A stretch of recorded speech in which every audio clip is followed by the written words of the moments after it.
He never believed in the phenomenon called the light at the end of the tunnel. Usually people who were on the verge of death, but woke up in a cold sweat with this memory, talk about the light at the end of the tunnel. However, the person in question did see it with his own eyes. He was alone in his room, looking down on the city from above as usual. When he lay down on the bed again, his body became impossibly heavy. He understood that these were his last minutes, so he couldn't even find an explanation for how it happened. Most likely it was some kind of poison, because a lot of people wanted him dead. It wasn't strange, after all. He had lived his short but hard life as a king. No matter how much he wanted to find out the reason for his death, there was nothing he could do about it, and he could only resign himself to the hope that he wouldn't be met by a choir of winged babies at the end. In general, this is what happened, as it turned out. The light at the end of the tunnel was the light from the new world in which he was reborn. Opening his eyes, he saw his parents and heard them talking. He had no idea where he was, but at least he understood the language of these people. The new mother greeted him with a gentle and bright smile that radiated genuine motherly love. As an adult man in his past life, the child with the same consciousness could not help but think how charming she was. His father at first glance seemed quite stern and serious due to his strong jaw and pointed eyebrows. However, in his reaction to the child, he was quite caring and kind. While trying to greet his newborn son, Ray got so carried away that he raised his voice, which greatly offended his beloved wife, and she began to stare at him. Having looked around, the guy was still satisfied with the result of the rebirth, because after all, he had good and caring parents, and the environment seemed quite normal. And yet, seeing the warrior's armor on one of the walls, he wondered what time he was in and whether this world was similar to his previous one. The first weeks of his new life in a small but cozy house passed slowly. Despite her gentleness and kindness, his mother, Alice, held a firm grip on the reins of her family, and, if you ignore the occasional childish antics, his father, Reynolds, turned out to be a very reliable and charismatic man. Although he was grateful to be born into a loving family, his life as an infant was full of hardships that he would not wish on even his enemies. The obvious drawback of this age was the minimal control he had over his limbs and the inability to control certain bodily functions that came with being in this flesh prison. The only things that kept him sane were his well-honed mental fortitude. Seeing the outside world for the first time, he came to the conclusion that he had entered the past, into a much more archaic period. He was also surprised that it was so common for people from the past to carry weapons. Various shops sold all sorts of trinkets, and bottles of suspicious liquids that were passed off as medicine were sold legally. The caring mother did not allow him to fully satisfy his interest, and every time she took him with her, she tried to do everything quickly so that the child would not get too tired on the road. It was quite interesting to explore a new world in the body of a child and the mind of an adult with a lot of life experience. Knowledge is power, so having studied his surroundings over the past weeks, he was sure that he knew what to expect from this world. Yet life was unpredictable and constantly gave him unexpected surprises. Mr. Reynolds loved him so much that every time he returned home, he could not stop looking at his baby and played with him as if he were a doll. As expected, when he threw his son high into the air, the strict and responsible mother was not delighted with his behavior, because the child's fragile body was not designed for such games. While Ray was laughing happily, enjoying the time spent with his son, the baby was already feeling the effects of the first throw. His body was shaking slightly because he was incapacitated by just one simple throw. Seeing his wife's anxiety, Ray said there was nothing wrong with it, because his father had done the same thing when he was younger. He thought their baby was having fun, but he wasn't. After another shaking, the baby couldn't take it anymore and started crying, and Alice turned into a formidable woman, whose hand on Ray's shoulder seemed incredibly heavy. The father was punished, with several bumps on his head after his wife's educative moment, and the child found himself in the hands of a gentle and caring lady who began to calm him down. As it turned out, she possessed healing magic, which in just a few seconds was able to restore the boy's body and improve his well-being. After that, he realized that he had jumped to conclusions when he thought that he already knew what to expect from this world. In the king's previous life, he could not even dream of such a family life. Instead of mutual love and caring for children, he led armies. His strength was great, and his military skills and ability to lead people gave him the opportunity to defeat representatives of countries from all over the world, time after time. He thought that his power was unlimited and that nothing else brought him pleasure. But despite all the achievements of his past life, he was never as proud of himself as in the first days after his rebirth, when he finally learned to crawl on the ground. The parents, excited and touched by this moment, were delighted. They made sure that he did not hit the corner of the dresser or shelf, but the speed of the baby was so great that it was simply impossible to keep up with him. In fact, this was the first time in his life that he hit his forehead on a mirror, and also the first time that he saw his face in the reflection. Seeing how he froze when he saw his own face, his parents began to be touched by it. A few months passed, and he was already getting used to his new name.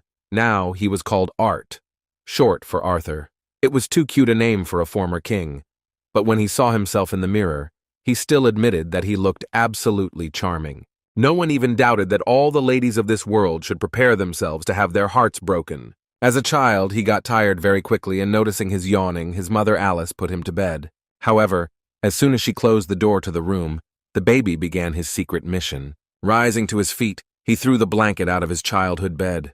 The blanket thrown to the ground served as a mattress for him, softening his fall from a height. While Alice thought her beloved son had fallen asleep, he had about an hour before she would return and check if everything was okay. Taking advantage of the moment, he crawled out of his room and headed to the study, while his happy mother was washing the dishes, humming a medieval song. The target was within reach. The baby was hurrying inside the room where her mother was studying. It was quite cozy inside. A candle was already lit on the work desk, and there was a small bookcase next to the door. Ever since he discovered this place, he has been sneaking in every night to learn more about this world. The continent of Dikaten, where he was born, is divided into 3 main kingdoms. The first is Eleanor, an elven kingdom hidden deep in the forest. The next kingdom is Darv, a huge underground kingdom, and also the homeland of the dwarves. Sapen is the kingdom he was born in. It belongs to humans, and is by far the most populated area. Like his previous world, it also has a monarchical system of government, only the throne is passed on by inheritance rather than merit. He learned that this world was much less developed than the one he had lived in before. And as it turned out, the real reason for the lack of technological progress was precisely magic. Every night, while his parents were sleeping, he was already trying to learn beginner magic following the manual. In his old world, there was a life force called Ki, which could be used by practitioners through rigorous training to strengthen their bodies and weapons. In this world, there is a similar force called mana, but unlike Ki, which exists within a person, mana is present everywhere. The ability to control mana is largely genetic, with only about 1 in 100 children having it. However, mana can be used in a variety of ways, with the 2 most common being amplification and spellcasting. Amplifiers strengthen their bodies with mana, which helps them gain incredible strength, defense, and maneuverability.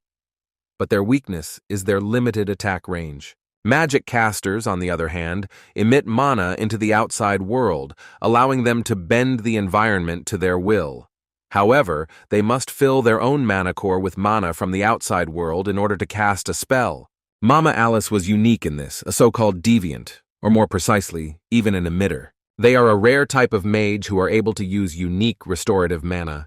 According to the book he had studied, the first awakening of magi occurs between early and late adolescence, when their mana core manifests itself.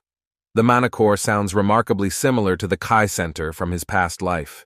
In order to form a Ki center, the children of his world were taught to meditate and sense the fragments of Ki scattered within the body, and then gather them together in one place. Trying to use the theory from his past life now, Arthur made a pleasant discovery when he learned that this technique works great with mana. And yet, at that very moment, his study of the mana core was interrupted. This time Alice entered his room earlier and became worried when she saw that the baby's bed was empty.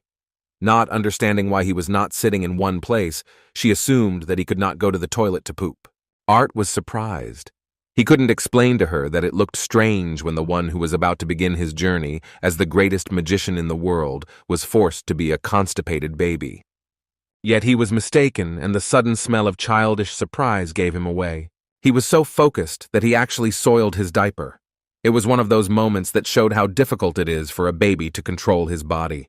A little more than 2 years have passed since then. Alice, sitting in her office, wrote down her motherhood. She still felt that she was learning more and more about her child every day. She came to the conclusion that Arthur must be the most charming child in the world. She was crazy about his chestnut hair and azure eyes that looked at her almost intelligently. She knew that her child would have troubles in the future if she did not become a strict and reliable mother. It didn't look like she could rely on her confused and sometimes irresponsible husband. From a very young age, Art was already trained in the art of handling weapons under the supervision of his father. Still, Ray had made a grave mistake when he started doing this, because his strict wife was clearly not happy and showed a disapproving look and a deathly aura. She could not believe that Ray was trying to teach their child to fight when he could barely crawl. Walks with his mother were completely different because she always took him with her to the city. One thing she noticed was that Arthur had a strong love for going to the small merchants that stopped in the center of Ashbur, their small trading town. So instead of buying groceries once or twice a week, they visited the city center every other day. In fact, she did not intend to spoil the child, but did it to have fresh food in the house and to educate a charming baby. Watching Arthur grow so quickly, she wondered with interest what he would be when he grew up.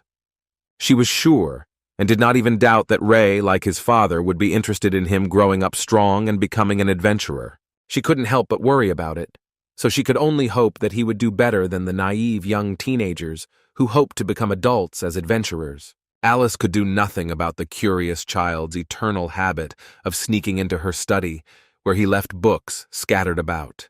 Sometimes she even considered moving his crib inside her study. It had been about 2 years since he had started the difficult path of learning. He had learned a lot since then, but learning something new every day was quite exciting. By watching his father, he learned the uses of magic in addition to his mother's healing spells. Once again, while watching his father train, Art saw him mumbling something for several minutes and concentrating very hard. It seemed as if he was about to demonstrate some extraordinary skill. He waved his arms, creating a strong gust of wind that caused the grass around him to fly away and rocks to rise into the air. Art was amazed by his concentration and wanted to know as soon as possible what his father would conjure up. Raising his arm sharply, Ray caused the rocks around him to fly into the air. After this, he made a dash forward, causing the stones to fall in the place he pointed to. Sighing heavily after such efforts, he turned his head and saw that his son had been watching him all this time. With a gleam in his eyes, Ray said that he could see his son admiring his father's amazing strength. However, in reality, Art was deeply disappointed, because Ray had spent 3 whole minutes of extreme concentration in order to throw stones that he could have thrown physically with less effort. He was distracted from his anxious thoughts of not understanding his father's training by his caring mother, who noticed how interested her son was in looking out the window. As it turned out, Ray had once again ruined the yard due to his intense training. Art had recently learned that his father was an amplifier. Since his parents had different types of magic, he wondered what he would be like when his mana core awakened. While pondering such questions, I encountered no less serious problems, such as fear of heights. Being just a baby, he could barely overcome such obstacles as getting down from a bench to the ground. As he went down, his eyes were half closed. Seeing this, his mother thought that he just wanted to sleep, so she didn't let him fall to the ground and picked him up in her arms and carried him to the side of the room. Art constantly suffered from this care and wanted his mother to take him to the study with books instead of to his crib. Only by causing affection to appear on her face could one somehow influence this situation. Sighing heavily, Alice could not overcome her feeling of affection, and with difficulty made the decision to allow her son to play in the office a little longer. Although it was a great trick, Art did not consider it humiliating, realizing that a great warrior must use all the weapons in his arsenal, regardless of his true age. The interest with which he looked at the books seemed surprising to his mother. She believed that he was imitating her and would become a very diligent and intelligent spellcaster in the future. She thought that the child was learning about the world and was surprised by how diverse the pictures drawn in the book could be. Yet she could not guess that her newborn son was, in fact, the reincarnation of a king from another world. A rumble from the street distracted her from watching her son. It seemed Ray had cut down another tree during his training and was about to get a good beating. As soon as his mother left the office, Art began training, His greatest achievement, aside from his accumulated knowledge of this world, was his progress in forming a mana core. He had spent the last 2 years moving tens of thousands of tiny fragments of mana to gather them together near his solar plexus. He understood why it had to take so long. Seeing how slowly these fragments gravitated towards the center of his body, he understood why most people couldn't use magic until their teens. The child's body was still difficult to use, so combining the mana fragments was a difficult task for his body and mind, but it could definitely be said that these 2 years had not been wasted. Little did his parents know that leaving him alone in the house had turned out to be a very good idea. The noise caused Alice to go outside and see her husband, Ray, trying to hide the fact that he had destroyed another fruit tree during his training. While she was thinking about the punishment, a powerful explosion occurred from the direction of their house. Alice started running towards her husband, and he barely managed to cover her with his back. Looking back at the house that had been blown to pieces, Ray asked Alice if she was okay. However, a moment later he saw horror on her face, after which she said the name of her son, whom they had forgotten inside the house. She started screaming, trying to escape from her husband's arms. Realizing that his son was at the epicenter of the explosion, Ray threw his beloved back and rushed towards the burning house. Moving the debris that blocked the corridor, he began to look around with panic on his face. However, as soon as he saw what had caused the explosion, he fell to his knees and sighed with relief. Scared to death, Alice ran to her husband and saw him looking in surprise towards the office. Even she couldn't believe that this was possible. The explosion that destroyed their home turned out to be the result of their son waking up early. Having gathered the mana core together, the boy decided to walk around the room. He felt just fine, realizing that with mana it was much easier for him to control the baby's body. Opening his eyes, he was surprised that the world had become even brighter, and even the trees seemed greener than before. It took him a moment to realize that he could only see the trees because he had unknowingly blown his parents' entire house to smithereens. Besides rebuilding their home, the next year was no less eventful than the previous ones. Together with his mother, he learned to read and write, demonstrating extraordinary success. This was logical because in fact he knew how to do this from birth. While his parents weren't looking, he studied the basics of mana manipulation and increasing mana. At first, since his body was too small to do sparring, he studied basic body training with his father. After some time, Ray finally decided that his son would be okay to practice with the wooden sword given to Arthur for his 3rd birthday. Bursting into the office, he shouted that the time had come when the boy began his transformation into a real man. The boys went outside and the father suggested that his son remember what he had taught him earlier. Taking the stick in his hand, which would replace his sword, Ray said that the 4-year-old boy should combine the flow of mana with his breathing. He asked him to consider that the mana core should be felt as if it were another organ, like the heart or lungs. Such explanations seemed strange, because although Art, due to his real age, understood what was being discussed, he doubted whether most children his age would understand these abstract instructions. However, he was not going to waste time playing the role of an ordinary child. He decided to play the role of a rare genius, so he used all his knowledge to take the stance of a fighter in infancy. Despite his age, he could achieve good speed with the help of mana. His father parried every blow and did not let him rest until he had hit him at least once. Art knew that he had only a little time to make it to dinner. The small body couldn't skip meals, so the boy took his training seriously. This time, he concentrated on his mana core to strengthen his body. He rushed forward and suddenly struck hard enough to destroy the wand his father was using to block his sword. Surprisingly, the efforts of a 4-year-old child were enough to surprise the experienced adventurer. After training with his father and eating, he would go to his mother's office as usual, where he would continue his studies and meditation, learning about the world of mana. While studying from books, he learned that in this world, strength is measured by the color of the magic user's mana core. The mana core is formed black, due to the mixing of blood and other impurities with the mana particles, forming the mana core. It becomes purer over time as the impurities begin to filter out. Eventually, each stage of refinement has 3 shades: dark, solid, and light. The lighter the mana core, the purer it is and the more energy it can hold. Time for meditation always flew by unnoticed, and the mother's scream interrupted it for the next meal. The boy had no choice but to listen to caring Alice and return to training after eating. Still, he wasn't thrilled about being kept in peace. He constantly sought to be alone so that he could learn the basics of magic as quickly as possible. During another family dinner, the father touched on a very touching topic. He believed that the time had come to give their son a real mentor. Of course, his proposal was rejected from the very beginning, because a caring mother could not allow a 4-year-old child to be busy growing up from the very beginning of his journey, missing out on the joys of children. In his defense, the father said that although he had promised to teach his son himself, he could not have imagined that he would turn out to be such a prodigy in mana manipulation at the age of 4. It was obvious that his attempts were only holding back his son's enormous potential. The conflict continued to escalate, as Alice could not allow her only child to leave home for a city hundreds of miles away. As it turned out, Ray was planning to send him to Xyrus and promised to make sure his friend took care of Art.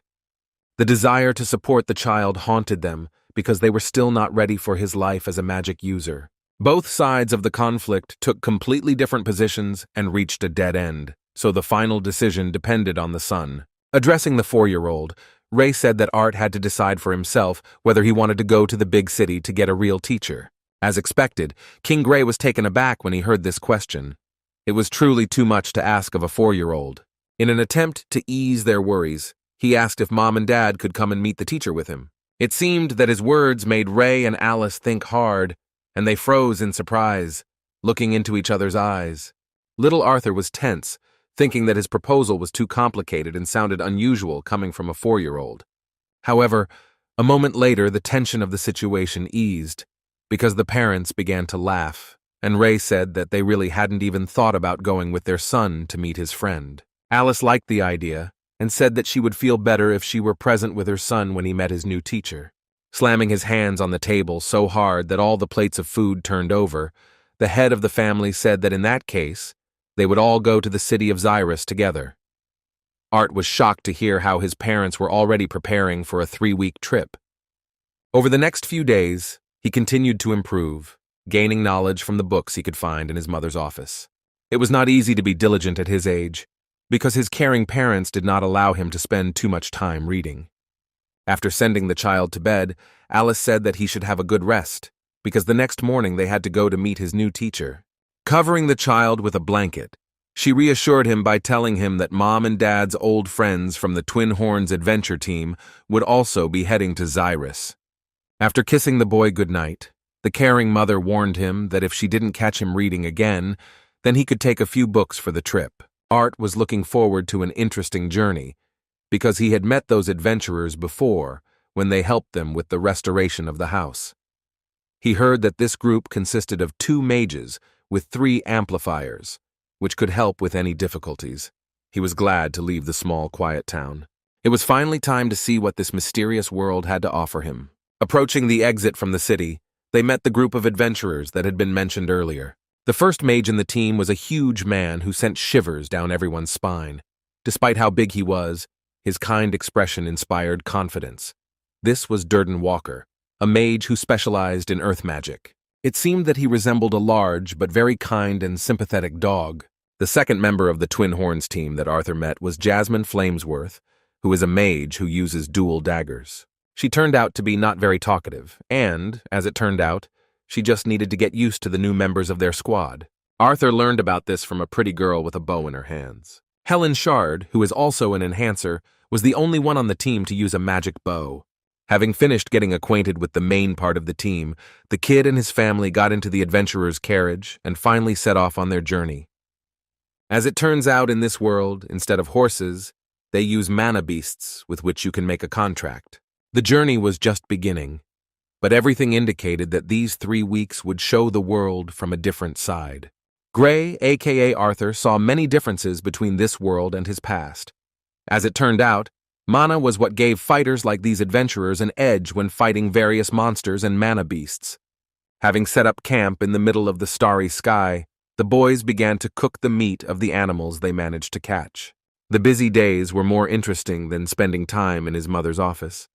And yet Arthur began to feel sad because traveling through the forest, he stopped learning anything new. Seeing him in a bad mood, the team members assumed he was simply tired. To make things easier for himself, the kid nodded silently in response.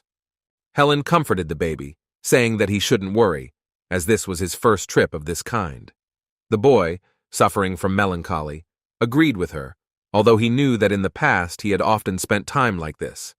Seeing how bored he was, she decided to sit down next to him and remembered that Ray had been bragging almost the entire way that Art was a genius magician. She wondered if he had really awakened a year ago. They started a heated conversation, and the red-haired boy, who was also suffering from boredom, decided to stretch his legs before going to bed and remembered that Ray had previously offered him to take up his son's training. Hearing this, Art became worried, because he was not particularly interested in such games. However, the father had a different opinion than his son. He was not against it, but asked his friend to be careful because in training, Art had only slightly moved from light strength and mana exercises. Grabbing the baby, Adam walked towards the forest without even asking his opinion. Normal children of 4 years old would hardly be able to climb the stairs, but no one present thought that fighting him with a weapon was something unusual. There was no other choice. Art had to satisfy the red-haired adventurer's interest in order to return to rest. With an anticipatory smile, Adam asked if the baby was ready for a real fight. Strengthening his spear, he assumed a fighting stance and asked the boy genius if he knew how to strengthen his wooden sword. As he released his mana, Adam began to look like too formidable an opponent for a 4-year-old boy. Looking at the rest of the Twin Horns team, Arthur wanted to make it clear that he was worth getting out of this mess, because the red-haired madman was thirsty for blood. Despite his mother's worries, his father continued to encourage him, and it became clear that the battle would not end so easily. The attempt to escape proved futile, so Arthur concentrated on the duel and his opponent. Although he was too young to compete with adults, his past experience gave him at least some opportunity to show a high level. In addition to his fencing skills, he now also possessed mana, with which he could strengthen his body. Concentrating on the battle, he made a dash towards the enemy. The way Arthur lunged at Adam was very intriguing. He wanted to see what he could do.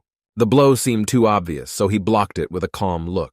However, a moment later the baby disappeared from sight. Adam couldn't believe that the blow was a fake, and that the 4-year-old was actually going to let his guard down in order to attack him from behind. Unfortunately, although the idea was great, it didn't work, as Arthur was barely able to stand on his feet due to his inability to fully control the child's still weak body. Strengthening his blade with mana, he rushed forward again, and this time tried to hit his opponent with a slash, but Adam, with his large and flexible body, confidently dodged. Trying to strike back at the kid, he swung his spear without investing mana, but Arthur ducked to the ground with surprising speed, avoiding the blow. Pushing off the surface, the kid tried with all his might to knock down his opponent, using the inertia and strength of his body. Being immersed in the battle, Adam became so carried away that he lost his composure and used the enhancement of his spear, with which he was able to break through the baby's defense. At that moment, the baby flew to the side and fell on his back. As expected, the reaction of everyone present was condemning the actions of their comrade. Alice rushed excitedly towards her child, and Darren gave his red-haired friend a slap on the back of the head, saying that he had hit the 4-year-old too hard. Shocked by such an intense fight, Adam turned to Ray and asked him what kind of hellish training he had gone through to create such a small monster. Although Ray would like to take credit for this, he still hesitantly admitted that he had not really contributed much to his son's education. While Alice was treating the child, Arthur, seeing the interest of those who had seen his power, confusedly tried to justify himself by saying that he had learned all this by watching his dad and reading some books. The boys couldn't possibly fall for such an obvious lie, but regardless, they showed interest in having a 4-year-old child teach them the same techniques of movement that he used in the fight. Several days had passed since they began their journey to the city of Xeris. The guys enjoyed the road and spending time together. During this time, Arthur's birthday even passed. Previously shy and very quiet, Jasmine even surprised him by giving him a small gift for his birthday in the form of a dagger. Adam, Helen, and Ray had continued their training with decent progress up to this time. Surprisingly, it was Jasmine who showed the most progress, having managed to learn several techniques. Arthur was truly amazed at how she was able to understand his instructions so quickly, especially when learning the feint step. Yet at times, Arthur gave himself a break from studying, wondering why the adults around him were so carefree. Having completed the pass at the waterfall, the guys prepared to continue their journey. Soon they left the forest and continued their journey through mountainous terrain. Adam began trying to get closer to the child, and even mentioned the past when Ray got them into all sorts of trouble. Overhearing this conversation, Helen, who was on the roof of the carriage, asked not to miss the fact that Ray was not the only one who caused them unexpected problems. It seems that Adam really was clumsy, but he could not allow his authority to fall in the eyes of the kid, so he decided to joke about it. The further they went, the more agitated Alice's condition seemed. It seemed like she was sick, but with a kind smile she always replied that she was just tired and everything was fine. Trusting her words, Arthur continued to study the theory of mana manipulation. As it turned out, it wasn't that easy, because Jasmine had been watching him all this time. She was very persistent in her desire to learn more techniques. After several hours of peaceful travel, their carriage suddenly began to shake. Turning to the children outside, an excited Alice asked what was going on. In response, Helen shouted that they had fallen into a trap of bandits who were going to attack them. Feeling threatened, the white-haired lady used wind magic to protect them from the enemy's arrows. At that moment, Alice rushed towards her son and covered him with her body. The whole team was ready for battle. The boys began to release their mana and strengthen their bodies to resist the arrows of the enemies. Grabbing his staff, the team's second mage, Durden, stepped outside to assess the situation. As it turned out, their enemies were very carefully prepared. The terrain they had to stop at allowed the enemy to carry out a complete encirclement. All the heights were already occupied by enemy riflemen. Looking around, the adventurers also saw melee enemies who were nearby and trying to hide in the tall grass. As it turned out, they were slave traders. The savage, with a disgusting smile, shouted to his bandits that they had come across interesting guys, but only the women and the child should be left alive, who would become their goods in the future. Hearing that the bandits were treating them like merchandise, Art was consumed with anger and was ready to tear them to pieces at that very moment. Grabbing his knife, which Jasmine had given him for his birthday, he looked towards his enemies. Seeing his gaze, Alice began to worry and cold sweat appeared on her face. She was horrified by her son's condition, believing that he was very scared. Hugging Art, she asked him not to worry, because his mother would definitely protect him. Reynold and Durden were in the vanguard. The rest of the team was to guard the cart with Alice and Arthur. Using earth magic, Durden created a huge earth wall that protected them from the enemy's arrows. At the same time, the enemies, who could no longer launch long-range attacks, rushed forward. Those arrows that managed to penetrate the defense were reflected by the wind mage. The main forces of the bandits, in the form of his deputies and the leader of the gang, began to approach the battlefield. Deflecting arrows with his armored arm plates, Ray rushed towards them to ease the strain on his team. With great speed, he made his enemies terrified when he defeated several bandits at once.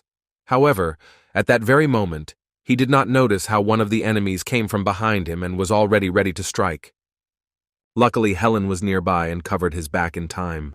The teamwork in battle continued to grow, even though Ray had not been part of the twins' adventurer team for many years. A fierce battle was also taking place near the cart. Jasmine seemed to be a very skilled fighter, making excellent use of the movement techniques Arthur had taught her. In turn, Adam, using a spear, also demonstrated incredible skills, dealing with several bandits at the same time.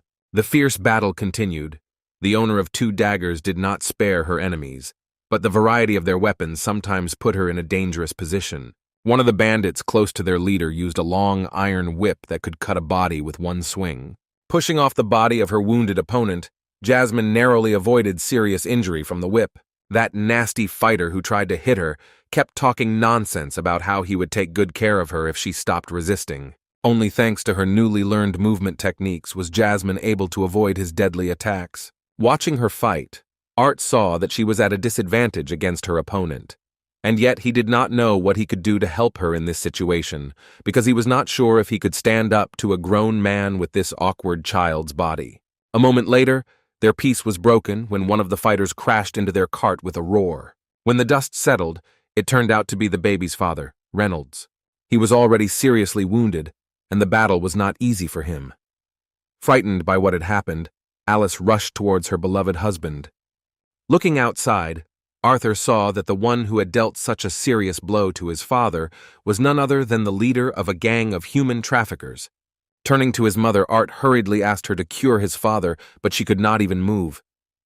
Alice trembled, looking at the state of her beloved husband. In a frightened and trembling voice, she said with tears in her eyes that she couldn't do it. Art didn't understand what was happening to his mother, because he knew that she had also been on the adventurer team before and had probably been in similar situations many times. Seeing his wife crying, Ray tried to keep a calm mind and said that he was fine and the wounds were not fatal. After that, he turned to his son, saying that after his mother used the healing spell, the bad people would come after her. Ray could only fight off the leader. He would have no time to worry about protecting his family, so he asked him to take his mother back along the path they came from.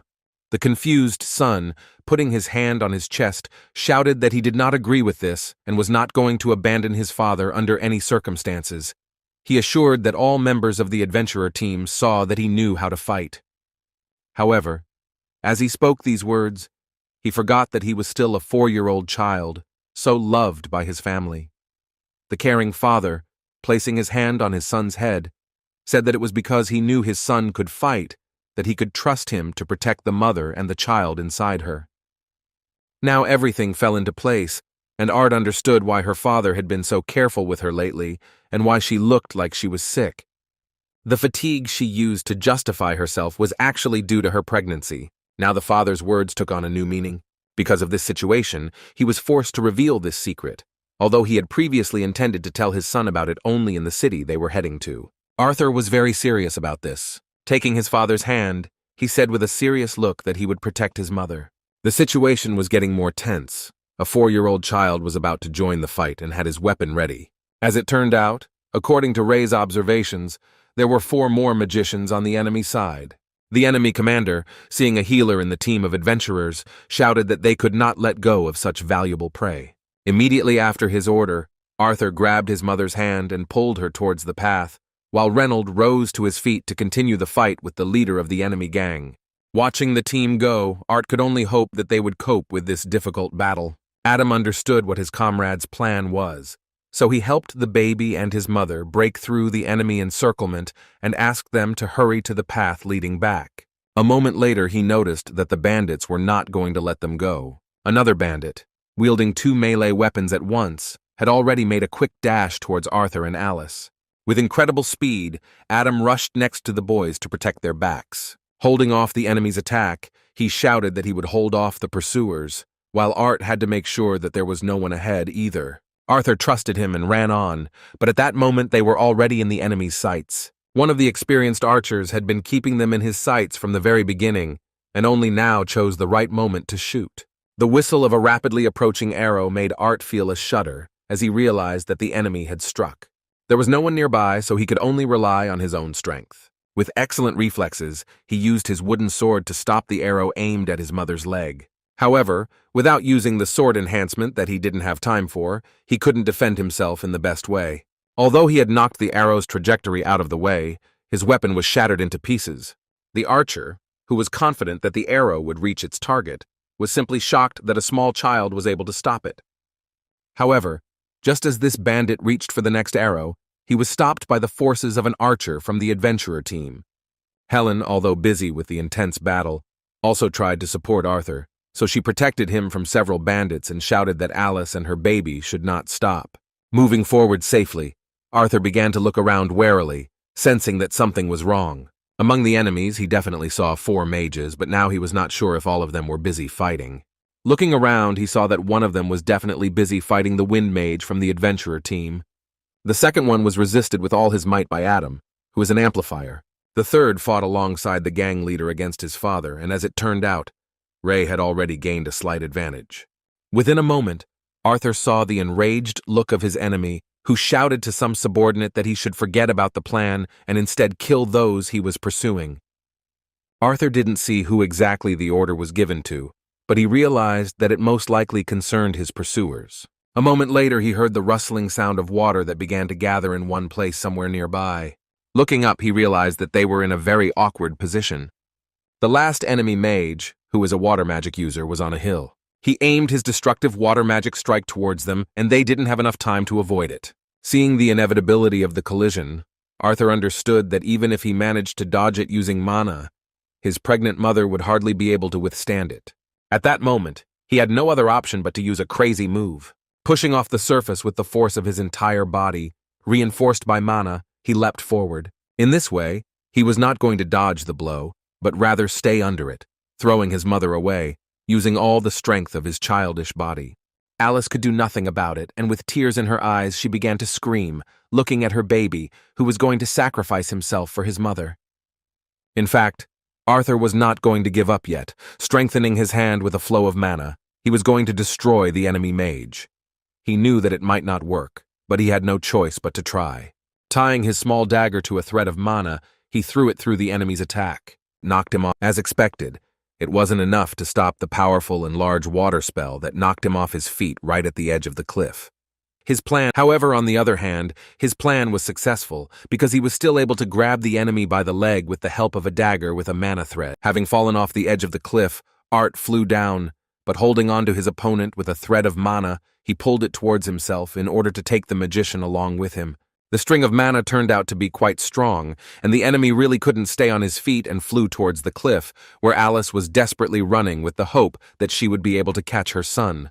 Having grabbed the thread tighter, Art was not going to let it go. He hung over the edge, unable to grab onto anything. The enemy mage couldn't do anything. Only at the last moment he grabbed the edge of the earth's surface of the rock with the fingertips of his right hand.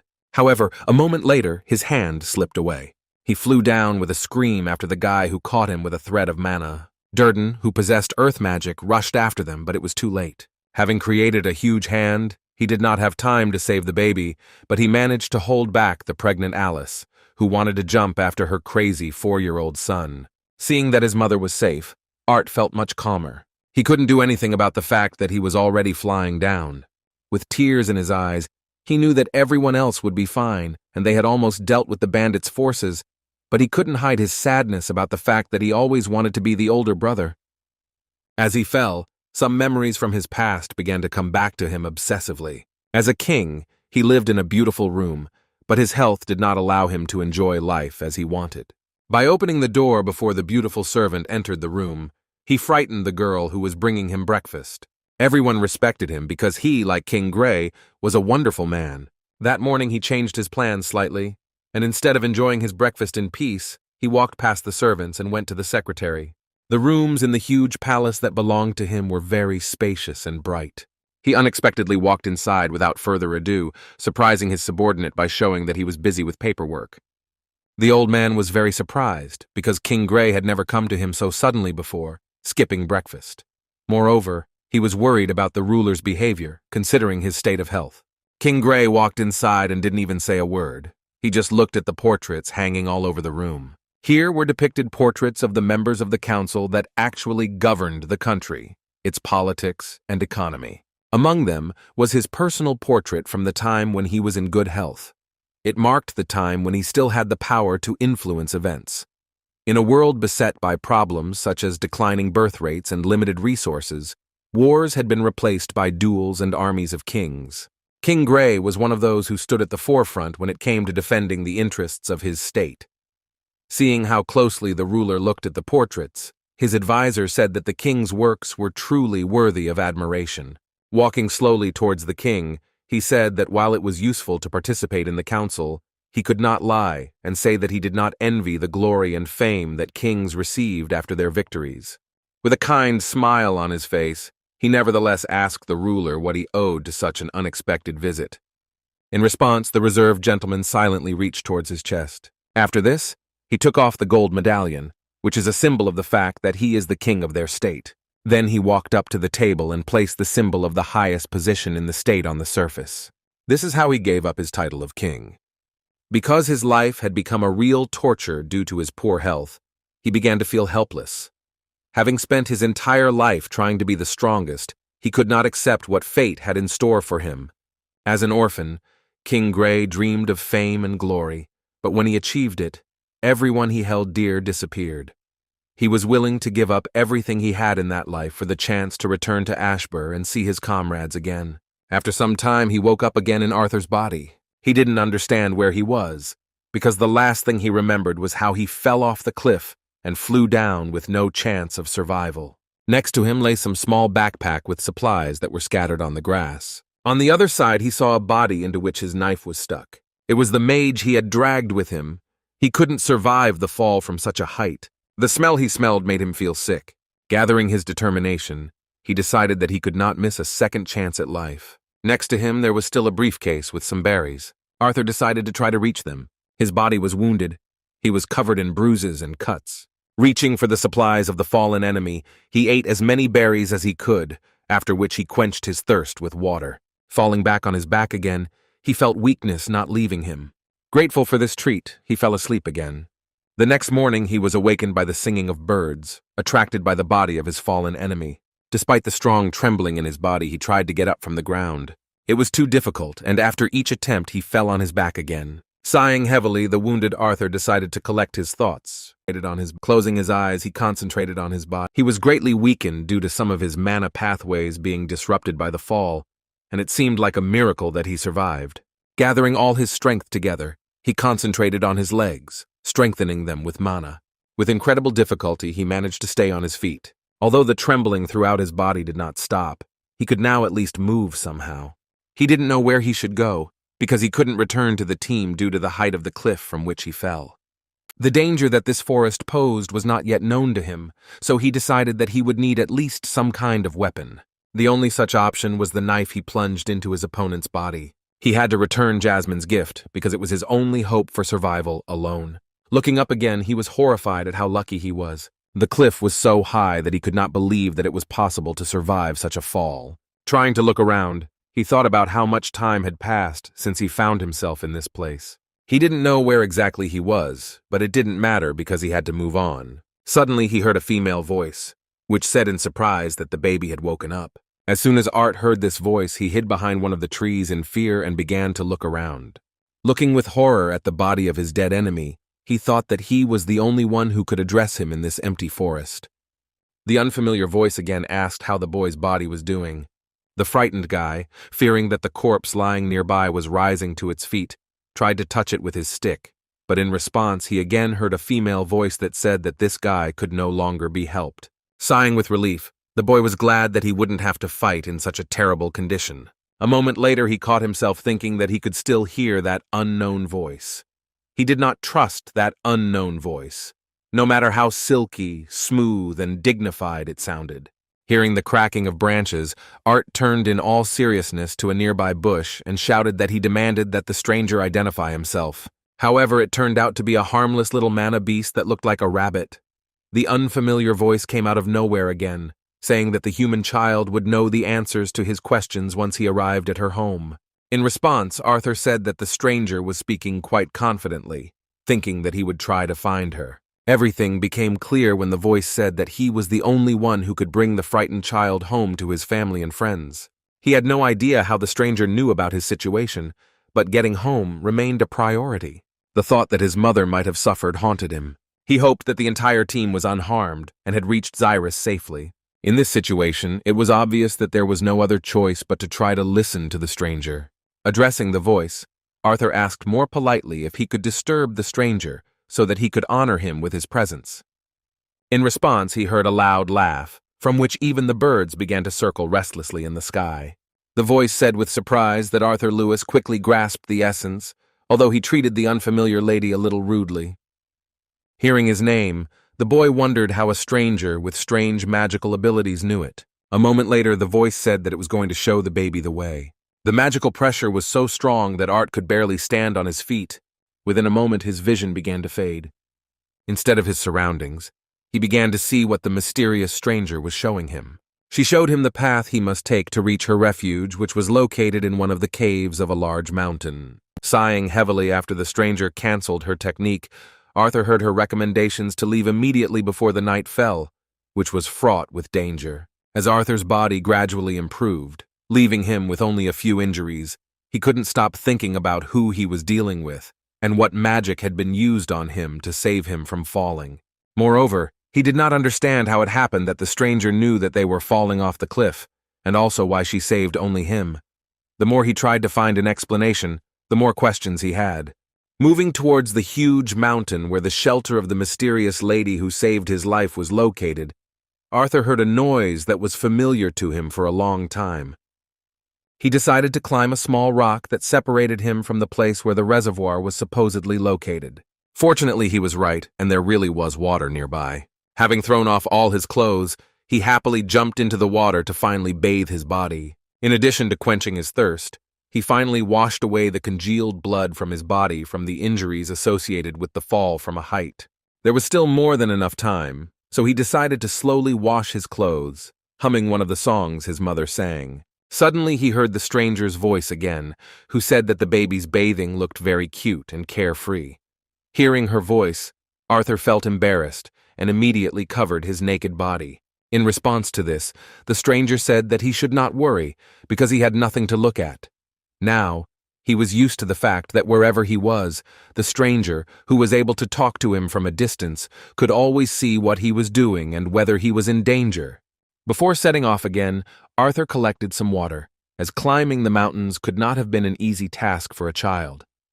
There were also some small bushes with berries nearby, which helped him restore some energy. The mountain was to the east, so he assumed that he must be near the area belonging to the elves.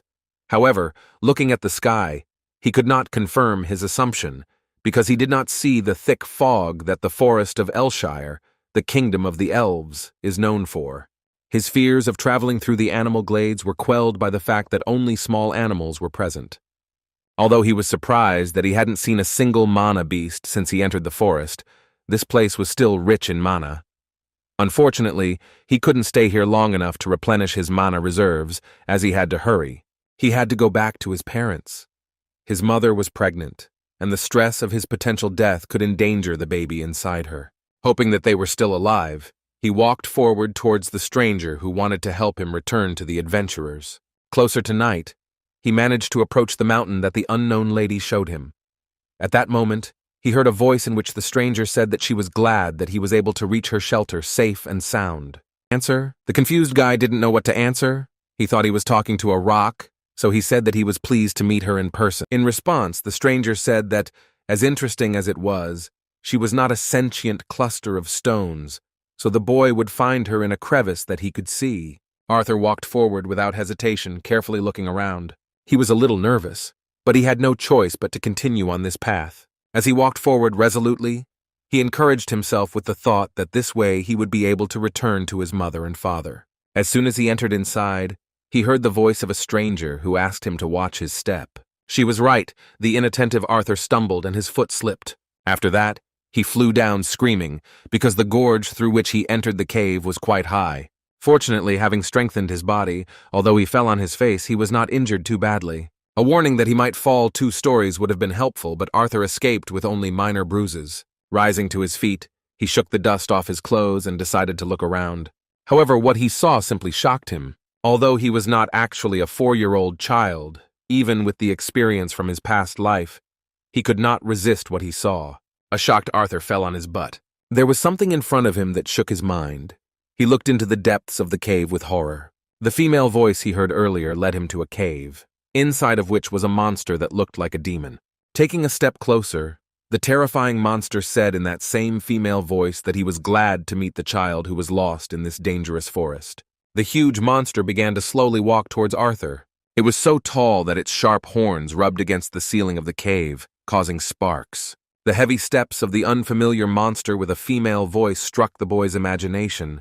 He was terrified, feeling the incredible pressure of the powerful mana of a demon-like creature. Arthur froze in place. He couldn't even move. Approaching the boy, the creature extended its hand towards him, saying in the same gentle feminine voice that if he kept his mouth so wide open, then bugs would get into it.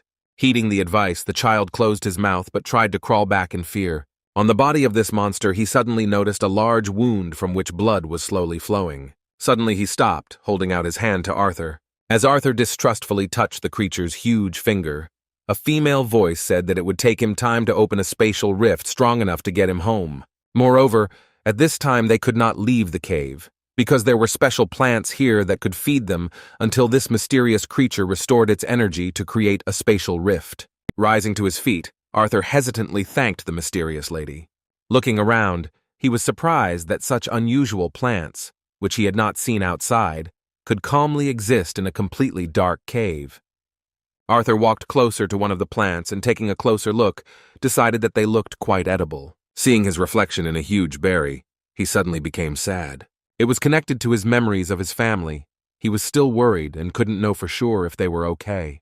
After a moment, he tried to stop thinking about it, because such thoughts would only slow down his return to his family. Suddenly, his whole body began to tremble as an unfamiliar but friendly creature, reminiscent of some kind of demon, crouched down towards him. It seems the lady wanted to show him which berries are much tastier. Although Arthur was afraid of her size and the fact that he didn't know who she was, her concern began to inspire confidence in him. Having enjoyed the local fruits to their heart's content, they sat down next to each other. Arthur didn't know where to start the conversation. Remembering that the being next to him was a lady, he asked if there was a better way to address her. In response, the mysterious being said that her name was Sylvia. When Arthur asked if he could ask her a few questions, Sylvia replied that she didn't mind, although she probably wouldn't be able to answer everything he wanted to know. With the fear of Sylvia's appearance slowly fading, he began to ask her all the questions that had been on his mind since he woke up from falling off the cliff, where the battle with the bandits had taken place. First of all, he wanted to know where they were, why Sylvia was all alone, where she was from, and how she got so seriously injured. He also wanted to know why she had saved only him. The first question was simple enough. They were in a narrow zone near the Elshira forest. No one knew about this place, which is located near the animal fields, because Sylvia protected it from anyone who came near. As it turned out, Arthur was the first to enter this place with her permission. Hearing his name said in such a formal tone, the boy said that the family called him by his shortened name, so Sylvia could also use a more convenient version of the name. Mrs. Sylvia didn't mind. She happily replied that she would then also call him by his name, Art. As for his second question, she replied that she was here alone only because she had no one else to be with. She raised her head and admitted that she had many enemies who desperately wanted what she had. Arthur heard some sadness in her words, so he looked at her with some sympathy. Putting her hand on her wound, Sylvia explained that in the last battle with the enemies before she was able to escape, she took a serious blow. Rising to her feet, she thought about the question of why she decided to save a human child unknown to her, who in a desperate battle saved his comrades, taking the enemy mage with him. She supposed that one of the reasons could be that she was touched by the boy's courage and self-sacrifice. On the other hand, she did not rule out the possibility that she simply felt lonely. She could not say for sure, because she herself did not quite understand why she did it. As Sylvia climbed up to the throne-like place, she apologized to her dear guest, saying that it was already night. Her wound had been festering all this time, so he had to be in good condition to begin working on the spatial rift. With a kind smile on his face, Art thanked her for her concern and wished her good night. After these words, he thought about what his first impression of Sylvia had been. When the terrifying figure dressed in dark armor appeared before him, he couldn't even imagine how lonely she looked. All he could think about then was the fear she inspired with her menacing appearance. Before falling asleep, Sylvia remembered that she should have said that her vision could not reach the place where Arthur's friends were heading.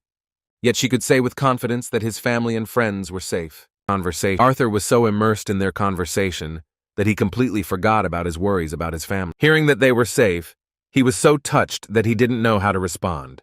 He was so happy that he couldn't hold back his tears. He sincerely thanked Sylvia for telling him such good news. Spending time together turned out to be more interesting than he expected. Arthur and Sylvia would talk for hours about different things when she wasn't preparing to create the portal.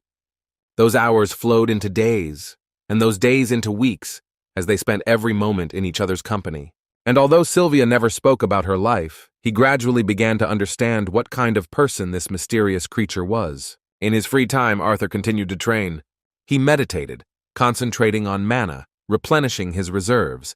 As it turned out, this cave was also overflowing with mana, which had a great effect on his well-being. By observing Sylvia, he was able to learn a lot about what kind of person she was. Sylvia was the living embodiment of the phrase that says you shouldn't judge a book by its cover. Despite her appearance, she was kind, gentle, patient, and warm. When she saw him tired after training, she treated him to fruits that she carefully collected especially for him. She reminded him of his mother in that she, too, was gentle and kind. Like his own mother, Sylvia also scolded him harshly when he made mistakes. Remembering something unpleasant, Arthur put his hand to his forehead, on which he had a noticeable abrasion. While in the cave, he at some point expressed his dislike for the bandits. He was filled with rage towards them and did not hold back his anger, saying that they deserved death and worse if any of them survived. Moreover, he even intended to track down those who managed to survive after the battle with the adventurers. Seeing his heart full of anger, Sylvia could not support him. All she could do for him at that moment was give him a slap on the wrist that would put him in his place. He felt the force of her finger on his forehead, and in an instant he forgot about the bandits and flew back several meters, hitting the back of his head on a stone. Rising to his feet, he asked emotionally why she had suddenly done this. Sitting down next to him, Sylvia said that she couldn't argue with Art's being right about those bandits deserving death. She decided not to spare the life of the mage he had fallen with for the same reason. However, she sincerely did not want the baby to allow his heart to be darkened by hatred and revenge, because this would only harm him. Her flick had a lesson to teach him. She wanted him to continue to walk through life proudly instead of filling himself with such feelings. She asked him to understand that he would encounter many more troubles, but to overcome all the difficulties, he must control himself, so as not to let grief and anger corrode his mind. A true man must learn from others and look to the future with a smile, because only then can he win. Despite her intimidating appearance, she lay down next to the baby and put her finger on his forehead, then asked him excitedly if she had hit him too hard. She was worried that he was still in pain. A lecture on morality and life by a figure who seemed to be the embodiment of evil strangely struck the boy, who had actually come a long way in life in the past, being the king of an entire kingdom. He was so immersed in thinking about how multifaceted Sylvia was that he momentarily disconnected from reality. The excited question of why he wasn't eating fruit brought him back to consciousness. So as not to offend Sylvia, he replied with a kind smile that everything was fine. After that, he continued to enjoy the rare berries, but suddenly noticed something that excited him. Sylvia's wound looked much worse than before. To put him at ease, she replied that everything was fine and that her wound was thus cleaning itself. With a thoughtful look, she said that she had a question that had been bothering her lately. She knew very well that people usually awaken their abilities at the age of 12 or 13. Seeing the mana flow of the little boy, she did not understand how he had formed a core that was already capable of using effective techniques, which is better than many full-fledged mages. Art didn't know her well yet, and despite her trust, he didn't admit how he achieved this, but only proudly said that this is why his parents call him a genius. In response, Miss Sylvia suggested that if this was indeed the case, then he would be able to learn a technique that would greatly help him with his development. Arthur didn't know what kind of training Sylvia was talking about when she suddenly stood up to her full height. After taking a few steps, Sylvia demonstrated a mana absorption technique that could be used while moving and even during combat if the user was good enough. Seeing her ability with his own eyes, the guy was shocked. He asked in confusion how she managed to do something so out of the ordinary. With a smile on her face, Sylvia explained that humans had a very linear way of thinking about mana, which led to them severely limiting their abilities. She suggested simply starting with small, meaningless movements, from which they could progress further. Looking at his hands, Arthur, who had previously gathered mana through full concentration during meditation, thought that he would not lose anything if he listened to her words and tried to do so. By moving his hand, he was indeed able to gather a small amount of mana from the surroundings, but his absorption was quickly cut off.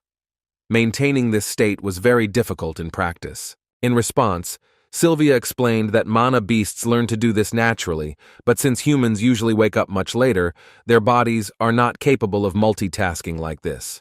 However, she didn't think that he had no chance of mastering this technique because he was human.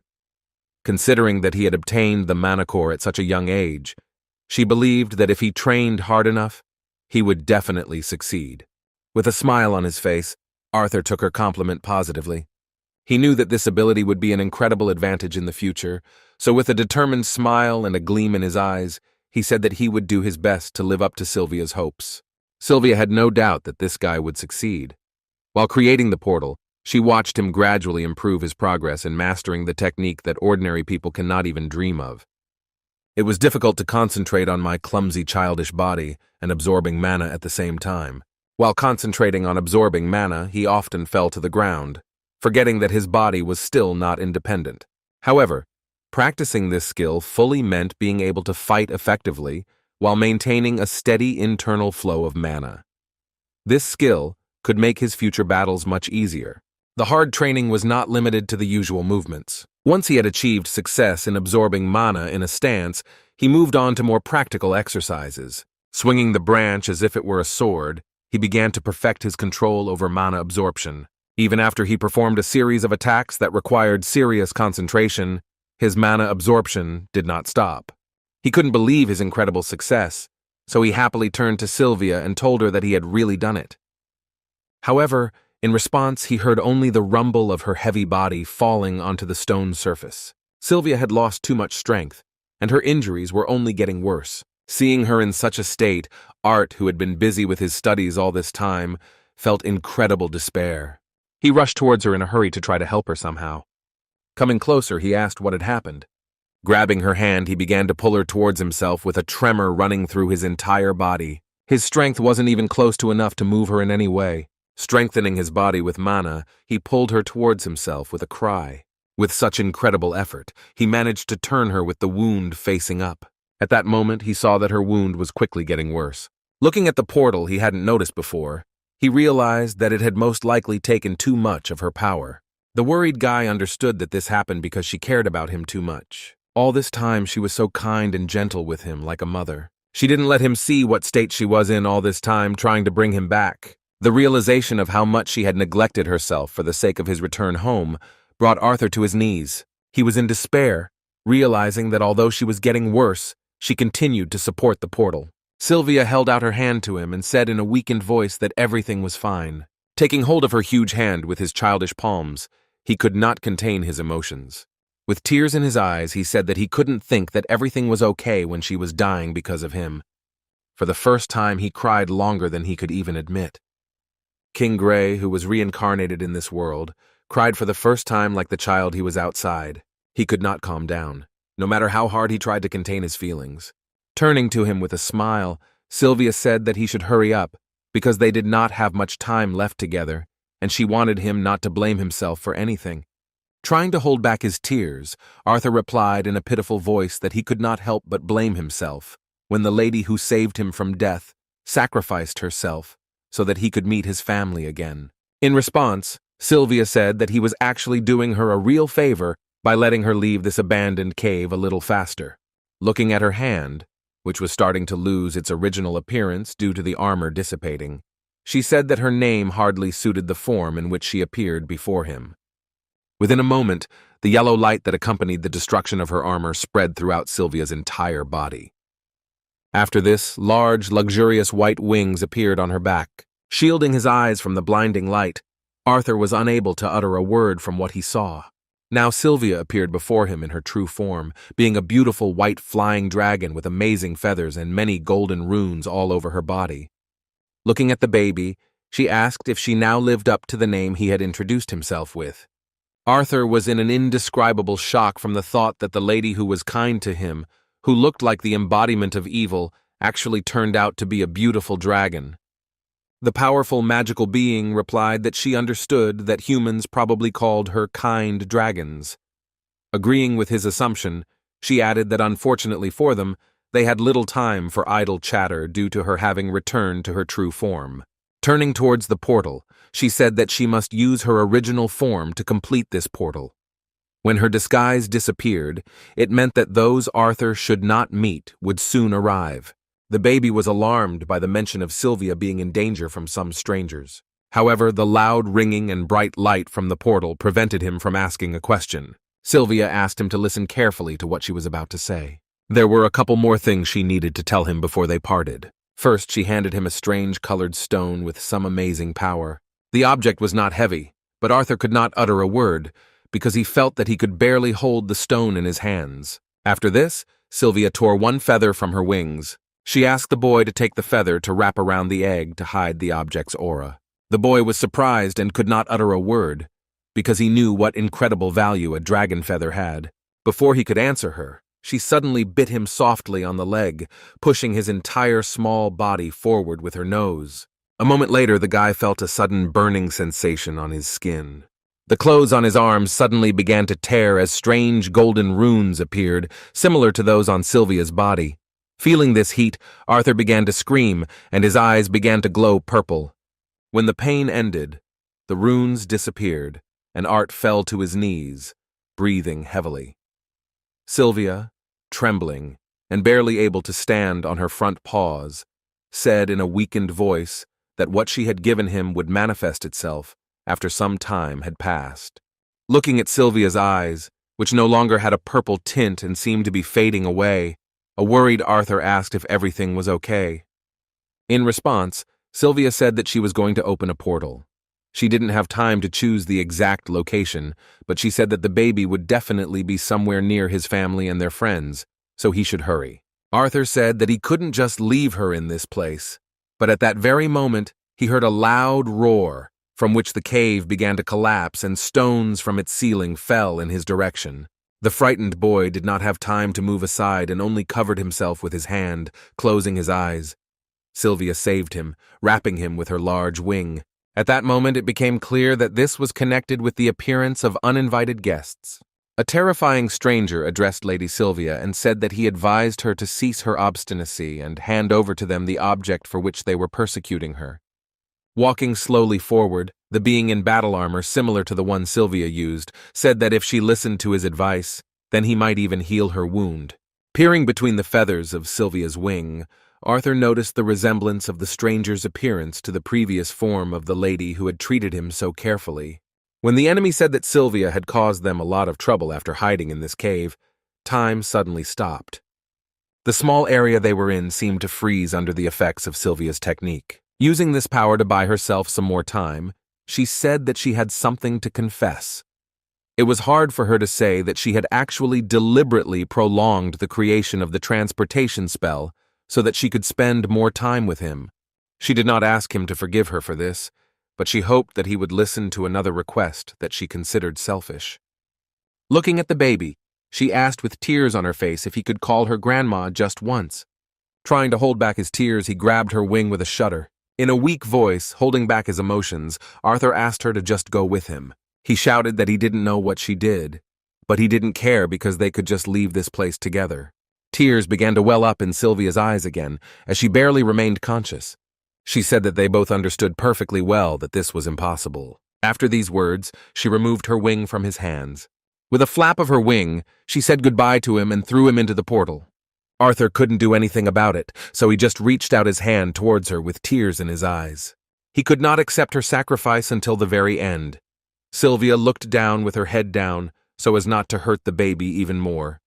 At the last moment, she heard him address her as grandmother. Hearing this, she felt some relief.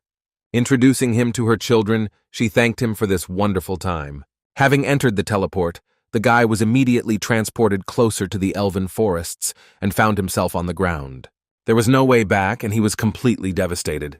He could not contain his emotions, realizing his helplessness. Sylvia decided to leave herself and did so in order not to involve him in a dangerous situation. He knew he would never have a chance to see her again. Out of all this hopelessness, Arthur began to scream loudly, frightening all the birds in the area. He did not get up until the morning and only looked at the sky. Memories of the 4 months spent with Sylvia swirled through my head. It was both a long and short time during which Sylvia treated him like her own family, teaching him what he had been missing since he came into this world. It wasn't about techniques at all, but about how he should live his life. Suddenly, the guy felt a familiar voice and jumped up. He suddenly heard Sylvia's voice. The guy was shocked that she kept in touch with him despite what happened.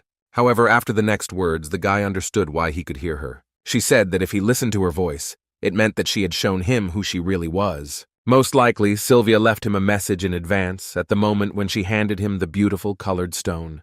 She then went on to say that no matter how unpleasant it was, the baby was not even close to being ready for the truth about her. She said that his body was that of a boy who was 4 years old, and although his mana core had already reached the crimson stage, he was still not strong enough. As a small parting gift, she imbued him with her unique gift, so his future development as a mage will depend on how well he can use her power. Putting his hand to his chest, a devastated Arthur thought about how he hadn't asked her for any gift, as he would have preferred her to stay alive. At that moment, Sylvia, who had prepared this message in advance, seemed to have predicted that he was feeling sadness, anger, and guilt. She said that she understood his feelings perfectly, but she wanted him to remember that he had a family to take care of and a purpose to fulfill in this life. All she could wish for him was to embrace the joy and innocence of childhood and become a man that she and his parents could be proud of. As for further explanations, she mentioned that he would hear her again once his mana core passed the white stage. Picking up a stone wrapped in a dragon feather from the ground, Arthur heard her last words of farewell. Suddenly, he heard her call him by a name other than the one he had introduced himself by. Sylvia knew that he was actually King Grey, who ended up in this body after being reincarnated. The questions continued to torment him long after Sylvia's voice had disappeared. He wondered how long she had known his true identity and how she had even found out. Despite these thoughts, he understood that none of this mattered, because the main thing was to learn the lesson she had taught him.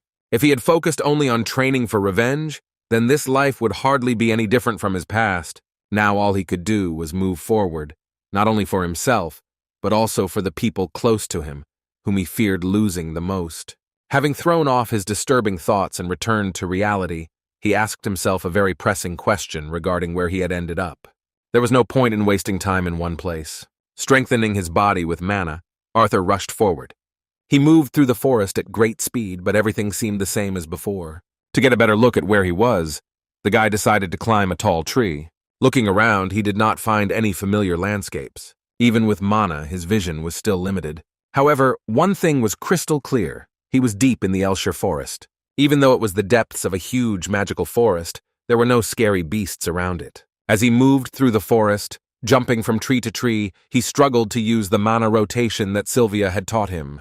Despite this, he could still admit that with this technique, he had the ability to use magic for much longer than before. Although the place seemed safe and favorable for further movement, he couldn't help but wonder how he ended up here. Sylvia had said earlier that he would end up with other people. Still, he believed her, and decided that it was worth continuing to look around. King Grey, in his 4-year-old body, found some amusement in moving through the trees like a monkey. Suddenly he heard some scream. A neural connection immediately triggered in his little monkey head, because he realized that this cry was similar to the cry of a human.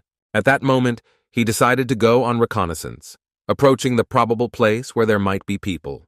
Without leaving the tree, he noticed people nearby who had a fairly large cart. A smile appeared on his face at the thought that it would not be difficult for them to take along such a lively and useful little boy like him.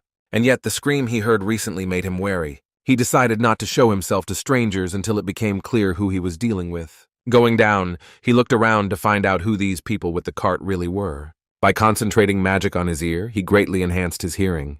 Suddenly, he heard a weakened child's voice begging for help. The armed men standing next to the cart were preparing to leave, saying that only a few days separated them from this cursed forest. Addressing his boss, one of the 3 strangers said that many people love elven girls, and the one they caught would definitely bring a lot of money. Hearing this, Art began to lose control of himself. He angrily dug his fingers into the bark of the tree on which he stood. He was filled with rage because the people he met were the slave traders he hated so much. In their arms was a little girl belonging to the elven tribe. Arthur had no idea how these pigs had managed to get their hands on the forest hounds that pulled their cart, but he knew that getting one of them out would be his ticket out of the woods. Seeing the 4 slavers after everything that had happened to him lately, he finally felt like he had a chance to let off some steam. Despite his desire to return home, he still needed a plan. Dealing with these slave traders was the best solution to get supplies and a means of transportation. Chasing them all the way, he decided that attacking right away would be too dangerous, as fighting against all 4 adult bandits would be suicide even with his skill level. He decided to wait until nightfall, when he would have a chance to take advantage of the moment when they stopped and set up camp. Everything happened as he wanted. When the enemies stopped, he continued to absorb mana, preparing for battle. Gaining strength, he waited for one of the assassins to come near him. The enemies were located very close, and he decided to create a pretext for them to separate. While on the branch, the boy picked one of the acorns. Arthur, like a genius of stealth combat, used it wisely. He threw it into a tree near the forest hounds, causing them to bark loudly. The slave traders were not happy about the animals making so much noise that they could wake up the harsh forest. The man with the black beard decided to calm the hounds down on his own. He moved away from the rest of his comrades, but was still armed. Without a weapon, Arthur was forced to use a technique from his previous life. When he had no weapon, he used ki energy to transform his palm into a razor-sharp blade. He wasn't sure if it would work, but the dense concentration of mana was quite deadly. The enemy fighter was trying to calm the hounds when he suddenly heard a crash near the tree behind him. When he looked around, he saw a child approaching him at great speed. He didn't even have a chance to avoid the deadly blow to the neck. Grabbing him by the clothes, he looked with hatred at the pathetic slave trader who no longer threatened this world. The stupid bandit who was going to calm the hounds became food for them. He also helped the little assassin, because he brought with him a knife, which became Arthur's new weapon. The other slavers were pleased that the dogs had fallen silent, but one of them wondered why their comrade was taking so long to return to camp. The fat bandit was already drunk, so he decided to go on reconnaissance, thinking that his comrade had simply stayed behind to relieve himself. When he reached the place where the hounds were, he was horrified by what he saw. However, just as he was about to scream for help, Arthur appeared behind him and covered his mouth, holding his knife to his neck. There was no point in playing with him, so he finished off the second slaver without hesitation. As he expected, fighting in the baby's body was harder and more tiring. He knew it would be better if he finished this as soon as possible, before the others woke up. However, as soon as he got close to the slaver's cart, he heard the enemies begin to rise to their feet and hurry outside. Arthur didn't even think about fighting two bandits at the same time, so he decided to hide for the time being. As it turned out, they had come outside because of the noise that was keeping them awake. Seeing that their comrades were not there, they became alarmed and began to examine the surroundings. For a moment, the forest was plunged into silence, and even the previously noisy hounds suddenly fell silent. The bald bandit who was standing next to the cart suddenly heard a gust of wind next to him. A moment later, a child appeared in front of him at great speed, and he barely managed to block a knife strike. Even so, Arthur was incomparably faster than his opponent. A moment later, he made another quick dash, with which he wounded his opponent's legs, cutting his tendons. The bald bandit could no longer move. He screamed in pain, which attracted the attention of their boss, who moved a short distance away from the cart. Addressing the leader, the wounded bald bandit said that this boy was a very dangerous and fast magician. Upon hearing that the child was a magician, the last of the bandits suddenly decided to throw away his sword. Using magic, he strengthened his fists similar to what Arthur did. He said that since he was dealing with a wizard boy, then he would try not to kill the golden egg that had just landed next to them. As it turned out, such a rare find as Arthur could bring them even more money than the little elf they caught. In just a moment, this disgusting madman was behind the child with great speed, ready to strike. Arthur barely managed to dodge the blow that destroyed the surface beneath their feet. Arthur decided to step back, considering how fast the enemy was. A moment later, he stopped the enemy by throwing a stone at him. The angry bandit, wiping his face, began to wonder where the child got such strength that could injure his body.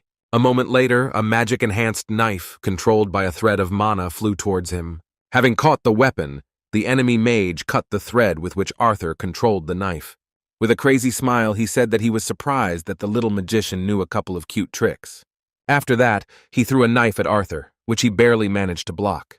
The enemy turned out to be too fast, and it was too late to dodge his attack. Covering his face, Arthur took a hard kick to the stomach. From such a strong blow from an adult magician, he flew to the side where his knife lay nearby.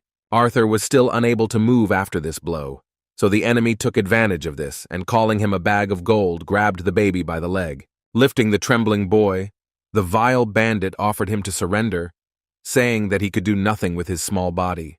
However, at that very moment, the guy reached for the bandit's hand and squeezed it with all his strength. He noticed that the condensation of mana, like a blade, behaved like wind magic. From this, he guessed how mana should behave in order to use fire. Within moments, he had caused a powerful explosion with the palms of his hands, which he had grabbed the slave trader's hand with. A powerful flame rose up around them as Arthur used a rather impressive amount of mana. The madman's hand was completely destroyed, and he began to scream frantically. Taking advantage of his enemy's panic, Arthur regained control of the knife. The bandit screamed that he didn't care about the baby's life anymore, and that he would definitely finish him off.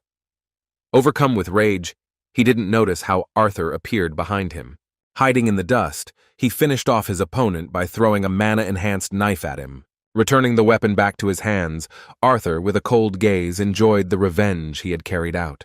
As he started walking towards the cart, the last bandit, who could not move, began to beg him for mercy. With a menacing look, Arthur replied that he had no doubt that the little girl they had captured had also begged them for mercy. Having finished with the last of the slavers, he opened the curtain of the cart and saw a crying girl from the elven tribe. He saw how scared she was, so with a kind smile he extended his hand towards her, saying that it was now safe here and she could return home. Seeing the kind young man in front of her, she began to cry with joy. Before he took her out of the carriage, he decided to cover her eyes so that she would not see the battlefield. When he had taken her far enough, he removed the blindfold from her eyes. The girl looked quite sad. Her green eyes seemed empty. In front of her, she again saw the kind face of her savior, who miraculously dealt with the attackers, despite his young age. Thanked him for a little shyly, she hesitantly thanked him for his help. As soon as Arthur heard the cherished words, he shocked her by immediately turning around and saying goodbye with a smile. It turned out to be not so easy to quickly get away from the little elf. She clung to his clothes with a very pitiful look, which indicated that she was very scared and only a piece of shit would abandon such a sweet little girl in the forest. Arthur was a little confused, so he explained that he should hurry home. He again said that those bad guys she had encountered would not be after her anymore. As he tried to leave, he said that he had heard that this magical forest was a very safe place for elves. In response to his words, the girl began to shake her head, saying that her abduction was proof that the forest was fraught with danger. With tears streaming down her face, she said in embarrassment that mana beasts were only afraid of adult elves. When she said that her parents said that hounds and tree golems ate children, Arthur grabbed his head, realizing that he had stumbled upon an intrusive and problematic girl. Having no other choice, he reluctantly agreed to help her get home, then asked how long it would take to get to where she lived. The situation was made worse by her obvious lie that she didn't know it. Sighing heavily, Arthur decided to come to terms with the situation. After that, he began to walk in the opposite direction, warning her that she should stay put. The frightened girl decided that he was going to run away from her, but seeing her reaction, Art awkwardly explained that he just wanted to collect some supplies, because he did not know how long their trip would be. With a sweet smile and a blush on her face, the little elf thanked him for his concern. Returning to the camp that the slave traders had set up, Arthur gathered everything he could for the upcoming journey. None of them knew how long the trip would take, so he also had to think about the return. Unfortunately, they couldn't take the whole wagon with them, so he packed the necessary supplies in a large travel backpack. Besides, it would be inhumane to leave the hounds in this place. Art decided to free them, realizing that they were not a threat to him. As he left the camp, he hoped that when he brought the girl back, the elves would help him return to the human kingdom. Returning to the place where he left the elven girl, Art saw her playing with some beautiful butterfly. It was already dark, so he took out of his backpack the cloak he had found in the carriage. He assumed that these clothes belonged to her, so he asked her to put them on, because the nights in the forest were very cold. With a sparkle in her eyes, the elf thanked him for the clothes. After that, he patted her on the head as if he himself was not a child. It seemed that now he was even glad of her company, so he said with a smile that he would definitely bring her home. As they walked in the vague direction she had indicated, he learned more about her. They met, and the girl told him that her name was Tessia Eralith. She was interested in how Arthur got to the elven forest. The story was too long, so the boy briefly said that he was separated from his family, with whom they traveled to the human city. Along the way, they encountered some animals that, as Tessia had mentioned, were only afraid of adults, but were dangerous to children. Such encounters were not isolated, but Arthur easily overcame the obstacles. When she learned that Arthur was from the human kingdom, Tess asked a strange question, wondering if it was true that all human men were perverts who had multiple wives. Upon hearing this, Arthur was surprised by her strange idea of people. As it turned out, she heard about it from her grandfather. Arthur replied that he had no doubt that there were perverts among the elves, too. However, when he asked her if she knew what a pervert was, she said no. To satisfy her interest, he still did not explain to her the meaning of this adult concept, but explained that usually only some nobles have several wives, which is probably common among elves as well. The more adequate questions were Arthur's. When he asked about what life was like in Eleanor, the little elf happily replied that it was fun.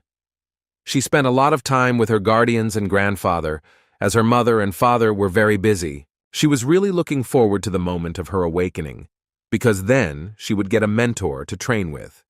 Hearing this, Arthur was surprised at how good the education was in Eleanor, since each mage was assigned an individual mentor immediately after awakening. During dinner, the modest elf once again inquired about what had happened to the bandits who had attacked them. Arthur could not tell her the whole truth, so he simply said that they had been in an unpleasant accident, but promised that she would never see them again. Hearing this, the little elf sincerely thanked him for everything he did for her. When it began to get dark, Arthur set up a small tent. The fire had already died down, but Tessia continued to sit outside. Arthur, realizing that she was in no hurry to go inside, reminded her that she needed to get some sleep. In response, the elf, covered with a warm blanket, asked why he wasn't coming. Arthur, leading her into the tent, said with a good laugh that he would guard her outside. Once he had apparently put her to bed, he decided to use the free time to find out what kind of will Sylvia had left him. However, he was suddenly interrupted by a rustling sound, after which Tessia, with a blush on her face, looked out again. She asked Arthur if he was sure he didn't need rest.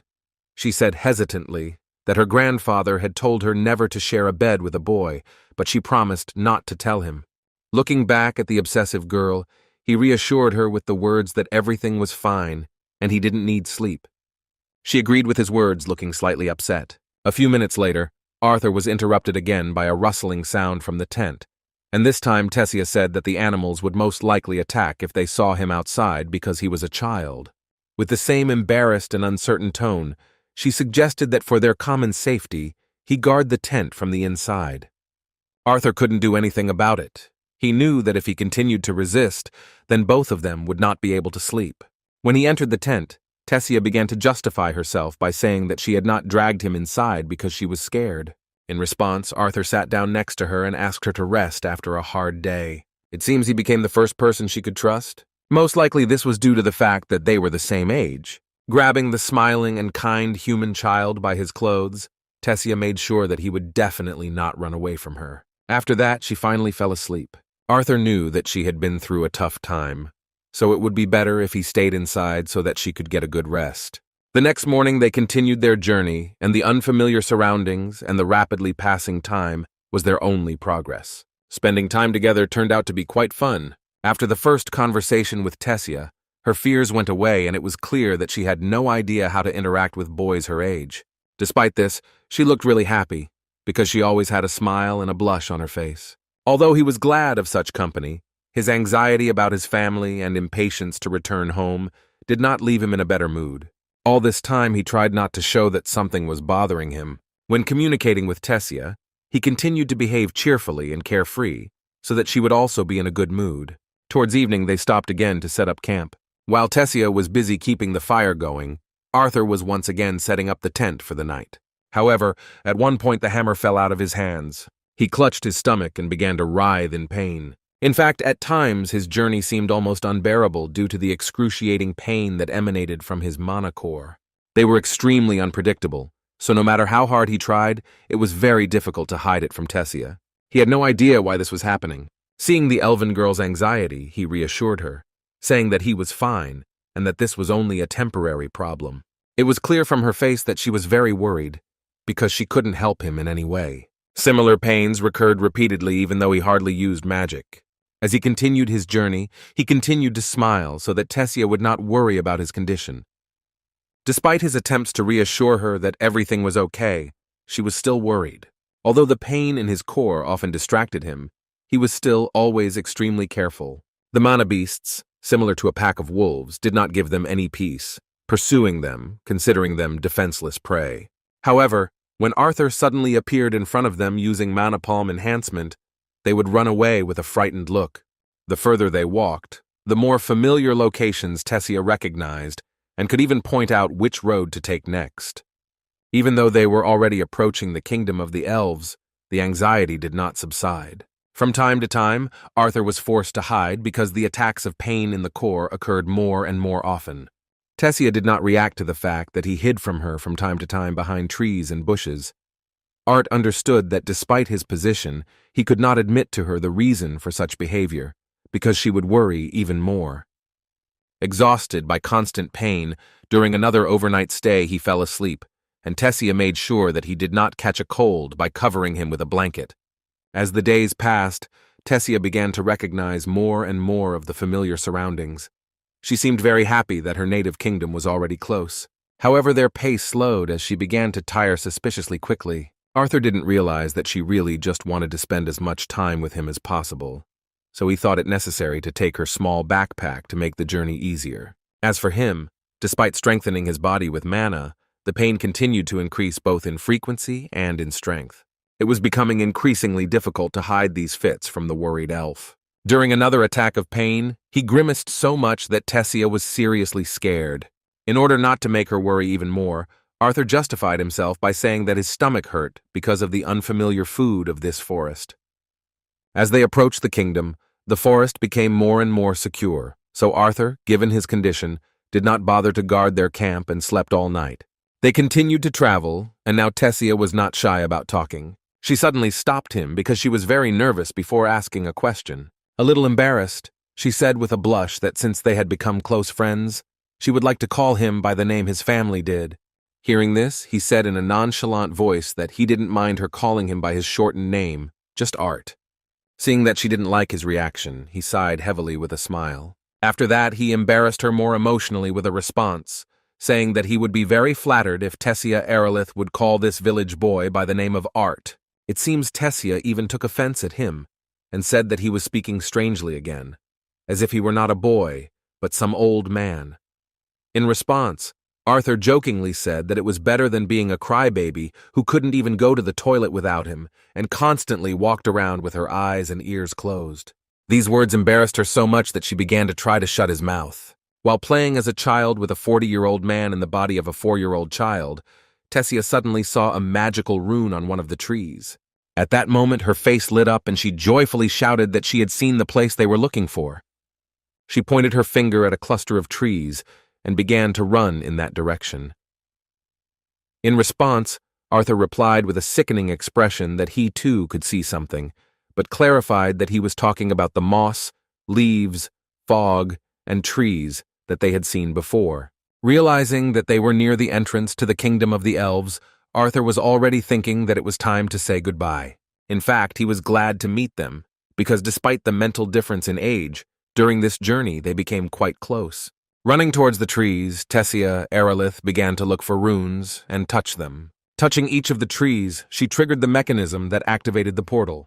It was the first time Arthur had seen such technology using mana, and Tessia, who couldn't contain her emotions of joy at returning home, began to unconsciously move her cute ears. A moment later, a magic spell was cast on the largest of the trees, which was accompanied by a loud rustling sound. The gates opened in front of them, and Tessia immediately went forward. Arthur remained behind, waiting for her to say goodbye. However, instead, Tessia looked in his direction and extended her hand, asking him to hurry. Moving through the teleporter was not the most pleasant experience for Arthur. A joyful Tessia asked him to quickly get to his feet because they had finally arrived. The gates from the side of the elven kingdom looked completely different. Next to them stood 2 huge statues of great warriors. Arthur raised his head and opened his mouth wide in surprise. Buildings, houses, and shops, all of this was located in the middle of an ancient, untouched forest. Seeing the portal activated, people began to look in its direction because usually elves do not leave the borders of their kingdom. Suddenly, a bright green glow of wind magic appeared in front of them. Arthur thought the locals were hostile towards them, so he grabbed his knife, but Tessia stopped him without hesitation and continued to watch. As it turned out, it was a technique of stealth movement using wind magic. An elite squad of elven mages appeared before them. They knelt down and greeted the princess of the kingdom with one voice. Hearing this, Arthur could not utter a word. He began to look at Tessia and the elite mages in panic, asking what they were talking about. With a sweet, yet still shy smile, she simply nodded her head, agreeing that she was the princess of the elven kingdom. Bowing his head to the princess, the loyal elite elven soldier said that they arrived as soon as they noticed that the royal teleportation gate had been used. As soon as he started talking about how they had already reported this to the king and queen, the royal carriage appeared out of nowhere in the square. Lord Alduin Erelith and Muriel Erelith, who are King and Queen Eleanor, excitedly rush towards their daughter. After them, Tessia's grandfather walked out with a slow but important step. His name is Virian Erelith, a stern elven man with a name that is featured in every history book in the world. He is the former king of Eleanor, who led the last war against humanity. For an elf like him, seeing a human child next to his granddaughter was very unexpected. Despite this, he smiled sincerely, being glad that the princess of the kingdom had returned safe and sound. Arthur, seeing Tessia's indecision, decided to kick her towards the family so that they could quickly hug after such a difficult and long time. She did not resist and began to run towards her mother. The moment of family reunion was very touching and long awaited. The father and mother lovingly hugged their daughter, and the grandfather, standing nearby, was happy that everything went without tragedy. With a smile on his face, Arthur wondered if his mom and dad would react like this when they saw him. He was so touched by this moment that he couldn't wait for the day when he would see his family again. Rising to his feet, King Eleanor regained his cool and reasonable demeanor, and then thanked the human child, saying that these words belonged to him not only as King Eleanor, but also as the father of this girl. After that, he said that as a small gesture of gratitude for helping Tessia come home, they invited him to come to their house, where he could rest a little, and then tell about what happened. Although the Elven King's tone was gentle, his eyes showed that this was not a proposal, but an order. Even so, Arthur, using his privileges as the respected savior of the princess, said that he was flattered. However, just as he was about to utter words of polite refusal due to his own family circumstances, the princess of the Elven Kingdom suddenly grabbed his hand. Tessia's behavior was so unexpected that not only the royal family but also their guards froze in place in surprise. With a happy expression on her face, she happily grabbed his hand and asked him to follow her quickly, as she wanted to show him a lot of things. The boy couldn't resist her desire. He expected to see an impressive castle after learning that she was a princess, but what he saw was not what he imagined. The castle where the royal family of the elves lived was located on one of the huge trees. It was decorated with gold, and at its entrance there were statues of the first king and queen of their state. It was simply enormous inside, with a beautiful red carpet beneath your feet, servants standing on either side with their heads bowed, and in front was a luxurious staircase leading to the reception hall. Seeing this, Arthur stopped for a moment and grabbed his head because of the thought that it looked like he was the hero of some saccharine novel. Addressing the servants, the queen said that Arthur was their honored guest. She asked the maids to wash him and take him to the restroom. Hearing this, Arthur apologized to the lady for interrupting her, and then said that he would first like to explain what had happened to them. Hearing these words from the child, the lady was confused, but King Alduin was willing to listen to him. The royal family gathered in the conference room. Along with them was the royal guard, which is usually present at events where the entire highest representative of the state takes part. Lord Virian was also present, being an important member of the royal family. Everyone was waiting to hear what the 5-year-old was going to say. Rising to his feet, Arthur bowed his head respectfully and introduced himself as a man from a humble town in the kingdom of Sapin. He also stated that it was a great honor for him to be in the presence of the royal family. He decided that such a presentation was absolutely necessary because the discussion would not progress if he was treated like a child. Everyone was surprised by his manners, and the king even remarked that despite his supposedly humble origins and being so young, he seemed to be quite a mature and well-educated man. After this, he said that they would like to hear what had happened. Arthur began his story with his personal journey, beginning with a vague retelling of how he was separated from his family before the encounter with the bandits. It was not an outright lie. He was partly telling the truth, but he could not tell everything as it really was. Inevitably, as the story progressed, when he encountered their daughter, the atmosphere in the hall changed dramatically. King Alduin was simply furious. He angrily slammed his fist on the table, shouting in anger that he should have known that slavers were involved in this incident. In response to his emotional words, Arthur allowed himself to answer that slave trading was a profession, not a race. Although he tried to speak respectfully without being rude, it had its consequences. A sharp clang of metal was heard as the guards present inside the hall drew their blades and pointed them at the impudent child. However, the royal family was not happy with the way their subordinates were rushing things, demonstrating such an attitude towards the savior of their princess. Mr. Virion decided not to rush things, although he himself understood that the story told by the impudent boy was hard to believe. He was forced to try to eliminate the risk that he himself was connected with the slave traders. With a piercing gaze, he asked what the boy did when he saw his granddaughter taken by slavers. Speaking of Arthur being just a child, he assumed that he would probably start talking about negotiations or how he begged them for mercy. In response to the elder, Arthur calmly stated that, although he was a child, he was also a magician, and therefore was able to destroy the slave traders with his own hands and save his granddaughter. This time the head of the royal guard could not stand it. He took out his blade, soaked it with mana, and said with hatred in his eyes that he would not tolerate how the insolent man dared to lie in front of the former king of Eleanor. However, Mr. Virion put him in his place with a condemning and stern look. The pressure from the former king made him tremble with fear. Arthur understood that the situation was getting tense, so he decided that there was no point in continuing these negotiations.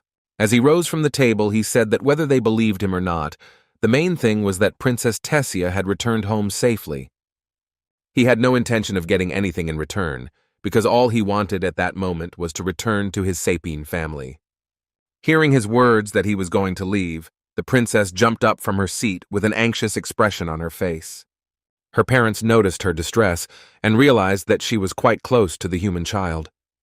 Mr. Virion also couldn't miss the fact that she even called him by his shortened name. Seeing the princess's behavior, Arthur hesitantly replied that, knowing history, he did not think that a person should stay in this kingdom for too long. Besides, he couldn't help but mention that his priority was to make sure his family was safe. He also wanted them to know that their son was okay. After hearing the story, King Alduin made a thoughtful expression on his face. In a calmer tone, he said that despite the past of the two kingdoms, the human child had saved their daughter and had taken on the burden of accompanying her until her return.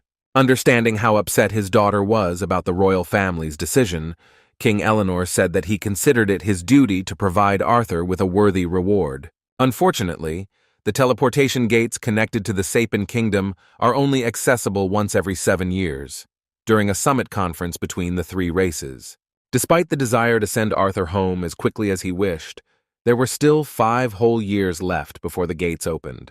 However, the king was sincere in his desire to reward his daughter's savior, so he said that despite the inability to use the teleporter, they would be happy to send guards to escort him home safe and sound. Rising from the table, he extended his hand forward and with a kindly smile stated that he would like to extend their hospitality. He admitted that some of them were tolerant enough, but too many still resented the people because of the recent war. Despite the different moods among the elves, he could do nothing more than invite his daughter's savior to make himself at home. The royal family promised to have his escort ready for the following morning. With his hand on his heart, Arthur sincerely thanked him for such a generous and indescribably important award. Having finished his tense conversation with the royal family, the young magician went into the room. Finally being alone, he felt a certain relief. The day turned out to be quite difficult, but at the same time productive. After many months away from civilization, he was finally able to enjoy a shower. However, here, at this moment, he again encountered the problem that had been bothering him lately. He ducked again as the piercing pains in his manacore grew worse and worse. After taking a shower and putting on the new clothes that the royal family provided him, Arthur sat down on the sofa. He had the stone he had received from Sylvia in his hand. It was wrapped in her dragon feather, so the strong aura did not spread throughout the castle. Arthur wondered what to do about this core problem that was only getting worse. He was sad that Sylvia couldn't help him anymore. A moment later, he was distracted by a knock on the door. Opening the door, he saw Tessia standing in front of him, trying to contain her emotions, nervously clenching her fists. A moment later, she struck her head straight into the stomach of her savior, who was already suffering from terrible pain without her. In an agitated tone, she called him a fool for first talking coldly to her family, and then declaring that he was going to leave. Arthur gently touched her shoulders and replied in a calm tone that he was not really cold. He clarified that he was actually being polite, because he was dealing with the king and queen of this kingdom. He asked impatiently why she had not told him anything earlier.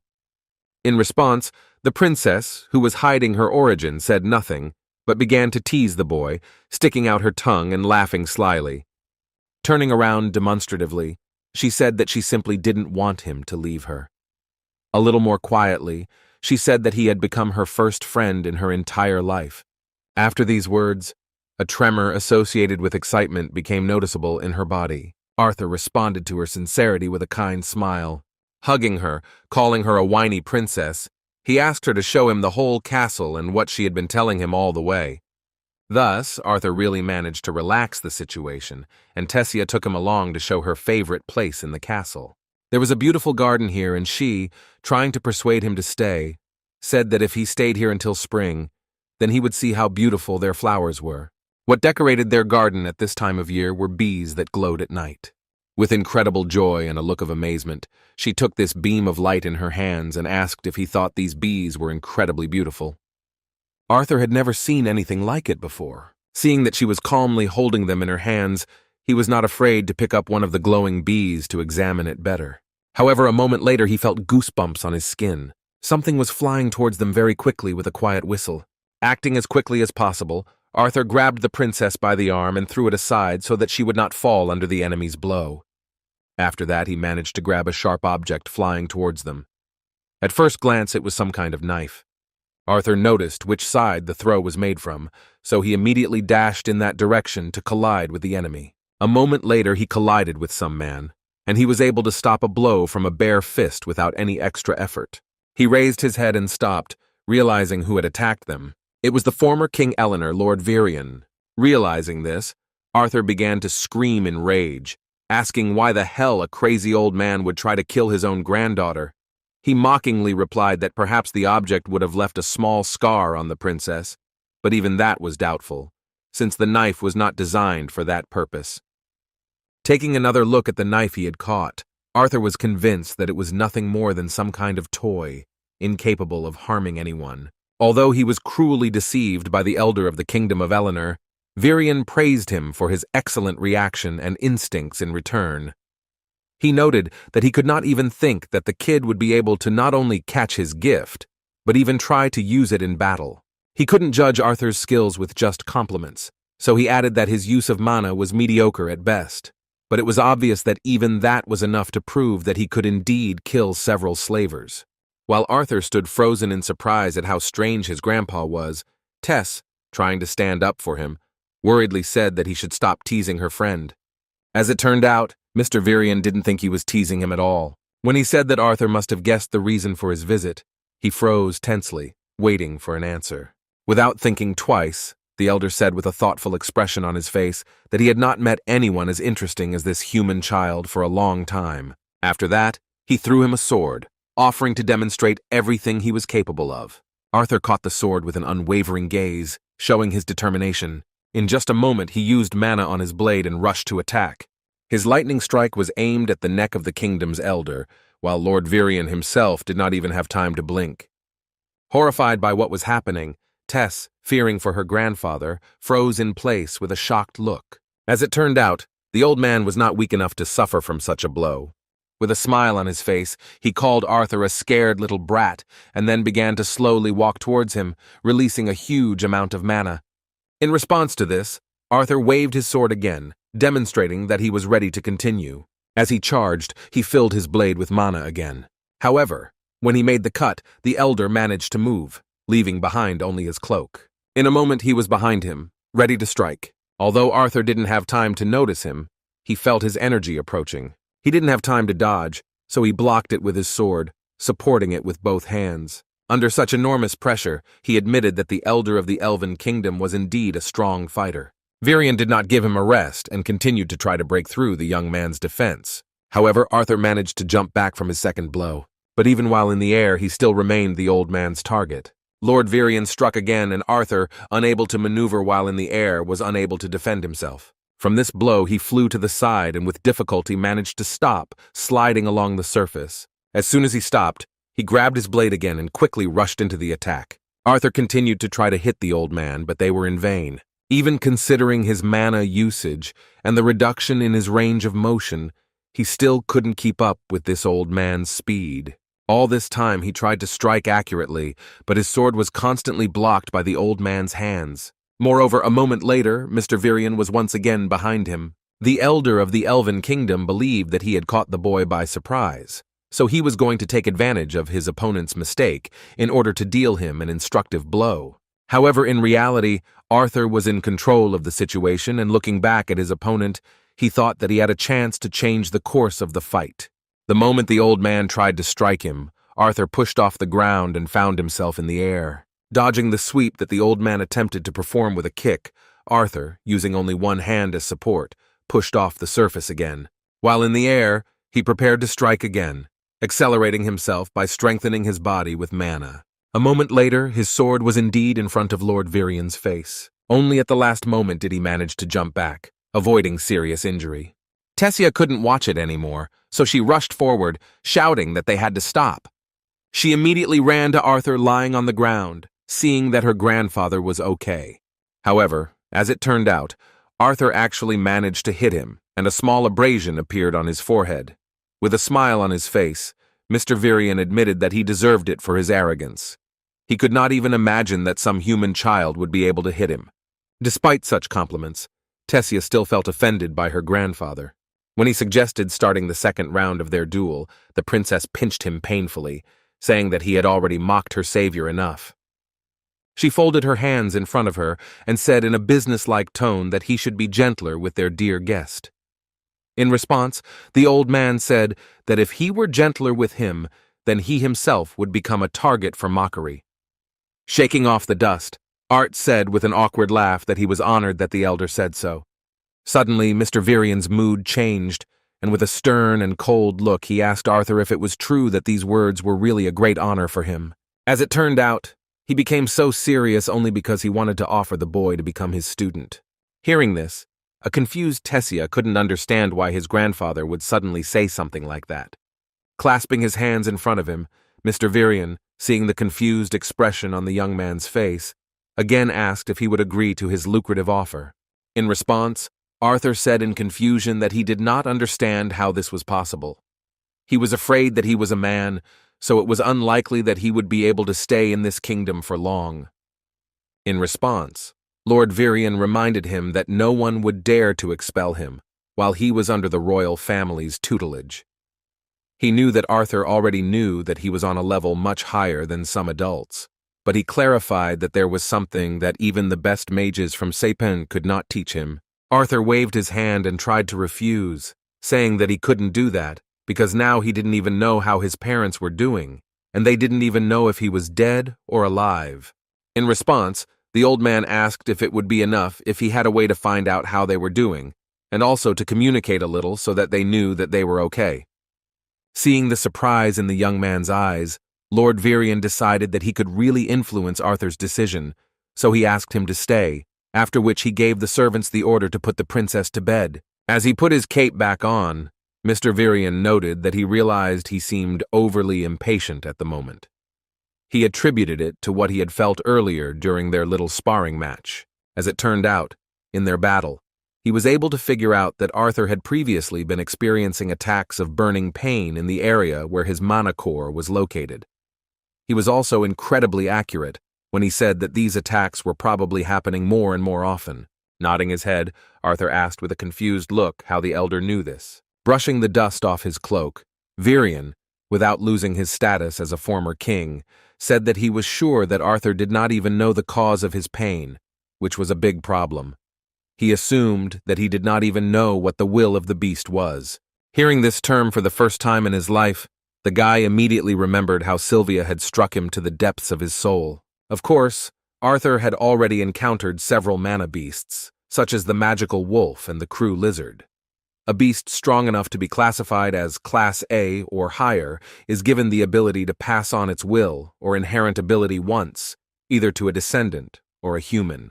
Understanding that the human child had some reason for not divulging such information, he said that he would not be curious about how he came across such a powerful beast.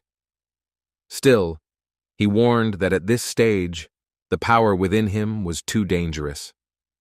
Now Arthur knew that the will he had received from Sylvia was doing him more harm than good at the moment. He had never come across this concept before in the books in his mother's office, so he assumed that the old man knew everything because he also possessed the will of the beast. Sitting down opposite him, Lord Virian released a dense aura of mana and said that he was the one called a beast tamer. When it comes to beast tamers, it is a title that can only be earned when the owner of such a person completely defeats the monstrous beast that resides within him. Mr. Virion knew well how important it was for the baby to return to his family, but he warned that doing so immediately would be too risky. Touching his stomach, he said that the power of his animal will was too strong for his immature body. Arthur was simply horrified by the next words. Mr. Virion warned that he didn't have much time, because if he doesn't start controlling the beast's will soon, then the power he has received will destroy his body from the inside. With the disturbing thoughts imposed on him by the former elven king, Arthur returned to his room. A heavy feeling pressed on his body, and he slept restlessly, with cold sweat on his face. He was having a nightmare, and the monster he saw seemed like a visualization of his burden, as if it represented his anxieties. The expectations placed on him haunted him even in his sleep. The nightmare disappeared as quickly as Tessia was in his room.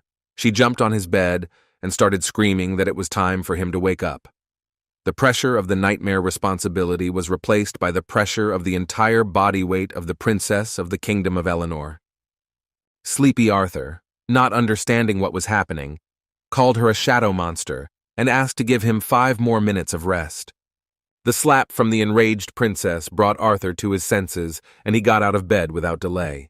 Tessia was genuinely glad that he was not leaving the kingdom.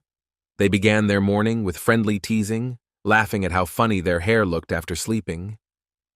The princess did not forget to ask gently whether Arthur would really be staying at their house for some time.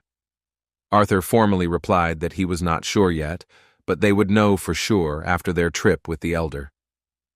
Dissatisfied with his attitude, the princess pinched him painfully on the back. After that, she nervously shouted that she would be angry if he continued to call her princess. Trying to calm her down, Arthur apologized and then asked to let him take a shower and get ready. When he said that if she didn't want to look at it, then she should leave the room, Tess, with a funny look of disgust on her face, said that he was saying perverted things, which proved her grandfather was right. Having driven out the intrusive and shameless princess and finished with the morning preparations, Arthur left the room and went down to the first floor. As he walked outside, he overheard part of the conversation between the king and Elder Virion. Alduin spoke of how it was not fitting for a human to live in this kingdom. The queen agreed with her husband's words, and noted that she would always be grateful to the boy for saving Tessia, but even so, allowing a human to remain in their kingdom was against all traditions. With a cold and reasonable look, Mr. Virion replied that he did not want to hear anything, because he liked that boy. He also asked them to notice that their daughter approved of his decision. Realizing her importance, Tessia began to nod her head diligently, demonstrating her support. Although Lord Alduin asked the former head of the kingdom to change his mind, there was no longer any point in doing so. Virion was determined that Arthur would be under his direct command. He asked to make sure that everyone in the kingdom knew about this, to avoid disagreements and conflicts, as well as aggression directed towards the human boy. Having heard every word of this conversation, Arthur himself, slowly descending the stairs, was in a good mood. He realized with a smile on his face that the elder could indeed be trusted. Seeing him approaching the carriage, Virion nervously called him a late brat, after which he hurried the boy to get into the carriage faster. The road was long and they left the capital. Mr. Virion was dozing peacefully along the way, but the restless children interrupted his rest with a question about how much time this journey would take them. When Arthur called him grandfather, he smiled slyly, realizing that the human child was not very restrained towards the former elven king. The human child was very interested in seeing who the grandfather's mysterious friend was who was going to help with their affairs somehow. Their pleasant conversation was interrupted by Tessia, who had fallen asleep with her head resting on Arthur's shoulder. Looking at his beloved granddaughter, Virion said that she had woken up so early, worried about her only friend. Arthur slept soundly, not knowing that she was really so worried about him. Putting his hand on his granddaughter's face, Mr. Virion told her that, being the only princess of this kingdom, she grew up in complete solitude. She was constantly hurt by adults and even children who pretended to be her friends. Their deceitful games affected her so much that she eventually became cold and distant, constantly building a wall around herself. Virion noticed that in the short time he had seen her with their guest from the human kingdom, she had shown more smiles and laughter than she had in the last few years. Looking at Arthur, the old man sincerely thanked him for becoming such a close person to her. Arthur was very touched by the former king's words, because only after that did he realize how strong his connection with Tess was. An hour later the carriage stopped and the sleepy princess opened her eyes. They arrived at the place and their footman respectfully opened the door, indicating that they had arrived. The mysterious friend that Virion mentioned lived in a small house in the middle of an ancient, dense forest. Although this man was close to the royal family, he lived quite modestly, so Arthur was surprised by this. He was very curious about who this mysterious friend was, who had forced the former king to come to this distant countryside. A moment later, Mr. Virion ran past them and kicked the door furiously, shouting that the old witch must hurry up and receive her guests. It was so sudden that Arthur was startled, but Tess had seen her grandfather greet her in this way before, so she began to laugh. A few seconds after this rude greeting, the door slowly opened. Behind her stood a disgruntled granny, who, calling the former king an old grumbler, shouted that her ears still worked perfectly. In a calmer and kinder tone, Lord Virion introduced this lady to Arthur, calling her Renia Darkasan. He said that she was an old friend of his and a very special deviant of magic who could help him. Bowing respectfully, Arthur, observing the manners of formal communication, said that it was a great honor for him to meet the elder. Looking at the interesting young man, Renia said that they couldn't stand at the entrance all day, so she suggested that they go inside her modest house. Looking around at the interior, filled with various household items and magic, Arthur thought that if Lady Renia was a deviant, it meant that she was like his own mother. This meant that her magic did not fall under the categories of the 4 basic elements, but he still had no idea how exactly she could help him. Arthur sat down at the table and began the conversation, apologizing for his impatience. He mentioned that his grandfather had told him that the elder's magic would help him contact his parents. Looking at the usually stern and emotionless former King Eleanor, Lady Renia said in a cheerful tone that since he was called grandfather, it meant that he was not indifferent to the human boy. Turning to Arthur, she explained that she was what was called a seer. Her lineage's magic varied from mage to mage, but even so, she was quite capable. There was little one could hide from her if she chose to poke her nose into something that wasn't her business. Just by looking at the interesting young man, she said as an example that she already knows that he is very special, so much so that there are parts of his life that she cannot even see. Showing the glow in her eyes, using her prophetic ability, she said that she saw parts of his past and future. Arthur looked up, a little confused because he didn't think that such magicians existed. With her hands folded in front of her, Renia once again surprised him with her insight, saying that the boy was not here because of his clairvoyant abilities, but had actually come to see his parents and let them know that he was okay. Placing a small basin of water on the table, the elder asked him to lean forward and look at the water. Using her magic on him and the water, she asked him to focus on the image of his parents as clearly and in detail as possible, remembering the feelings they evoked in him. She also mentioned that he would be able to talk to them as soon as he could clearly see their images in the water. It was easy to picture his mother, with her shining chestnut hair and tanned skin that radiated a gentle, caring warmth. Her thin eyebrows always furrowed when she was worried about his well-being. Dad, with his distinctive blue eyes and silly smile that brightens up even the dullest days, never left his memories. His silly jokes and simple nature always seemed at odds with his charisma as a leader and fighter adventurer. Hoping that they were okay, he concentrated on how much he wanted to see them. Meanwhile, his parents in their new home were preparing for dinner. This time Alice cooked an incredible beef stew. Looking at the dish with delight, Ray called it amazing and asked what the special occasion was for which she had decided to prepare it. With a sad and tired expression on her face, she said that it had just been a while since she cooked for him after moving to this place. She was already in the last months of pregnancy, so even sitting down at the dinner table was quite difficult. Looking at the table, her eyes became even sadder.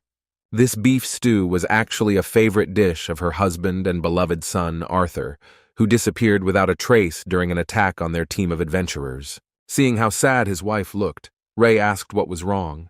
In response, she awkwardly began waving her hands, with a fake smile, saying that everything was fine.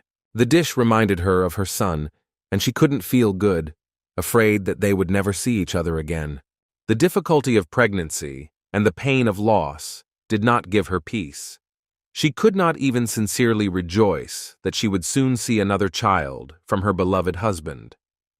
Suddenly, the silence was broken by a childish voice in their heads. He greeted his mom and dad and introduced himself as Arthur. Hearing this, the parents, confused from shock, looked around.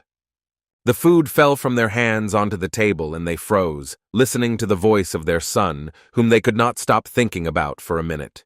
A voice they could barely remember said that he was sure Mom and Dad were surprised to hear it in their heads. Arthur said he didn't have much time to explain, so he just said they needed to know he was alive and safe.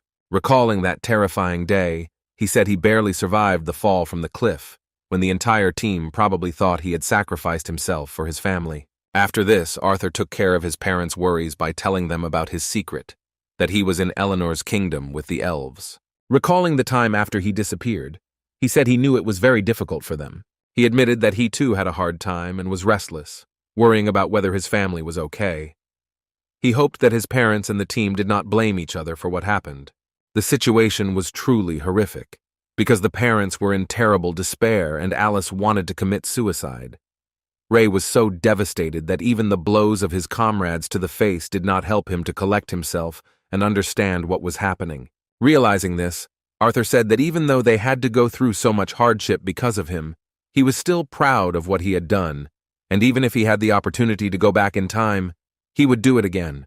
Speaking about how much he wants to get back to his family, he mentioned that unfortunately, it might be a little difficult at the moment. Understanding the family's worries, he said that he had some kind of illness that could be cured by the best specialists, Eleanor. Arthur reminded more than once that he was not in danger, but not in a position to rush home. Unfortunately for him, the conversation could only be one-sided, so he did not hear how his family got to their destination. When they arrived, they split up with a team of adventurers, with whom they had gone through a rather difficult and long journey. Alice and Ray decided to stay in this city to rest before heading back. However, here they met their old acquaintances. The family, which owned one of the most influential trading enterprises in the kingdom, happily accepted them. Here they received very good housing, which could not even be compared with the one in which they lived in a small town. Ray, as an experienced fighter, was given the opportunity to serve the state and even became a commander for a young unit. He took the oath of loyal service, after which he and Alice decided to stay in the capital. Alice worked around the house because she couldn't stress herself out because of her pregnancy. In his conversation with his family, Arthur also mentioned that he had met a deviant mage like his mother and said that it was she who allowed him to hear his voice. Addressing his father, he promised that he would continue to practice magic and fight while he was undergoing treatment. He asked him not to be surprised if he couldn't beat him in the next match in the future. Until their long-awaited meeting, he asked him to be a real man as before and take care of his mother and child. Hearing the last words, Ray raised his head up and his eyes began to water. Looking at the shocked expression on his wife's face, he feared that she had been traumatized by the sudden connection with their missing beloved son. However, a moment later, when Arthur's voice died down, she looked into her beloved's eyes and said, in a trembling voice, that she had been waiting for this moment for so long. A moment later, she jumped up and started walking towards Ray, who asked her not to hurry, since she was still carrying the child with her. With tears in their eyes, they hugged each other, feeling incredibly relieved at the news that their son was okay and safe. This touching moment was the last thing Arthur saw in the water. After the connection ended, he himself stood up on his feet with genuine tears on his face that began to drip right onto the table. Mr. Virion, watching this touching moment, saw that Arthur could still be like a child. Arthur looked up and said decisively that he was ready to become his student. When their carriage returned to the castle, Tessia, tired after the journey, hurriedly pulled Arthur along with her. Upon learning of their arrival, the king and queen decided to meet them personally. Arthur was running after Tessia in a hurry when he suddenly heard the accented cough of Lord Alduin. King Eleanor himself carefully held out his hand in front of him so that he would stop for a minute. Scratching the back of his head awkwardly, he said that he felt that his years as king had made him a little old-fashioned and stubborn. Seeing how her husband was embarrassed to utter his words, the queen placed her hand on the young man's shoulder. With a kind smile on her face, she said that what her husband was trying to say was that they were sorry for what had happened. She expressed the hope that he would accept their apology and would be able to consider their kingdom his home from now on. Virion, seeing the behavior of the royal family, paused for a moment and looked with a smile at how the heirs to his throne were stepping out of the bounds of hatred for the human race. With a smile on his face, King Alduin extended his hand to Arthur, calling him the savior of his daughter and the first disciple of his father. He asked to be allowed to greet his dear guest properly once more. Arthur accepted his words of regret with a sincere smile. They shook hands, and Arthur thanked King Eleanor for his generosity. Tess suddenly intervened in their conversation, shouting with a fighting spirit that if their father really felt sorry for Arthur, then he should give them some peace to play outside. She was really looking forward to the moment when she could show him the city. Looking at each other in surprise, the king and queen could not refuse the young princess her wish. They had never seen her in such a mood before, because it was difficult for her to find people close to her.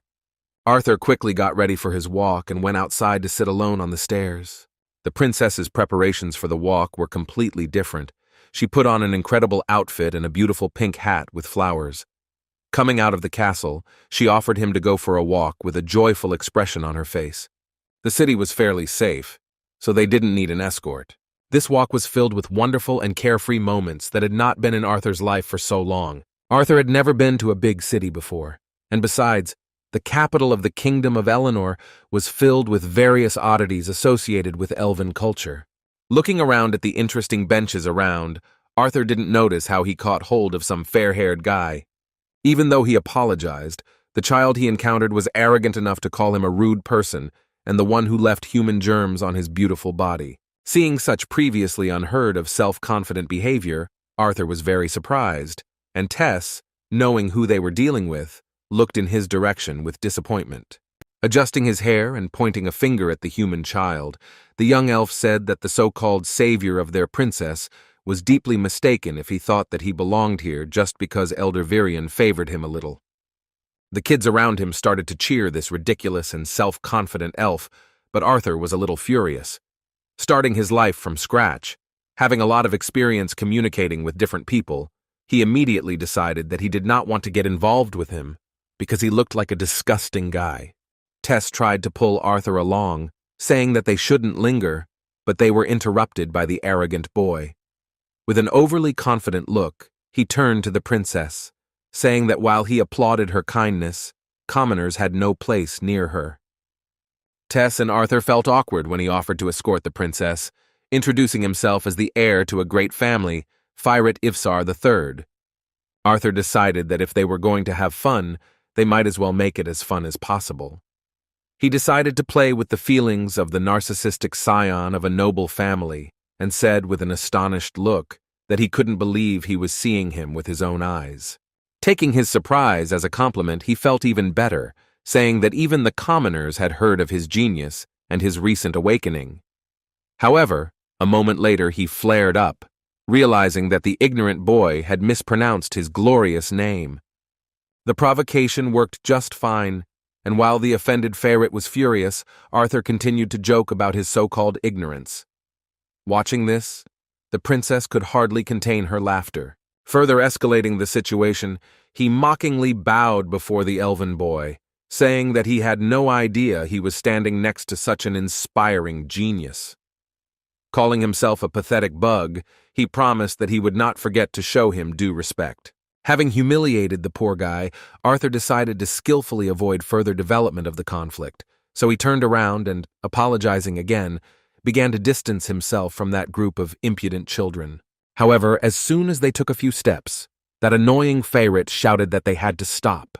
With an angry expression on his face, he said viciously that Arthur was naive if he thought his sarcasm had not been detected. Arthur was truly surprised that this ridiculous guy was not as stupid as he had expected. Filled with anger, Ferret raised some paper and shouted that he had to do something that would protect the honor of the Ivsar house. In front of his friends, he asked for this piece of paper on the ground and shouted that he was challenging the commoner to a duel. Hearing this, King Grey, who had reincarnated in this body, felt uneasy, not understanding what honor had to do with it. Taking a step forward and pushing Arthur back, the princess impatiently asked Firat how he dared to start a duel with the apprentice of Elder Virion. Addressing this offended boy, She reminded him that even though he was of noble blood, he still had to know his place. Showing off in front of his equally ridiculous friends, Ferret politely replied to the princess that his father had taught him to never allow anyone to trample on the honor of their house. Holding out his wand towards the man, he said that he had a free choice to accept this duel or retreat, tucking his pathetic tail between his legs. His move was cunning. He even reminded Arthur that his decision would also affect his mentor. Looking around at the onlookers who had gathered around the scene with interest, the guy was surprised by the seriousness of this Ferret's statements. With a haughty and satisfied look, Ferret, believing that he had achieved his goal, said that he would accept his enemy's silence as a sign of consent to the duel. After that, he turned to the princess and politely asked her to judge this duel. Looking at Arthur, who was not against fighting this ridiculous guy, she thought that the only one to worry about here was Ferret. Still, she had no other choice. Ferret was right when he said that the result of the duel in front of many spectators would lead to rumors spreading throughout the city regarding how good the former king was as a mentor. Moreover, it was also obvious that he was going to assert himself at the expense of a human child, knowing that people awaken much later. Tessia, knowing the truth about how strong Arthur was, decided not to stop the fun and shouted about the beginning of a fair duel. Ferret was the first to rush forward, waving his magic wand in a fighting spirit, saying that the man named Arthur would have a hard time because he would taste the power of a true genius. However, while he was confidently planning how he would defeat the opponent, Arthur appeared in front of him with incredible speed, ready to strike. In the poor guy's eyes, it looked like some kind of flickering of light. He didn't have time to react and missed a rather generous blow to the face. Unable to control the aura of mana, the defenseless Ferret, despite the nobility of his origin, did several somersaults and, having lost his shoes, fell to the ground right in front of his friends. Arthur was a little disappointed that their fight ended with just one light blow. Tess looked at the heir of a great family in surprise, thinking about how weak he was. She knew it would happen, but she couldn't even imagine that it would happen so quickly. The public was also shocked, so Tess decided to act immediately. Grabbing Arthur's hand, she laughed cheerfully and suggested that he run on. At such moments, he couldn't help but appreciate this little princess more and more. This serenity gave him inspiration and peace of mind. Although the rest of the day wasn't as fun as the fight with Ferret, it was refreshing and allowed him to take his mind off the anxious thoughts about responsibility and further training. While visiting various places, Arthur sometimes made the princess bored because his interests were more adult than hers. As expected, not everyone in the city was thrilled to have a human child roaming their streets, one of the very race that had tried to exterminate them entirely. And yet, when Tessia appeared next to him, the address to Arthur changed dramatically, because the locals and merchants began to remember the words of the head of the kingdom.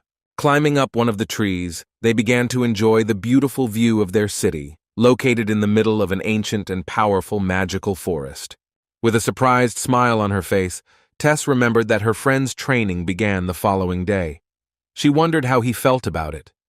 Arthur looked quite calm, although Tess assumed that he was nervous. In fact, at that moment, he remembered the words of the elder, who said that he had no idea how he had been taught until now, but assured that his lessons would not be easy, even for him. Ignoring the pain from the mana core, the assimilation process used by animal tamers was often compared to immersing the body in boiling tar. Pointing his finger at him, the old man sternly said that because of all these circumstances, he would be forced to be stuck here in a foreign country, without the family comfort he was accustomed to, and his daily life would become difficult. With a kind smile on his face, he nevertheless clarified that he would not regret it, because if he could endure these difficult trainings, which were not intended for children of his age, then he would be able to receive a very huge reward for his efforts. Returning to the dialogue, Arthur nevertheless said that although a difficult test awaits him, he is not afraid, but still excited. Enjoying the beautiful view of the city, he said that he had come a long way to get to where he was now. The training was necessary in order to see his parents again. He could not wait for what the future held for him. These times flew by unnoticed, and 3 years later they both changed beyond recognition. True, this was more a matter of appearance than habit. Tess, as usual, woke up earlier than Arthur, so she gave him no peace until he could wake up. Screaming that they were already late, she squeezed his ankle so hard that he instantly woke up and started screaming. As it turned out, she became noticeably stronger and even managed to awaken her core. Arthur became more manly in appearance. Touching his ankle, he accused her of using mana to twist it. Then, with an offended look, he sternly asked if she couldn't find a gentler way to wake him up. In response, she, without admitting her guilt, said that it was his own fault, because he did not wake up when she politely asked him to do so. After these words, she put her hands on her hips and slyly said that in this situation, Arthur was paying attention to something completely different from what he should be paying attention to, because he should first of all be grateful that such a beautiful girl like her woke him up. Trying to hook her with a sharp joke, Arthur said with a carefree expression that there were quite a few attractive maids in the castle. Of course, Tess was not only angry, but also offended by Arthur for his impudent words. As she walked down the stairs to the first floor, she did not give him a break, constantly asking if he was sincere in his words. Arthur began to fear that the maids in the castle would soon be changed. At the bottom of the stairs, Mr. Virion was already meeting them. Grandpa said with a stern look that his ridiculous students had made him wait. One of the most respected elves in all of Eleanor, who had been forced to wait for the two teenagers, was patient with their lateness and suggested that they begin preparing for the next lesson. The lesson dealt directly with the use of magic, so it is worth mentioning that in this world there are 4 basic elements and their higher forms. These higher forms of elements are ice, gravity, lightning, and sound. They can only be controlled by mages who have gone beyond their capabilities. There are also differences in what the abilities of different races are. Dwarves can only manipulate earth or fire, but like elves, they have a much higher affinity for the 2 elements. Their defining characteristic is that all dwarves can mold and bend metal, and talented ones can even cast spells and manipulate magma. Elves are limited to water, wind, and earth, but with a much higher affinity than humans. In rare cases, they can also become a special type of deviant that controls plants. However, elves are not capable of becoming mages who can manipulate higher forms of the elements. Human mages have the ability to manipulate any of the 4 basic elements. They are also the only race capable of becoming deviant in any of these elements, along with anomalies that cannot be classified in any of the elements. An example would be healers like Alice, Arthur's mother. There is a delicate balance of power between their 3 races, taking into account population, shared innate affinity with the elements, and loyalty in mages. Arthur had this knowledge thanks to access to his mother's study, where he read all the books before the age of 5. He himself explained this theory in order to find out if it was good enough, comparing it with how the elves see it. Looking at his granddaughter, tired after physical training, Virion decided that it was not worth bothering the children with an even more detailed study of all the nuances of using the elements of magic.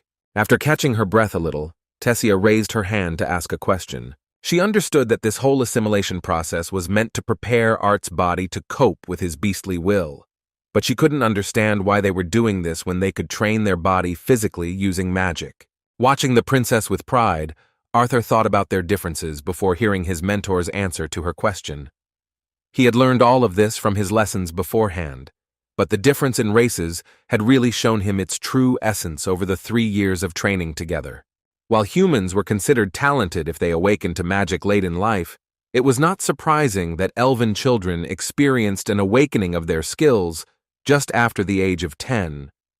For Tess, it happened even earlier, at the age of 9. Returning to her question about physical training, Virion saw through her intentions right away. She suggested it because she was angry that she was the only one who was beaten during training. Lord Virion really did not spare her during training, even though she was his favorite granddaughter. Since Tess's awakening, she has been practicing her magic skills with a tutor, learning to fight from her grandfather. Looking at her, Art knew that she would be a real monster in the future, but at the same time, he did not forget that he should not be one of those who think differently. Carefully adjusting his granddaughter's hair, the old man explained that what Arthur had been doing for the past 3 years was basically fusing his bones, muscles, and organs with his mana. He hadn't trained physically like Tess. but the old man could assure that once it was over, his body would be stronger than the veterans. Turning to Arthur, she decided to hurt him with a taunt about why he was so sensitive to her beatings. In response to her words, Grandpa quietly laughed, and Art furiously shouted that no matter what the results of his training were, he still felt pain as before. Still, they had to continue training, and the beast tamer, looking at the boy, confirmed his suspicions that 3 years of fusion was not enough to drain his energy. When he asked if Art was ready to continue, he nodded his head decisively. Bringing his hand closer, he said that after this day, he would become a real beast tamer, unlike those happy adventurers who simply use their beast as a tool. He placed his palm on Arthur's solar plexus and said that he was going to ignite his mana core by pouring in a large amount of his own energy. Virion warned that Art would likely feel a little warm, but that he shouldn't feel too sick. However, just a moment later, when the old man began to pour in his energy, Arthur clenched his teeth from the sensation. Instead of feeling a little warmth, he felt an overflow of magic and a burning sensation all over his body, like burns. His mana core was overflowing, and Virion could no longer fill it as it began to push out a large amount of energy. A surge of thick and powerful mana caused an explosion similar to the one during his awakening. Even Mr. Virion couldn't stay on his feet and flew to the side, hitting a tree. Tessia was also blown away by the shockwave, but luckily landed on soft ground. Rising to his feet, the shocked Virion, who had never seen anything like this before, could not understand what was happening. As soon as Tess came to her senses, she ran screaming towards Arthur, who was lying on the ground, his torso exposed by the surge of his own energy. When she took his hand and asked if he was okay, he hesitantly replied that he felt a little weak. The former King Eleanor was hard to take by surprise, but this time he gave in to what he had seen. He said that he knew that Art had his reasons for not telling him everything until now, but still asked again which beast had given him its will. In a weakened voice, Arthur, feeling trust in them, nevertheless admitted that the mana beast that transferred his will to him was a dragon. For the first time since meeting the elder of the Elven Kingdom, Arthur saw his expression so shocked. He started shaking his head, shouting that he couldn't believe that a real dragon tamer was standing in front of him, that he was his student. What he said emotionally next, Arthur didn't remember, because he lost consciousness. Later, he woke up in his room. Virion was next to him all this time, and seeing how the boy came to his senses, he asked how he felt. Remembering what happened before he lost consciousness, Arthur awkwardly said that the elder was going crazy back then. Lord Virion coughed in response to break the awkward moment, and then calmly said that he had already calmed down. Looking up, Art said that he could trust them, but he wanted to make sure they kept this a secret even after he returned to the Sapin Kingdom. Mr. Virion promptly confirmed that they would keep his secret. He then returned to the subject of his departure and said that information about his departure was not established until 4 months later. Hearing this, Arthur jumped up from his seat because he could not believe what he heard. He shouted that he thought that this would not happen for at least 2 years. The change in plans was due to an interracial tournament between the youth of the 3 kingdoms that had been in the works for some time. It was finally confirmed, and now the portals to Xyrus and Sapin will be open to both kingdoms of Eleanor during this time. Arthur was incredibly happy when he heard that he would be able to return to his family much sooner than expected. At the same moment, he remembered that Tess was not there. In response, the old man placed his hand on the boy's shoulder and said that he shouldn't worry about the princess. Remembering that he was probably worried about his family, he said that although he had been checking on his parents through Rinia for the past few years, he would finally be able to see them in person now. Arthur crossed his legs and even felt a little sad, realizing that he would have to say goodbye to his mentor and Tess in just 4 months, which would fly by for him. Placing his hand on his head, Virion replied that he shouldn't worry about that. He wished for these 4 months to end quickly, because now that he had finished his training, it would become even more difficult for him, and he should be prepared for that. As he left his room, he asked Arthur to rest a little longer, and said that he would carefully convey to Tessia the news that he would have the opportunity to return to his family soon. Left alone, Arthur was still absorbed in thoughts about the fact that in just 4 months, his life would change dramatically. Suddenly, he was distracted by some dull falling noise. Looking to the side, he saw a stone fall from his things and land on the soft carpet. It was the item that Sylvia had given him, wrapped in her dragon feather. The feather flew off the stone, and the stone itself began to release thick mana, and its surface began to crack. Arthur was scared because he'd already completely forgotten about this stone, and now it suddenly fell out of his things and cracked. He slowly started to get up from the bed and approached the object that started releasing mana. Suddenly he stopped, hearing another crunch. A moment later, part of the stone broke off, and a sparkling eye appeared from inside. At that moment, Art, shocked by what was happening, screamed from the realization that all this time Sylvia's stone was actually an egg. The shell of this egg continued to break down, and the body of the beast that was inside was revealed. First, a long black tail appeared. A moment later, the shell split into two parts and a small animal appeared, which began to shake its head from side to side. It was a cute little animal that had not yet gotten used to the bright light and immediately began to yawn. A moment later, he fell on his back because he still had difficulty moving. Arthur picked it up and continued to think about what it was. A small cute animal with small black wings looked at him with surprised eyes. Arthur's eyes were no less surprised. They mimicked each other's head movements, and it seemed like this mana beast was learning how to interact with other creatures. Without understanding anything, the amazing animal made a cute sound, similar to a cat's meow. Looking at him, Arthur assumed that he was a dragon, to which he meowed happily. Arthur couldn't believe his eyes. The affection for this little creature made him happy. However, a moment later, the little dragon that Sylvia had left for him suddenly broke free from his hands and bit him painfully on the arm. Immediately after the bite, this dragon lost all its strength and began to fall down, and on Arthur's hand, instead of a bite mark, some kind of seal appeared. It was quite painful, so Arthur grabbed his hand and grimaced in pain, while a small smoke came out from the seal. Looking at his hand, he was surprised that the dragon's bite had such a strange mark.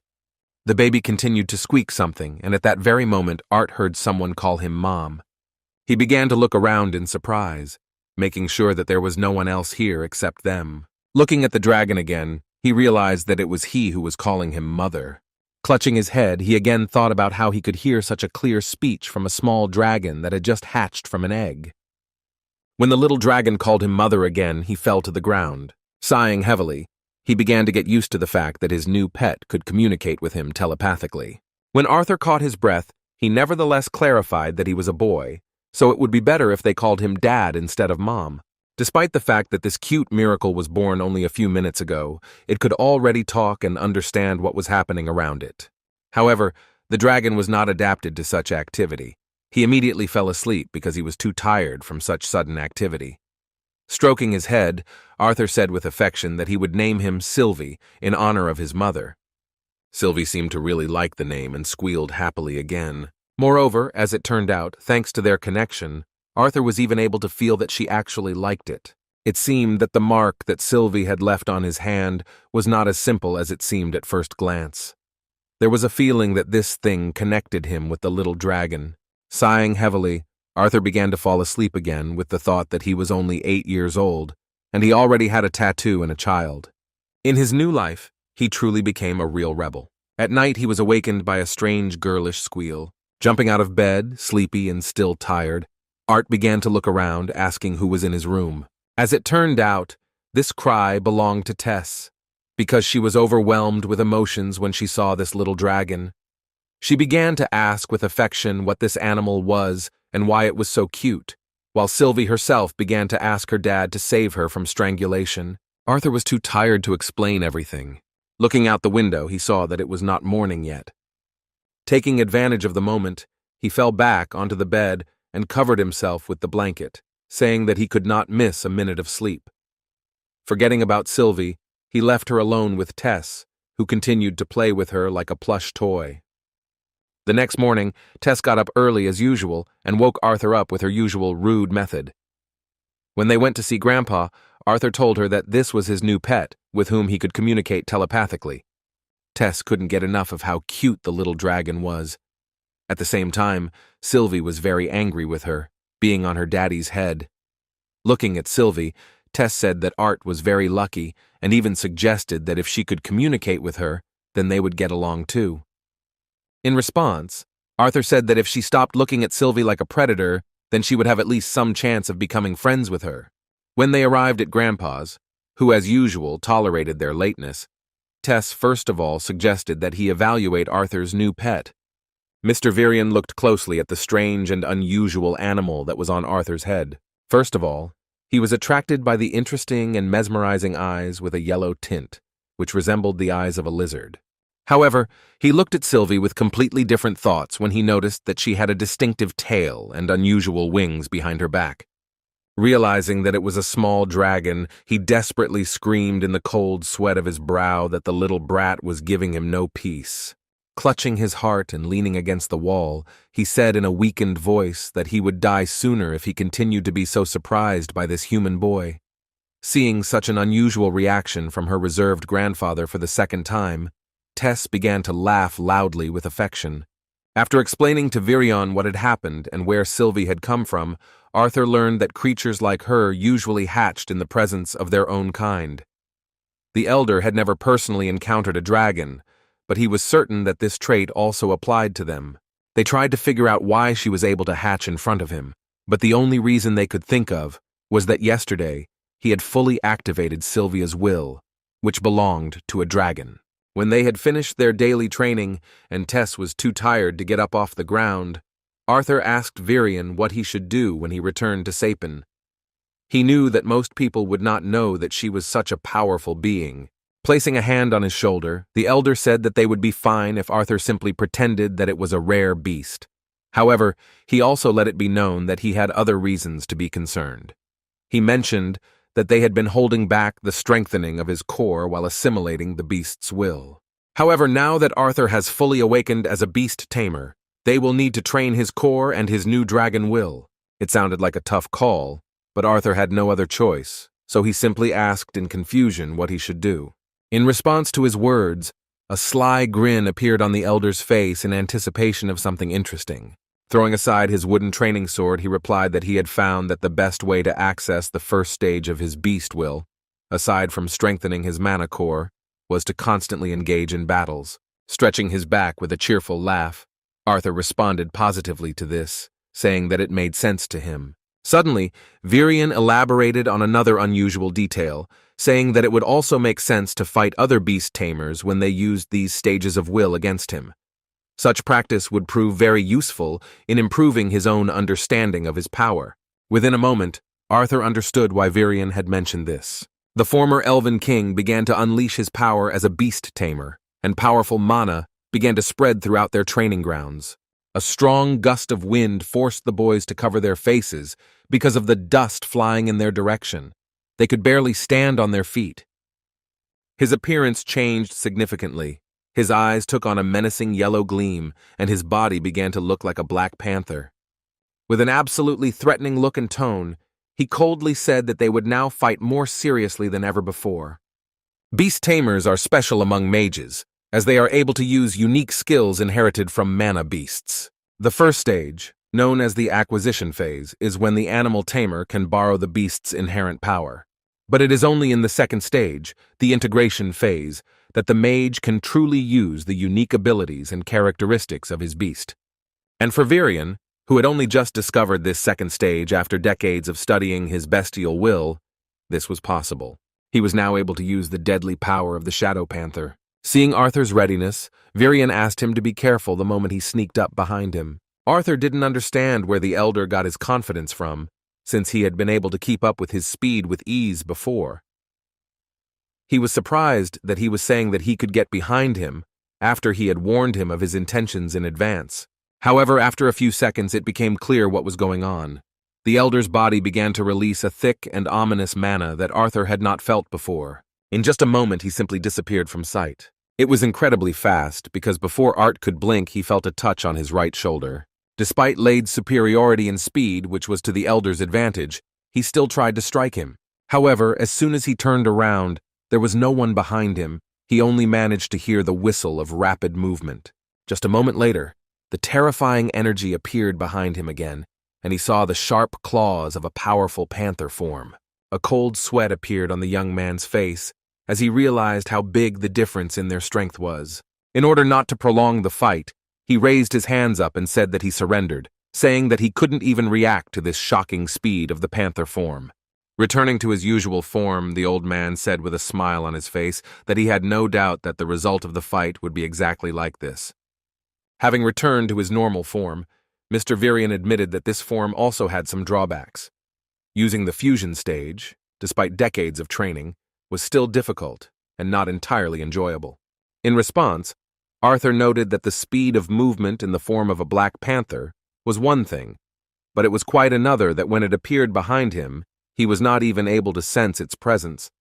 Picking up the wooden training sword from the ground, Lord Virion thoughtfully replied that it was probably due to the shadow panthers being able to instinctively manipulate wind and sound to achieve this effect of stealth and concealment. Extending the hilt of his sword towards his student, Elder Virion said that he believed he had tormented the boy enough, that he had not yet managed to reach even the first stage of mastering his beast will. Instead of wasting time, he asked what he thought about them actually starting to train. As Arthur continued his training, he didn't even notice how quickly the days passed for him.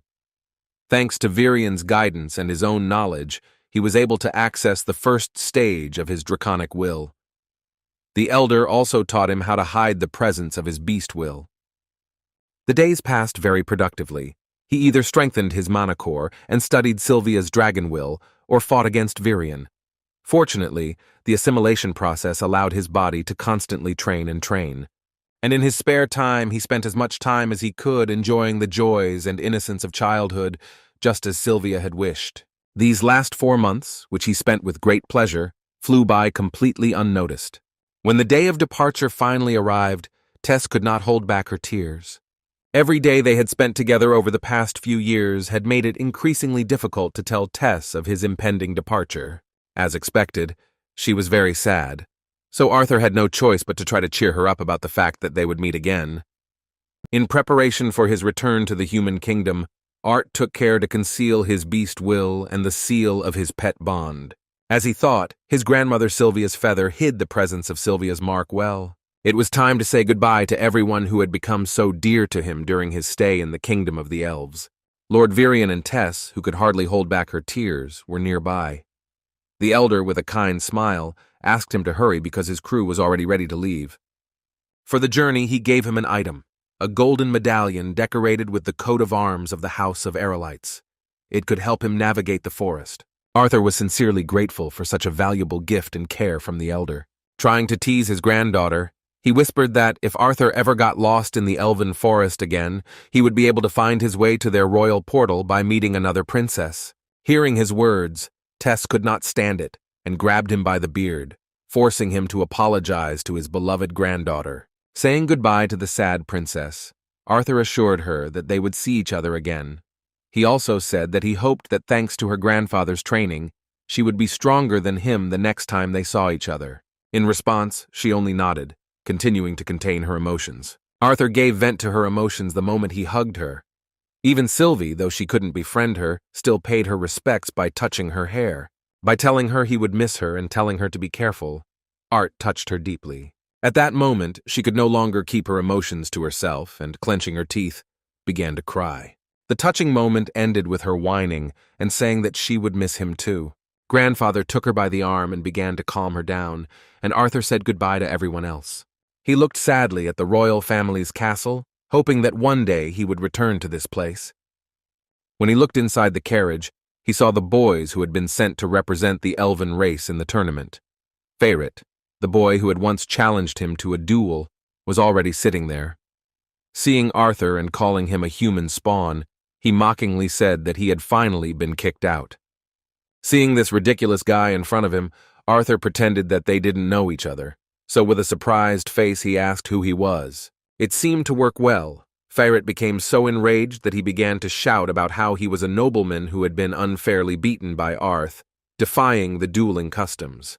He began to justify himself, saying that everyone except the peasants knew that a real duel was a demonstration of magic. Naturally, these words did not cause any emotions in Arthur, while Feyret's friends began to laugh at their naive comrade. Making a stupid expression, Arthur replied with surprise that he remembered that it was Mr. Ivisar in front of him. He again deliberately mangled his name to further anger the narcissistic youth. Continuing to shout in anger, Feyret declared that he, the noble heir of the Ivsar family, had been defeated when he was a naive child. He tried to convince everyone that if they had repeated the duel, he would have definitely won. Unexpectedly for him, Arthur reacted to his words in a very unusual way, taking his hand. With a kind expression on his face, he said that he was glad to see Mr. Ferret again, after which he said words of apology for bullying him in the past. It seemed that his warm and truly sincere words cooled Ferret's ardor a little, and he lowered his head in embarrassment, sighing heavily, resigned to the situation. The purple-haired girl sitting next to them slyly pointed out that Art could just call him Fairy, just like the other elf children did. Her words made Ferret even more embarrassed, and he started yelling at her not to say such things again. His naive, childish behavior seemed funny, so it caused laughter again. Watching their carefree behavior, Arthur realized that this trip would be quite fun. After some time, he became quite friendly with these guys, talking about various topics and demonstrating that there can be an equal and sincere friendship between a person and an elf. Their carriage continued to creak, but at one point they saw that the landscape outside the window began to change. After another half hour, they finally stopped. At that moment, they heard that their carriage had arrived at its destination. Looking out the window, Arthur saw for the first time what the large city of the Sapin Kingdom looked like. Thanks to the teleport, they found themselves right in the center of this place, where there were many people and trade was well developed. It was in this amazing flying city of Xyrus that Arthur's mom and dad were located, whom he had wanted to see again for so long. Unlike the capital of the Eleanor Kingdom, the capital of the Sapin Kingdom was more populated and noisy due to the large number of carriages and the chatter of people that filled the streets. Arthur's final stop was different from the place his comrades were heading to. He stopped before the others at the huge mansion where his parents lived. As he walked up to the door, he paused and thought about how long it had been since he had seen his family. Knocking on the door, he turned to Sylvie, telling her that she should get ready because they had finally arrived at the house. The moments before the meeting brought back painful memories of what his last few years away from his parents had been like. During this time, he almost died, lost someone very important, fought assassins, and trained in order to survive in the future. But none of this made him as nervous as it did at this moment. In response to the knock on the door, he heard the sweet voice of a little girl who said that she was already hurrying to the door. When the door creaked open, an elderly lady who served in this huge mansion appeared in front of him. She politely asked Arthur how she could help him, calling him a young man. In response, Arthur bowed respectfully and said his full name, then said that he had been informed that his family currently resided in this estate. Hearing that the young man's name was Arthur Lewin, the surprised maid was simply shocked. As Arthur said this, with his head down, he noticed a shy little girl hiding behind the old woman's skirt. After that, he heard the voice of his own mother, so familiar to him for so long, running to the door, calling the girl's name. Hearing her name, Eleanor Levin looked around, seeing her mother's anxiety. As soon as Alice came closer to the door and saw her son, who had grown up several years, she forgot what she was talking about, and the plate of food fell from her hands.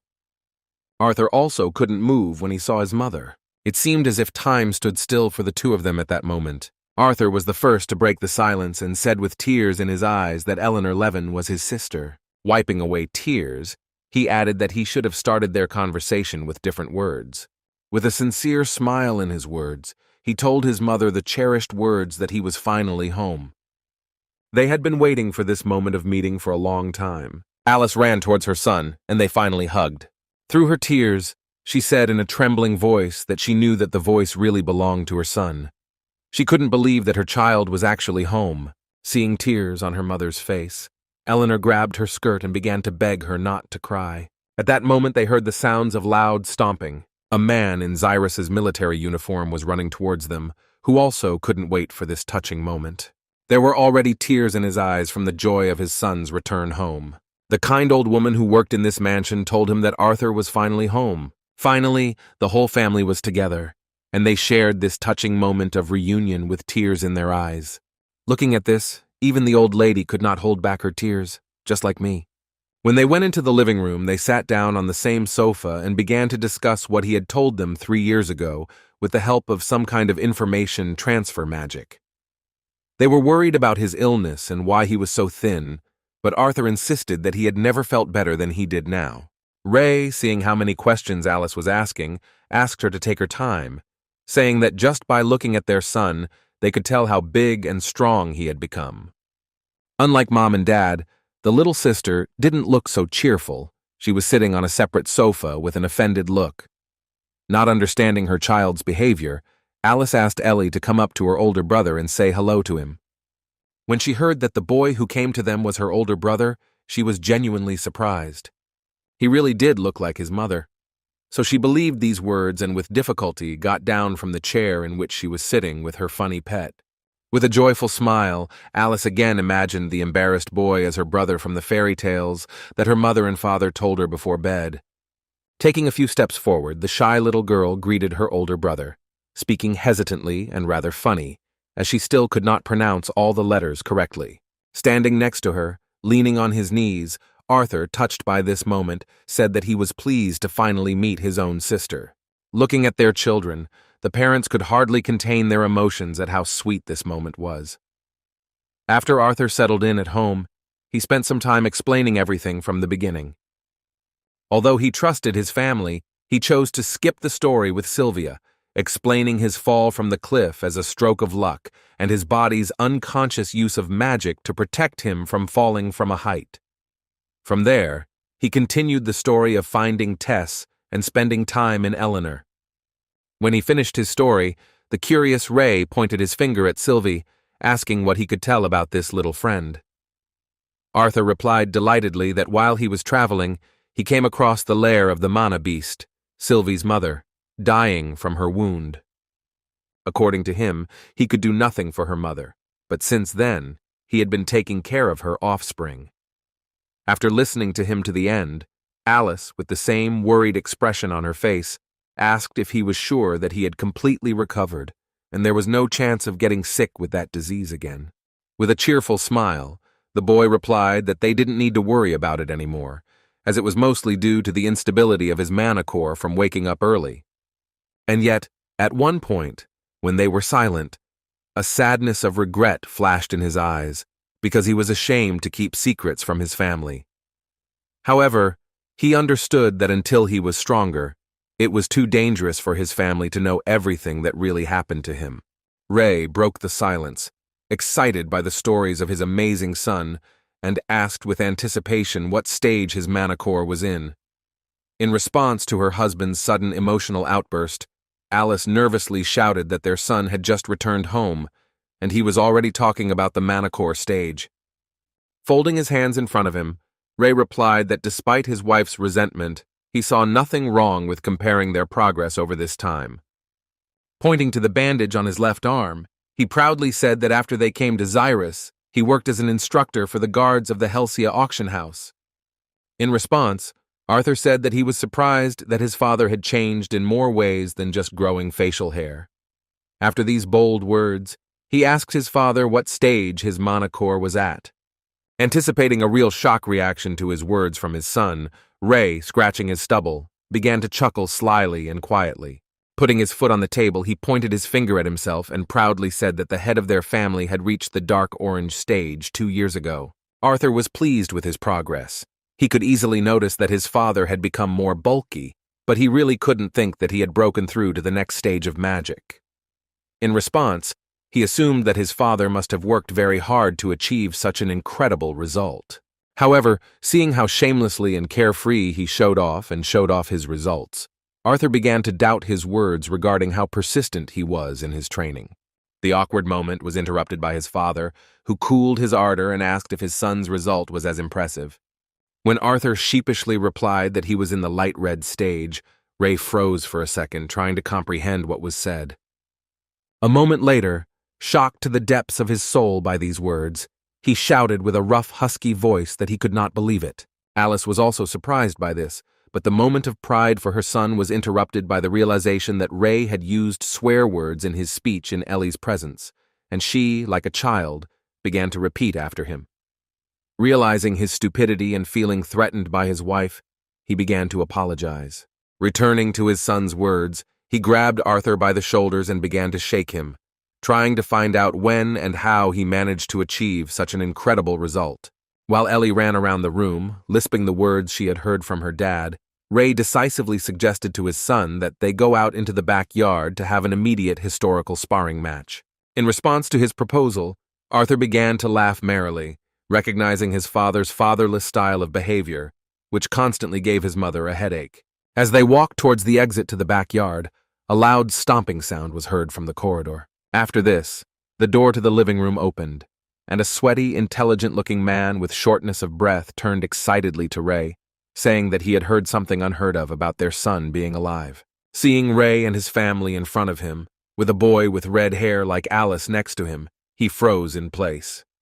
Adjusting his glasses, he asked in confusion what was really going on in this crazy world. His question seemed quite logical, because he had never heard anything like this from his close friends, whom they had sheltered in their mansion. Next to this gentleman stood his beautiful young wife, as well as a daughter who, apparently, was the same age as Arthur. Arthur and Sylvia immediately noticed them. He already knew that these were the people who had been taking care of his family all this time. Ray immediately approached Vincent and Tabitha, after which he introduced them to his son Arthur, who had indeed returned home. He then introduced Vincent Helstia himself, the man who owned the Helstia auction house and was also an old friend of his, for whom he now worked. He asked his son to introduce himself before they began to destroy the house of this nice gentleman. Respectfully introducing himself to Mr. Vincent, Arthur said that he was sure that his appearance could be a surprise for them, since it was he who asked his parents not to tell anyone about him. He also apologized for these details in a manner unusual for his family. Seeing the boy's amazing upbringing, Vincent even became confused and slapped Ray on the stomach and asked Arthur if he was sure that such a simple guy as Ray was his father. The boy was a little confused, but jokingly replied that although he was often asked this, it was true. Mrs. Tabitha, who is Vincent's husband, also greeted Arthur, after which she introduced him to her daughter, Lilia. She said that since they were the same age, she believed that they could become friends. Arthur greeted her with a pleasant smile, and the squeak from Sylvie was no less friendly. As expected, her heart was captured by the cute little animal that was on Arthur's shoulder. Having fallen in love with the sweet Sylvie, Lilia approached Arthur and began to wonder if she could touch this fascinating pet. Returning to Ray's previous words, Mr. Vincent thoughtfully asked what he meant when he spoke about destroying his house. Remembering what he was talking about, Ray replied that he and Arthur were just about to spar. Hearing that they were going to have some fun, Vincent responded to his words with a smile. However, fully realizing that Ray was going to fight his son, who had only recently returned home, Vincent began to panic a little. He couldn't believe it, but those two madmen were actually going to do it. The boys went out to the backyard of this beautiful Helstia family mansion to see the madness that Ray had planned. It's been a long time since they last did this. Arthur and Ray began to warm up before showing off the fruits of their hard training. Despite the seriousness of the event, Alice was already used to this kind of thing, so she was relaxed and calmly gossiped with her friend Tabitha. Lily and Ellie weren't worried about this sparring either, as their attention was focused on poor Sylvie, who was trying to escape from the annoying children. Sitting down next to his wife, Vincent anxiously asked Alice why her husband was taking his son's words about him being a light red manicore stage mage seriously. In response, Alice said that she was also surprised, but she believed him because he always learned quickly and had no reason to lie. Vincent folded his hands in front of him and asked incredulously if he was supposed to believe that an 8-year-old child had not only awakened, but had also passed the 3 stages. He remembered that even the snobbish genius brats accepted into the capital's academy barely reached the crimson stage at the age of 12. Arthur looked at them and saw his mother's encouragement and Vincent's slight distrust of his words. He heard his words perfectly and thought that it would be better not to tell them that he was only at the light red stage because he couldn't train due to the assimilation of the beast's will. The cheerful father had already begun to jump from side to side. Taking a fighting stance, he warned that his son should be prepared because his father was no longer the same man he had been. Clenching his fists and assuming a fighting stance, Arthur replied with an anticipatory smile that he too could boast that he had changed a lot. Arthur decided to start the fight first, so he used the mana aura. Accelerating his body, he found himself in front of his father in a moment. It was only at the last moment that Ray noticed that Arthur was right underneath him, ready to strike with his left hand. Without even moving, Ray, strengthening himself with mana and relying on his brute strength, stopped the blow with one palm. With a satisfied smile, he said that Arthur would have to try harder than before. However, at that very moment, his son showed that this was not all he was capable of. Breaking free from the grip, he jumped up sharply and struck his father's left hand. Landing on the ground, he turned his leg, preparing for another blow. Using the momentum of his entire body, he attempted to deliver an elbow strike to Ray's torso.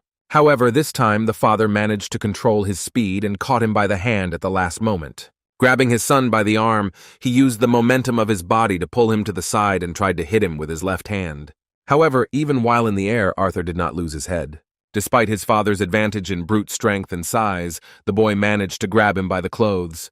Pushing off without releasing the grip, he lowered his legs to the surface. Thus, Arthur found a foothold and was able to make a throw that his father was not prepared for. Despite the unexpectedness of this fighting style, Ray still did not fall to the surface, but pushed off from it as soon as he reached it with his hand. After jumping back a few times, Ray returned to a safe distance before continuing the fight.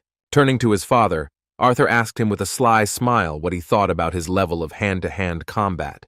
Scratching his neck uncertainly, but trying not to lose his status as a trainer of auction house security guards, Ray replied that he thought his son's skills were not bad. He did admit that Arthur had caught him off guard. Then he confidently spread his arms out to the sides and said that in that case the old man would become more serious. After this, he clenched his fists, causing a cracking sound and bright sparks to appear between them. His body, especially his fists, were covered in flames, indicating that he had mastered this element. Looking at his son, he said that he had learned this little trick after breaking through to the dark orange stage. He then asked his son not to complain, saying that he had not been warned. Mages, since their awakening, have always had power in terms of what elements they have an affinity with. Parents seek out a professional to perform expensive testing on their child, so they can know what path to take their newborn mage. In this world, wizards have an innate advantage. They can manifest and manipulate elements with which they have an affinity. Enhancers have a much worse affinity for the elements, and in fact, the elements only manifest after they pass a certain threshold. Arthur's father, who trained hard from an early age but had no special training, took time to reach the deep orange core stage to transform his explosive use of mana into true fire. In the world from which King Gray came, the elements were not predetermined from birth and everyone chose their own path of development. However, despite the properties of the key energy of different fighters, this was often leveled out by personal skills and experience. Talent played a big role, but hard work was equally important, since no one was limited by affinity with their particular element. Despite initially having low energy reserves, King Gray surpassed his opponents with an incredibly high level of skill. As for his life after reincarnation, this time he had an advantage from the very beginning and everything led to something no one expected. Taking a few steps forward, he demonstrated that he had also learned a few tricks. His body was covered in an electric current that made a loud crackling sound. Smugly turning to his father, he asked him not to be too surprised at the level of his mastery of the elements. Father was truly surprised, as he had never fought anyone with an affinity for such a rare element before. With a trembling voice, Mr. Vincent, who saw this miracle, said that he could not believe that Ray's son was not only an outstanding magician at the age of 8, but also belonged to the deviants. Naturally, the father, who was so proud of his son, responded to this with a smile. He was shocked by the fact that another deviant had appeared in their family. Strengthening himself with dense lightning magic, Arthur assumed an unusual fighting stance, spreading his arms to the sides. After that, he made a lightning-fast dash, and with a sound like thunder, he found himself behind his father. Feeling it behind him, Ray waved his hand in the direction of the sound, but a moment later Arthur was behind him again, crouched down to the ground. The pressure of his son's incredible speed sent shivers down his father's spine, and he knew it wouldn't be easy. At that moment, he decided to take the initiative and struck Arthur with a flaming fist, but Arthur, having superior speed, managed to push off the surface, jumping up. After that, he jumped back a little. Having found a foothold under his feet, he pushed off again and made a dash forward with great speed. This time he delivered a direct blow that the father could not avoid. Ray blocked his son's blow, amplified by his incredible speed. At that moment, a powerful flash occurred, associated with the collision of these two elements. Father was able to block the first blow using a block enhanced by mana aura and the element of fire. Arthur, in the air without a point of support, used the inertia of his body to strike again with another fist, increasing the power of his lightning element. However, this time, the father had no intention of blocking his blow, and with a serious expression, he prepared his fist, in which he had gathered the powerful flames of his element. Their fists competed in strength, and the way they clasped together produced a powerful burst of energy. A loud explosion from the backyard of Mr. Vincent, who had security guards nearby working for him, caused them to suddenly become alarmed. Using his superior speed and incredible strength, Arthur continued to apply incredible pressure and forced his father into the wooded area. Using even more magic, Ray showed that he was not going to give in, even though his fire magic was having a hard time against the deviant lightning. He rushed into the attack again, preparing a powerful punch. Although Arthur could have avoided the collision with his father, he decided to demonstrate the strength of his defense and test his strength by blocking instead of dodging. As soon as he came into contact with his father's fist, he immediately threw it aside and prepared to strike back. The father, without wasting time, delivered a second blow with his fist, but Arthur again managed to push his hand aside, changing the trajectory of his blow. Fighting at close range, Ray could feel his son's electricity trying to break through his mana shield. He decided that defending himself was too tiring, so he took over the initiative in striking again. His speed was truly astounding, and even though Arthur was quite experienced, he still had a hard time dodging the barrage of fire fists. Due to such incredible pressure from his father, he took one blow to the face, but managed to soften it with the inertia of his body and the aura of mana enhanced by the element.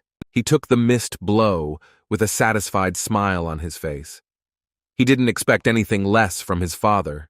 The longer they fought, the more accurate Ray's blows became, and he even began to attack in such a way that Arthur didn't even have a chance to get close to him. And yet, once again strengthening his body with a large amount of mana, Arthur managed to dodge another blow, and crouching, prepared a counterattack on his father. In an instant, he aimed his fist at his father's chin, while Ray aimed his flame-covered knee at the boy's torso. Seeing how incredible this battle was, all the spectators froze for a moment. They were shocked, and Alice, covering her mouth, was afraid that her husband and son would hurt each other with such powerful blows. Vincent, fearing what would happen in a moment, was plunged into despair because he could not interfere in this madness in any way. Among them, only Sylvia was calm, yawning from boredom, realizing that Arthur had not demonstrated even half of what he was capable of. Knowing what her dad was thinking, she understood that the battle was already over. In the moment before the crushing blows were dealt, it seemed as if time stood still. In reality, everything was much simpler. The guys did not intend to deliver these blows, and at the last moment stopped using magic. They decided to settle for the fact that their strength in this fight was equal. The father, proud of his son, began to laugh joyfully after this incredible battle. Hugging Arthur, he said with surprise that he did not expect that what he called a trick would turn out to be real lightning magic. Sure, he, a deviant, had a high affinity with lightning, but he still had room to grow. During his training with Virion, his ice was unstable and he couldn't even master sound or gravity. Although he didn't spend much time training the elements, the experience was still traumatic in places. Like assimilating the will of the beast, it was not easy for him. However, now he was once again convinced that it was worth it. He was very pleased to show off his skills to his parents, who were sincerely proud of him. When his father asked him when and how he learned it, Arthur modestly replied that he had only recently mastered the element of lightning and could barely control it. He still lied about not being able to do anything else. After such an intense battle, which he had watched, Mr. Vincent sighed heavily, wiped the sweat from his forehead, and, putting his hand to his head, said that now he could use a little drink. Tabitha and Lilia were also genuinely surprised at what an unusual child Arthur turned out to be. The boys began to return to the mansion, while the workers of this yard rushed to put out the remains of the fire on the lawn after the battle between Ray and Arthur. Having cooled his ardor a little thanks to alcohol, Vincent decided to have a man-to-man talk with Ray. The alcohol hit him hard in the head, and he asked his friend if he even understood what his son's future was. Placing his hand on his son's head, Ray proudly replied that he had known this ever since he had awakened at the age of just 3. Hearing this, Tabitha asked Alice in surprise if it was true. A little embarrassed, the smiling mother of the genius son confirmed these words and noted that at that moment he blew up most of their house. Ray laughed heartily and said that those were good times. Vincent clutched his head, trying to somehow process such incredible information, because waking up at such an early age and deviant abilities at 8 years old were always unheard of fairy tales. The drunk but violent man suddenly slammed his hands on the table so hard that his glasses flew off his face. After that, he suggested to his friend that Arthur be enrolled in the Xyrus Academy, where they study magic. Listening to these conversations with some boredom, Arthur still did not know what they were talking about. Everything became clearer when Ray answered that Arthur was only 8, while the Xyrus Academy, as the most prestigious magical institution on the continent, accepts children from 12 years old. Seeing her husband's condition, Tabitha approached the genius boy's parents and said that Vincent insisted on the idea that it was profitable for them to sponsor Arthur, given his talent. She said that they should not worry about paying for his education. As usual, modest and shy, Alice replied that they could not ask them for such a favor after all they had done for them. She thought that paying for their son's education was too much, and besides, she was sure that they would not consider him due to his age. Vincent folded his hands smugly in front of him and said that he wanted to say that he had connections with the famous director of the Xyrus Academy itself. He was hinting that he could talk to her personally. It seems even Arthur himself was a little interested in this idea. "I apologize for interrupting the conversation." He said that seeing how this would affect his future, he felt like he had something to say. How exactly this conversation ended during dinner together will become clear later, but the evening arrived rather quickly. The first day after returning to the family was coming to an end. Arthur was still unaccustomed to this place, different from his previous home and the castle of the royal family of Eleanor. However, the large number of servants and the intelligence of the place were to his liking, considering his past as King Grey. Ellie's sister couldn't sleep for a long time, so Arthur was forced to leave Sylvie with her. Before going to bed, he had another pleasant conversation with his parents. They still couldn't believe that he was with them again, being a handsome and quite grown-up boy. With a smile on his face, Arthur said that he had changed a lot since the last time they saw him. Ray answered for both of them that it didn't matter to them how much he had changed, because he would still always be their beloved son. Even after they learned that he was a deviant who could become one of the most powerful and outstanding mages in history. After these words from her father, Alice carefully placed her hands on her son's shoulders. She said with a kind and sweet smile that her father was right, and that they would always see him as a little carefree boy who was exploring the world. However, she then looked away and said with some sadness in her eyes that now he was probably too old for his old mother to be able to kiss him goodnight. Hearing the sadness in her words, Arthur himself felt a little sad. He understood his mother's worries, so he sighed heavily and decided to fix the situation with his own hands. After that, he kissed her sweetly on the cheek, showing that he was ready to be their favorite little child, just like before. Then he simply fell on the bed, wishing his parents good night and again reminding them that he missed them very much.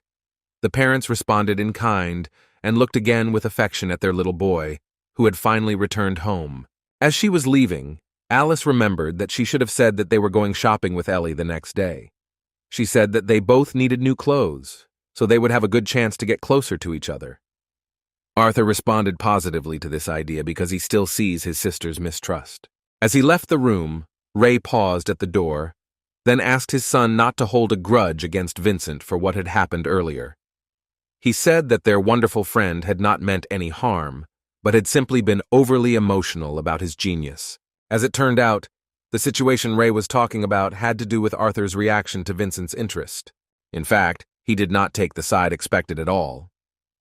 Interfering with the adults' conversation, Arthur said that after a long time, he was finally reunited with his family, so he wanted to spend some time with them before deciding whether to leave them again by enrolling in the academy. Vincent agreed with his words, saying that he was getting a little ahead of himself. However, Arthur responded coldly, because he got up from the table saying that he was too tired from sparring and therefore wanted to go and rest. After these words, he left and the joint dinner ended at that moment. Everyone felt a certain sadness and even thought that it was due to Vincent's excessive interest. Arthur's feelings were understandable, although in reality he did not hold a grudge against the owner of this mansion, who generously accepted them as permanent residents. Leaving the room where they had dined, Arthur thought about his life and did not notice how he had become a little lost. At that moment, Lilia caught up with him and took him by surprise with the words that if he went further down that corridor, he would end up in one of their basements. Pointing her finger in the other direction, she boastfully said that if he would come with her, then she would show him a better place.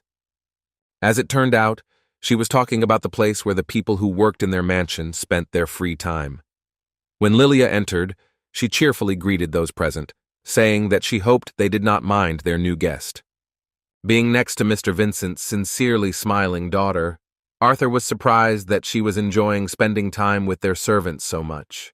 The lady who worked as a nanny and cleaner in this mansion could not help but recognize Arthur, but asked if he was the guy who burned half the lawn she worked so hard on.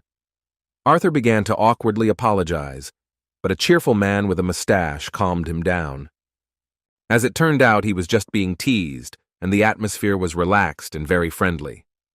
The butler, who made the most delicious coffee, prepared several cups for their dear little guests, while Lilia introduced Arthur to the others. Watching Lilia's behavior, Arthur was surprised, because before she seemed to be a rather quiet and modest girl. He was sure that she really liked this kind of company and ease, freedom from the formal behavior imposed by her intelligent parents. At that moment, she sat down at the table and grabbed the cutlery, and with incredible appetite, asked if they had any duck meat left. The local worker Maria, who loved her like a granddaughter, brought a plate of this deliciousness, but with a kind face warned that Lilia should be careful, because Madame Chelsea began to suspect something, because her baby had recently gained weight. Trying to somehow justify herself, Lilia, starting to eat the delicious duck, reminded that she had already said that this was not worth mentioning, because she was an ordinary, healthy, growing girl. Maria and the butler were very touched by her behavior, realizing that their support was very important to her. Another lady, who was responsible for the order in the mansion, quietly whispered in Arthur's ear that Lady Lily often made her way to the basement where they lived when she was stressed. Arthur did not understand what was being discussed, while the gluttonous Lily, enjoying her food, said that because Maria had reproached her for inappropriate behavior, she should save the pork belly for her next time. The little girl's impudence was a joke, so it was met with a kind smile. The butler clarified to Arthur that her stress was related to the fact that Sir and Madame wanted their daughter to awaken as a mage, despite the fact that each of them was a mage themselves. Their high demands put a lot of pressure on the little girl, while she herself really wants to become a magician. This is how things turned out within this great intelligent family, the owners of one of the most prestigious auction houses. Having been close to such people in his past life, Arthur understood the weight of her burden. Her parents suffered because of these high expectations, which he could not help but understand. Remembering that story with Lilia, Arthur, returning to the moment of the conversation with his father before going to bed, asked him not to worry, saying that he could confidently say that the Holstia family were good people who only wanted the best. In response to his sincerity, the parents smiled, being glad that Arthur did not hold a grudge against their virtues and understood their situation perfectly. Having wished him good night, they themselves went to bed. The next morning, Arthur, as usual, could not wake up on his own. His deep sleep could not be interrupted by Tessia, so this role was taken over by Sylvie, who ran away from Ellie's tight embrace for her dad. Awakened by Sylvie, he picked her up and asked her if she was excited to see him sleeping so soundly. At the same moment, he remembered Tess, who usually woke him up in the morning. He felt a little sad, thinking how she copes alone. His thoughts were interrupted by the pungent smell coming from Sylvie. Holding her at arm's length, he walked towards the door, thinking that this time they would have to take a bath together. Sylvie was very afraid of water, having never taken a bath before, but there was no other choice. It didn't go too badly, and although she looked like a scared cat, she managed to overcome her fear. As soon as Arthur put on his robe and laid Sylvie on a dry towel, there was a knock on the door of his room. Opening the door, he saw a shy Ellie, who hesitantly greeted him, saying that her mother asked him to wake her up. Sitting down next to her, he extended his hand to his little sister and suggested that they go to their mother together. The girl was very happy with his offer and lisped that in that case they would go to breakfast together and then go shopping in the city. This moment once again gave Arthur a pleasant feeling of a quiet family life. They ran carefree towards the kitchen, while Sylvie ran after them with the same joy. After breakfast, as planned, they went to the bustling city center. Looking around, Arthur was very surprised at how different the center of Xyrus was from the capital of the Elven Kingdom. The shops here turned out to be overflowing with all sorts of magical items, artifacts, and trophies from the dungeons. One of the shops that attracted the boys' attention the most seemed to be a very expensive establishment, since there were even armed guards inside. When Arthur asked what they were selling there, Tabitha replied that the small balls he had been looking at through the window were the beast's cannonballs. She explained that these were magical cores extracted from mana beasts, which could be used to increase one's strength, although the effects of each core could vary greatly. According to her, by spending hundreds of gold coins, you can experience the thrill, and if you are lucky, then one of them can contain the will of the beast. Hearing that such huge sums were being discussed, Arthur's mouth dropped open in shock, and Tabitha, seeing his surprise, laughingly explained that sometimes they talked about thousands of gold. At that moment, Arthur realized how lucky he was, having acquired the incredible will of a dragon by pure chance. Mistress Tabitha also clarified that their auction house in Helstia received quite a lot of beast cores, and even infant mana beasts, so he would be able to take a closer look at them when he had the chance. With a polite smile, Arthur replied that he would be grateful. Interrupting their conversation, Lilia began to push him in the back, saying that he should hurry to the place she wanted to take him to the moment she first saw him. As it turned out, it was a place of real torture for the man. Arthur fell into the hands of a barber, which clearly did not inspire confidence. With a trembling voice, Arthur, who was not even afraid of dragons, asked fearfully if this was really a necessary measure. Sighing heavily, Alice, calling her son Dear Arthur, said that he really did have terrible hair that needed care. The strange guy who had taken on the job also chimed in. Turning to Alice, he asked her not to worry, assuring her that he would make her son glow with beauty. Showing off all his glamour, he winked and licked his lips, pompously saying that he would take responsibility for the flawless gem that was Arthur. The inner cry of a real man, who was in the body of an 8-year-old child, said that there were battles in which even he was powerless. Having overcome this terrifying ordeal, Arthur stood up from his chair and showed himself to his mother, hesitantly saying that he felt ridiculous. However, despite his words, Alice beamed with joy, saying that he looked simply perfect. As it turned out, before presenting his new appearance, he was even given new clothes, which hardly fit his true image. Now he looked more like a pretty boy with a red-haired punk hairstyle. Seeing his transformation, Ellie arrogantly said that he was now good enough to be her brother. When they left this vicious establishment, Alice took her daughter in her arms and said with a happy laugh that Ellie was right, because now Arthur finally looked like a civilized person. As he walked across the bridge, Arthur stopped to look around. Suddenly, his attention was drawn to a small group of very noisy teenage boys, all dressed in identical clothes. They clearly lacked manners, and people around them tried to avoid them because they were behaving extremely provocatively and laughing very loudly. Noticing Arthur's interest, Lilia came closer and said that they were students from the Xyrus Academy.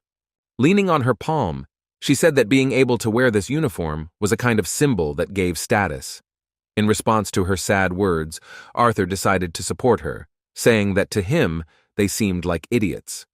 Lilia agreed, saying that many of the academy behaved like that. Having come to terms with this fact, she clarified the main detail that they were almost considered a royal family here due to their belonging to the most advanced magic academy. Seeing the children talking, Alice asked what had them so interested. While Arthur suddenly disappeared, Lily replied that they were talking about the academy. Turning to Arthur, she was surprised that he had suddenly gone somewhere. Looking a little further, she saw that he, like a puppy, had run towards something that interested him greatly. Watching this, Alice said with a good laugh that he was usually so calm and mature that it was very pleasant to see him so excited. In response, Tabitha said that it was a little comforting to her, because now he really did look like a child, unlike yesterday's spectacle. Naturally, all these girls, including Sylvie, remembered not how he silently left the room because of an inappropriate conversation, but what a formidable fighter he is even compared to Ray. As it turned out, he was attracted by the weapon shop. There were so many items of interest to him that he flew around the store like a fly, looking at everything that caught his eye. At first, the local merchants asked if they could help him with anything, but seeing that it was actually a young man in front of them, the man in the green shirt said that this was not a place for children, so he should leave while he was being asked politely. After him, a narcissistic and arrogant gray-haired man, who was most likely the owner of this shop, intervened in the conversation. He disgustingly said that the thing the boy was looking at was a dangerous weapon. Calling him a brat, he insolently said that it did not look like his toy swords. Putting his hand on his shoulder, he said that the boy did not belong here, but that he could find a pastry shop nearby where he would find what suited him. Having knocked the hand of this vile guy off his shoulder, Arthur didn't even look in his direction and went to the exit. As he opened the door, he calmly said that he knew very well what a sword was, and then apologized for getting in their way. As it turned out, the arrogant shop owner felt humiliated, so he yelled at the boy to stop. When he came back to him, he grabbed his arm and angrily asked what kind of home had raised such a rude person like him. With an angry expression on his face, he said that the kid doesn't even understand what he's done since he's dealing with Ignatius.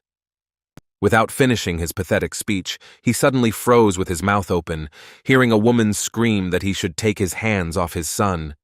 He looked up to see Arthur's angry mother, her hands folded in front of her in a businesslike manner. Lily, Ellie, and Sylvie were also in a fighting mood. Mistress Tabitha hadn't said anything that Ignatius of House Ravenpour would probably want her to ban their family from participating in the auctions of their house. Seeing Mistress Helstia before him and hearing her words of warning, he fell to his knees before her and began to beg for forgiveness, saying that he had no idea that this child was from their house. He began to offer his most sincere apologies, and even his worker bowed before Tabitha. The conflict was resolved with incredible success, and when they left that shop, Arthur thanked Mrs. Tabitha for getting him out of that mess. With a hearty laugh, Tabitha replied that in truth, she was more afraid of what Arthur himself might do to the man if their quarrel worsened. While they were calmly walking home, their company attracted the attention of some mysterious stranger who looked very secretive and wore a cloak with a hood. Most likely, he was attracted by the unusual mana beast, Sylvie. He may have even recognized her as a dragon, even though the people here had not seen one for hundreds of years. In the flying city of Xyrus, evening came rather quickly. All this time, the children walked around the city, buying things that interested them and enjoying various sweets. Arriving back at the house, they saw Ray and Vincent sitting on the couch, already tired of waiting for their families. After welcoming them home, Mr. Vincent joyfully called Arthur, saying that the one he wanted him to meet had arrived. When he took a few steps forward, he heard a female voice, which suggested that this boy was the one about whom Vincent had told him many incredible things. A woman with gray hair and purple clothing similar to those worn by mages introduced herself as Cynthia Goodsky, the founder and headmistress of Xyrus Academy. The Xyrus Academy is an institution that is considered a sanctuary for any potential mage who has the noble birth and talent to enter. It is a breeding ground for renowned scholars, guild members, leaders of the royal guard, and any military power. Anyone who had an impact on this world had connections to the Xyrus Academy. This was the kind of fame this school enjoyed, like an unstoppable titan compared to the countless other academies scattered across the continent. And at the head of everything is a rather famous director, whom Arthur did not expect to see so suddenly. After Miss Goodsky introduced herself, they fell silent and began to look at each other. Seeing how they just silently looked at each other, Ray and Vincent felt some tension, and Ellie even wanted to hide behind her mother. Suddenly, the director of the academy extended her hand towards him. She went on to say that she was pleased to meet Arthur Levin, who was described as an extraordinary genius. Seeing the hand in front of him, Arthur was a little confused, because he did not know how to behave correctly in such a situation. He did not know whether he should kiss her hand or shake it. He decided to try his luck, realizing that as a child he had nothing to lose, so extending his hand to meet her, he said that he was also pleased to meet her. However, at that very moment, his mother ran up to him and grabbed him by the back of the head, pulling him down to bow before her. She apologized to the director of Goodsky in a confused voice for her son's rude behavior, saying that he had just returned home and did not know the official customs. Arthur was a little confused by this suddenness. He didn't think it was that serious. He had already stopped liking the whole idea, and he began to hope that it wouldn't take long. He hadn't eaten anything for several hours, and all his thoughts were only about food. In response to Alice's words, Principal Goodsky politely raised her hand, indicating that they should stand up. She said that it was all right, because if anything, it was impolite of her to intrude on them at such a late hour. Looking towards the lord of this mansion, she said that she could not refuse Vincent's request after all his huge contributions to the Xyrus Academy. In response, he shyly said that everything was fine, because he was simply helping the academy, where he would like to see his daughter. As expected, these words only increased the pressure on Lilia. She looked away and bit her lip, thinking that she couldn't live up to her parents' expectations. Taking a step forward towards the amazing boy, Cynthia Goodsky said that it was not often that she went to a potential student's home, but Vincent had piqued her interest when he insisted that he had a child prodigy of the highest caliber living in his home. Turning to Mistress Tabitha, she politely asked if she could take them out into the open so she could see Arthur in action. Arthur, who was trying to ask for a few minutes for dinner, was suddenly pinched by his mother, making him understand that this meeting was too important to take up so much of Principal Goodsky's time. The Sir and Madam of this mansion escorted Director Goodsky to their wonderful paved courtyard, where the madman Ray had once fought. Alice followed them, dragging Arthur, who was in a bad mood because he wouldn't be having dinner anytime soon. The silence was interrupted by the sounds of his and Sylvie's stomachs rumbling. Sylvie decided to go on her own and looked at her dad with a pitiful look, to which Arthur replied that she should be patient a little longer. Hearing this squeak, Mrs. Cynthia looked around and saw Sylvie, which surprised her greatly. She paused for a moment, saying that it was the first time she saw such a beautiful manna beast, and then asked if it belonged to Mr. Ray. In response, Arthur said that it was his pet, because a strong bond had been established between them when Sylvia hatched from the egg several months ago. It seemed that even Director Goodsky couldn't say for sure that this beautiful animal resembling a cat was a dragon. She called it an interesting find, saying that many nobles buy mana beasts to form a contract with them. She had never seen one like Sylvie before. With his hands in his pockets, Arthur, to deflect suspicion, said that Sylvie's mother was some kind of scaly wolf with small wings. He also mentioned that she was dying, protecting her egg, when he stumbled upon her nest. He justified all this by citing his great luck. Putting her hand to her mouth, Mrs. Cynthia reflected that she really could not say anything for sure about this amazing young man. Their conversation was interrupted by Vincent, who reached the end of this long, luxurious corridor and announced that they were there. As it turned out, he drew conclusions very quickly, and due to the fact that Ray and Arthur ruined the lawn, he managed to prepare a training and battle area in one day with the help of his subordinates' hands. When they went outside, Principal Goodsky suggested that they see if what Vincent had said was just an exaggeration. She remembered him saying that Arthur was an amplifier, but Vincent refused to tell her anything more than that, saying that it would be a surprise to her. However, looking at the boy after these words, she wondered why he was so calm. He did not look worried or scared. She did not understand what exactly made him so collected, but she assumed it was either confidence or arrogance. Actually, it was both, as well as the incredible experience he had gained from training with Virion. However, at this moment, he was so emotionless only because he was puzzled by the question of what was for dinner. Anticipating an incredible spectacle, Vincent, smugly adjusting his elegant glasses, said that even Cynthia would definitely be shocked when Arthur showed his lightning magic. He was also sure that he was well prepared, because now he would not be able to burn this courtyard down like last time. Looking at the boy who looked like he was ready to start, Cynthia asked if he didn't want to at least arm himself with a weapon. In response, Arthur said that since she wasn't going to use the wand on her belt, then he would have to fight bare-handed as well. This answer turned out to be extremely unusual, because it came from the lips of a boy to one of the greatest magicians. Still, she was not offended by his behavior, which could be regarded as arrogance, so with a smile on her face, she suggested that they begin. During his training with Virion, the explosive power of fire and the flexible counterattack of water were the first key arts from his past world to manifest as real elements after Rebirth and mastering the magic core. In fact, Many of his skills from his past life gave him a good start as a mage. The martial arts techniques of the earth and wind style from his previous life also performed well and reached quite a good height.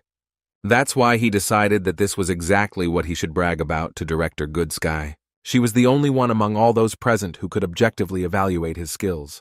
Strengthening his body with mana and starting to convert the energy into an element, he increased the pressure on the surface, and the vaunted stone coating cracked in an instant. Due to the use of the earth element, the surface began to deteriorate. From the teachings of his past life, he remembered that to use power, one must prepare one's body and concentrate the energy, and then release it. In the same way, he directed his mana down to the mana core and combined it with the surrounding mana. By controlling the collected internal and external mana, he spread it into the desired form, making the element of earth his own. From his wild energy and mana aura, the surface began to crumble, and stone fragments rose into the air. The 8-year-old boy looked like a real monster. Everyone present was shocked.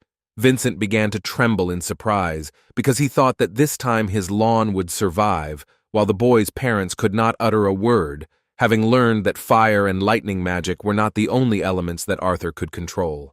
As expected, Tabitha and Lilia, who had some knowledge of magic, were also shocked, and Ellie and Sylvie, who looked at it with completely different eyes, were inspired by his power and began to root for his success. Unlike mages, these are the basic steps that boosters take to manifest a basic attack. Of course, he had a slight disadvantage with his previous knowledge. However, now he wanted to see how the director of the most prestigious magic academy would react to what he did next. After destroying the stone surface, he used the pressure from the mana boost to throw the huge stones up. After that, he delivered a powerful kick, launching the stone towards the teacher with great speed. This was clearly not what one would expect from an 8-year-old boy. After seeing him in action, Cynthia was convinced that his skills were higher than the average mage who had spent their entire lives diligently improving their skills. Seeing the whistling stone flying towards her, she did not lose her head.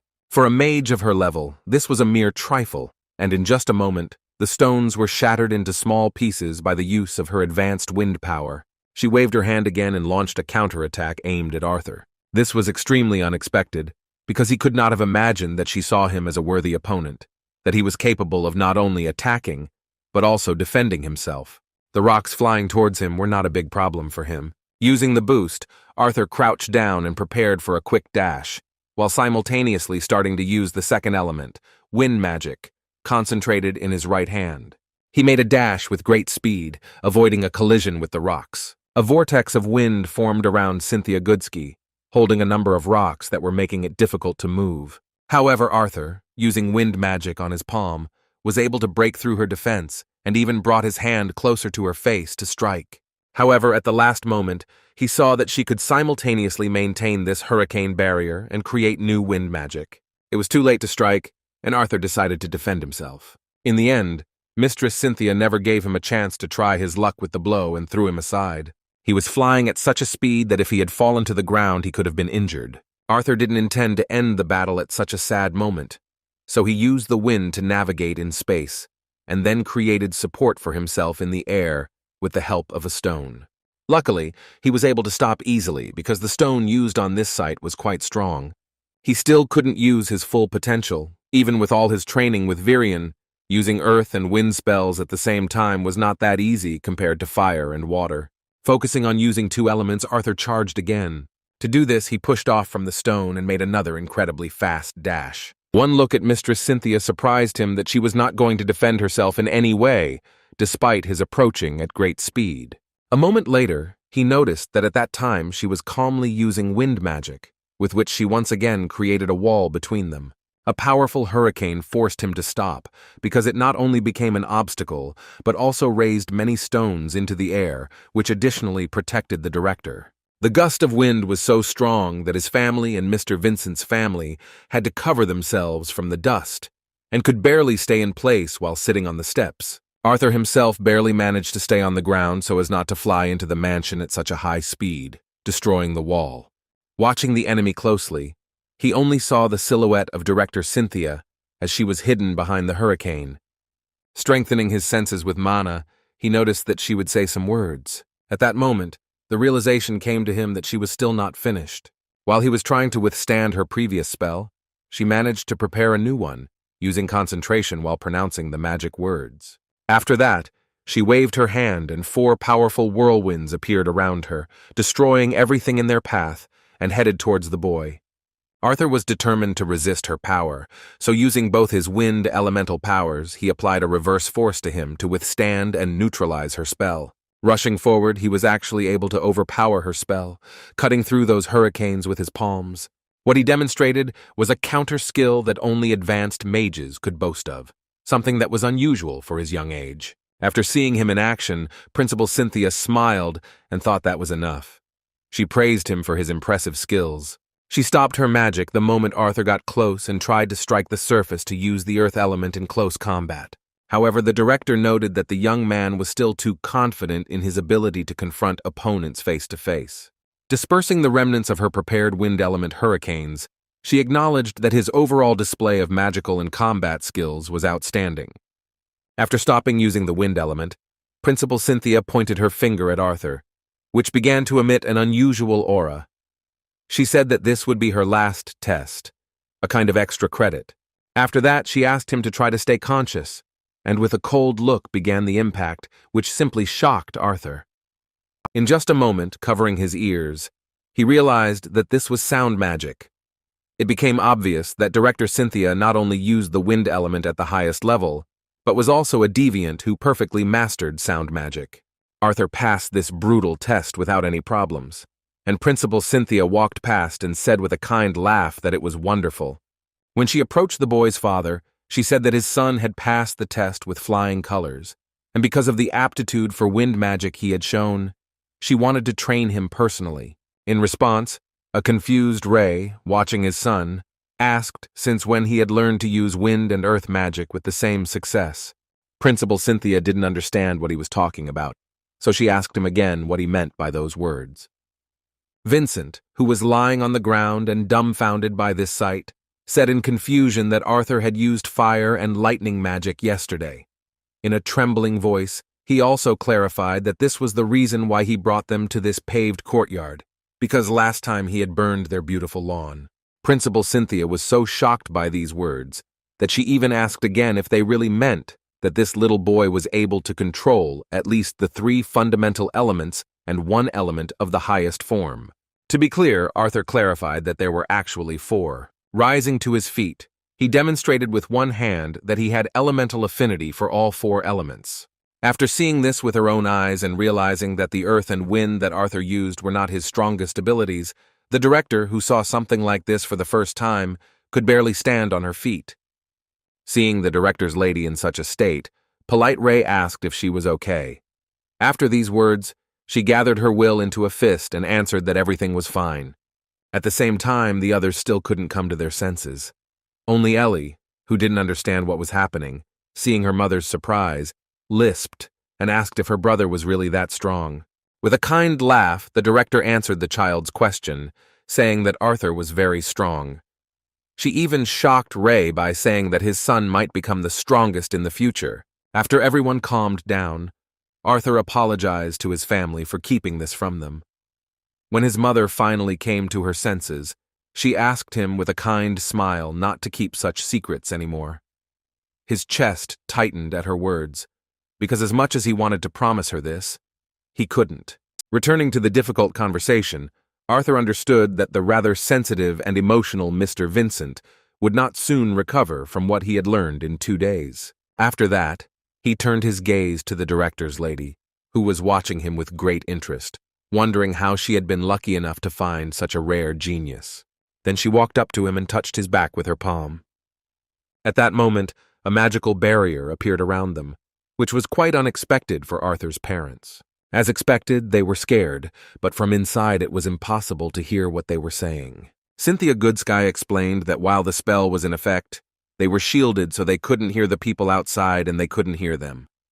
This was only because she wanted to hear the boy's side of the story in private. With a smile on his face, the boy realized that this piercing lady saw right through him. He admitted that the truth was that he had shown her his abilities because she had 2 things that he desperately needed: The things he was talking about were power and influence. Being only an 8-year-old child, he could not command such power, so he asked her to protect his family until he was strong enough to do so himself. He promised that in that case, he would not only attend her academy, but also consider her a benefactor. Surprised by the child's audacity, the director replied that even the king and queen of Sapina would not have dared to offer her such a one-sided deal, while the boy thought that she would agree to create such a relationship with a simple child. Without losing control of the situation, Arthur replied that he was probably more aware of the potential of the one she called a mere child than the king and queen of Sapina. He also believed that she agreed with his words. Returning to his words, he clarified that in fact his part of the deal should wait until he entered their academy. His words came as a surprise, because director Cynthia could not even guess what this decision was connected with. Seeing her interest, Arthur smiled as he thought back to the past and explained that he had made a promise to someone important that he would live his life to the fullest. That was why he had decided that attending Xyrus Academy at a more normal age would help him do that. Politely covering her mouth, Mrs. Cynthia was emotionally surprised that she would have to wait for him for 3 whole years. She wondered what such an incredible boy was going to do during that time. Arthur finally decided to reveal to her what he had been hiding from his family. He confessed that he was going to become an adventurer. Looking at his parents, he was glad that they had not heard about it in such an inappropriate setting. However, as soon as they said goodbye to Director Goodsky, he decided to add some extreme and told his parents about it. Mom was so against his idea that her screams spread throughout the entire mansion, so Goodsky and Vincent, who were at the entrance, understood that their conversation had already begun. Although Ray was acting reserved, as expected, Alice screamed with all her might. She said that she would never allow Arthur to do such madness because he had only returned 2 days ago after they all thought he was dead. Seeing her mother in such a nervous state, Ellie, who for some unknown reason was present during this serious conversation, tearfully grabbed her mother's skirt, begging her not to be angry. Sylvie, who was hiding behind Arthur, had never seen anyone in such a bad mood. Placing his hands gently on his wife's shoulders, Ray said he couldn't say he didn't agree with Arthur becoming an adventurer. He asked her to at least listen to what their son had to say. However, in response to his tenderness, Alice knocked his hands off her shoulders and tearfully screamed that she couldn't believe he could speak so calmly after everything they had been through to get to this place. Losing control of herself, she, feeling despair, tearfully said that he certainly understood her. Alice couldn't talk about it anymore. Her whole body was shaking from anxiety, so Ray hugged her to help her collect her thoughts. Seeing this, their son realized that he had miscalculated in mentioning it so early. To somehow make amends, he took his mother's hand and told her that he had no plans to leave home anytime soon. In fact, he was looking forward to spending a few months at home with everyone. As Alice continued to whine, Arthur said that he knew he had only recently returned home, but after being in the Elf Kingdom for over 3 years, he had begun to feel like he had missed so much of what had happened in Sapin and the rest of the world. Holding her hand, he looked into her eyes, and with childish, sweet eyes said that his desire was connected with the fact that he wanted to experience the feelings that his parents experienced when they were adventurers. In response to his words about the Elven Kingdom, his father said with a kind look that he really wanted his wishes to come true, remembering that he himself was eager to experience the adventurous life when he was a teenager. However, he could not take his side because of his mother's concerns. No matter how prepared and strong they thought Arthur was, they knew better than anyone that the life of an adventurer was dangerous and unpredictable. At that very moment, a brilliant idea came into the guy's head. He asked hopefully how they would feel if there was some kind of guard or supervisor with him. Although he said the right things while wiping away his tears, Alice wasn't sure if it was good. However, to her surprise, Ray took the opposite stance and shouted that it was not a bad idea, after which he looked thoughtful, trying to decide who would be a good helper for their son. As expected, he made a serious mistake, because Alice was not going to stand aside while her irresponsible father decided on such dangerous undertakings. She began shaking her husband with unprecedented aggression and screaming that she found it hard to believe that he was even considering this option. She could not allow her husband to send their son somewhere else for 3 more years. When Alice had poured out all her anger on her husband, she sat down on the sofa with a sly smile and folded her hands menacingly in front of her to listen to whether Arthur was going to say anything else. Arthur sat down opposite him, trying to smooth things over by saying that he wasn't going to leave for 3 years, but was planning to come back every few months, or even more often if he had time between missions. Sylvie knew he was finished, but she played along, saying that it wasn't that bad. In response, Alice asked incredulously if it was true. Her sweet smile during this phrase only added incredible pressure. With a shiver running down his spine, Arthur decided to continue to achieve his goal and began to nod his head in fear. At that moment, Ellie ran up to him and grabbed his leg with tears in her eyes. She asked in a pitiful, lisping voice if her brother was really leaving her. Realizing that he had made his little sister worry, he said in confusion that he would stay with Ellie and that she would see him often. Alice, touched by this spectacle, tried to control herself and not give in to them. She said that she did not give her consent yet, but she wanted to know why he wanted to be an adventurer. She thought it would be more reasonable to go to school before setting out on a journey as an adventurer. With a smile on his face, he made a ridiculous excuse that if he went to school at that age, he would be much younger than the other students. Speaking about himself as a baby compared to the others, he spoke plaintively and hurt his mother's heart with his words, saying that he wanted to fit in and make friends, which would be much more difficult with such a big age difference. An excited Alice, who was so easily provoked by her maternal instincts, replied that he did not need to go to school so early because he could wait, instead helping his father or her. As soon as Ray came to his senses, he answered with a smile that their boy would be fine. Feeling his father's support, and the fact that his mother had begun to give in to his request, Arthur smiled sincerely. He was so determined because he was not going to stand still. He didn't want to just train. He was eager to fight and test the skills he had learned since coming to this world. Only in a warrior's natural environment could he show his true self and discover his weaknesses. Yet he did not lie to his mother, for Sylvia told him to enjoy life to the fullest. After this serious conversation, they calmly went to bed. The next morning, they gathered together to enjoy dinner as usual and chat about life. Ray seemed to her like he was out of his mind, so Alice asked him to take his time because no one was going to steal his food. Her husband replied that he was just happy to enjoy his freedom, not rushing to work. Vincent was surprised to hear this because he thought he was going to the auction to show off some of the new ones. As it turned out, it was just an excuse to hold a welcome party afterwards. Vincent and Ray began to heatedly discuss how much they were spending on food, which was starting to give everyone else present a headache. Arthur, not understanding what they were talking about, decided to ask himself what they were planning to do that day. Tabitha replied that she and his mother had some errands to run around town to prepare for the upcoming event at the Helstia auction house. They were also planning on taking Lilia and Ellie along, so they didn't mind if he came along. In response, he thanked them for the offer, but declined, saying that he planned to stay home. Interrupting their conversation with an accented cough, Vincent asked if it had been decided what to do about the situation surrounding Arthur. Alice replied that they had agreed to let him become an adventurer under certain conditions. Tabitha knew it wouldn't be that easy, because as she walked down the hallway, she heard the parents' violent reaction to their son's words. She wondered what these conditions were that became a compromise in such a difficult situation. Holding up 3 fingers, Ray explained that as a first condition, he would wait until his birthday, which was in 3 months. Secondly, they agreed that he would always have security during missions, and thirdly, he would have to visit them at least once every 2 months.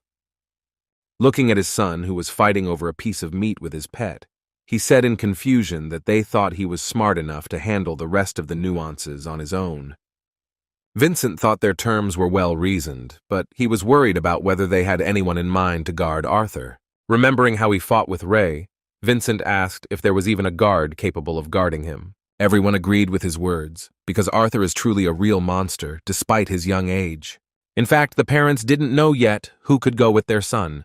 Ellie gave them a hint when she put 2 forks on her head and said that she looked like Sylvie. Although the daughter had shown bad table manners, it was still an answer to the troubling question. Ray was pleased with himself when he remembered that the twins' horns would arrive after the expedition from the dungeon soon. He had received a letter from the Adventurers Guild, saying that they would return in 2 months. He believed that they could send one of them along with Arthur. Alice was very surprised by his words and admitted that it was really quite a good idea. Her reaction was disrespectful in Ray's eyes, so he asked her worriedly if she could not be so surprised that he had a good idea. Realizing her mistake, she responded with a sweet and awkward laugh. Arthur himself could not think about it. He was delighted by the mere thought of meeting those incredible adventurers again, and one of them would even go into battle with him. The thought of meeting these guys after so long gave him hope that he could really become an adventurer. After dinner, Tabitha and Alice, along with their daughters, went shopping at the auction house while the men of their house went about their business. Vincent was in his office as usual, dealing with a lot of paperwork. Suddenly his peace was interrupted by a knock on the door. Opening the door, he saw Arthur and said that he had missed his father, who had gone to the auction house. In response, Artu said with a smile that he had actually come to him to discuss one issue with him. When the child politely asked if he could come in, Vincent, surprised by his manners, gave him permission. Meanwhile, Tabitha and Alice were looking for suitable decorations for the anniversary event while at the city's marketplace. As it turned out, Tabitha decided that they would use items made by Alice, since many noble ladies adore them. Alice was confused by his words, because she could not understand how they could see them at all. The sly Tabitha replied that she had actually stolen a few from home and used them to decorate the private viewing rooms at their auction house. Alice was simply shocked. She blushed, saying that they were simple and cheap little decorations made in her spare time. She was so embarrassed that she couldn't find a place for herself, and Tabitha laughed at her reaction. Meanwhile, Lily noticed that Ellie couldn't find a place for herself and was sadly kicking stones. Trying to support her, Lilia sat down next to her and asked why she was upset. In response, Ellie sadly said that her brother did not go shopping with them. To calm her down a little, Lilia decided to play on her pity and said that now that her brother was here, she was no longer important to Ellie. However, the little girl turned out to be quite cunning, saying that Lilia is Lilia and a brother is a brother. The drama queen continued to play on Ellie's pity for her own sake. Lilia made her worry and even cry when she reminded her of her words about how she loved her more than anyone, saying that when her brother came back, she decided to just throw her away and abandon her. It seems the tricks Lily used were too dirty, so she got hit on the head by her mother. Tabitha asked sternly why she was tormenting the little girl with her jokes. In her defense, Lilia, pointing her hand at the tearful Ellie, said that she teased her because all this time she was thinking about Arthur. In fact, Tabitha understood this perfectly well, but she decided that she herself could influence Ellie's well-being, so she noted that it seemed to her that Ellie was not the only one thinking about Arthur. After that, she wondered if it was possible that her daughter had found her first love. As expected, Lilia was so embarrassed that she couldn't find a place for herself and started shouting that Arthur was just a weirdo and that her mother was wrong. Biting her lip, she nevertheless made it clear that she really was not indifferent to him. With a trembling voice, she surprised her mother by admitting that she thought children her age couldn't be magicians. Lowering her head down, she tearfully said that she had been patiently waiting for awakening all this time. But when Arthur appeared, everything changed, because he was already a magician who was stronger than many adults. In that touching moment, she even called it unfair, saying that she also wanted to be a magician to make her parents happy. Tabitha and Alice couldn't even imagine that Lilia had such a thing in mind. Moreover, the mother felt guilty for having brought her child to such a state, even though it was completely accidental. Kind Aunt Alice came closer to her and, trying to smooth things over, said that although it was difficult, she should not compare herself to Arthur because he was different from children her age. In response, Lilia asked how he became so strong and whether they could help her become like him. Tabitha couldn't believe Alice's words, because she told her that in fact, apart from a little sword training that Mr. Laven had given Arthur, they hadn't done anything else. Mrs. Helstia was amazed. She was surprised by this, saying that although he was a very gifted child, it seemed that they were missing something. After these words, she apologized for sticking her nose into other people's business, but Alice reassured her, saying that everything was fine. When Alice admitted that in fact, she and Ray both knew that Arthur was hiding something from them, Tabitha brought up the obvious question of why they couldn't ask their son about everything, like how he became so strong while she was gone, and how he got to such a level with a sword. Everyone was indeed dying of curiosity about how Arthur had managed to do this.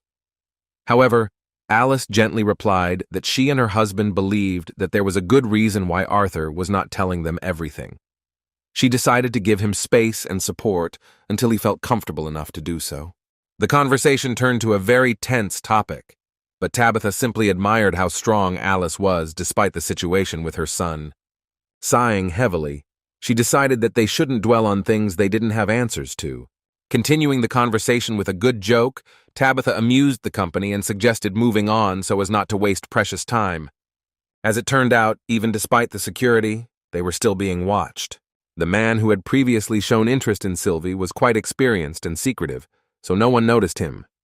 Having completed his task, he returned to some dark alley. There was another spy here whom he ordered to inform Lord Sebastian that the mana beast was not with them this time, and a mage from the Xyrus Academy was assigned to guard them, making too much surveillance impossible. The mysterious spy also said that the boy who was most likely the master of the mana beast would be attending the Helstia Auction House's 10th anniversary event. Based on this, the second spy replied that he would immediately report this possibility. With a snap of his fingers, the man who was tasked with delivering the message created a staircase leading upward in front of him. Meanwhile, in the Helstia family mansion, a meeting was taking place between Arthur and Vincent, which made the master of this house worry. The child sitting before him was enjoying his tea with exquisite grace, and seemed to surpass in manners anyone Vincent had ever met before. The situation really seemed unusual. Even the owner of the most successful auction house felt out of place. At one point he noticed a similarity that was strange to him. He didn't understand what kind of 8-year-old boy this was who gave off such an aura that he was even more nervous than when he had an audience with King Sapin. Arthur himself broke the silence, thanking the gentleman for the tea. Vincent, awkwardly adjusting his glasses, replied that everything was fine.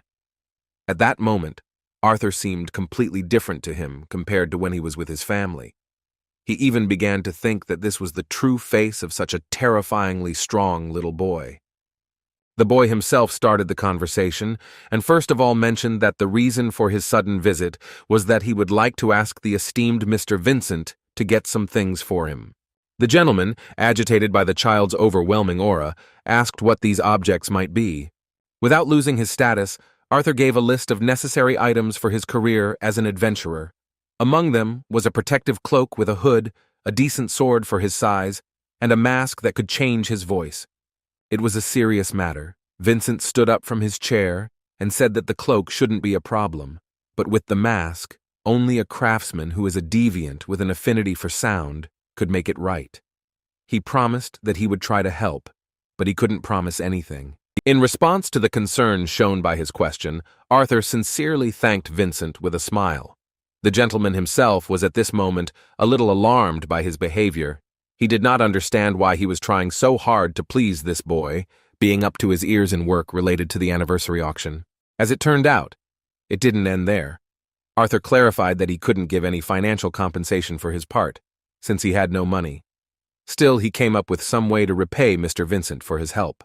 Vincent responded that everything was fine, because Ray had been a great help to him since he had started working for him. He explained that thanks to him and the training he gives to all the guards, thefts and fights at the auction house were at their lowest in history. Despite understanding that it was an honor for Mr. Vincent to repay his father in this way, Arthur still said that one of the things he wanted to do was help his sister speed up her awakening using the method he had discovered. He said that he knew that neither Vincent nor his wife were mages, so he said that he would help Lilia achieve awakening along with his sister. With a confident look, he said that he believed that he could help their daughter awaken as a mage and enroll in Xyrus Academy. Vincent couldn't believe his words, but still agreed to give him the opportunity to at least try to do it, remembering how many miracles this young man had demonstrated over the past 3 days. Returning to his room, Arthur continued his diligent training. He tried his best to develop the will of the beast, but even after all this time since receiving it, he could only use the ability for a few seconds. He sighed heavily, thinking that this was still not enough. He was still far from the level of power that Virion and Cynthia possessed. Even though Sylvia had asked him to enjoy this childhood, knowing the life path he had taken as King Grey, Arthur still couldn't back down. His new life was full of colors and happy moments. However, even so, he understood that, just like in his past life, he still needed strength to protect those dear to him.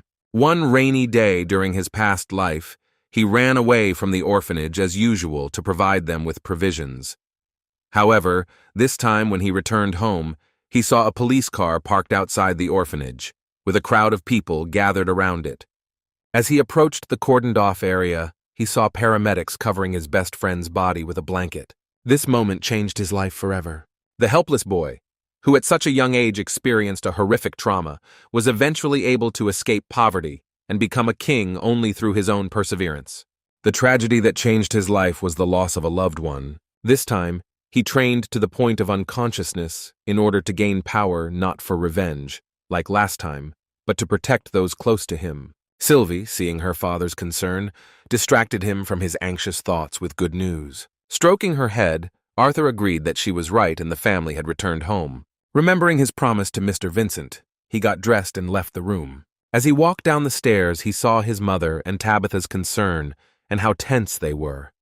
He thought something had happened during their walk, but it turned out to be something else. Their confusion was due to Vincent telling them about the deal. Alice, worried about her son's promise, approached him first, asking how he was going to help Lilia awaken as a mage. She sternly said that even as a harmless joke, it was too insensitive to her. After a heart-to-heart talk with her daughter, Tabitha also couldn't understand his motives and said that if this was a joke, then he had gone too far. Even though Mom and Mrs. Tabitha didn't take his words seriously, he replied that he would never joke about something like that. Among them, only Vincent was calm, and he said with a satisfied face that Arthur had promised to show them the process as soon as they returned. Taking his 8-year-old daughter in his arms, he suggested that everyone hurry up and go to the living room. Despite Arthur's calmness, Alice and Tabitha were still worried, realizing how worried Lilia was about the fact that she could not awaken her magical abilities for so long. When they entered the living room, the boy asked his parents to sit down on the sofa, and he sat Lilia and Ellie next to him on the carpet.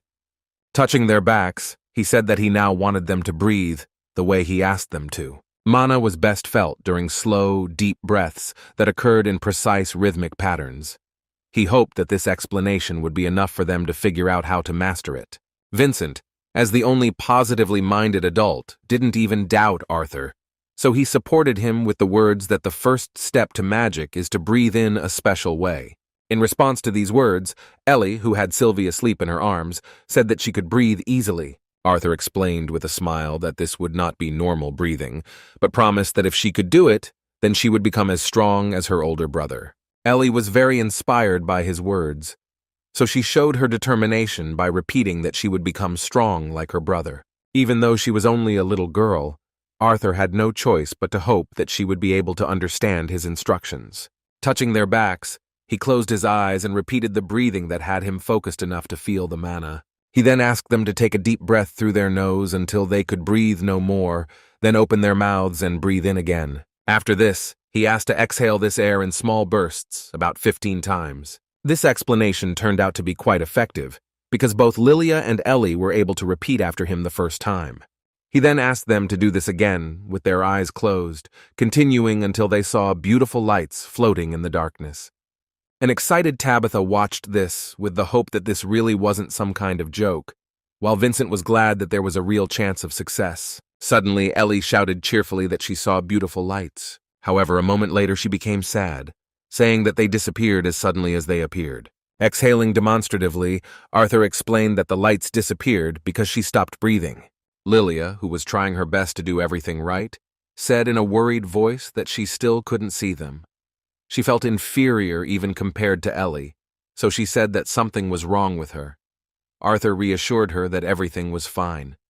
Alice, although she trusted her son, in this situation wanted to hear from him personally what he was trying to do. Tabitha was no less skeptical. She said that although she knew what he wanted to do, and that she did not doubt his skills, she called these attempts pointless. In response, Arthur said that he was going to help them do what he did to awaken at the age of 3. The only reason he thought he could do it was because of his affinity with all the elements. He thought about it in his head, but he wanted to make sure. Tabitha called the awakening training unprecedented, since it should happen naturally, but Arthur replied curtly that they should just observe. He decided to see if it worked as well in practice as it did in theory. Placing his hands on their backs, he warned that they might feel a slight heat in their bodies, but even there, they should still breathe, as he had told them earlier. He then began using his own mana and pouring it into Lilia and Ellie's bodies in small amounts. As soon as he tried to do this, Lily said with a joyful face that she saw the lights that Arthur spoke of. Ellie also saw the mana particles again, and even said that it was very beautiful. Continuing to pour a small amount of mana into them, Arthur asked them to try to mentally gather all these white spots together. Ellie did not understand why this should be done, so her brother said that they, like friends, should be together. After 10 minutes of such training, Arthur was completely exhausted, as were his students. Sighing heavily and wiping the sweat from his face, he said that this was all he could do for one evening. As soon as he said that the lesson was over, Alice and Lilia's parents jumped up and joyfully ran up to him. First of all, Mr. Vincent asked with great hope for the best how everything went and whether his daughter would be able to become a mage. Arthur answered that it would take several years, and if he continued to train with them for several months, then Lilia would not have any problems. Before he could finish saying that now her awakening would happen much faster and more effectively, Mistress Tabitha hugged him with tears on her face. She began to sincerely apologize for doubting him, and also thank him for being able to give their child many opportunities that they didn't have because they couldn't become mages. Lily was glad to see her mother so sincere and happy. She herself was pleased that she finally felt what mana was. Looking at her father, she was surprised to see tears appear on his face for the first time in her life. After this, Arthur's life returned to its usual rhythm. Every morning he trained to achieve progress in strength. After that, he helped his sister and Lilia get closer to their awakening. Regular training of one's own body was not limited to developing the will of the beast. He continued to develop the elements under his control with considerable success, and even managed to strengthen his control over ice. Even with his impatience to become stronger, he still tried to spend time with everyone. He understood perfectly well that Sylvia wanted his childhood to be exactly like this. After all, with such power, he could be a child until the moment when he had to use it. He did not think that he would have the opportunity to spend his time like this in the future. 2 months at this pace flew by quickly. The day came to meet the guests. Ray was very excited that he would be able to see the twins' horns again. Quite a lot of water had passed under the bridge, but he couldn't wait for this moment. On the other hand, Arthur couldn't find a place for himself. He was constantly circling around the entrance to the mansion, waiting for the moment of meeting. Sensing her dad's anxiety, Sylvie decided to help him. She jumped onto his shoulder with a great running start, almost knocking him to the ground. Barely able to stay on his feet, Arthur told her that he wasn't sure she was still small enough to continue riding on his shoulder. A few minutes later, there was a knock at the front door. Arthur had been waiting for this meeting for a long time, so he opened the door and began to greet the guys. However, at that very moment, Angela pounced on him and crushed him with her chest, tearfully talking about how hard it was for him, even though he was still so young. She was suddenly interrupted by a big guy from the team who noticed that Arthur was having trouble breathing. Having let go of Arthur, who really did not mind dying from such suffocation, Angela apologized for her manners and explained such behavior by the fact that she was a little emotional from their long-awaited meeting. Raising his head, Arthur saw Durden and said with surprise that he had grown taller. Although he was the healthiest and most physically strong guy in their adventurer team, it was only his appearance that was cold, not his heart. With genuine tears of happiness on his face, he sat down next to Arthur and said that he was glad to see him after what had happened. The next guy who appeared in front of them was a cheeky guy who said he thought the game plan was to put a happy face on the kid. Seeing Angela and Durden's tears, Adam couldn't understand why they, experienced adventurers, were greeting Arthur in such a way. As soon as he noticed the black mana beast behind the boy, he wondered in surprise why no one was going to speak up about it. However, at that very moment Helen came up, and with a kind smile she began to press Adam with her bow so that he would stop being insolent to the others, after which she told Arthur that he could ignore all sorts of rude people. With a sincere and sweet smile, she added that they were very happy to see him already grown up, and even more handsome. With difficulty freeing himself from the grip, Adam said it was rude to call him a bad boy for not crying. He believed that it was not his fault that he was old enough to control himself. At that moment, the last, most shy and modest member of their team ran between Adam and Helen. Jasmine ran past the boys with tears in her eyes and threw herself at Arthur with hugs. Hugging him tightly, she began to apologize in a trembling voice. During this time, she also grew noticeably, because in order to hug Arthur, she had to kneel. At this touching moment, even Adam, who called himself an adult, also began to cry, trying to hide his tears from Helen. Alice and Ray, who were previously part of the team, also could not hide their tears of joy from reuniting with their comrades, as well as their long-awaited meeting with Arthur. It was time for the anniversary event. Mr. Vincent had prepared the most luxurious outfit possible. His captain of security, Ray, was also dressed in rather expensive clothes. Vincent wondered if his friend was sure that the event did not require mages inside. Ray thought that shouldn't be a problem, since they had Angela and another windcrafter rotating the detection barriers around the auction house, as well as Durden guarding the main entrance. Besides, he didn't want people to think they were preparing for war. Satisfied that Ray had thought through the strategy to protect their event well, he said with a cheerful laugh that he was really grateful that their old team had agreed to help with security. Ray himself was glad that the Twin Horns agreed to help, because thanks to them, he was able to place several guards outside around the block next to the auction house. Winking, he confidently said that they could handle any threat from outside, so that the guests would be safe and the auction house would not be destroyed. In response to his words, Vincent said a little excitedly that although Ray was joking after his recent experience with the mages on his lawn, he really wanted to make him keep that promise. He hoped that it would not come to the point where Ray and Arthur would use their formidable elements. Reminiscing about the incredible boy, he mentioned that Arthur had asked him to find a sword before he registered as an adventurer. However, considering Ray's gauntlet fighting style, he never thought that he would teach him how to fight with swords. It was awkward to say, but Ray admitted that the only thing he had done for Arthur in this matter was buy him a wooden sword, and that he had been teaching himself since he was 4. Vincent was once again shocked to learn when the little boy had begun his fencing training. After these words, Ray still mentioned that although his son says that he is self-taught, however, several times when they sparred, he felt that there were moments when a strange aura emanated from the little boy. Vincent wanted to know what his friend meant by the strange aura. As an example, a father, worried about his son's behavior, mentioned that Arthur had such a calculating confidence as if he had been fighting for decades. Even though Ray said it as if it were the pure truth, Vincent was too skeptical and replied that he should think about the fact that he was attributing too much to his son, because he did not live even 10 years. It was hard to disagree with that logical conclusion, but Ray admitted that when they fought, there were times when Arthur would suddenly stumble or get confused, as if he wasn't used to his own body. Suddenly Vincent beamed, saying he thought he knew the exact reason. Ray looked at him hopefully, thinking that their son's biggest secret would be revealed.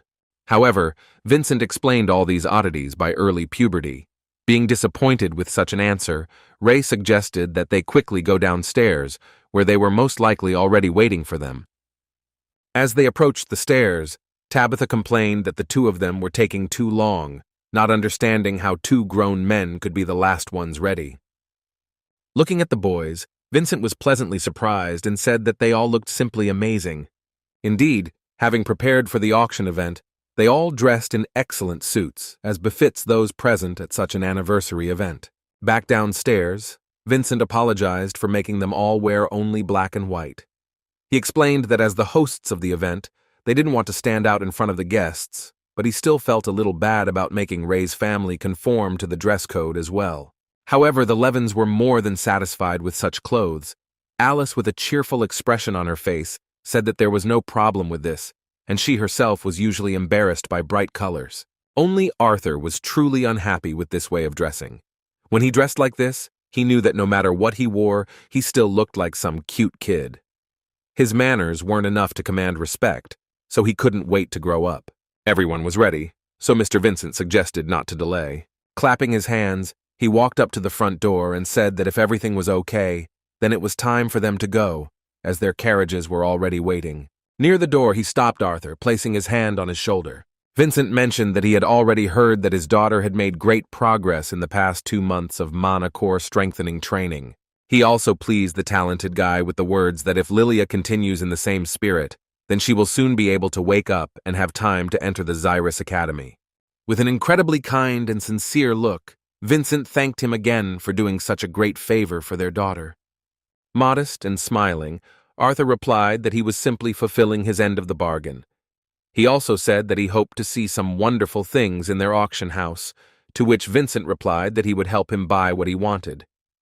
After this short conversation with an exchange of compliments, they joined the others. Several carriages, which they used to travel through the city center, were heading towards the auction house. The road was not long, but during this time the guys managed to discuss the latest news. Ray and Alice rode in the same carriage with the Helstia family.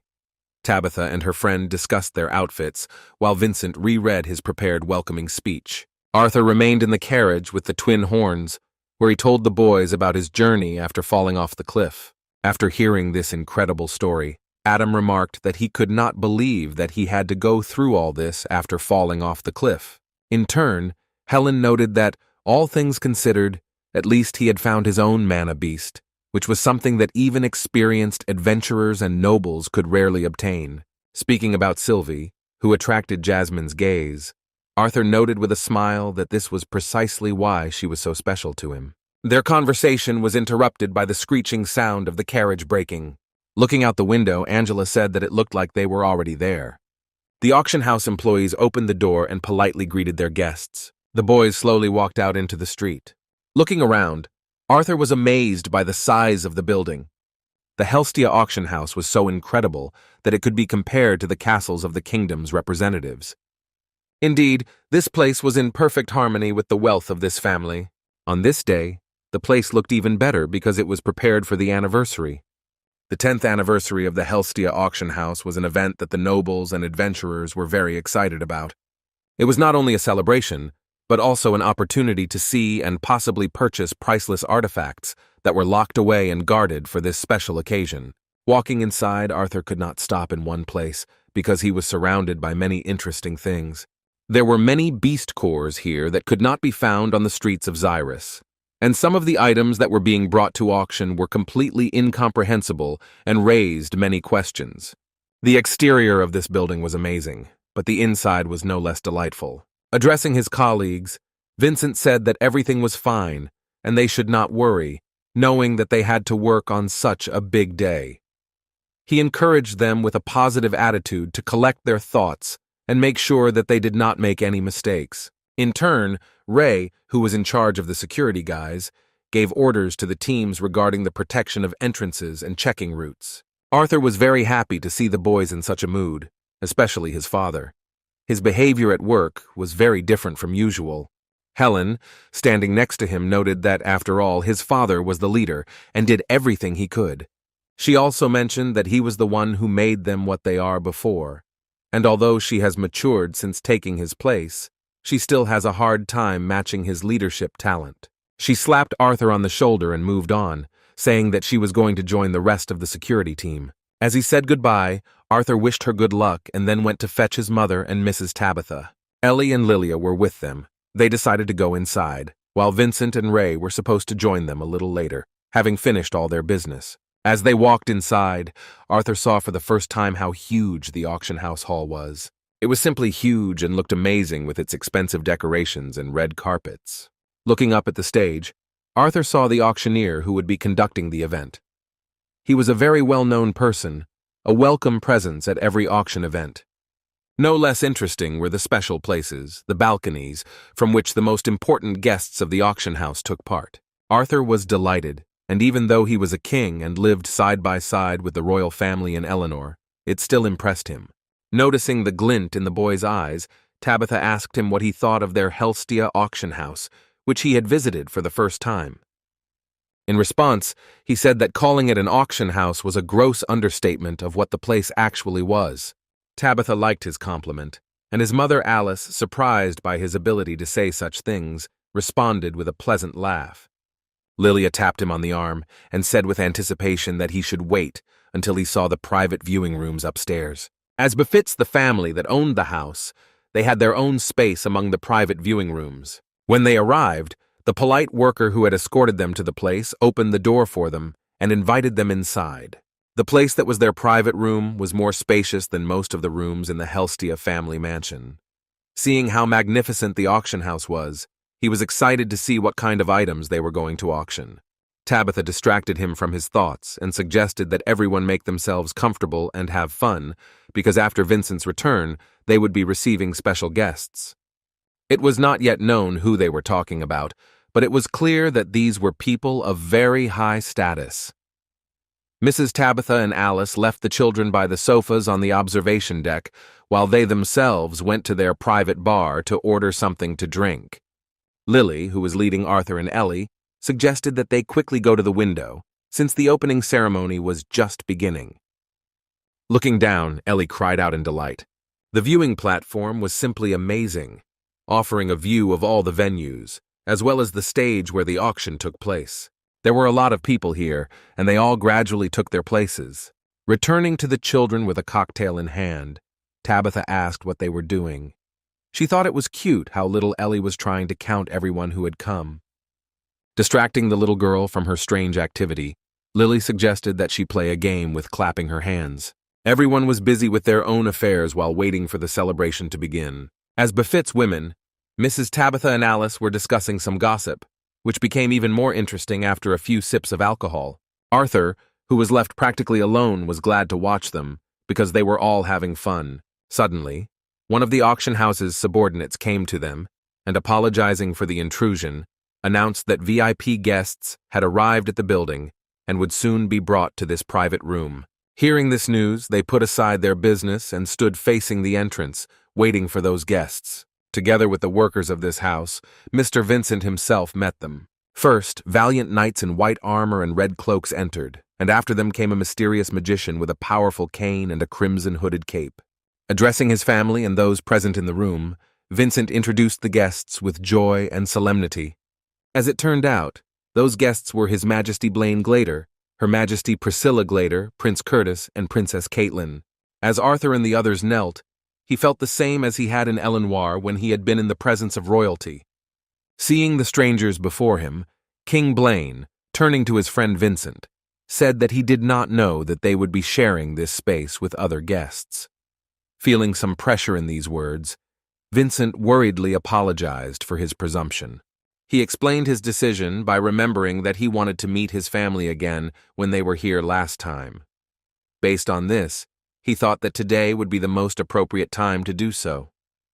He then reintroduced his wife Tabitha and daughter Lilia. After introducing his family, Mr. Vincent introduced the Laven family, saying that they were the wife of his close friend and their children, Arthur and Eleanor. Thus, he managed to change the king's attitude, and he cheerfully replied that Vincent's friends were his friends too. After these words, he asked those present to stand up, saying that they were here to congratulate Helstia on the 10th anniversary of the wonderful place and to enjoy the event. Queen Priscilla echoed her husband's sentiments and said that they did not need to remain so formal on a day when they should be enjoying life. As an example, she said that she was glad that they would at least have some company other than their guards. Meanwhile, Sylvie woke up, as usual, resting in her free time from the excess attention from Ellie. Seeing her in front of them, the royal family, who had nothing like this at their disposal, remarked that the boy's mana beast was very cute. Priscilla was surprised that although it looked like a reptile, it was smarter. Arthur replied that Sylvie had hatched only a few months ago. When he asked her to say hello to the royal family, Sylvie squealed sweetly in a happy tone, which attracted their attention even more. The king was surprised by such an unusual creature, seeing the affection on the part of his wife. When he asked if this mana beast was connected with Arthur, he answered that it was so, and they had a very close connection. Reaching out his hand to the cute and friendly beast, the king remarked that the young man was very lucky, because even baby beasts are difficult to tame, while she seemed very obedient. In response, Arthur surprised them by being able to communicate mentally, which was more like mutual agreement. After these words, they were interrupted by an unexpected cry from a shocked magician. Arthur was not thrilled when he realized he had said something out of the ordinary. This mysterious man, who was the king's mage, threw off his hood and shouted in surprise that he was shocked that they had an equal contract with this beast. The boy hesitantly replied that she was the one who initiated it. The king's children also thought about this information because they were very educated and knew very well how low the chances of such a contract were. Inspired by this shocking information, the magician ran closer and suddenly grabbed Arthur's hand, saying that he wanted to take a closer look at their connection. Fortunately, he was interrupted by King Blaine himself, whose touch made the mage tremble. The king asked his ward to abandon the idea, as he had chosen an inappropriate time to study some pet, as he was on duty. After these words, the mage, whom the king called by the name Sebastian, obediently knelt before him and apologized in a trembling voice. Judging by his name, he was one of those who had been pursuing Arthur's family due to their interest in Sylvia. Their pleasant acquaintance and special interest in Sylvia suddenly became a moment of conflict. Tabitha managed to dispel the oppressive atmosphere. She hesitantly said that the event should already begin, so everyone should sit down. Everyone was indeed distracted by the royal mage's inappropriate behavior, but Arthur knew that the man would not back down. Their eyes met, and it became clear that he was still interested in this mana beast, even without knowing that it was actually a dragon. Meanwhile, the auctioneer began his speech with a ceremonial greeting to the nobles and adventurers, noting that it was a great honor for all those present to be at the anniversary event. Despite the great significance of this day, he did not hide the fact that all the distinguished guests had gathered here for one single, most important reason. It was no secret that what attracted everyone most was the opportunity to obtain one of the rare and valuable items that had been in the possession of the House of Helstia all this time, in anticipation of the anniversary. Those present were delighted. They were happy in anticipation of the best auction of their lives. While the adventurers responded to the opening words of the auction with thunderous applause, the more reserved members of the nobility began to clap in support of the event. Before the event began, the auctioneer asked everyone present to face the south side of the hall. He asked everyone to join him in greeting several extremely important figures who had blessed them with their presence. Of course, he was pointing to the balcony of the private room, from which the king and queen of Sapin could be seen. All those present greeted the guests of such incredible status with a low, standing bow. The auctioneer himself, standing opposite the place where the royal family was seated, bowed to the ground. After greeting the heads of the kingdom, he smiled and offered to greet the one who was the man who made this event possible. At this point, everyone present dedicated their applause to Vincent Helstia, a man who was also on the southern balcony, and took a few steps towards the railing, greeting those present. Being in the center of events was a familiar thing for Arthur, and he did not show any sign of embarrassment because it reminded him of his past life. Catching himself in this thought, he began to shake his head to the side, thinking that he was no longer a king and should focus on the current situation. He folded his hands in front of him and sighed heavily, because as a child who had not even reached puberty, he was still too limited in his ability to influence this world. Remembering the old days, he smuggled alcohol from the bar when no one was looking. In order not to attract unnecessary attention, he continued to be near Lilia and Ellie, who were entertaining themselves in their own ways, enjoying delicious ice cream. Mama Alice, Mistress Tabitha, and Queen Prinzilla went aside to discuss their women's affairs. At this moment, the observant Arthur managed to notice that there was a magic wand on the queen's belt, which indicated that she was a spellcaster. The fact that he couldn't sense her mana meant that she either wore a magical artifact to hide her powers, or was at a high enough level. At that moment, when he looked closely at this beauty, their eyes suddenly met, and Arthur became a little embarrassed, either from her attention, or because she noticed the alcohol in his hands. Giving his glass to Sylvie, who is even younger than him, he wondered why he felt no attraction to the queen. This thought was probably due to the alcohol in his blood. He began to wonder why he was not interested in any older women, even if they were in the same age range as he was before he was reborn. Alternatively, he believed that it was because they were the same age as his mother. On the other hand, he also did not find young girls who were the same age as him attractive. This was most likely due to the fact that his body had not yet reached puberty. Based on this, he decided that it was unimportant at this point, and it would be better to return to this issue a little later. At the moment when Sylvie started to behave inappropriately due to alcohol, Arthur was distracted by Vincent, who said that a nice sword was going to be put up for auction as the next lot. He said that if Arthur wanted it, then he should let them know so they could bid. Coming a little closer, he winked at him with a sly smile, saying that there was no need to worry about the price, because the owner of the auction had privileges. After these words, a tray with the next item was wheeled towards the stage. As Vincent had said, it was a sword, and the auctioneer specified that it had been forged by a master blacksmith, who was also a master of fire. The handle of this weapon was instructed with the core of a mighty thunderhawk. What was even more surprising was that after the wielder infused a small amount of mana into it, it would cause electrical discharges on the edge of its blade, increasing its cutting ability and even inflicting a paralyzing effect. This item was the first thing that could interest Arthur. The fact that it was the right size and had magical properties seemed like a good advantage in a fight. Having explained the advantages of this lot, the auctioneer said that the bidding would start at 50 gold pieces. Despite the high price, there were many interested participants and the price gradually began to increase. In turn, Arthur thought about the fact that a modest house in Xeris was worth at least 1 gold coin. Thinking about the unfairness of the price of this item, a drunken Arthur began to calculate that the average family in his hometown of Ashbur could easily live on a handful of copper coins a day, while the initial bid for this sword could provide a living for at least 5 families.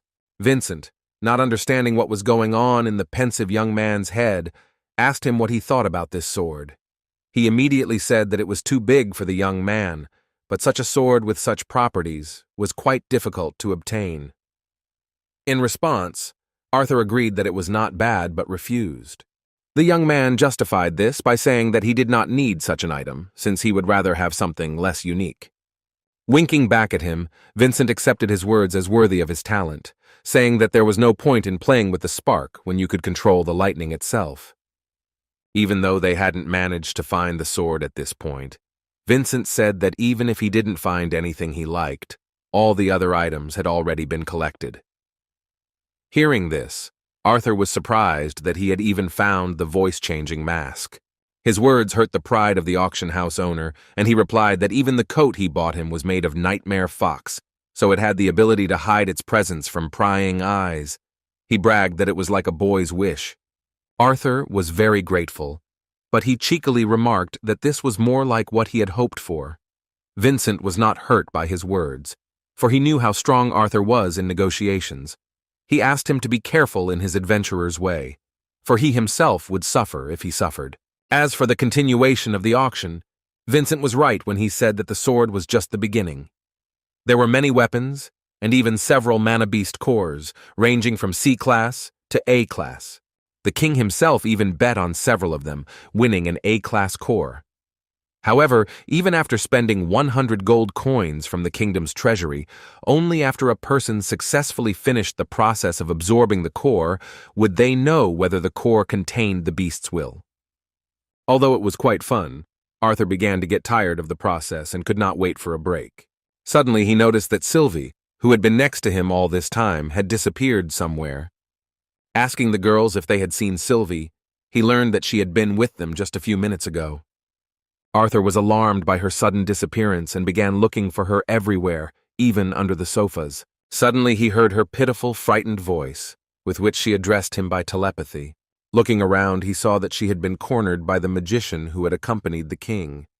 This man with a terrifying aura and incredible curiosity tried to touch Sylvie, getting closer and closer to her. Sylvie, who had never been in such a situation, was very scared. Feeling her dad approaching, she jumped up and ran towards him. As Sylvie came closer, he asked her to walk beside him and turned around without further words, not meeting the man's gaze. He tried to keep his composure, knowing that he was dealing with the royal family's court magician. In response to his actions, the madman pointedly and roughly hit the floor with his cane. Rising to his feet, he said that a commoner from some backwater would have no place to develop with such a special beast. Hearing these impudent words, Arthur stopped and asked again what they were talking about. Having established contact with the young man, the magician began to smile disgustingly. He intended to provoke the boy from the very beginning because he understood that he would achieve his goal at any cost. Looking at Arthur with a threatening gaze, the court magician arrogantly said that this mana beast would become his property. Hearing these insolent words from the disgusting guy, Arthur clenched his fist furiously. His eyes filled with rage and his mind instantly went cloudy. Showing off his murderous aura despite his young age, he asked the impudent man to repeat those words again with a menacing look and a cold tone of voice. A few minutes earlier, nothing foreshadowed this disaster. Vincent continued to watch the auction proceed, but he felt sorry that Arthur hadn't been able to find anything. He thought the boy simply wanted a good quality sword, nothing unusual or inherently strong that would attract unnecessary attention. He was sure that such an object would not be difficult to obtain, and Arthur would find himself a worthy blade when he visited their storage. He was distracted from his thoughts by a gentle touch on the shoulder. It was Mr. Blaine, and upon seeing him, Vincent said that he hoped he was enjoying the event. In response to his words, the king sincerely said that although he did not know how they managed to obtain the A-class silver-furred bear core, he was very pleased with his purchase. With a smile that was in anticipation of using the item, he said that he could only hope that the beast's will was still within the item. Vincent bowed respectfully and replied that he was glad that this modest event had pleased His Majesty. Patting him on the back, the king said with a friendly laugh that the only thing modest here was the organizer himself, because this event was simply of incredible proportions. However, just a moment later their conversation was interrupted. They froze due to the piercing feeling of fear that spread due to the powerful thirst for blood. Grabbing his heart, Vincent, who was not a magician, understood that this almost tangible thirst for blood was not even directed at him, but it did not allow him to stand on his feet. From such incredible pressure, he fell to his knees. The king, worried about his friend's well-being, shouted his name, while his guards drew their swords from their sheaths and began to run in their direction. Vincent, clutching his neck from the feeling of suffocation, could not understand what was happening. He was sure that the auction house's security was top-notch. The royal guards immediately took their places around the royal faces, and Queen Priscilla, taking out her magic wand, asked not to worry about her and to protect the children. Mr. Blaine was ready for this challenge. He had an incredible artifact in the form of a ring with which he could carry various objects with him. Thanks to this storage, he drew his sword in an instant. Having prepared for battle, he turned to the stranger who dared to attack the royal family and ordered him to show himself. The royal guard and Mistress Priscilla protected Tabitha, Alice, and their children. King Blaine and the rest of the knights stood up to protect Prince Curtis and Princess Caitlin. The only one of the royal retinue who was unable to fight was the court magician, who sat trembling on the floor, holding his magic staff in his hands. He was shaking in fear because of the powerful bloodlust of the one who had created this commotion. Arthur knew that he had done a great wrong for losing control of himself and causing real trouble for the royal family. As soon as he realized his mistake, he stopped using the overwhelming bloodlust, and the silence was interrupted by the cry of a frightened Ellie. A moment later, Vincent felt relieved, but still could not understand what had really happened. Then the front door to their private room opened with a bang, and Ray, Adam, and Jasmine ran inside, anxiously asking if everything was okay. One of the royal knights answered the question. He assured that everything was fine, but specified that it was worth searching the room and checking the surrounding area. Without wasting any time, Mr. Ray gave orders to his comrades to check the surrounding area. The oppressive atmosphere returned to this place again. Arthur was very sorry that he had created such problems, but he could not admit that it was his doing. In turn, the court magician, who had disgraced himself in front of the child, could not reveal the true cause of the commotion. Sylvia was okay, but also worried about the situation, realizing that her dad had created a mess. Their silence was broken by one of the guards of this event, who informed His Majesty that Captain Laven had detained an uninvited guest. This report was enough to calm King Blaine, who was worried about the situation. Even Arthur was surprised that such news satisfied him. And yet Arthur was grateful to this unexpected guest, for his sacrifice had not been in vain. The noise that had been foisted on this poor fellow must make him an object of torture. Luckily, Sebastian became the butt of the jokes. The royal knights couldn't understand how the royal court magician could fall on his ass because of a little intimidation from an intruder. When one of them said that he would lose his head, he furiously justified himself by saying that he slipped. While everyone present sighed heavily because the danger turned out to be a false alarm, Sebastian looked worriedly at the child who actually caused this commotion. A moment later, he looked away from the calm and stern young man out of anger at the fact that he had mocked him with nothing more than a thirst for blood. Meanwhile, the auctioneer thanked the guardsmen for their service and announced the continuation of the show. Next to him was the last lot of this anniversary event, and he said that tradition demands that the best item be saved for last, and he himself is not one to neglect them. Solemnly presenting the last lot, he intriguingly asked who would be the lucky one who would be able to acquire such a wonderful treasure. A moment later, he showed off what had been left for the final auction, and everyone present saw a roaring child of the world lion. After showing this wonder that fascinated all the nobles and special guests, he gave a little information for those who do not know this magnificent mana beast. He said that an adult world lion has the ability to become a powerful assistant and even reach a class. Looking around, Arthur, sternly observing the vile court magician, noticed that the hypocritical guy didn't even pay attention to the other mana beast. Continuing the presentation of the last lot, the auctioneer made it clear that this means that care and gentle treatment of this beautiful animal will allow its owner to one day become a legendary animal tamer. The first bet was 500 gold, so only representatives of noble families, nobles who had especially large sums of money, could participate. Not even a minute passed before the largest bet reached 800 gold coins. Just when it seemed that the last lot had been sold for such an incredible sum, the biggest player joined the auction again.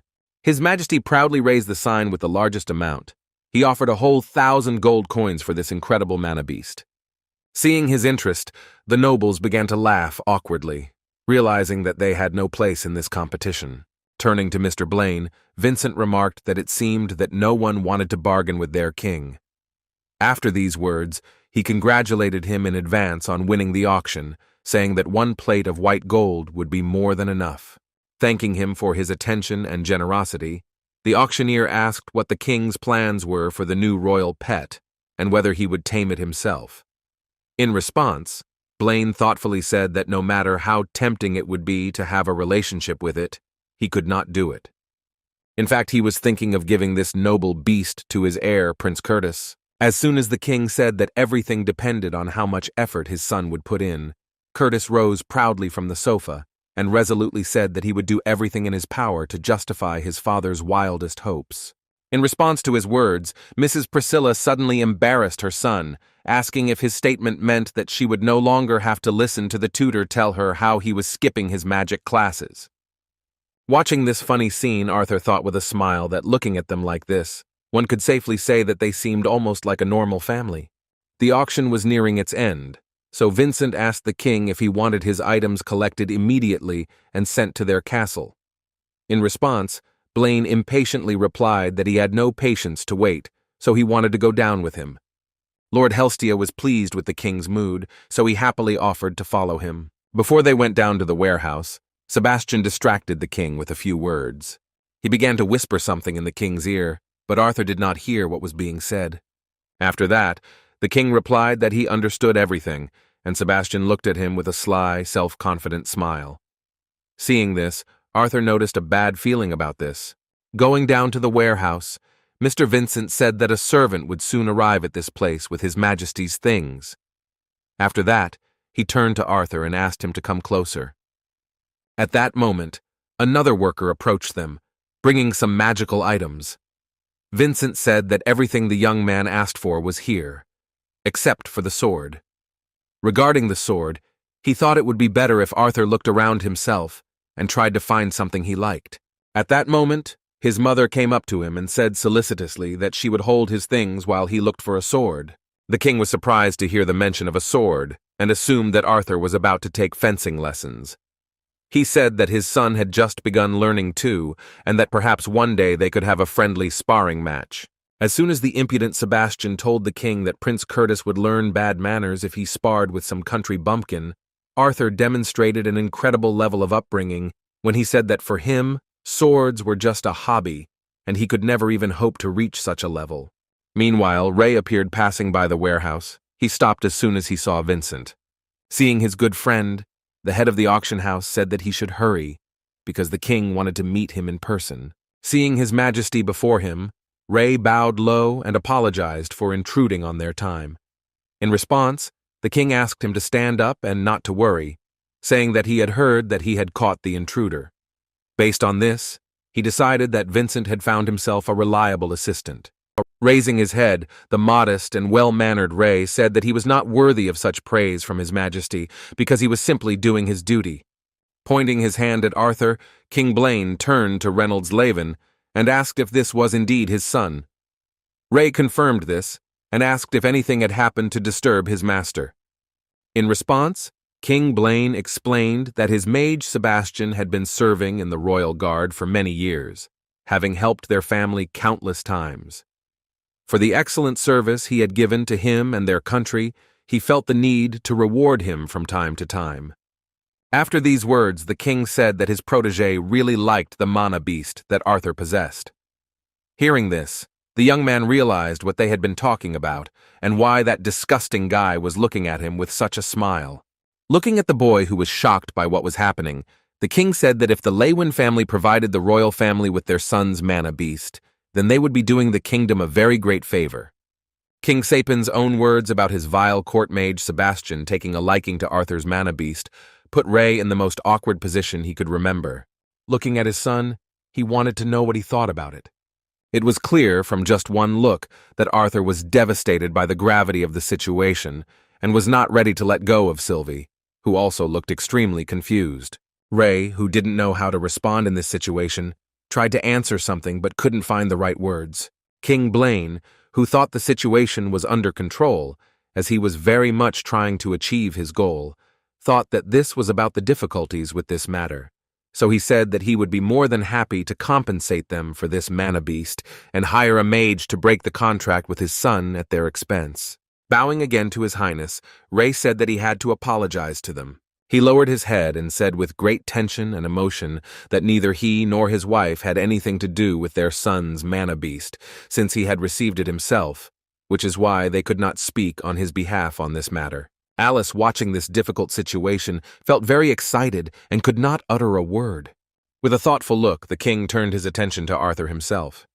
He was not used to having dialogues with children, because he understood that one should not expect reasonableness from them, and he understood, especially when it comes to a child not from a noble family. What was unusual was how cold and determined Arthur's gaze was, demonstrating with just one look that he denied such a possibility. King Blaine had never seen anyone resist his will so much. Noticing this look from the child, Sebastian became angry and shouted at Arthur why his parents didn't teach him to lower his eyes when he spoke to those who were higher in status than him. Greeting Arthur again and addressing him as a child, the king said that there was no need to repeat himself, for he had certainly heard the conversation with his father. He asked him what he thought of it, and mentioned that he certainly had a sword in his arsenal worthy of any young knight. Arthur lowered his head and thought that he should calm down and concentrate at such a crucial moment. Sighing heavily, he reminded himself that he was dealing with someone who was still the king of Sapin, and had the greatest power among all people. Bowing respectfully, Arthur thanked His Majesty for his kind offer, then shocked everyone present with his polite refusal, saying that even the most magnificent sword would never replace Sylvie. Seeing this, Sebastian began to scream, but the king stopped him. Understanding the boy's affection, Blaine asked him what he thought about trading for the world lion cub. At that moment, Curtis said that he thought it belonged to him. Despite his son's words, the king did not back down, saying that reptiles rarely become as strong as true predators. To their surprise, Arthur coldly refused even this offer. He could barely contain himself, politely apologizing for not being able to clearly express the first time that he did not want to give away, sell, or exchange Sylvie, who was so dear to him.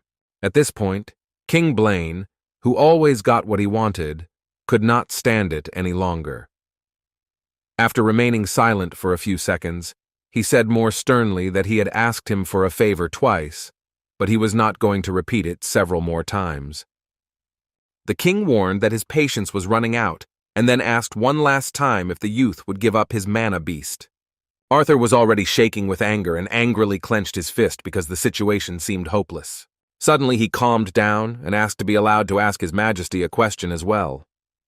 Sebastian believed that the mana beast was already in his hands, while the king, surprised by such adult words from the lips of a child, froze in anticipation of that very question.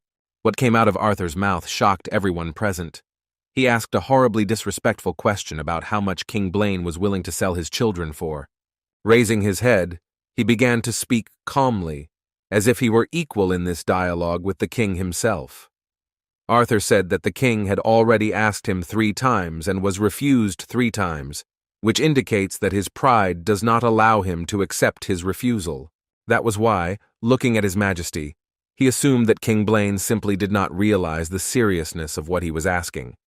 Speaking of the hope that his question would clarify the situation, he asked again how much money the Glader King himself would demand in exchange for his son or daughter.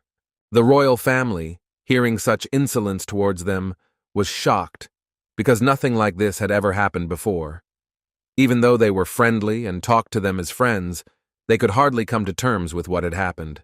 Vincent and the Laven family knew that Arthur had incurred the wrath of the king himself. They could not even imagine what would happen next. While the king stood in a stupor from such words from the mouth of a child, Sebastian looked towards one of the royal knights, who nodded in response.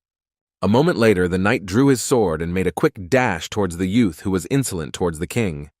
Shouting that the boy was an uncouth country bumpkin, he nervously asked how he dared insult the king and his family. Arthur did not turn around, and Sylvia, who looked in the direction of the attacker who swung his heavy sword high, completely trusted her dad. Looking at the blade that was moving towards him, Arthur was surprised that the royal knight was concentrating all of his mana into his sword, meaning that he was going to cut a normal child in half right in front of the royal family and his parents.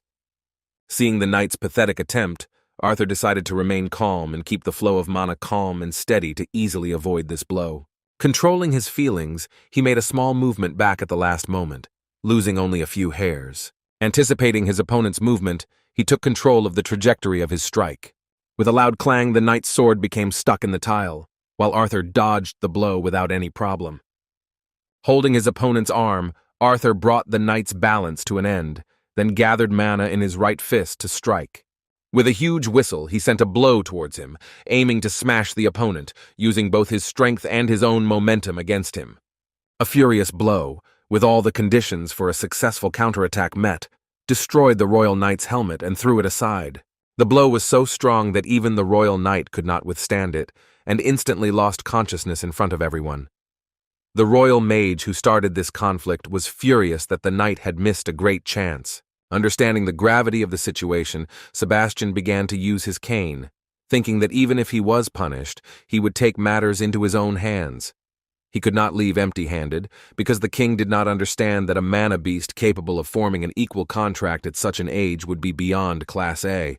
Anticipating success in obtaining such a rare mana beast, the vile court mage aimed one of his powerful spells at the child who had just struck the royal knight. At this point, Arthur had not yet managed to even raise his head, although he felt that magic was directed at him. Ray and Alice, scared that their child was going to be killed by the court magician, rushed towards him, but it was too late. However, in the midst of this chaos, time suddenly stopped for everyone except Sebastian and Arthur. Mr. and Mrs. Helstia, who were afraid for Arthur's life, as well as Alice, did not even notice how time stopped for them. Ray, who wanted to protect his child with all his might, moved towards him, but suddenly froze. The same thing applied to the king and queen, who were shocked by what was happening. The prince and princess were horrified to realize that members of their guard had raised their weapons against the impudent youth of their age. Ellie, frightened by this commotion, threw herself into Lilia's arms. While everyone in the room froze in place, Sebastian and Arthur were able to continue their fight. The court mage, who had cast a spell on his opponent, was surprised to see his magic suddenly dissipate. Arthur, who had just sent one of the king's knights to sleep, began to rise to his feet. Sebastian, who thought there was something wrong with his staff, did not yet understand what was really going on.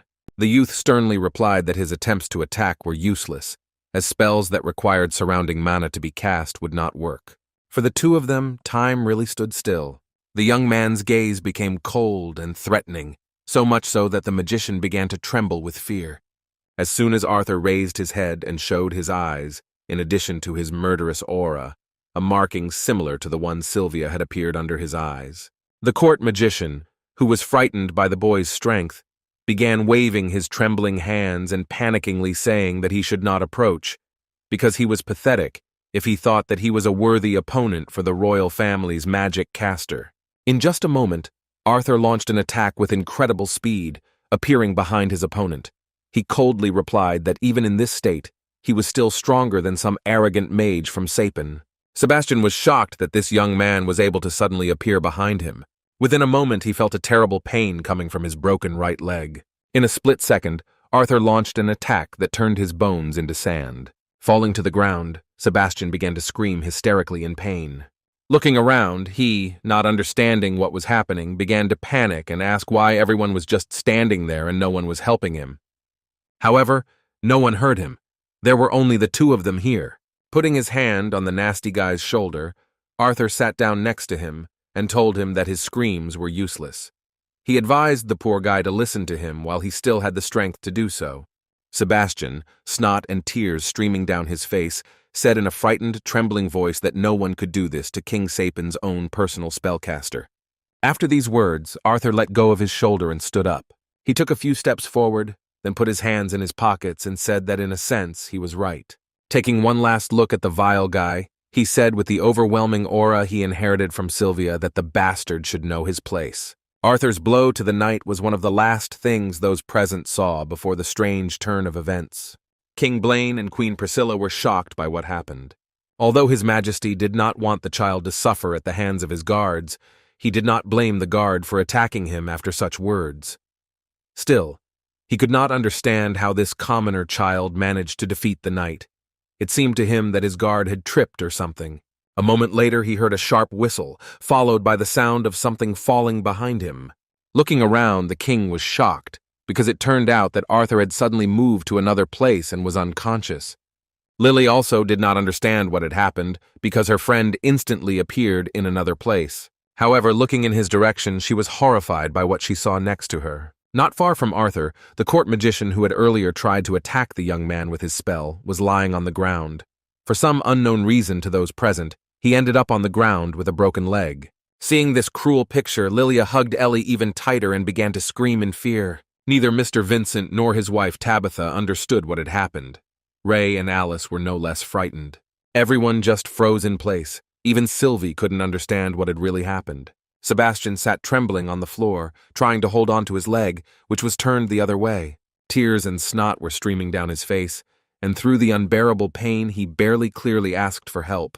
King Blaine, who saw something like this for the first time, was so shocked that he could not utter a word. He could not even imagine that his royal guard could suddenly lose their fighting ability, including the strongest of them, the court magician Sebastian, who now looked pitiful. The knights were about to finish their comrade's work, but Queen Priscilla, who was hugging her frightened daughter, shouted for them to stop messing around and quickly examine Sebastian, and also immediately bring a healing mage to this place. At this point, Arthur lay unconscious on the floor and did not know what was happening after his battle. In the end, the conflict ended at this moment, incomprehensible to those present. Sebastian and the knight who had been hit in the face by the child were carried away on a stretcher to the infirmary. While the doctors were busy with the royal guards, Ray and Sylvie rushed to Arthur.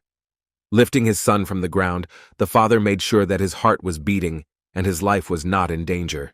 They didn't understand what had happened, but they were horrified by how dangerous the situation was. Ray and Alice almost lost their own son right before their eyes. Taking Arthur in his arms, Ray walked over to his wife. Alice tried to heal her son with trembling hands, but it was still not easy for her. After a few seconds, her magical radiation stopped and tears appeared on her face. As before, she couldn't use her skills in this situation. Vincent and Tabitha were speechless, and they themselves were horrified by what had happened between Arthur and the royal family.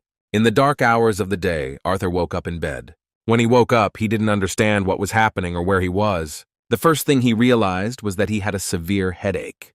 Looking around, he recognized his room in the Helstia family mansion, which was already good news. And yet, he did not remember how he ended up here. The last thing he remembered from those events in the auction house warehouse was that he had definitely used the static void. Clutching his head, which had been hurting so much since that incident, he realized that he had overdone it. Thanks to Sylvia, he can use static void ever since he reached the phase of acquiring her dragon's will. This ability allows him to temporarily separate himself from the flow of time, allowing him to turn the tide of battle in his favor, and is only available to him because he is Sylvia's successor. Arthur began training this power while he was still in Eleanor. After returning home, he continued to increase his control, so his time in the static void gradually increased. But this came at a high price, because despite years of training, he was only able to use this ability for a few seconds, without feeling the same strong impact as he did now. Ultimately, Arthur exceeded his time limit when he used static void on another person for the first time in his life. He sighed heavily and fell back onto the bed to continue resting. All things considered, he hopes he's lucky that it only ended with him falling unconscious. At that moment, he heard footsteps outside the door, and a gentle female voice addressing Sylvie. Sylvie, who couldn't stand still and wait for the moment when she would go inside, immediately felt that her dad had regained consciousness. She brought Alice with her and immediately rushed towards Arthur. With a surprised look, the mother said that her son had finally woken up. After that, she sat down and hugged him, after which, with tears in her eyes, she repeated the doctor's words that he most likely lost consciousness from shock and would soon wake up. Alice was not pleased with herself for once again overreacting and crying when it turned out that her son was fine. She also remembered to mention that the doctor had called his recovery an emergency, which was inappropriate, since it had been almost 8 hours. After listening to her words, Arthur felt quite sad because of the guilt that he had made his mother worry again. At that moment, he was suddenly interrupted by a sharp pain in his head. Noticing her son's wince, Alice fearfully removed her hand from his head and worriedly said that he looked as if he was in pain. Arthur replied that it was nonsense, after which he asked what happened after he lost consciousness. Alice lowered her head and remembered that no one was in their right minds back then, especially the children, so the king and his family apologized and left the Helstia auction house. She then mentioned that his father was in the living room with the king's representative, and they were discussing what had happened. Hearing this, Arthur stood up and said that he wanted to see how they were doing down there. In response, Alice said that she wanted to visit Ellie and, just in case, spend the night in her room. When she asked again if everything was okay, Arthur replied with a sweet smile that she shouldn't worry and that she could calmly rest a little after these disturbing events. To stop her from worrying so much, Arthur asked Sylvie to go with her mother to Ellie. As Arthur walked down the stairs to the living room, he began to hear his father talking to the king's representative. Ray was trying to defend their interests, saying that this was not something that could be compensated for with money. It was about the situation, and Arthur's father was shocked that his son had almost been killed in the chaos. Even though the conversation was in full swing, Arthur still decided to join in. Seeing him, Reynolds was very glad that he had finally woken up. Scratching the back of his head, Arthur walked inside and said that he felt fine, after which he asked what was going on. Ray, standing next to his son, for whom he was so worried, explained with displeasure that the king's representative had simply thrown in a few coins as a token of apology from His Highness for that so-called little incident. Putting the tea aside, the king's representative stood up and said that he was glad to see Arthur Lavin in good health. He introduced himself as Jasper Cogreat and said that he was there on behalf of His Majesty to offer his deepest condolences for what had happened that morning. As he offered his condolences, he pointed to a bag of gold on the table. Despite the attempt at manipulation, Arthur did not act like a child and responded with status, not paying attention to the money. Sitting down opposite the guest, he decided to simply play the scene in the role of a humble victim. Looking at Jasper, he thanked him for having come all this way. Although Jasper had heard that the boy was a commoner, he was surprised to find that he had good manners despite his age. He went on to mention that he had told his father most of what had happened, but he wanted to let him know that both of the men who had attacked him had been removed. Hearing these words again, Ray asked to clarify whether the king had really slapped them and simply waved goodbye for almost killing his son. In response to his words, Jasper sternly replied that it was Arthur who had spoken carelessly and had caused the consequences. After these words, the tension in the room increased, and they both stared at each other, not wanting to give in to this verbal skirmish. This was a good moment to play his cards. Arthur relaxed the situation by saying that everything was fine, and Mr. Cogwright was right in a way, since he was also out of sorts. He also pointed out that he was not hurt, so they should just get it over with without arguing. Returning to his humble appearance again, Arthur asked what had happened to the magician whose knee had been broken. In response to his interest, Jasper informed him that the court mage Sebastian had been removed from his post, and that his injury from the battle was currently still being treated. Still being secretive, Arthur asked if they had been able to determine what exactly had happened to his leg. He was very worried about being a suspect in this case. Jasper responded that when Sebastian woke up, he was adamant that Arthur was the one who caused the injury. In response to this absurd statement, Ray furiously shouted that it was simply impossible. Seeing his shock at these words, Jasper interrupted him with an accented cough and asked to be allowed to finish. He explained that although that was what he had said, they believed, based on the remaining mana in his staff, that the knight's mana had interfered with Sebastian's spell. Arthur's mouth dropped open in surprise that it had all ended so easily. He couldn't believe that they had actually taken such a possibility seriously. After discussing the details, Mr. Jasper left the mansion and walked towards his carriage. As soon as he left, Ray threw into his son's hands the bag of gold that the king himself had given as an apology. Arthur was surprised, so his father explained that he deserved the money because he almost died in a situation in which his parents were powerless. He also noted that he would need money when he began his adventure. He then advised him to go to bed and rest a little, for which Arthur thanked him with a kind smile and said that he really appreciated his concern. As Arthur started to walk to his room, his father stopped him for a few more words. He thrust his fist forward and proudly said that that punch was damn good. This compliment, which he could not hear in his past life, made the boy feel incredibly good. He reciprocated his feelings by thrusting his fist back. Returning to the room, he hid his money for the future. Fortunately, the situation with Sebastian was resolved without any problems or consequences. In addition, he was still able to obtain all the necessary items for the adventurer career, except for the sword. Although the danger was over, it made him all too aware of the fact that in this world he was still just a child without any power or equal treatment. Taking the cloak and mask in his hands, Arthur thought that everything would be different once he began his journey as an adventurer. In his hands was an object that could temporarily erase his limitations as a child. With the voice-altering mask, he could relax a little and act as he wished. The promised 3 months flew by quickly, and after the recent events at the auction house, it was time to think about how to become an adventurer. To discuss the matter, Arthur and his father went to a local pub. In this cheerful and noisy establishment, they met with friends from the team of adventurers of the Twin Horns. Ray, as the former captain of this wonderful team, had not previously mentioned his plans to find a guard for his son, who was about to go on an adventure. Having told them what they had planned, he asked who could become a support for the young and promising magician. Adam was the first to respond to his proposal, but he spoke of refusal, since he was not yet ready for such an undertaking. He explained this by saying that babysitting children is not his strong point. Moreover, it is not clear whether he was joking or not. He clarified that it will not be easy to work with a character like Arthur's, because if he doesn't like something, he can even kill him in his sleep. Imagining this situation, everyone started playing along with him, saying that this could really happen and that his words made sense. Adam's awkward excuse didn't bother Arthur at all, and in response he just laughed sincerely, since he hadn't even counted on his company.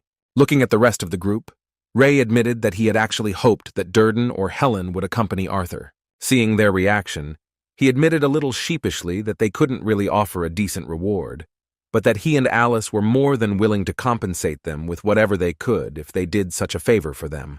In response, the kind big guy said that Ray shouldn't behave like that, because everyone sitting at this table was like one family, and he himself would be happy to accompany Arthur and watch him grow right before his eyes. Helen supported Durden's words, saying that he was right, so Ray should know that they wouldn't do this for money.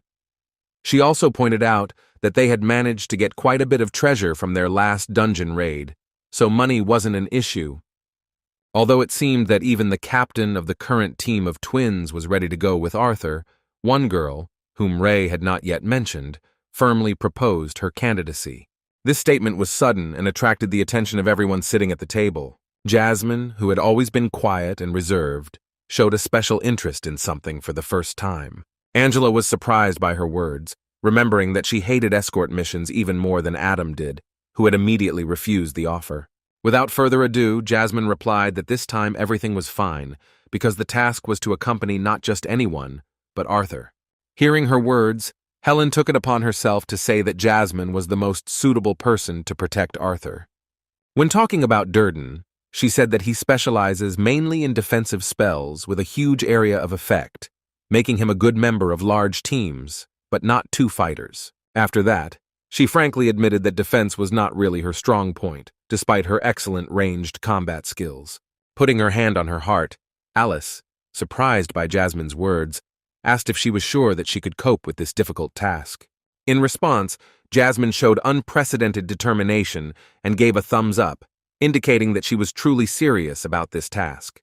Raising his spear and looking at its shiny blade, Adam supported the cute girl's candidacy. He said that she should be trusted since she is the only amplifier among them that has an elemental affinity. Also, he said that she broke through to the light orange stage last year, so with her wind attribute, she is probably the best fit for this mission. Durden agreed with his words. With his usual sincere and kind smile, the big man said that he was sorry, because he didn't mind traveling in Arthur's company, but there was no point in creating a team of 3 when there was such a reliable person as Jasmine. His sincerity was highly valued among the team. Ray, who knew him as a very good person, approached him and put his hand on his shoulder, saying that he would still be lucky enough to work with Arthur on the same team. Everything was decided, so Arthur said with a kind smile that he would be glad to be under Jasmine's supervision. In response, the cute girl with red eyes looked at him with a smile, thinking that their adventures would be exciting. Having resolved this issue, the guys continued to celebrate their reunion in the pub until the evening. After a long day, the Levin family finally returned home. When they entered the mansion, the first thing they saw was Lilia, who was distracted from her work by the creaking of the door. Seeing her practicing, Ellie began to be indignant that doing it without her was not fair. The whole family began to laugh at her emotionality and acting, and Arthur was glad that Lilia was already able to meditate on her own, without his help. On the other hand, he thought that Ellie should be able to awaken at the age of 7 or 9 if she really had the patience to meditate. Still, he thought it might be for the best that she didn't awaken too early, since she would be getting a lot of attention. Seeing that everything was fine, and Lilia and Ellie could now train on their own, he happily asked his dad if they could go to the auction house. He reminded him that he still needed to find the sword, but last time he failed to do so because of that unexpected, unpleasant situation. The father was only too happy to help him and spend some more time together, while the mother, who looked genuinely happy, asked them not to stay too long, as she would soon be preparing dinner. Lilia's father and mother were already waiting for them at the auction house, where they had a lot of work to do after the anniversary event.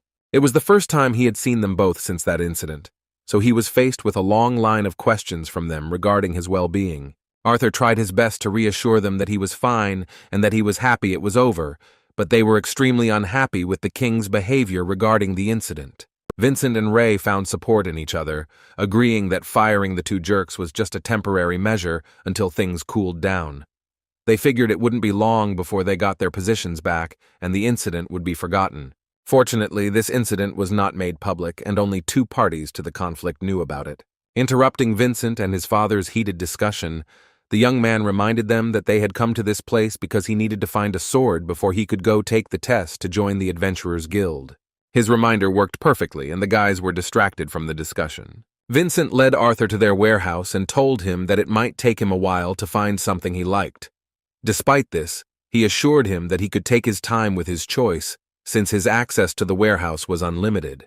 When Arthur walked inside, he complimented Mr. Vincent with his reaction to what he saw. In front of him appeared a simply enormous room, in which things for future auctions were arranged quite neatly. There were 2 whole floors here, and it was obvious that these items were carefully looked after. Among the various artifacts, the most worthy swords that immediately caught the eye were those that were located on special shelves. Besides the swords, There were also some incredible bows that had never been shown at auction before. On the second floor, there were even more weapons. There were incredible spears and swords worthy of the best knights. Seeing such a huge number of things, Arthur was inspired by such a possibility. However, his violent reaction did not last long. The task proved impossible when he set about it. There were so many different types of swords, but none of what he was looking for. As expected, it was not easy in a child's body, because the length and balance of the weapon were designed for adults. After looking at the weapons used in this world, he guessed that because most of the warriors in this world were enhancers, there were so many huge swords with one-handed and two-handed grips. Such a weapon was not suitable for him, as it would severely limit his potential as a mage, forcing him to rely only on enhancement and brute force. His search for a reliable sword that he could use with his small frame bore little fruit. In addition to swords, he encountered many other interesting items here, such as unique shurikens that can be used for medium range.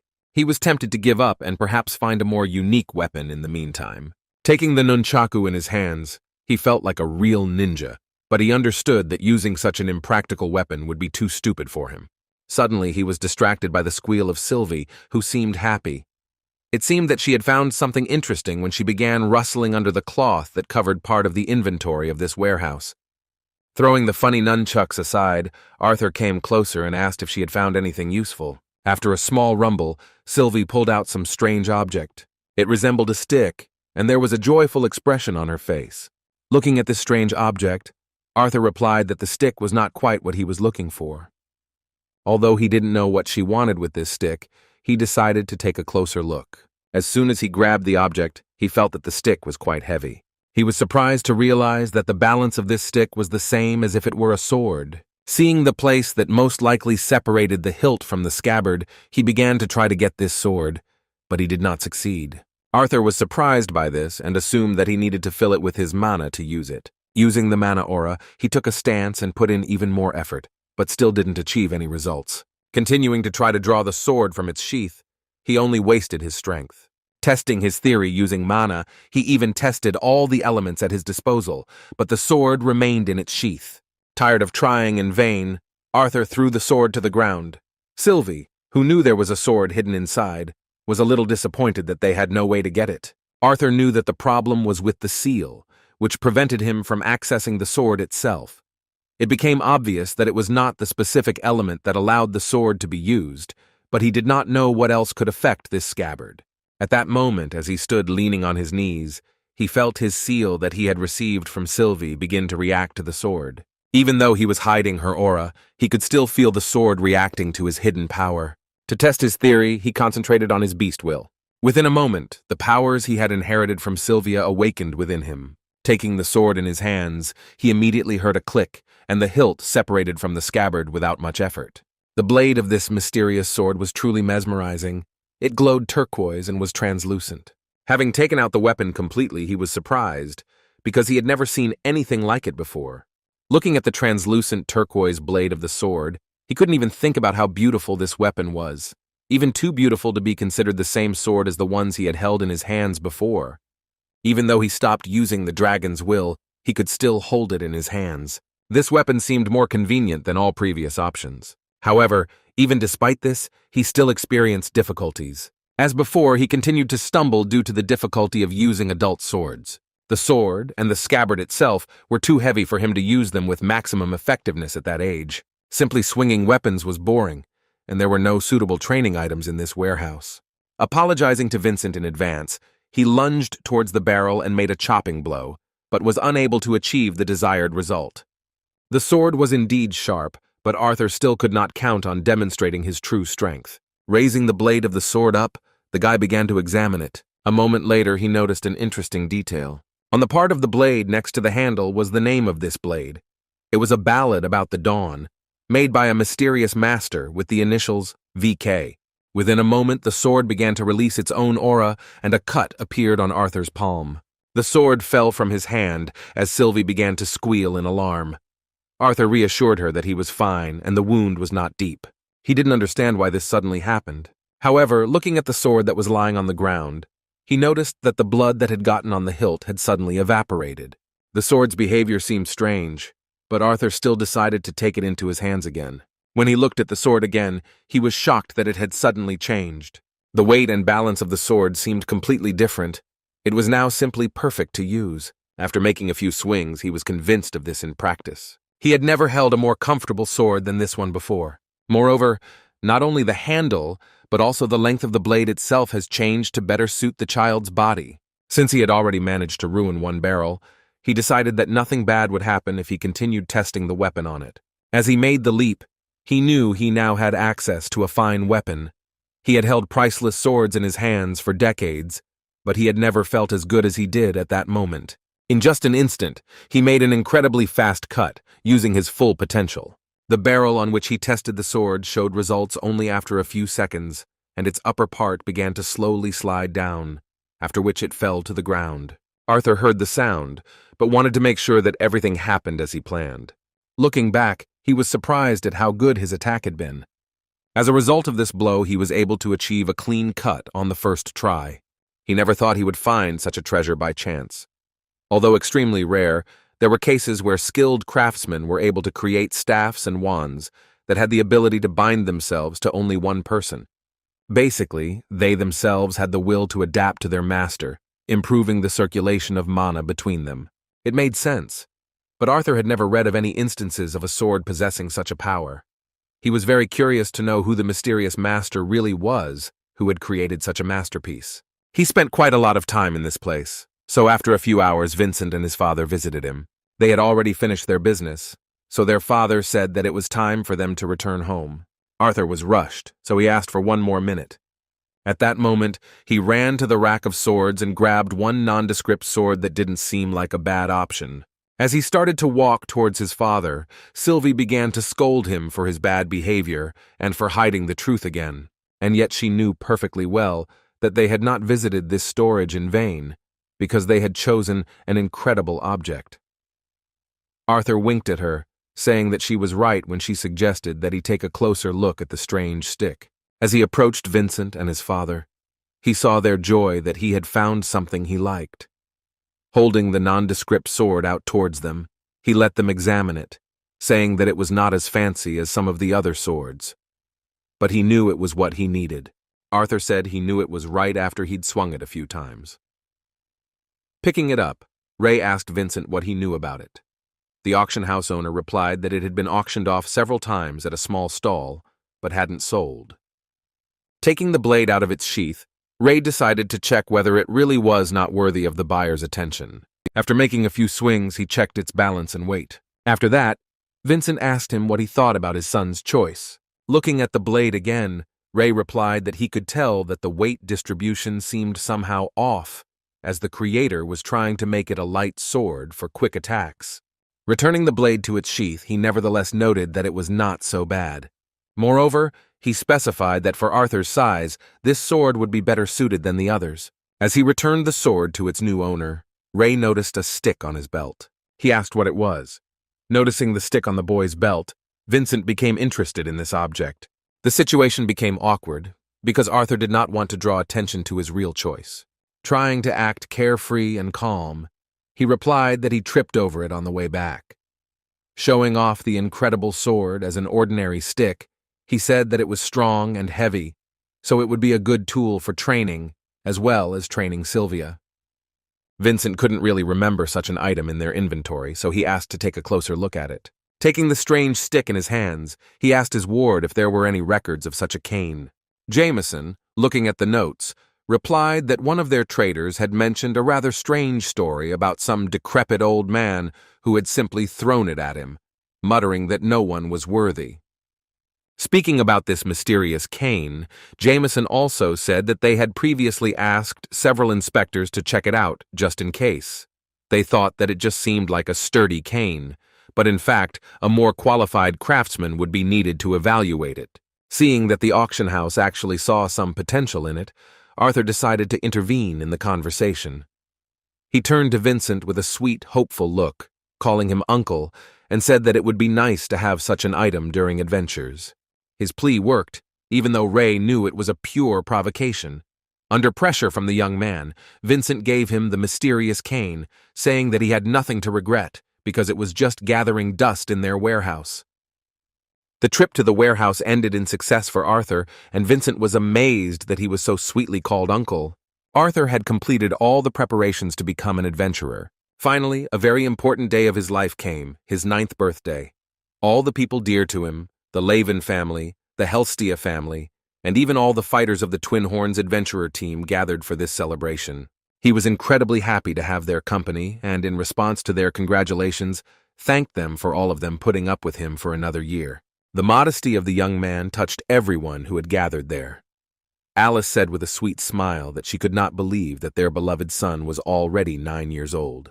Understanding what she was getting at, Vincent clapped his hands and asked her to put off their sweet memories until after their little celebration. After he clapped his hands, the mansion's employees came out onto the lawn where they were celebrating the birthday with carts full of goodies. This holiday was carefully planned, because for Helstia, art became part of their family. Even Sylvia was delighted with how many incredible dishes were prepared for this birthday. Laughter and pleasant conversations brightened the day. The many delicious dishes that filled the table could satisfy the taste of any of the guests. Tabitha, who saw some hesitation among the guests, cheerfully urged them to begin eating. The boys had a great time, enjoying the peace of these ordinary moments in life. After drinking enough alcohol, it was time for funny stories. Adam, who was trying to somehow offend his comrades with their ridiculous moments from the lives of adventurers, suggested remembering the time when Durden's pants caught fire and he had to return to the city covering his naked ass. Remembering this awkward moment, the kind, healthy man covered his face and sheepishly asked to stop this story. Noticing this insolence, Jasmine asked Adam not to relax. After these words, she said that since he was telling other people's stories with such a laugh, then he must have forgotten how a horned mole had crept right under him when he was doing his business in the dungeon. The funniest part of this story was that at that moment he got so scared, jumped up, landed on his back, and wet himself like a fountain. Having told this awkward story, Jasmine caused loud laughter from everyone present, and the previously self-confident Adam began to feel embarrassed, and in his defense, shouted that he thought that everyone was asleep then, and no one saw it. Arthur was delighted with this kind of pastime. They hadn't had so much fun for a long time. He appreciated every moment of such a life, as Granny Sylvia asked him to. When it became cool outside, they returned inside the mansion, where a warm fireplace was already waiting for them in the living room. When everyone got inside, Ray said that since they had finished dinner and completely humiliated Adam, it was time to move on to gifts. His words caused laughter again, and Helen, who was the current team leader, tried to calm the hot-tempered guy who felt awkward. The first gift Arthur received was from his family. He sat on a separate sofa where Ellie climbed onto because she wanted to open that gift with him. As he removed the lid of the box, he felt the magic emanating from the gift. When he saw what his family had given him, he was simply delighted. In front of him was a magical glove. His mother said it was made from the skin of a spiked aurochs that Ray hunted. She had embedded a small healing spell into each of the 3 stones on it. The spell in each stone could only be used once, but it was a great thing. Looking at the gift that his parents had made with their own hands, Arthur thanked them for their care and said with delight that this glove was beautiful. Hugging his parents, he emotionally said that he liked her and that he was very grateful for what they did for him. When the touching moment came to an end, Vincent coughed pointedly into his fist and announced that he was next. After these words, he knelt down in front of the young man and opened a box with 2 rings. Art played along with him, because it looked like his uncle was proposing to him. The moment was funny, but his wife and daughter clearly didn't like it, so Tabitha slapped him on the back of the head and asked him to stop teasing the boy. Vincent, who was saddened by such a reaction to his joke, replied that he didn't think that no one here had a love for such a performance. Returning to this gift, he took out 1 ring and handed it to Arthur himself. He gave the second ring to his mother. Tabitha explained that while Arthur wore his ring, the gem on his mother's ring would sparkle if his mana dropped to a critical level. She said there was little they could do, but even that would give her some peace of mind for her son's future journey. Alice was very grateful for this gift. She threw herself into the arms of her best friend with tears of happiness. Turning to Vincent and Lilia, she thanked them too for making such a wonderful choice. Ray was also glad that Alice would now be much calmer during their son's journey. Only Arthur understood that this ring, despite its usefulness, was more like a double-edged sword. On the one hand, it could free his family from constant worry.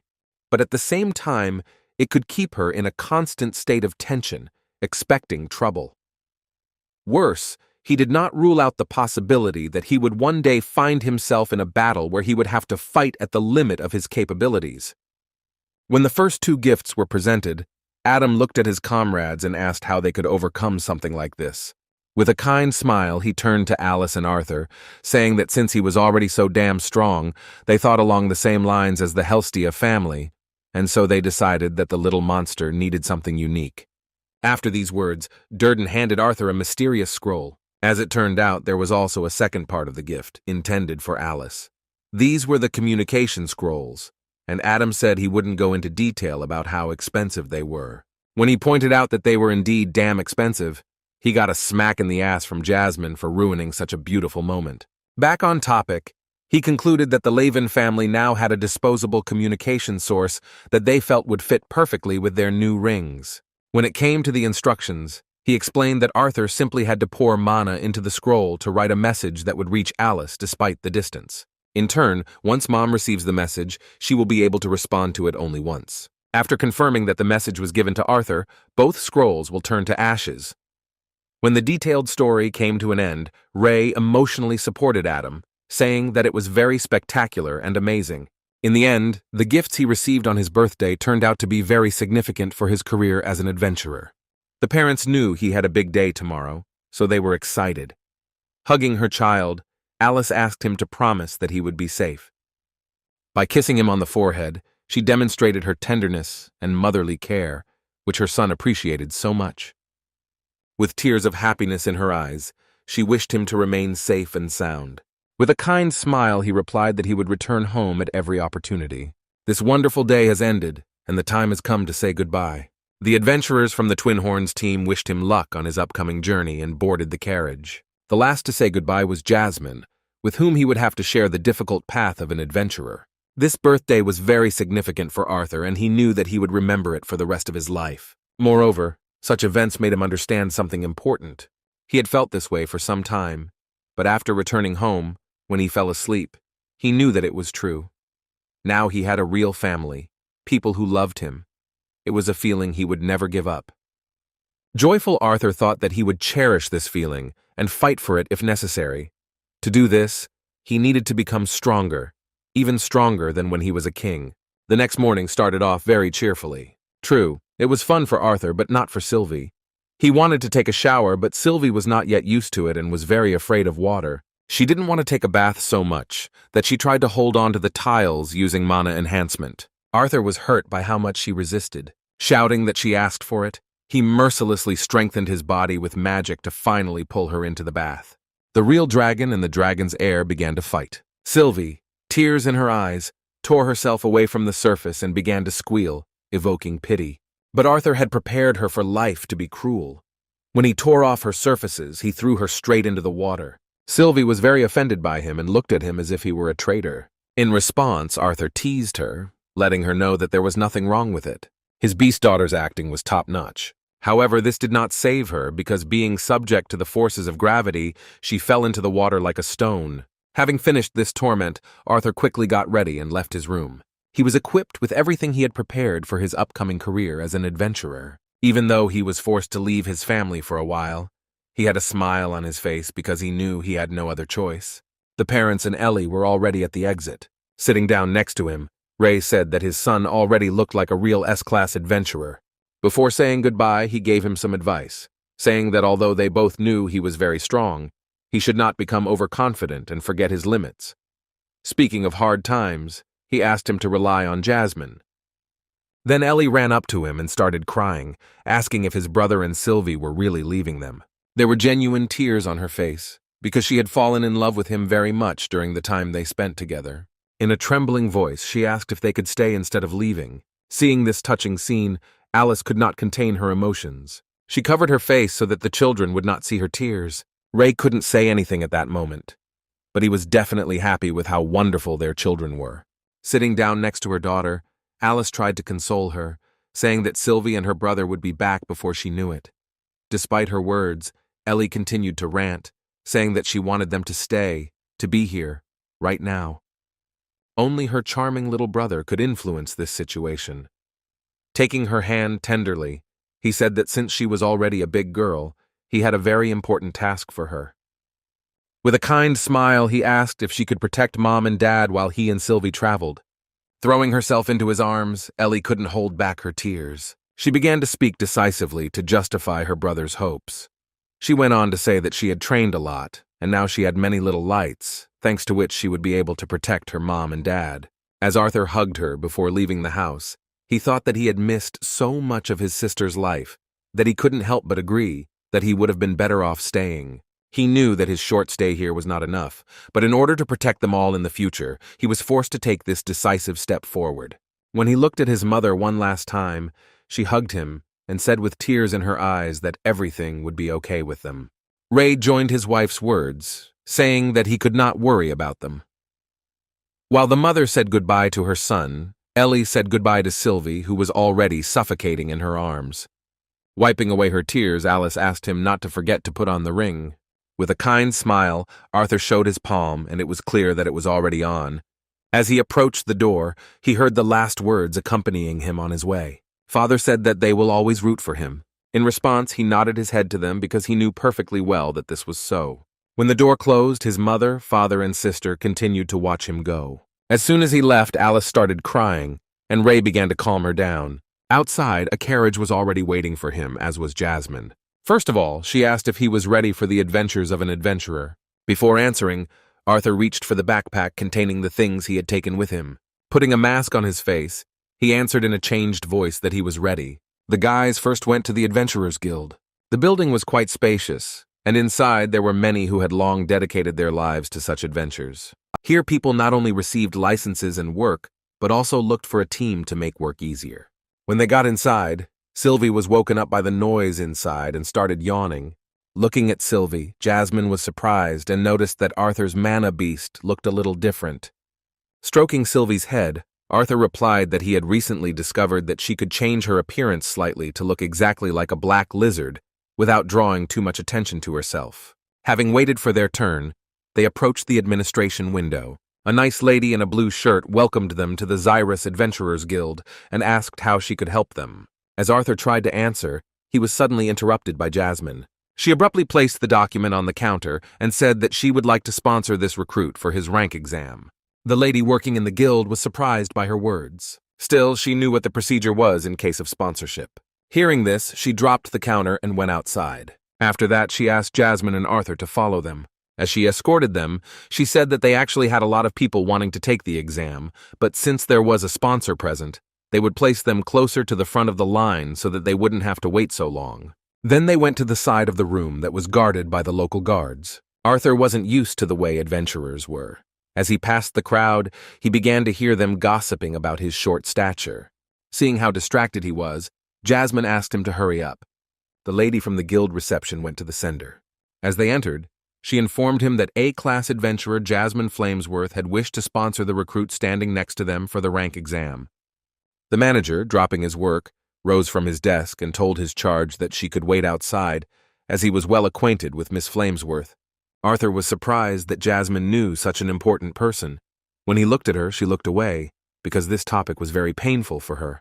As soon as the manager asked how she was doing and mentioned his meeting with her father, she nervously clenched her fist, and it became clear that she was not on the best terms with her family. Caspian Bladeheart, the man in charge of this branch of the guild, turned out to be quite the cunning manipulator, who for some reason decided to remind her of her problems. Returning to the topic of the new recruit, he mentioned that there would usually be an application that had to be filled out along with a Manicore test before a series of practical exams. After this, he, emphasizing Jasmine's status, said that since Miss Flamesworth was his sponsor, then he did not mind skipping these formalities. Seeing Jasmine's discomfort, Art wondered if her family was really that special. He felt very sorry that she had to take advantage of her status, which she could not stand.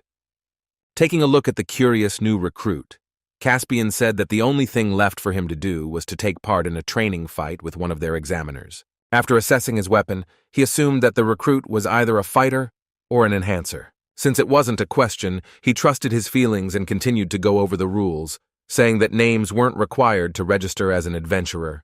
Extending his hand towards him, he explained that since he was on intimate terms with Miss Flamesworth, he would like to know how to address him. The question was pointed, but the answer was right at hand. Having received this mask, which hid his true voice, Arthur noticed an interesting engraving. She reminded him of part of a musical note. Shaking the hand of the arrogant and overly proud Caspian, Arthur asked to be called by his name, Noda. As soon as their hands touched, they felt the resonance of their mana. Both of them became interested because they recognized each other's strength. When they left his office, the manager led them into the corridor and said that it was a pleasure to meet such a mysterious man.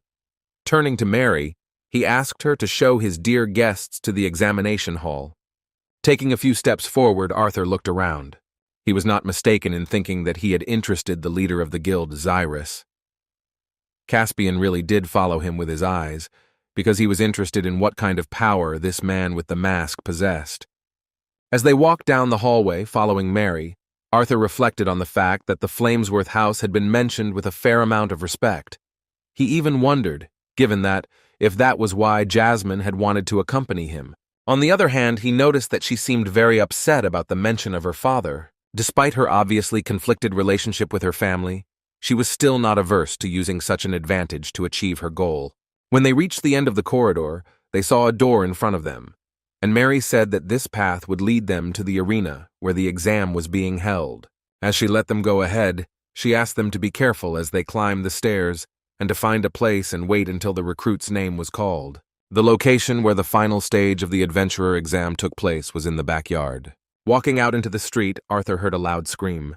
There was a small arena here where battles between examiners and students took place. The fierce fighter, who wanted to immediately obtain a high rank of fighter, tried with all his might to at least touch the examiner. He seemed to be quite good with a spear. His movements were fast and his attacks were quite strong, but the examiner dodged them without much difficulty and didn't even see the point in blocking these attacks. Despite the fact that many blows did not bring results, the fighter did not lose his spirit and confidently noted that his opponent was very good at dodging. With a determined look, he lunged for another attack, asking if the examiner could dodge the next blow as well. The bald guy made it clear that he was going to show something truly outstanding, but his opponent's face showed that he was bored. As he walked up the stairs to his seat, Arthur kept an eye on what was happening in the arena. As he charged forward, the bald fighter with a cloak on his back that strengthened his spear with a fire element shouted that this was his hellish strike. Watching this, Arthur felt a little awkward because of the poor guy's behavior, as he did not understand why he was talking about his next move. Just as spellcasters recite spells to better visualize the image in their minds, many boosters have also chosen to vocalize the name of their attacks. However, this bald guy failed to surprise his opponent. Although George really decided not to dodge this blow, he instead simply knocked the weapon out of the adventurer candidate's hands, ending this ridiculous battle. After seeing part of that battle, Arthur wondered where such strange masters came from. It seemed to him that such a simple move as the guy was hoping for needed no name. Once on the ground, the boy who failed the final test asked in confusion how this could have happened. In response, the examiner made a thoughtful appearance, as if it was difficult for him to find the reason for such a sudden failure of the bald man. A moment later, he said with disappointment that there were grandmothers who could swing their canes better than this guy with his six-pack. Continuing the list of reasons why the poor guy failed the final exam, he made it known that he relied too much on physical strength compared to his body's enhancement with mana, thus upsetting the balance of his attacks, which were already laughably predictable. With tears in his eyes, the 35-year-old man, who was only in the deep orange stage, began to whine as he recalled that he had completed his workouts of 100 push-ups, 100 squats, and 100 crunches. Hearing the words of the loser who tried to become Saitama, George covered his face with his hand. Returning to the question of assessing his abilities, he said that he usually puts someone of his caliber in the E-class. Since we are talking about fighters and not Mercedes cars, the E-class was a very disappointing result. However, given that he has an affinity with fire, the examiner gave him a small gift. Moving closer, he slapped him across the face, sticking a piece of paper to it. After that, he congratulated the loser on acquiring a D-class. As this world Saitama left the arena with a sad expression, one of the guild representatives challenged the next fighter named Diana Whitehall to the exam. The pompous girl magician began to descend the stairs, saying that she should not be rushed. When she said there was no need to rush her, she was damn right. A moment later, she stumbled and began to fly down. Like a log, she fell face down onto the surface. When her dress went up, she made everyone laugh with her granny panties, but only those whose turn had not yet come laughed. They could afford such impudence, because they had not yet been humiliated by the examiner. While some guys started laughing at the poor guy, there were also those who started getting angry. The arrogant young mage with the rather interesting cane complained that she should have been given an E-class just because of her clumsiness. He was furious that she was wasting his time. Arthur, who was analyzing those present, noticed this impudent young man. Looking at it, he noticed that there was a large amount of mana simply seething inside it. Their eyes met, and Arthur immediately realized that the guy was quite strong. Meanwhile, the clumsy Diana descended into the arena and took her place. After she fell down the stairs, her confidence was a little diminished. However, closing her eyes, she resolutely introduced herself as Diana Whitehall. She was only 18 years old, and her core stage was already at a solid orange level. She noted that she had an affinity for water. The examiner, who approached her after these words, noted that she did not need to introduce herself, since they already had all the information regarding their skills. She then asked the participant to prepare her weapon, and also let her know that they had medical personnel and an emitter in case any injuries were sustained during the exam. It was the first time Arthur had been around mages like him, so he kept a close eye on everything. Once a caster reaches the orange stage, it becomes clear which element they have a high affinity with.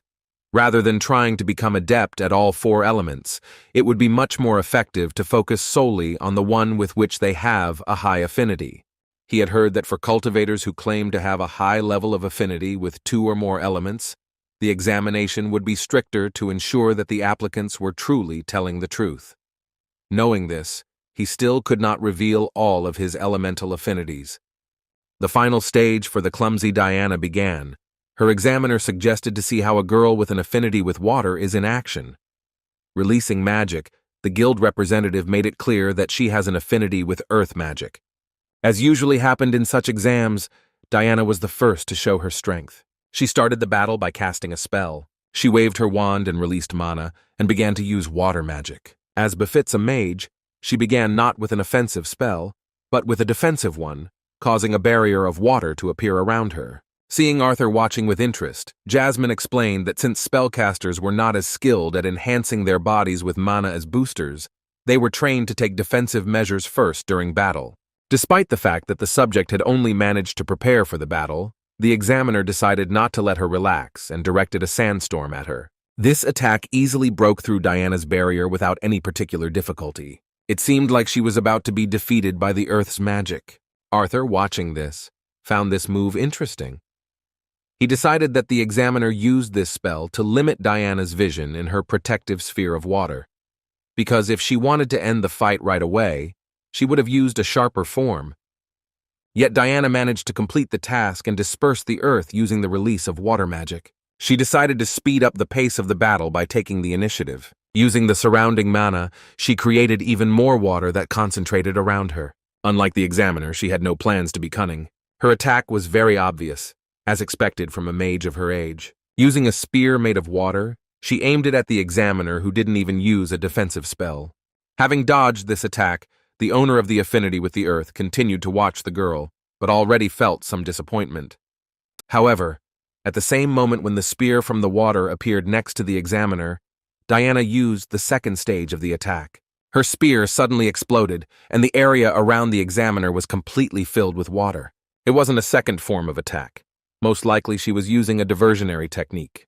The spectators could not see what was happening in the arena because a thick fog appeared in front of them. Having limited the enemy's field of vision, Diana began another attack. The battle was becoming more interesting. When she collected the balls of water above her, she immediately directed them with a strike across the area to the place where the examiner had previously been. The powerful impact was followed by a loud explosion, but nothing could be seen due to the distracting fog that had been used earlier. Once the fog and dust cleared, it became clear that the examiner had disappeared and a hole had appeared in her place. At this point, it became obvious that the examiner had taken advantage of the situation to move.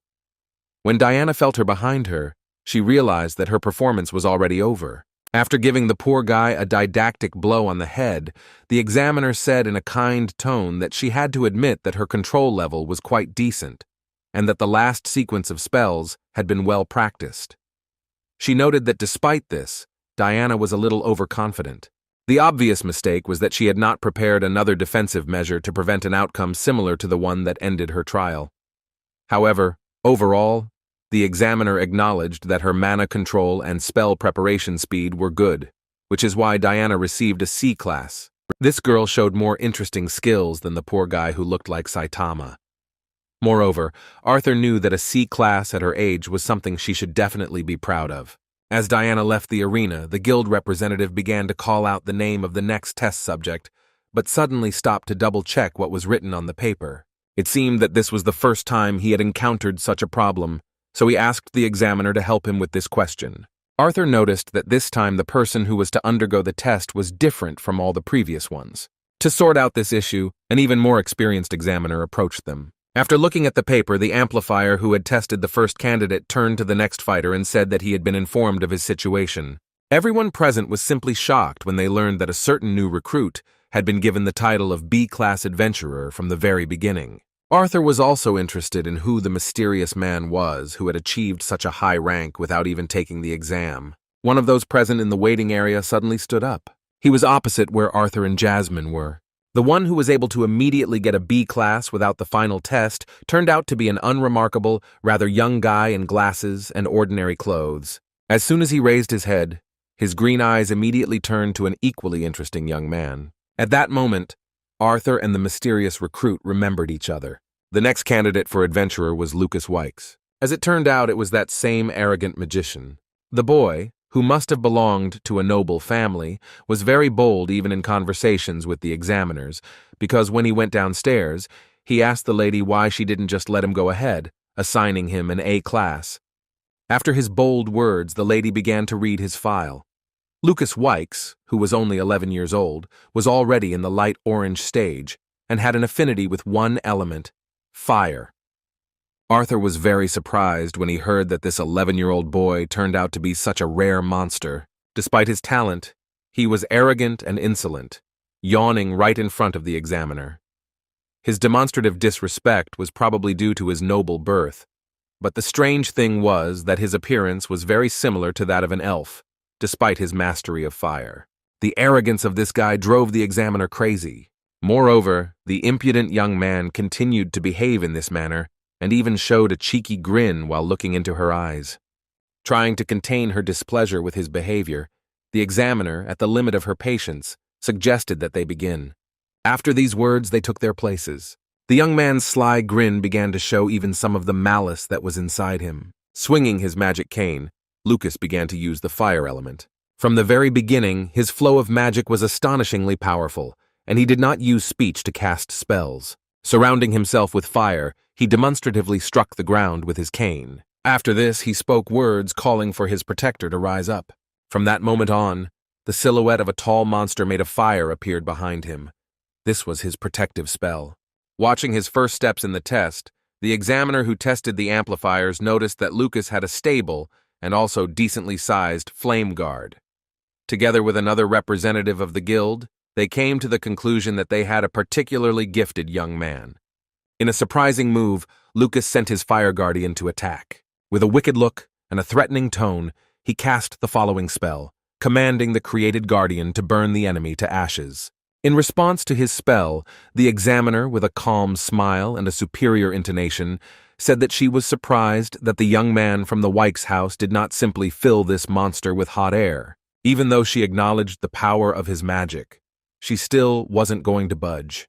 Trying to put the impudent man in his place, she clarified that his disrespect showed that he needed to learn restraint. After these words, several pillars of earth began to rise directly from the surface, surrounding this monster. All these pillars suddenly united, locking the fire guard in an earthen coffin.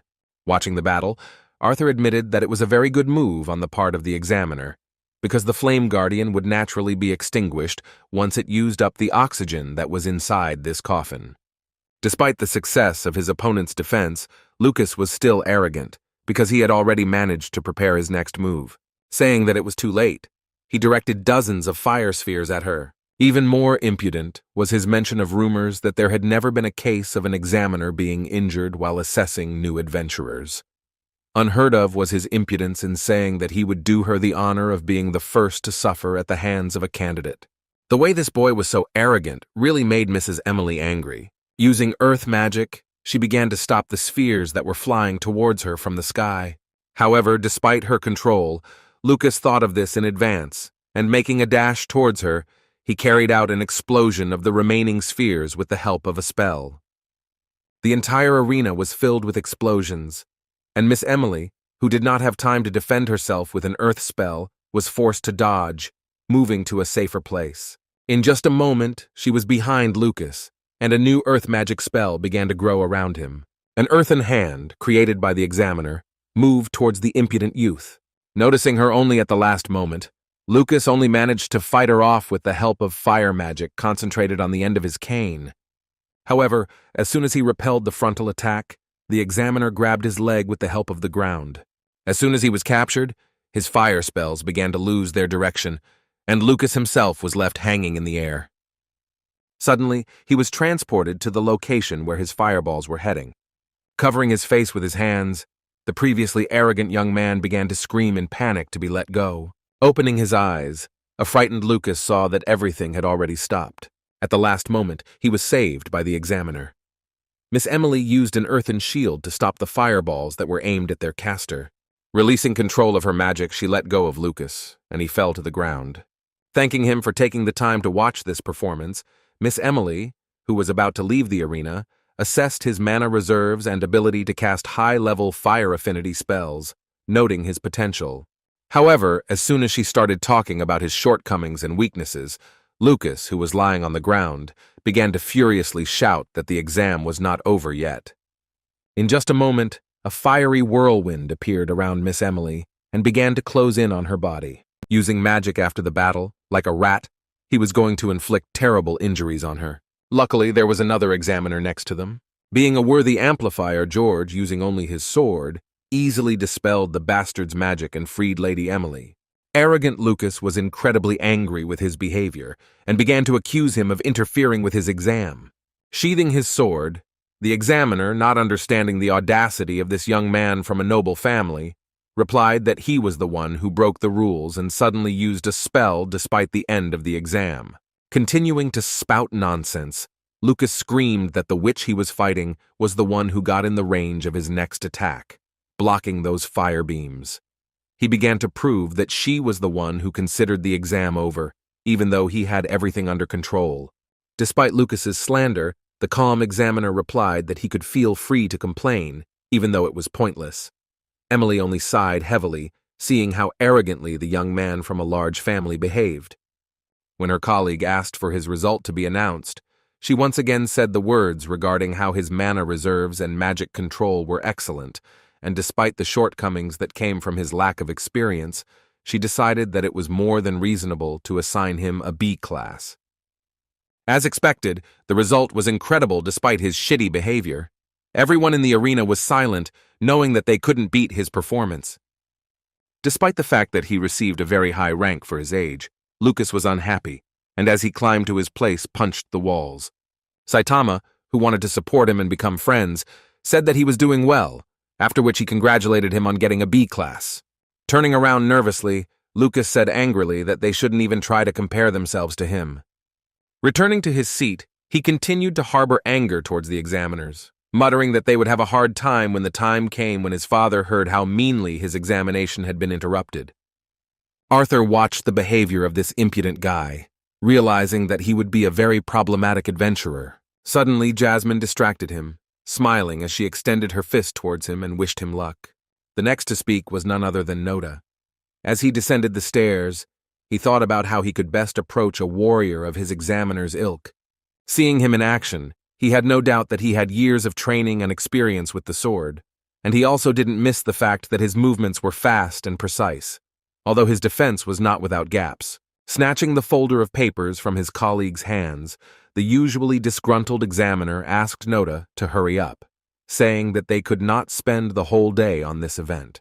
As Arthur walked into the arena and nodded his head respectfully, George read that he was being tested under special conditions, which is why they had no information about him. Seeing that he had a blade on his belt, this enhancer-type examiner began to take out his blade, deciding that he would be a suitable opponent to find out what this mysterious masked guy was made of. However, a moment later he froze in place, experiencing sudden pressure from the recruit. He couldn't even imagine that something like this was possible. Looking at Note, he felt the confidence and incredible strength of his movements. This guy's aura was truly overwhelming. Cold sweat began to appear on the examiner's face. For the first time, he felt fear in front of the candidate for adventurer. Their battle was interrupted by the master manager of the Xyrus Guild. The examiner, who was alarmed by the enemy's overwhelming aura, was glad to be distracted from this battle that hadn't even started. Arthur immediately recognized who the voice belonged to and asked them to stop.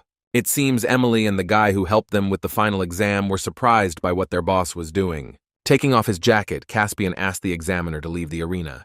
Taking a few steps forward, the manager declared that he would be the one to evaluate the examinee named Note. This was the first time something like this had happened since the creation of this team of guild representatives.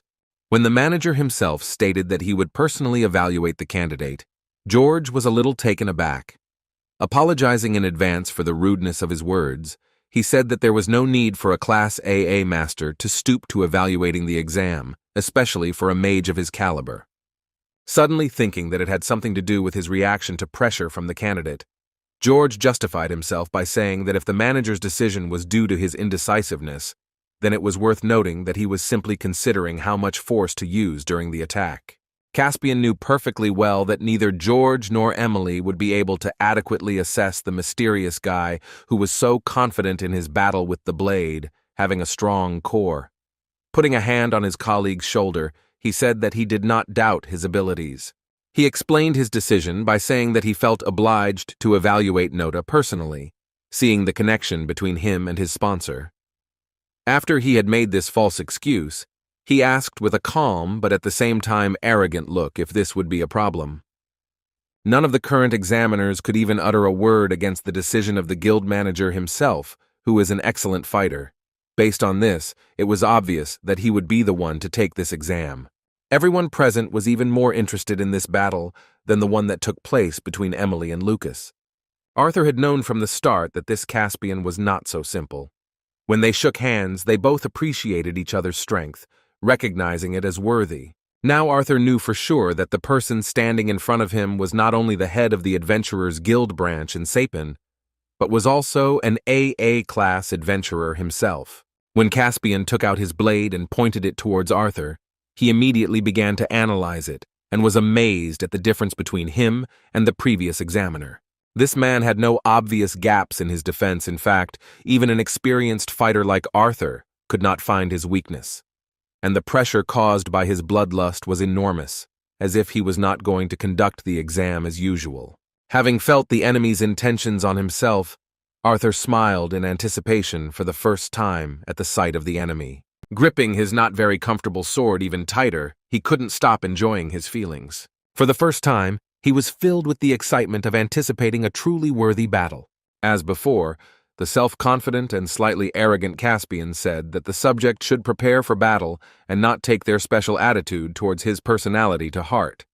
Instead of saying anything extra, Arthur, who also pointed his sword towards the enemy, simply nodded his head in agreement. What was surprising about this exam was that this time the examiner himself started the battle.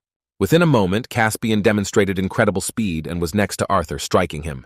Arthur blocked his blow with difficulty, and when Caspian pushed him away, he was unable to stay on his feet at all and fell to the ground. Despite the disadvantageous position of the candidate for adventurer, Caspian did not intend to ease up on the pressure and again swung for a strong blow. His blow was precise and fast, without unnecessary movements, but Arthur managed to jump away from the place of his blow and do a somersault. As soon as Arthur tried to strike back, Caspian instantly disappeared from sight and the enemy's mana began to be felt from his back. At that very moment, the guy felt the whistle of the enemy's approaching blade. Caspian was relentless in his strikes, forcing the subject to fight at the peak of his abilities. Feeling the enemy's blow, Arthur, who did not have time to block the blow, decided to use even more mana to grip the surface. Dodging the blow, he made a small dash towards his opponent and found himself directly underneath him, in a position convenient for a chopping blow. Using the momentum of his body, Arthur directed his blow at his opponent with incredible speed. Caspian barely had time to do anything. Only thanks to his incredible speed was he able to push off the surface and jump to a safe distance, avoiding the deadly blow of the amazing candidate. Although he avoided the blow, the tip of his nose began to bleed from the slight contact with his opponent's blade. Caspian felt an incredible rush of excitement as he wiped his face. Taking his fighting stance again, he excitedly said that it was simply excellent. A moment later, they made another dash towards each other. Caspian was about to deliver a straight thrust, while Arthur swung hard, not revealing his true intentions. Using the large radius of his swing, Arthur blocked his opponent's attack instead of striking. After he stopped his opponent, he swung his sword again to throw him back and upset his balance. Now the initiative passed into his hands. He tried to take advantage of his superior stance and made a quick attack with his sword, but the enemy miraculously managed to dodge. Dodging another lightning-fast attack, Caspian decided to counterattack, using a thrusting attack again. At this point, Arthur was in an awkward position and barely managed to dodge the blow that was aimed at his face. A shallow cut was left just below his ear, which evened out the number of injuries inflicted in this fight. The battle continued at even greater speed, and the enemy continued to press Arthur with his superior maneuverability. Constantly appearing in a different place, Caspian carried out sudden attacks, among which were even blows with the hilt, which took into account its closer distance to the subject's body. Having taken a blow to the back, Arthur still did not lose his head and managed to regain a stable position. The pressure from the enemy did not decrease for a second. As they fought, Arthur began to realize what his shortcomings were. It became obvious that his muscles were underdeveloped, and he was more than a foot shorter than he had been accustomed to in his prime. Despite the fact that the initiative had passed to Caspian, he still continued to play, gradually bringing the enemy to a higher level of battle. He was overjoyed when he was convinced that the mysterious candidate named Noda, who was brought by a girl from a noble family, could at least stand up to him in a fair fight. As he launched another attack, he once again began to exert significant pressure with his speed, which Noda had already begun to get used to. As he continued to dodge countless blows from the experienced opponent, Arthur came to the conclusion that even though his body was stronger due to the assimilation of Sylvia's dragon will, it was still not enough against the veteran fighter whose body was strengthened and clad in dense mana. Despite how experienced his opponent was, Arthur continued to resist and even carried out worthy counterattacks. Having parried another blow, Caspian admitted that by using their potential in this way they could fight endlessly. He then jumped back to a safe distance, and again extending his blade forward, said that he must apologize for underestimating a truly worthy candidate. Showing his affinity with the wind element, which was beginning to show through the behavior of his mana aura, Caspian sweetly said that he would become a little more serious now. However, as soon as he said this, Arthur felt a shiver run through his entire body, realizing that his words sounded like bait.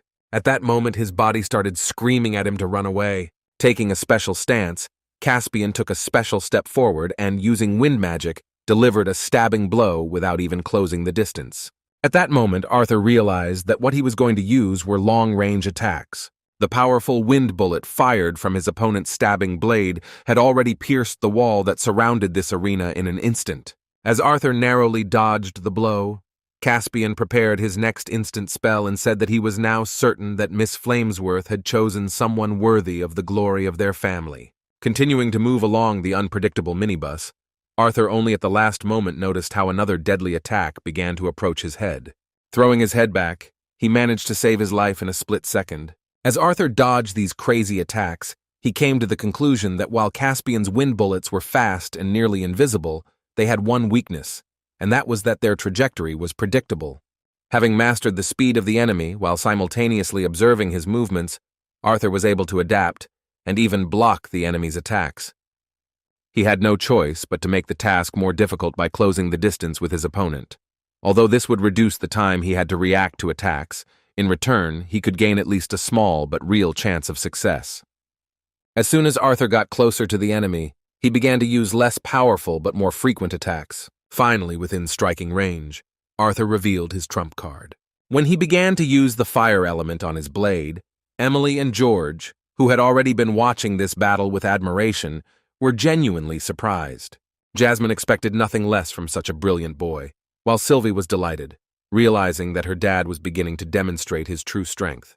Having parried another attack with the blade, whose aura had acquired the fire element, Arthur even forced his opponent to jump back. Caspian had no doubt that a guy with such a magical core was a magician, but was pleasantly surprised to learn that he had an affinity for fire. Arthur's tactic was to keep the pressure on his opponent with endless close-range attacks, preventing him from making dangerous long-range attacks. Caspian, who was far more experienced with magic than he, accepted his challenge and crossed swords with him. The moment when the wind and fire magic began to interact, it produced the expected result. The power of their magic began to exert enormous pressure on the arena, creating a powerful vortex. Looking at the boy who came to the Adventurers Guild for the first time, the manager of the guild thought that the outcome of their battle should have been obvious. As an AA-class adventurer who could use long-range spells that would kill most boosters, he had never doubted his obvious superiority before. However, now that the mysterious man named Nota had countered several of his moves with such high-quality countermeasures, he was starting to get nervous. The heat of this battle began to get to him. Caspian, who had previously been calm and cool, showed his fiery temper for the first time, shouting that he shouldn't be so arrogant. At that moment, Arthur felt his opponent begin to use even more wind magic to suppress his fire. He swung his sword furiously and sent a powerful stream of wind spell towards Arthur. Seeing Arthur unable to stay on his feet and flying to the side, Jasmine jumped up, shouting his nickname, Note. Having thrown Arthur to a convenient distance, the enraged Caspian began to cast wind bullets of even greater power again. Arthur barely managed to dodge this attack, because after Caspian threw him back, he did not even have time to regain his balance. At that moment, he realized that the guildmaster he was fighting had begun to regard their fight as a battle of honor, and not a test of a new recruit. Caspian had indeed lost his temper, and the next attack was just as deadly and terrifyingly fast. At the last moment, Arthur, using the aura of mana and the flow of fire magic, managed to push off from the surface. It was only because he was in the air that he managed to avoid being seriously injured by a wind bullet. While in the air, Arthur did not lose his footing, because he had managed to master some spells to push away from the sphere of his mana. Realizing the futility and danger of staying at a distance that was convenient for the enemy to carry out his long-range attacks, he again began to reduce the distance in order to take the initiative in the battle. As he landed on the ground, he was a little dissatisfied with the way his exam was going. If he had fought his previous examiner, the battle would have been over by now, and he would have received a decent adventurer class. Fighting Caspian, he had to go too far, revealing some of his skills. Despite how dangerous and inadequate Mr. Bladeheart's techniques were, he still managed to speak in the middle of the fight, complimenting that Nota's abilities were truly impressive. After saying these words, he once again launched a wind bullet attack that was aimed at Arthur's face. The speed of his attack increased again, and Arthur did not have time to parry it. Moreover, he was in an awkward position for maneuvering. The only option that could give him a chance to dodge was to fall on his back, speeding up this process by using mana on the muscles of his legs. Having dodged the attack, Arthur lost his balance again and ceded the initiative to his opponent. Caspian took advantage of the opportunity without hesitation and rushed into the attack, having strengthened his blade with dense wind magic in advance. Despite the incredible pressure, Arthur managed to avoid his attack by jumping to the side. It was obvious that the manager of the Xyrus Adventurers Guild was constantly pushing the test subject to play more of his cards. Concentrating fire elemental magic on his blade and feet, Arthur accepted his challenge, for it was no longer his adventurer class that was at stake, but his life. With a quick dash forward, Arthur once again demonstrated the explosive step with which he had previously been able to maneuver in the air. Caspian had witnessed the use of this unusual spell before, the first time it had been used by a wizard with an affinity for fire. However, this time his speed was so superior that he was able to instantly close the distance with his opponent and grab him by the arm. As it turned out, the spell that Arthur himself had devised was best demonstrated to be powerful only when used continuously, over and over again. Having revealed another card that gave him an incredible advantage, Arthur decided not to waste the opportunity and directed his blow with a fiery blade at the immobilized enemy. Seeing the blade coated in fire magic approaching his body, Caspian began to lose his composure at the thought that he was going to accept defeat while acting as an examiner for a candidate adventurer. Within a moment, he began to scream furiously, losing his composure. At that moment, he released a huge amount of magic in the form of wind. This powerful whirlwind stopped Arthur's attack and threw him to another part of the arena. Everyone around them could barely stand on their feet. The examiners were shocked by the strength of their manager, and the fact that he was demonstrating such a large amount of mana during the adventurer candidate test. A powerful stream of windy magic spread to the rows of spectators. This power made ordinary adventurers tremble, while it was of particular interest to the stronger ones. Lucas, covering his face, couldn't believe that the manager would release such a spell in response to the attacks of some masked weirdo. Arthur found himself back on the other side of the arena, managing to stop by using magic to improve his grip on the surface. However, as soon as he regained his stability, he felt another mortal threat. There were many currents of wind in the air, sharp as a blade. Landing on the ground, Caspian, who had earlier flown up from the powerful release of his magic, continued to cast spells for a most dangerous attack. The vortexes created by his power were directed at Arthur, whose fire could hardly withstand such pressure. Although such behavior during the exam was insane, Caspian, who was breathing heavily due to his own rage, continued to look at his target, which made him doubt his superiority. The situation was extremely dangerous. Jasmine, not knowing Arthur's true limits, feared that the fight had gone too far. Shouting the nickname of the young man she was supposed to protect, she jumped to the edge of the spectator area and took out her twin blades to intervene in the duel. However, Arthur, who was in an incredibly dangerous situation, was not going to give up even at this moment. He knew that he had reached the limit of his fire element, so he was forced to once again demonstrate another skill that would help him overcome this test. By training, studying, and using the lightning element, he tested the general theory of the two directions in the lightning school. As is known, there is external and internal magic, and the books say that internal magic is too difficult for magicians to master. Due to the difficulty in mastering internal magic, it was generally accepted among these mana users that it was not worth paying attention to due to the slight increase in strength, but Arthur did not agree with this. With his increased speed and reflexes, enhanced by the internal use of lightning magic that accelerated nerve impulses, Arthur expected that he would be able to dodge all of the attacks from the AA-class adventurer's mad wind vortex. Hoping for this, he found a foothold under his feet and prepared for a quick dash towards the enemy. However, a moment later he felt his opponent's magic suddenly dissipate. Looking at Caspian in surprise, he saw him put his dagger back in its sheath. With a heavy sigh, the manager of the Xyrus Adventurers Guild asked to accept his apology for getting a little carried away in trying to find out the candidate's limits. Their battle was over, and it was time to give an assessment. Caspian was indeed a very perceptive man. He said that given the fact that Nota had been so persistent in hiding his abilities until the very end, it was logical to assume that he wanted to be given a low rank. Arthur awkwardly scratched his mask, showing surprise that his plan had actually been discovered. Hearing the decision to promote Note B to adventurer level, everyone present was slightly shocked. They still couldn't recover from this battle, because there were real magic monsters in the arena. Hearing about this result, the mysterious guy in simple clothes and glasses on his face, who was given a B rank without a test, was even more interested in the man named Nota, but Lucas, who was consumed by his pride, felt furious at being on the same level as them. After these words, Caspian began to slowly walk towards the exit of the arena, where Mary, worried about this battle, continued to wait for him. Pausing for a second, Caspian glanced towards the new adventurer, asking if there was any problem with whether the guild's decision was fair or not. In response, Arthur nodded without hesitation, agreeing with this assessment. As soon as Arthur's test was over, Jasmine and Sylvia rushed towards him.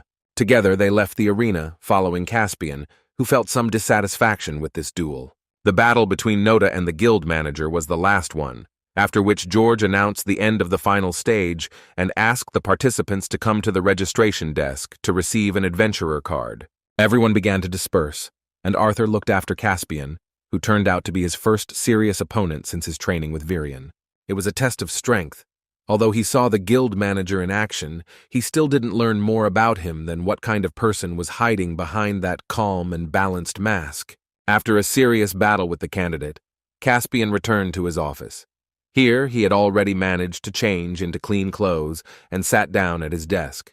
At this point, he was unable to return to his work due to obsessive thoughts related to the battle. As an examiner for the mysterious figure brought in by Miss Flamesworth, he never got his questions answered, but he felt a real sense of tension in combat, despite his AA rank. For the first time in his life, he met a candidate who made him fight at such a level. He sighed heavily and adjusted his hair, trying to push away the thoughts that were preventing him from working. At that moment, the stunned examiners loudly burst into his office, and George immediately asked in a panic to explain what had happened during this exam. Their behavior noticeably got on the manager's nerves, but he calmly replied that they should close the door behind them when they entered his office. George, realizing his guilt, decided to carefully close the door so as not to expose his colleague, because they both could suffer, falling under the hot hand of their hot-tempered boss. Closing the door behind them, they ran to Caspian's desk and began asking panicked questions about what was going on. They were very concerned about the fact that they had received more B-class candidates in one day than they had in the last 4 months. What was even more disturbing was the fact that all 3 of them looked like children. Equally shocking to them was the fact that one of them had an unheard of light orange stage at the age of 11, which was unheard of among humans. Answering all the questions at once, Caspian asked if they remembered what had happened 6 months ago. George, whose mind was in turmoil, showed incredible concentration around the chaos in his head, while his more perceptive colleague noted that it was then that the first tournament between the 3 races took place. Reaching for his nightstand, Caspian replied that that was the point. He went on to say that most of the guild staff had not yet been informed, that he had been informed a few weeks ago that the ban on elves and dwarves obtaining adventurers' licenses in Sapin had been lifted. Taking out a journal with his notes, he said that there were several distinguished examinees in the group of candidates that day. George slammed his hands on the table in surprise and asked if that meant all 3 were either dwarves or elves. Still keeping a low profile, Caspian read Lucas Wykes' file and confirmed that he was a half-elf living in Sapin. His birth details were classified, but the steward guessed that he was likely born to an elven slave. Based on this logic, he confirmed his assumption with the well-known words that the House of Wykes had always had a bad reputation due to the fact that they used vile methods to breed the best magicians of their kind. Still, Caspian couldn't help but notice that Lucas was an unusual case, as it was hard to believe that he had such a strong affinity with fire, despite his elven ancestry. He awakened at the age of 8, which is young even by elven standards. He was forced to become an adventurer to further improve his ability through actual combat. It seems his family realized that beast cores and elixirs no longer had any effect. As for the second boy, he was the one who got a B class without even taking part in the final exam. Elijah Knight was a real mystery to Caspian himself. According to the dossier, his origins are unknown, but he grew up among dwarves from a young age. He was later sent as one of the first representatives of the Darv Kingdom to settle in the human kingdom. Even with these mysterious details, Miss Emily still couldn't understand why he was automatically assigned a B class without being tested. In answering this question, Caspian clarified the interesting details that Mr. Knight had only awakened a few months ago and was only in the Crimson stage. Despite this, his abilities had been confirmed, and the person sponsoring him was not someone the manager could argue with. Caspian's sharp mind did not give him peace, because he was still curious about what abilities this interesting adventurer had. Next up for discussion was the one Caspian called the Masked Amplifier. George immediately understood who they were talking about. He remembered that terrifying, overwhelming thirst for blood that caused him fear and even suffocation. Caspian glanced at his notes and admitted that he had no idea who this note guy was.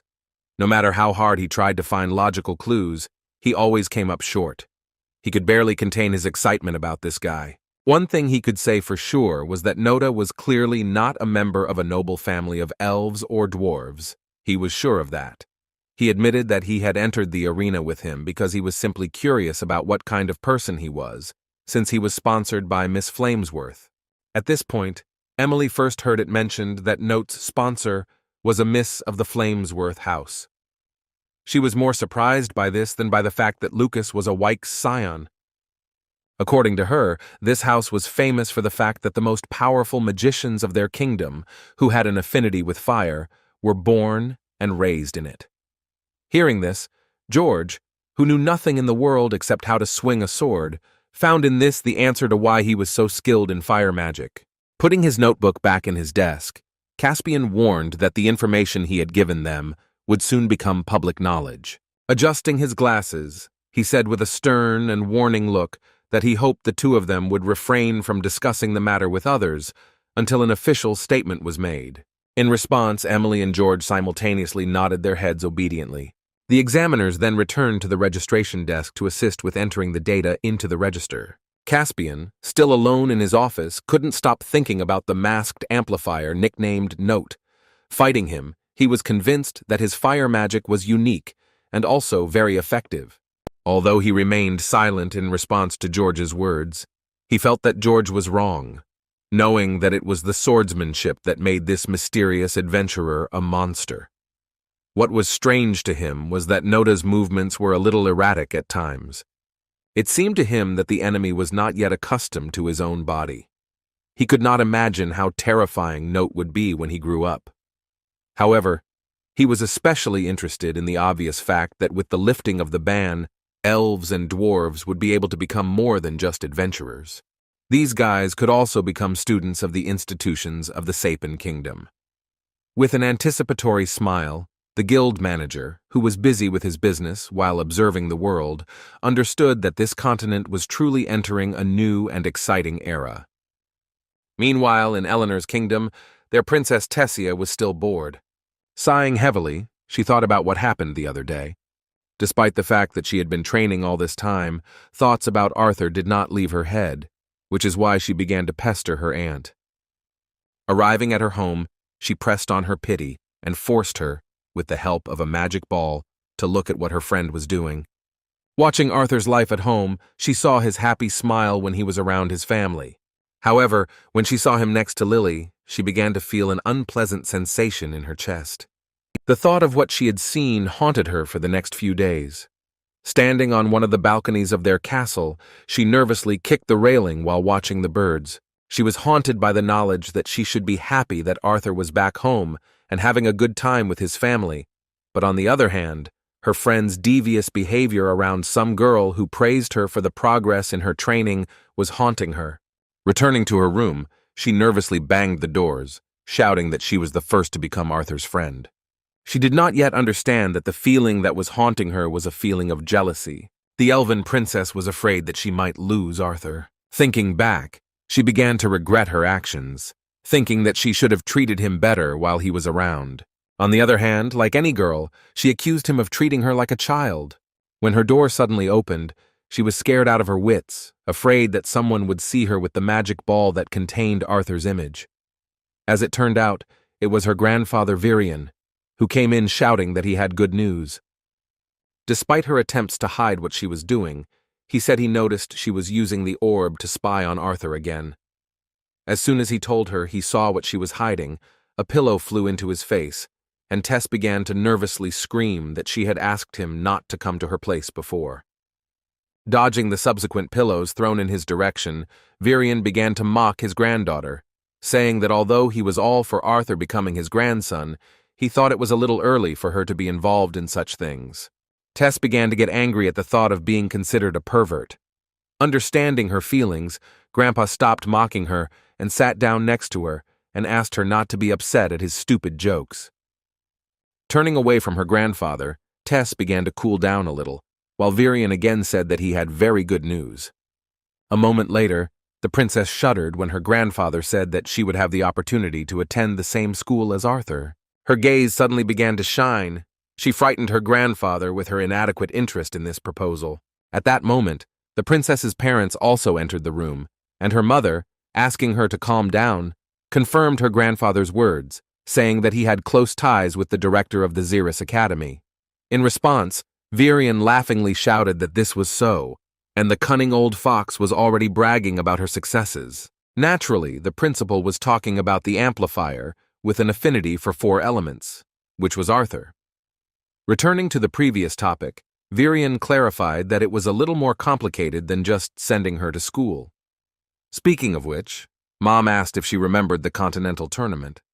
Alduin continued by saying that they were discussing the terms of the joint education of the younger generations of elves and dwarves with humans at Xyrus's academy, while Virion spoke the words of the headmaster that everything would go smoothly, because by the time Arthur began attending the academy, she would already be there.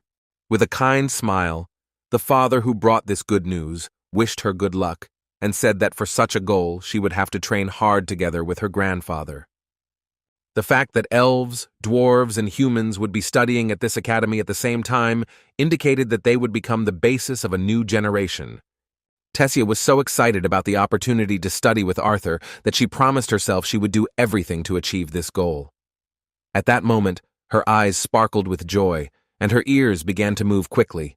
After the final round of the adventurer exam was over, Arthur, Jasmine, and Sylvie sat down in the main hall of the guild, waiting for their turn. Seeing Arthur's thoughtfulness, Jasmine asked if he was okay. She was still worried about how he was feeling after such an intense battle with Caspian. In response, Arthur said that everything was fine, despite the fact that he had to try hard to survive the exam. Looking at his hands, he admitted that it was actually kind of fun for him. Remembering the mysterious guild manager, Arthur asked Jasmine if she knew Caspian personally. It was a rather awkward question, so she immediately looked away. In a hesitant tone, she said that in a sense it was true, and they did indeed know each other. Speaking about this, she said with a feeling of awkwardness that her father has close connections with some people from the Adventurers Guild, and Caspian is one of them. Seeing the dejection with which Jasmine spoke about this, Sylvie began to worry and whined pitifully that it was worth interrupting this reconnaissance operation so as not to hurt her heart. Luckily, this awkward moment was interrupted by Mistress Mary, who called the adventurer nicknamed Noda to the reception desk. As he passed by the onlookers who had failed to achieve a good result in the final stage, he overheard them discussing how Noda seemed like a crazy child or just a strange short man. Seeing him in front of the counter, the worker thanked him for waiting and said that they had already received and processed the message about the results of his training fight. After these words, she held out a small box towards him, in which, on a soft pillow, was his card. With a smile on her face, she congratulated him on behalf of the Sapin Kingdom's Adventurers Guild and welcomed him into their ranks. Arthur now had access to the dungeons and missions that the guild offered. As soon as he picked up his B-class adventurer pass, onlookers suddenly approached him. Turning towards them, he saw how they began to fawn, demonstrating their sympathy and support. Arthur and Sylvie did not appreciate such behavior, considering them pathetic. Although they did not say anything, they would have liked to answer that they, the plebeians, should train more. At that moment, Jasmine gently placed her hand on his shoulder. She reminded him that although he was a newcomer, he was already among them. Showing her pass, she said that he was now an adventurer like his parents and the guys from the Horn Twins team. Looking at his pass, Arthur was glad that he had achieved this goal. As an adventurer under the alias of Noda, he was glad to be free from the bonds that held Arthur Laven's life. However, at that very moment, his attitude towards the situation changed. Previously, he believed that he was limited by his body and age, but the duel with Caspian clarified many things for him. Now he realized that he had spent too much time adapting and studying the magic system of this world, as well as Sylvia's beastly will. He didn't deny that his current skills were a must for development in this world. Now he reevaluated how he had allocated his time in the past. It became obvious to him that he had been too preoccupied with the abilities he had acquired when he came into this world, so much so that he had given up learning what he had been best at before. In the past, he had used most of his meager ki reserves to perfect the simplest of techniques. In this world, his limitations did not exist, so he had to figure out how to prioritize. Arthur was so deep in his thoughts that he didn't notice how he hit someone who was standing in his way. Looking up, he apologized for what happened. As it turned out, the guy he encountered was also a newbie among the adventurers. Arthur immediately realized that he was one of the examinees, the one who had also been awarded a B class, but without passing the exam. Elijah Knight was calm and composed. He didn't see any problem with it, so he replied that everything was fine. Their short dialogue was noticed by the last of the examinees who received a B grade. Approaching the guys, the impudent Lucas asked if they knew each other and what was going on with them. With an arrogant look and a cocky grin, Wykes, who had his 2 servants and 2 guards behind him, asked if he had missed the meeting for new B-class adventurers that he had not been informed about. In response, Arthur calmly asked why he needed to know, and then suggested that he was planning to throw another tantrum after learning he had not been invited. The provocation worked perfectly. When Noda hurt the half-elf's pride, he angrily replied that there was no point in being insolent just because they were in the same class. Moving closer to Arthur, Lucas pointed his finger at him and said in a disgusting tone that even within classes there were subclasses, and they, the commoners, would be at the bottom. He asked them not to forget where their place was. After these words, without even saying goodbye, he walked past, brushing against Arthur's shoulder.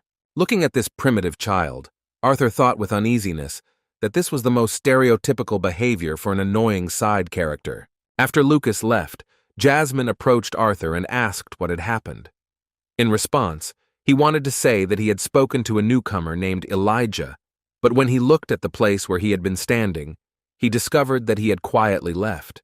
Asking what they would do next, Arthur suggested that she wanted to take a task from the notice board. Looking at him in surprise, Jasmine replied in a bored tone that with his skills, doing that would be a waste of time, so she had something else in mind.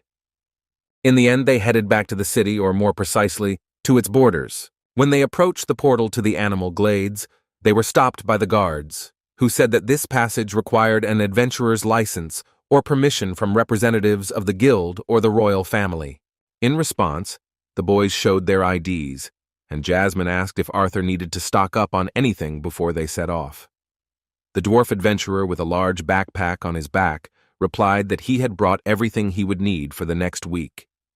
Looking around the city, she told Arthur that in that case, it was time for them to go. A moment later, they found themselves on the other side of the portal. The animal glades lived up to their name. It was a spacious place away from the cities with beautiful, untouched nature. Looking around, Arthur thoughtfully wondered if this place was not too quiet. As it turned out, the answer to his question was that they had only arrived at an outpost at the foot of the Great Mountains, and most of this area had long been explored. Pointing at some poor guy who hadn't even gotten through Saitama's training, Jasmine said that low-class adventurers also used this area to train and gather ingredients for quests. In just a moment, this poor fellow became a victim of an animal attack, and taking advantage of the moment, Jasmine explained that the liquids that these animals produce in their scent glands are used in many potions and elixirs, so there are always tasks for them. Passing by the fallen loser, Arthur, observing this pitiful scene, asked if they needed to help him. Jasmine, without even turning around to look at the adventurer lying on the ground, calmly answered that it was better to leave him because such a situation was not dangerous, but would definitely strengthen his character. This place turned out to be quite interesting not only for Arthur, but also for Sylvia. While walking through the clearing, Sylvia noticed a small fox that naturally possessed a mana aura. At that moment, she jumped off her dad's shoulder, and Arthur asked in surprise where she was going. In response, Sylvia said that she wanted to eat to become stronger. Seeing Sylvia's reaction to the poor fox, Jasmine assumed she was in awe of all the mana-infused wilderness. She thought Arthur wanted to follow her, but he responded guardedly that Sylvia would be fine, as he could sense her clearly through the bond. Jasmine was glad that everything was fine. She also remembered that the beast glades had a denser mana level, which meant that Arthur and Sylvia's communication range would be much greater than before. Placing her hand on his shoulder, Jasmine suggested that they hurry, saying that their first stop would be late in the day as it was getting quite unsafe at night. Using wind magic, Jasmine sped up and asked Arthur to keep up. Looking back at Sylvia as she disappeared over the horizon, Arthur wondered if this was how parents felt when their child went off to school for the first time. All this time they were constantly close. He did not have to worry about her safety. From the moment he was born, they had a very strong connection, and he felt a kind of parental feeling towards her. Since Sylvia called him father, he himself, considering her his daughter, was worried about whether everything would be okay. Trusting her strength and intelligence, he wished her to be careful and sped up with wind magic to keep up with Jasmine. Despite the great distance they had traveled, they managed to arrive at a good place to set up camp before night fell. While Jasmine was setting up camp alone, Arthur took off his mask. He lay on the grass, exhausted from the sudden jog, and couldn't catch his breath for a long time. If it weren't for the mana circulation technique that Sylvia taught him, he would never have been able to keep up with her. Jasmine continued gathering branches for the fire. As she passed Arthur, she noticed that he had finally regained consciousness, so she commented on how impressed she was that he was able to keep up with her even though she was slower than usual, even though he was in the light red stage. After preparing the wood for the fire, she admitted that she thought they would have to stop and rest several times before they reached the place where she planned to set up camp. After that, she used the fire element to light a fire. Using this element, she again remembered her family, which spoiled her mood. Sitting down next to Arthur, who was reading some book, Jasmine noticed that his mana beast had not yet returned. She was worried about whether Sylvie would be okay, but Arthur reassured her by telling her that she was telling him about the latest events and that she was very happy to be in this place. Looking at the fire, Jasmine said that it wasn't strange, because having to be indoors most of the time probably puts quite a lot of pressure on her. After finishing reading and closing the book, Arthur agreed with her words and added that she was definitely enjoying life now. Turning to Jasmine, he asked why she wanted to become an adventurer. Judging by her reaction, it also had something to do with her family. Arthur probably wanted to know more about her family, but once again he hurt her feelings with his question. The silence between them was broken only by the crackling of the fire. Arthur was already feeling awkward, realizing that this question had touched her in a big way. Having collected her thoughts, Jasmine finally decided to answer. As expected, she just wanted to distance herself from her family. The suspicions that this was related to her family were confirmed. Arthur knew that digging further would be too cruel. Seeing his concern, Jasmine said that everything was fine. She admitted that she had seen him notice her reaction to the mention of family back in the Adventurers Guild. Speaking about her family, she recalled that House Flamesworth made a great contribution to the war against the elves. This was due to the fact that their house produced many powerful mages, both spellcasters and enhancers. Their bloodline, having an affinity with fire, is unrivaled, and her parents are very proud of it, because fire is considered the strongest of the elements. That's why when Jasmine woke up before all her brothers and sisters, her parents had high hopes for her. But when all the tests she had to undergo showed that she had no affinity with fire, her family began to consider her worthless. Looking at her hand, Jasmine began to use the only element she had a true affinity for. It was the wind element, and she felt a certain sadness as she looked at it, as it had alienated her from her family and made her an outcast. She was suddenly distracted by Arthur making a displeased sound. His expression suddenly changed and he even raised his voice, nervously saying that this whole situation was too stupid. The boy began to prove that it was possible to understand that there was a difference between the levels of the mana core, but it was completely unfounded, even absurd, to create a hierarchy for mages based on affinity with the elements. Jumping up and raising his hands, he shouted that there was no elemental affinity that was inherently better than the others. Calling it obvious, the guy shouted throughout the forest that everything depended only on how well the mage could use his power. After his words, Jasmine could hardly contain her emotions. Arthur noticed that a smile had appeared on her face, and her cheeks were strangely puffed out, while her head was lowered down, and part of her face was hidden by her long, dark hair. Suddenly, she couldn't stand it and began to laugh loudly but subduedly at the way Arthur defended her honor. A little embarrassed by her behavior, she apologized, saying that it was because he was usually very reserved, so it was surprising to see how angry he got about this story. Awkwardly scratching his cheek, Arthur thought with a kind smile that he was most likely overexcited, because her words made him remember his past life. The biggest weakness he had back then was in his dantian, which is the place where the life force key resides and is stored. The dantian is like the mana core of this world, and back then his was weaker than average.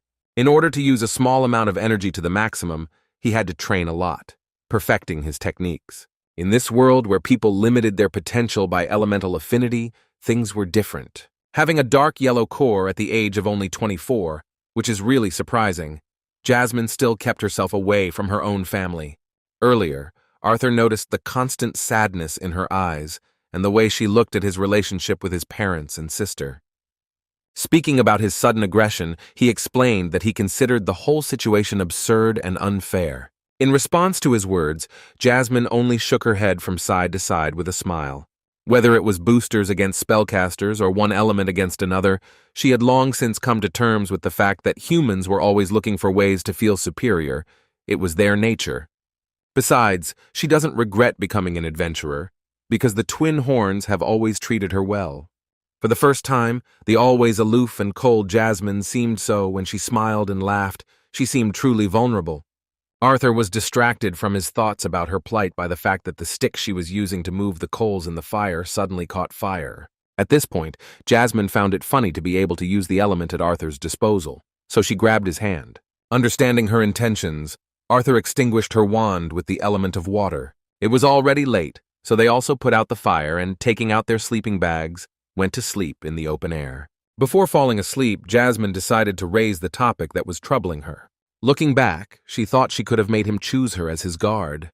Comparing herself to the rest of the Twin Horns Adventurers team, she admitted that she is not the friendliest or most outgoing. Not considering herself one of the smartest on their team, she said that perhaps she had made a mistake, as they should have asked his opinion first. Feeling her excitement at this question, Arthur looked in her direction and said with a smile that she turned out to be surprisingly gentle and kind. In response to his compliment, which was not in keeping with his age, Jasmine cooled him down with a gust of wind. A little embarrassed, she replied that it was not nice to tease older girls about him. Although she wasn't really seriously offended, Arthur still said that he was sincerely glad that she had volunteered. He also admitted that he is very happy that she is not afraid to tell him when he is wrong. Winking at her, he said with a smile that he thought it was just what he needed for his adventures, especially considering that he was prone to going a little overboard sometimes. Arthur's words touched Jasmine again, who for the first time found herself so talkative. She saw him from a completely different side than before, and also heard several pleasant words addressed to her. Breaking the awkwardness of his sincerity, Arthur reminded them that they really needed to get some sleep. As he rolled over onto his side to avoid further conversation, Jasmine said that something seemed really strange to her.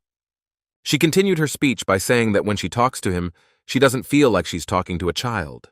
When she said this, there was only silence in response. She really hadn't spoken to anyone so sincerely for a long time, and she felt better because she had opened her soul to Arthur. Thinking that he had already fallen asleep, she closed her eyes, gradually falling asleep. In fact, Arthur was not yet asleep and heard her words, but he could not answer anything, because he really was not the child he seemed to be. The morning began with the pleasant chirping of birds and the sun's rays falling from the clear sky. Arthur, as usual, could not wake up, and even before he opened his eyes, he sleepily told Sylvia that she was too heavy to sleep on him. However, as soon as he opened one eye, he saw something strange in front of him. Sylvia was a little different from what he was used to. A strange thing was sitting on him, an animal that looked like a cross between a goat and a cat, with drool coming out of its mouth full of disgusting teeth. Taking a closer look at this ridiculous creature, Arthur thought that it was unlikely to be Sylvia. Realizing this, he began to rise with a panicked cry, throwing off this mixture of goat and rabbit. The nightmare he saw as soon as he woke up left him with a sense of terror that made him try to catch his breath.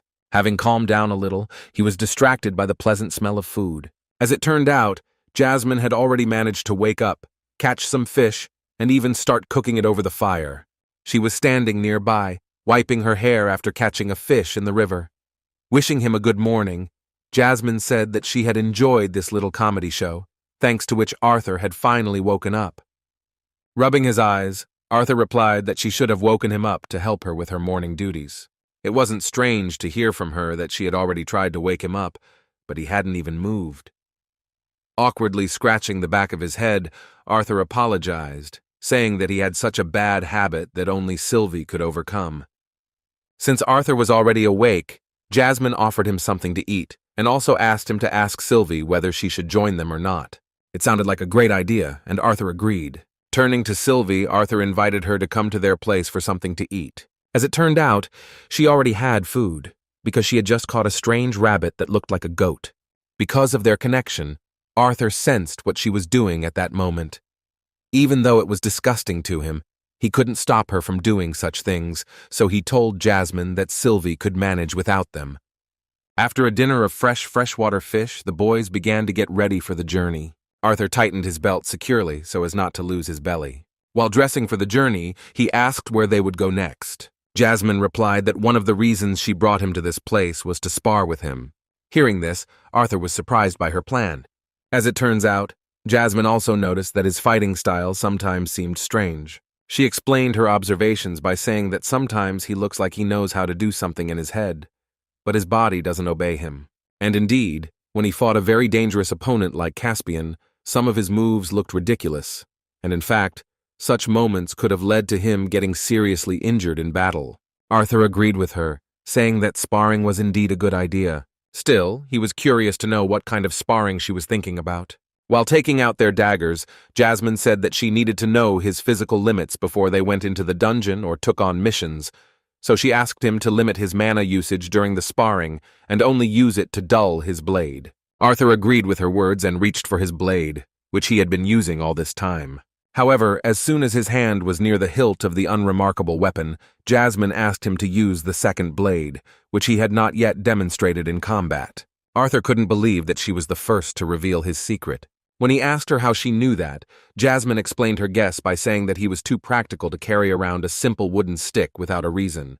The secret was revealed, and although Arthur did not want it, he was forced to use this blade.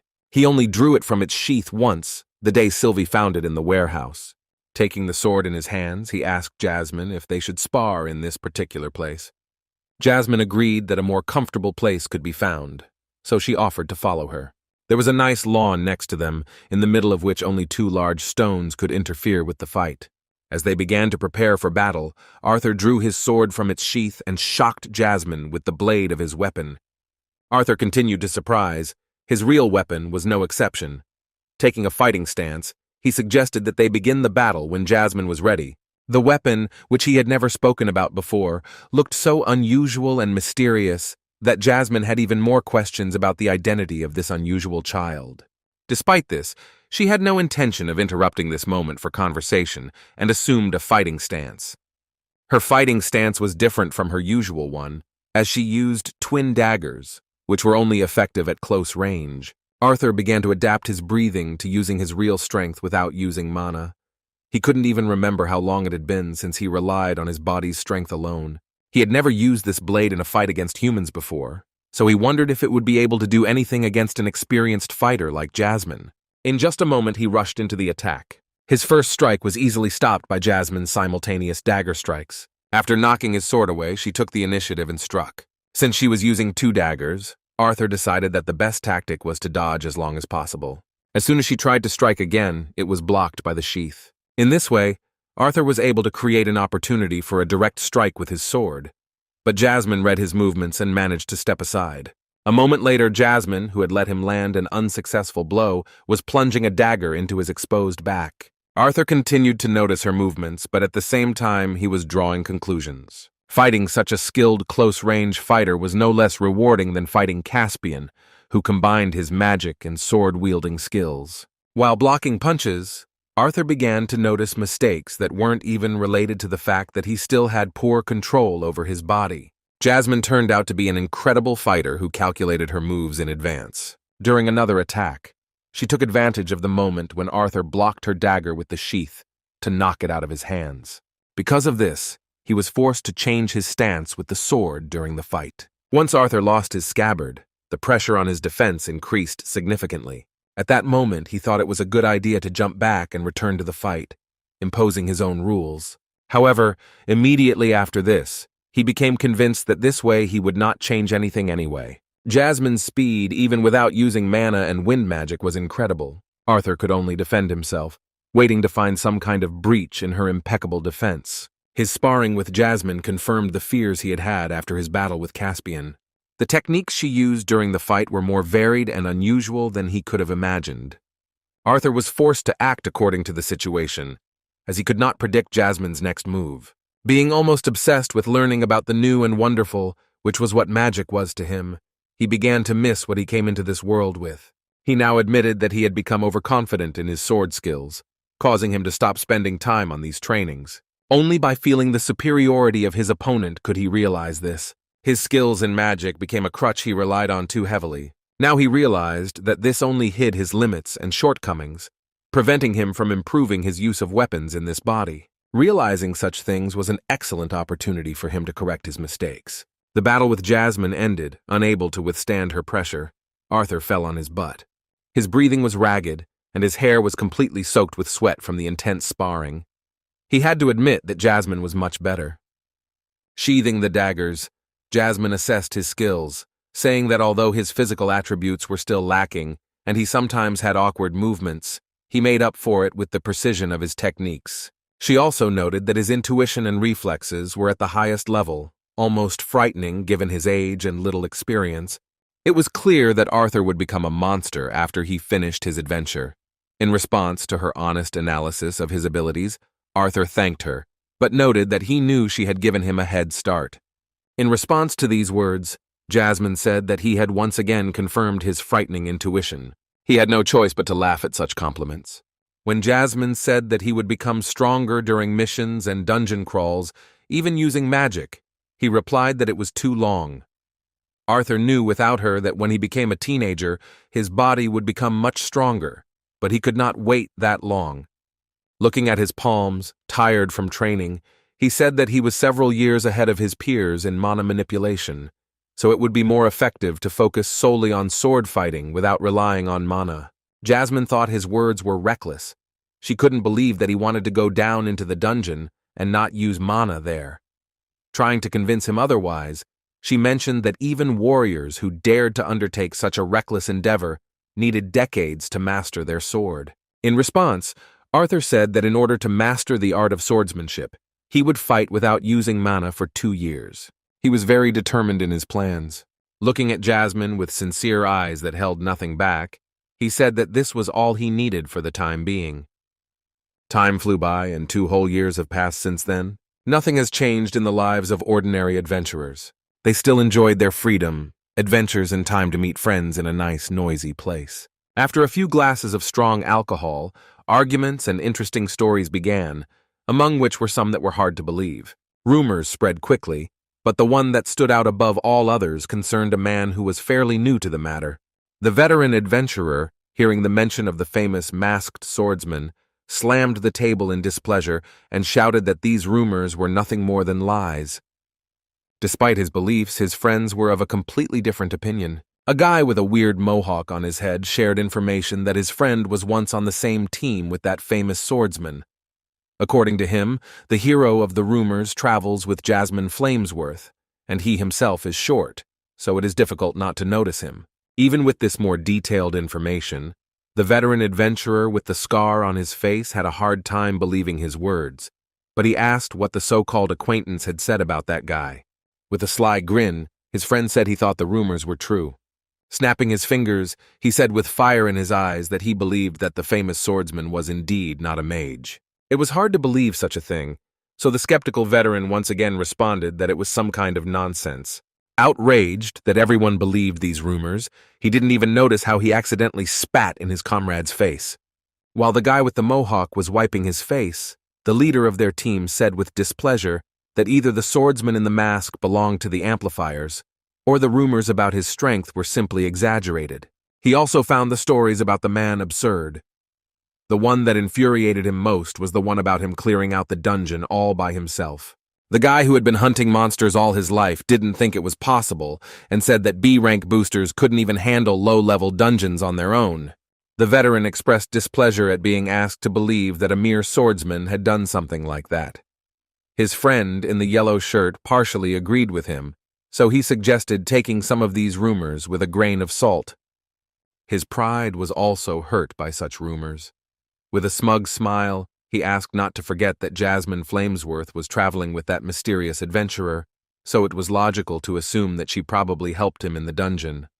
The veteran agreed with his words without hesitation, and said that it was probably true, so he was right when he said that this swordsman was probably not as strong as they said. As he rose from his chair, he also said that he was more than sure that half of these rumors were Flamesworth's fault. His pride turned out to be so great that he even switched to insults, saying that if some crazy warrior called himself a swordsman, then he was ready to defeat him at any time. His more reserved companion felt a bit uneasy. He still couldn't believe that this masked swordsman was such a hot topic. He believed some rumors that could partly justify such success of the mysterious adventurer, namely, that they say that he was a student of Jasmine Flamesworth. Even if it was far-fetched, the most absurd thing to him was not only that the masked guy had been promoted to B rank right after the exam, but also that he had recently risen to A rank. While the guys were having fun, he choked on alcohol because of such thoughts in order to forget about his own situation. The slamming of his beer jug on the table only confirmed that he was not happy with even the thought that such a thing was possible. Given the rumors, it could be said that if this was true, Noda had achieved a rank just 2 years into his career. This is what angered this ordinary boy the most. He hasn't seen any progress for a long time, being a C-rank adventurer who is on the verge of failing the rank-up test for the past 3 years. After rethinking the situation, he finally began to understand why their leader, Thurman, was so angry about the mention of note. After all, it was like a humiliation towards him. After all, he was a veteran among the B-rank enhancers, so the masked swordsman was quite a sore subject for his inflated pride. While everyone was enjoying drinks after completed missions, new customers came to this establishment. Usually at this time, the modest bar no longer saw guests, because usually only regulars drank here. Everyone turned their attention to the front door, the creak of which stopped the noise inside the bar. When the guy in the yellow t-shirt, who was excited by the rumors, looked towards the door, he was horrified to realize who had come to them. Just one look was enough to understand that this guy was a swordsman. However, what was more interesting was that his appearance was completely similar to the description of the swordsman who was the hero of the latest rumors. A swordsman named Noda, who was rumored to not use magic, shocked everyone present with his visit. Seeing him, Thurman began to lose control of himself. Strong alcohol clouded his mind, but he no longer thought about it. Taking his blade out of its sheath, he stood on the road of Nota and said that the guy from the rumors was dead. While the boys were speechless, the captain of their adventurer team disrespectfully called the hero of rumors a tiny swordsman that everyone was talking about. While the fool was raging, everyone was afraid to even move, realizing that in front of them was indeed the man who was the cause of all these crazy rumors. Seeing his confidence and composure in every move, they no longer doubted that this was indeed Note in the flesh. Seeing Thurman walking towards this terrifying guy, his friend asked in confusion what he was trying to do. However, the arrogant commander of their team could no longer be stopped. Leaning on his sword, he stood next to Arthur and, blocking his path, asked where his dear little protector was. Of course he was asking about Jasmine, but Arthur didn't care about such a disrespectful tone. He was above the feeble-minded idiots, so he passed by, saying that she was outside. Although Thurman was the first to exhibit this behavior, he was the only one who eventually went berserk. His pride was greatly hurt by the fact that Arthur, having answered this question, moved on, ignoring his presence. Covering his face as he laughed arrogantly, he gripped the hilt of his sword angrily. It's hard to say whether he was that drunk or stupid, but he decided that starting a fight was a great idea to restore his honor. The people present began to panic as he grabbed his sword with both hands and, using the aura of mana, swung both hands to strike the masked guy. The guys around him tried to stop him, saying that he himself knew that it was impossible to fight here, much less kill someone. However, Thurman thought that the masked man had started to think that he was better than him due to his fame from false rumors. To satisfy his anger, he aimed the slash straight at Note, increasing the speed of his blade with the wind element. A powerful surge of his energy created real chaos inside the room. People began to run away from the epicenter of the battle that the madman had started.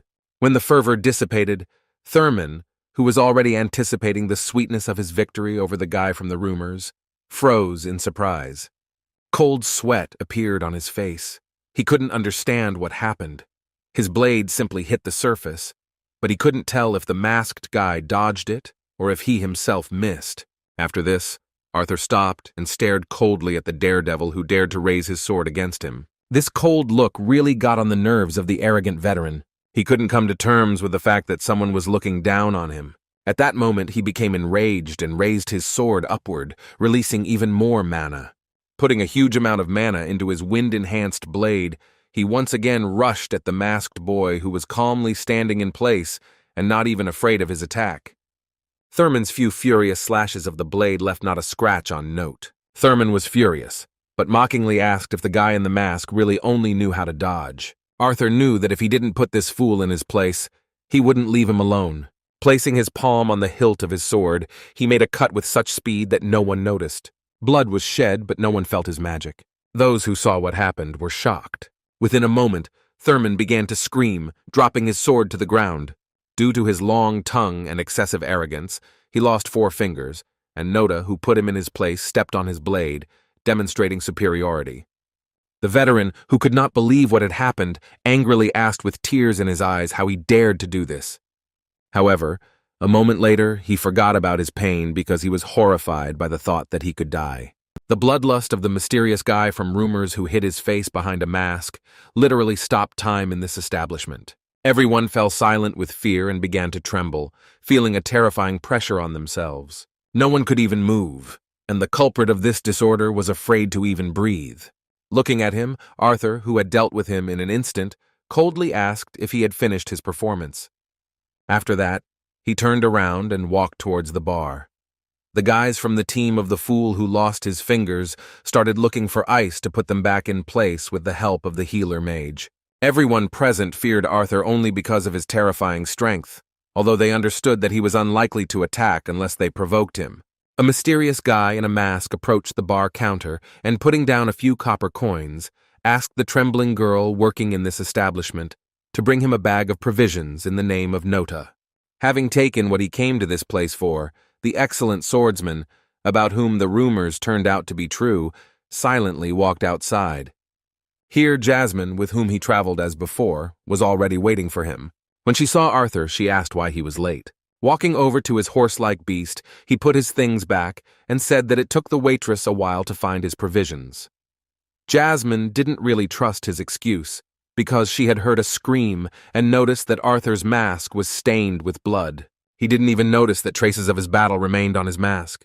Taking off his mask, Arthur breathed in the fresh air, enjoying the pleasant breeze. After fixing his hair, he asked Jasmine not to worry, saying that he had put the impudent man in his place, but had not left him with any permanent damage. Taking provisions with them, the boys again went out into the open. The many mana beasts that were in this place did not interest them. The boys didn't pay any attention to them as they moved towards their next mission. This time they had to prepare thoroughly, because Arthur's path as an adventurer was nearing its end. Before going into the dungeon, he decided to write a letter to his parents. He hadn't been home very often in the past couple of weeks, so the first thing he wrote was that he hoped they would forgive him and wait a little longer. Like his parents, he found it hard to believe that almost 2 years had passed since he began his adventure. No less surprising to him was the news of what had happened in Helstia's family. While Arthur was traveling, Lily finally awakened her magical abilities.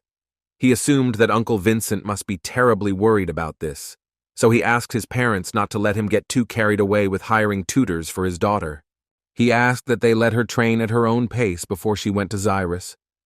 It was equally strange to realize that she would be in a higher grade than her teacher. Speaking about his personal affairs, he wrote that he and Jasmine, as before, were doing an excellent job with their tasks. Recalling the competition with his father, he wrote that his strength had increased compared to the time he almost won against his dad in arm wrestling. Arthur was able to please his parents with another unexpected piece of news, as he reported that he had finally broken through to the light orange stage. Speaking about his training, he mentioned that Jasmine still helps him by creating the necessary conditions and teaching him what she knows about wind magic. In turn, Arthur taught her new advanced sword techniques. At the end of this letter, he reminded that, as promised, he was traveling for the last time as an adventurer before his studies at school began in a few weeks. After finishing writing, Arthur hid the letter under his saddle, telling Jasmine that the owner would send the letter as soon as his horses returned to the stall. It seemed that this owner of the stain was an acquaintance of theirs. A man named Roran trained all his horses to return back, so they had nothing to worry about. The boys did not even doubt that it would be much more dangerous for them to remain near the dungeon, waiting for them to return outside. The team they would be going through the dungeon with was already waiting for them at the entrance. Before they got there, Jasmine asked if Sylvie would be coming with them. Arthur shook his head in response. Sylvie contacted him all the time, and now she has become smart enough to send him more detailed messages. She must have grown and changed a lot in these 2 years, but she still refuses to meet them, saying that she is not ready for it yet. Whatever it meant, Arthur trusted her and believed that she could handle it. Jasmine thought that Sylvie definitely wanted to be as strong as she could before he went to school. Supporting him, she suggested that they focus on their mission. The guys decided to hurry a little so as not to make the other participants wait for them. As Jasmine had expected, everyone had already gathered at this place at the entrance to the dungeon. Seeing the last of the participants approaching, the adventurers began to rise to greet them. Jasmine and Noda began to dismount from their horses, taking the necessary supplies, when suddenly they heard a disgruntled child's voice. Some cheeky guy said in a sickening voice that he was stuck in this place with a bunch of amplifiers. Looking around, Arthur saw that it was the same annoying guy he first met at the exam 2 years ago. Lucas Wykes was still an arrogant and unpleasant character, but one had to admit that his power as a spellcaster was something to be respected. Even considering the benefits of having him on their team, Arthur still wasn't particularly happy to have such a comrade. Noda and Jasmine were the last to sign up for the team for this dungeon. No one who arrived knew that it would be them, so it was a surprise for them. The adventurer, who was definitely a veteran, said that he was glad that such strong guys would be part of their team. He decided to introduce them to the group, and first of all shook the hand of Arthur, who was half the size of this big guy with a heavy axe. Feeling the masked swordsman's strong grip, the veteran praised his strength, and said enthusiastically that he now believed that some of the rumors about him were true after all. The man introduced himself as Reginald Bastion, an A-rank Earth Element Enhancer with a solid yellow mana core stage. Reginald said that he immediately knew that the boys were already familiar with him after looking at the half-elf from the famous family. Lucas might not have been introduced to the others due to his notoriety, but not everyone knew that he had reached a rank in 2 years, and his fire affinity core had become even better. Next up was Creole Masser, a water element booster. The man with a belly that couldn't be completely hidden by his armor seemed like a gentle guy. He was the one who would hold back the big monsters. The next participant turned out to be no less interesting than the previous ones. It was a mysterious guy named Elijah Knight, who was another examinee who was given a B rank on par with Arthur and Lucas. After introducing himself, he said that he was an A-rank mage at the dark orange core stage. He only had an affinity with the earth element. The next among them was a man named Oliver Hembeth. It was an A-rank mage who was in the dark yellow stage, just like Lucas. With particular self-confidence and pride, he said that he was a deviant who specialized in healing. Although it sounded a bit presumptuous, having an emitter on their team was actually encouraging. Another member of the team turned out to be an attractive young girl with blonde hair. She introduced herself as Samantha Tempest, an A-rank mage at the dark yellow stage who only had an affinity with the water element. Running up to Arthur and leaning towards him, she opened up a beautiful view for Oliver's eyes, after which she began to compliment the little swordsman, saying that she had heard a lot about his incredible strength. The last to introduce himself was one of the strongest fighters of this newly formed team. It was Brauld Landon, whose equipment looked really expensive. This man with blonde hair looked like either a nobleman or a royal knight, as he used a shield and sword. He recently achieved AA rank and is a light yellow stage enhancer. His affinity element is fire. As it turned out, being the most experienced and high-ranking fighter, he became the leader of their group. Once everyone had introduced themselves, Brauld invited the last 2 participants to say a few words about themselves. Jasmine introduced herself first, saying that she was an AA rank booster with a light yellow core stage. She said that her specialty was using dual swords in combination with the wind element. With a kind smile, Brauld replied that he was genuinely glad that their group had another AA rank member. The last one to introduce himself was Noda, who said that he was an A-rank enhancer with a fire affinity at the light orange mana core stage. Samantha was surprised to hear this, as she had previously heard that he had no affinity with any element. In response, he explained to the annoying girl that he had not used his magic for a long time for personal reasons. The way Noda had been fighting all this time really raised a lot of questions. In addition, he differed from the others in his preparation for the trip to the dungeon. Noticing the large amount of luggage behind Noda and Jasmine, Brauld asked if they had spatial rings. In response, they both shook their heads at the same time. As soon as Brauld mentioned Lucas, he replied with displeasure that he should ask Oliver, not him, since his storage was full. An arrogant deviant named Oliver replied that he had Miss Samantha's things in his possession. The quietest among them volunteered to help. Elijah raised his hand and said that he had some free space. All the problems were solved in an instant. The huge luggage that Arthur and Jasmine had been carrying on their shoulders moved into Elijah's ring.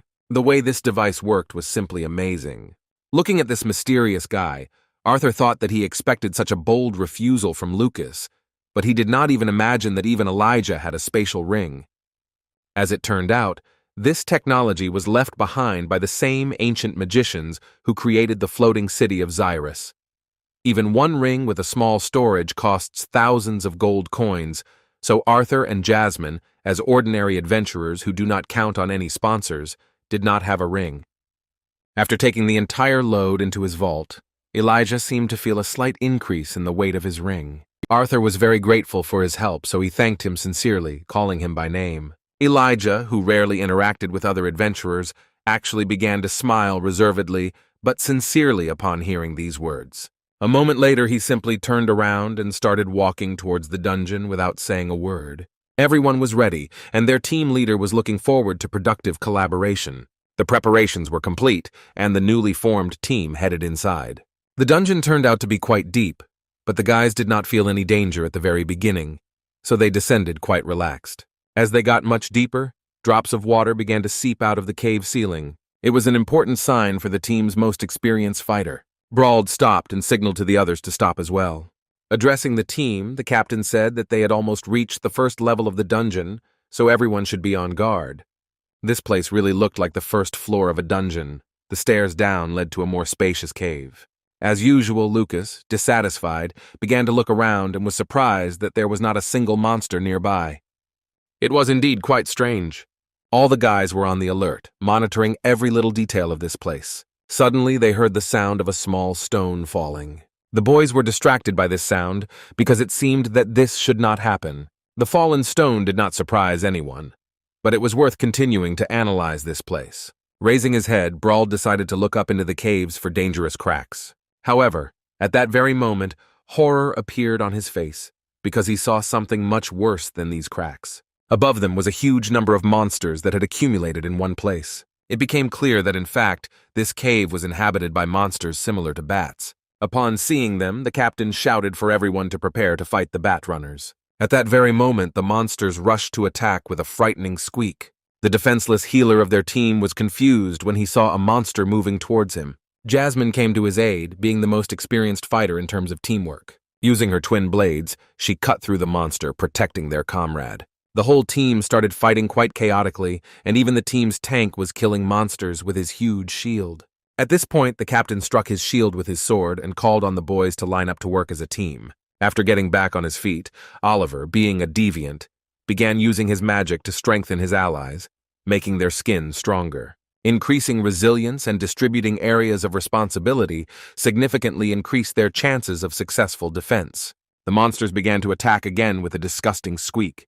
Reynolds, being a power-up who uses a heavy axe, had no problem taking them down with one blow. In turn, Elijah, defending his zone of their formation, was not inferior to the others. Despite having the least amount of combat experience, he could easily take out multiple bat runners at once using bullets from the ground. Brauld, as an AA rank adventurer, didn't even feel any difficulty in fighting these monsters, so he managed to simultaneously give orders to his team. It wasn't his first time going through this dungeon, so he told the team that there was no point in killing all the monsters, but instead, it was better to save mana and his strength. However, at that very moment, the boys heard a powerful stream of magic and the words of a spell being read.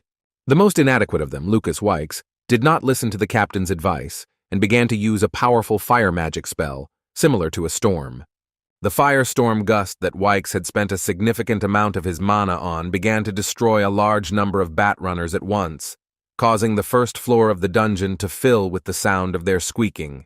Proud of his strength, Lucas expended a great deal of energy demonstrating a powerful spell. Although his prank had cleared the place in a short time, the captain was displeased with his disobedience. Regardless of the status of this impudent youth, Brauld grabbed him by the clothes and began to shout that he had already said that wasting his mana on these monsters was unnecessary.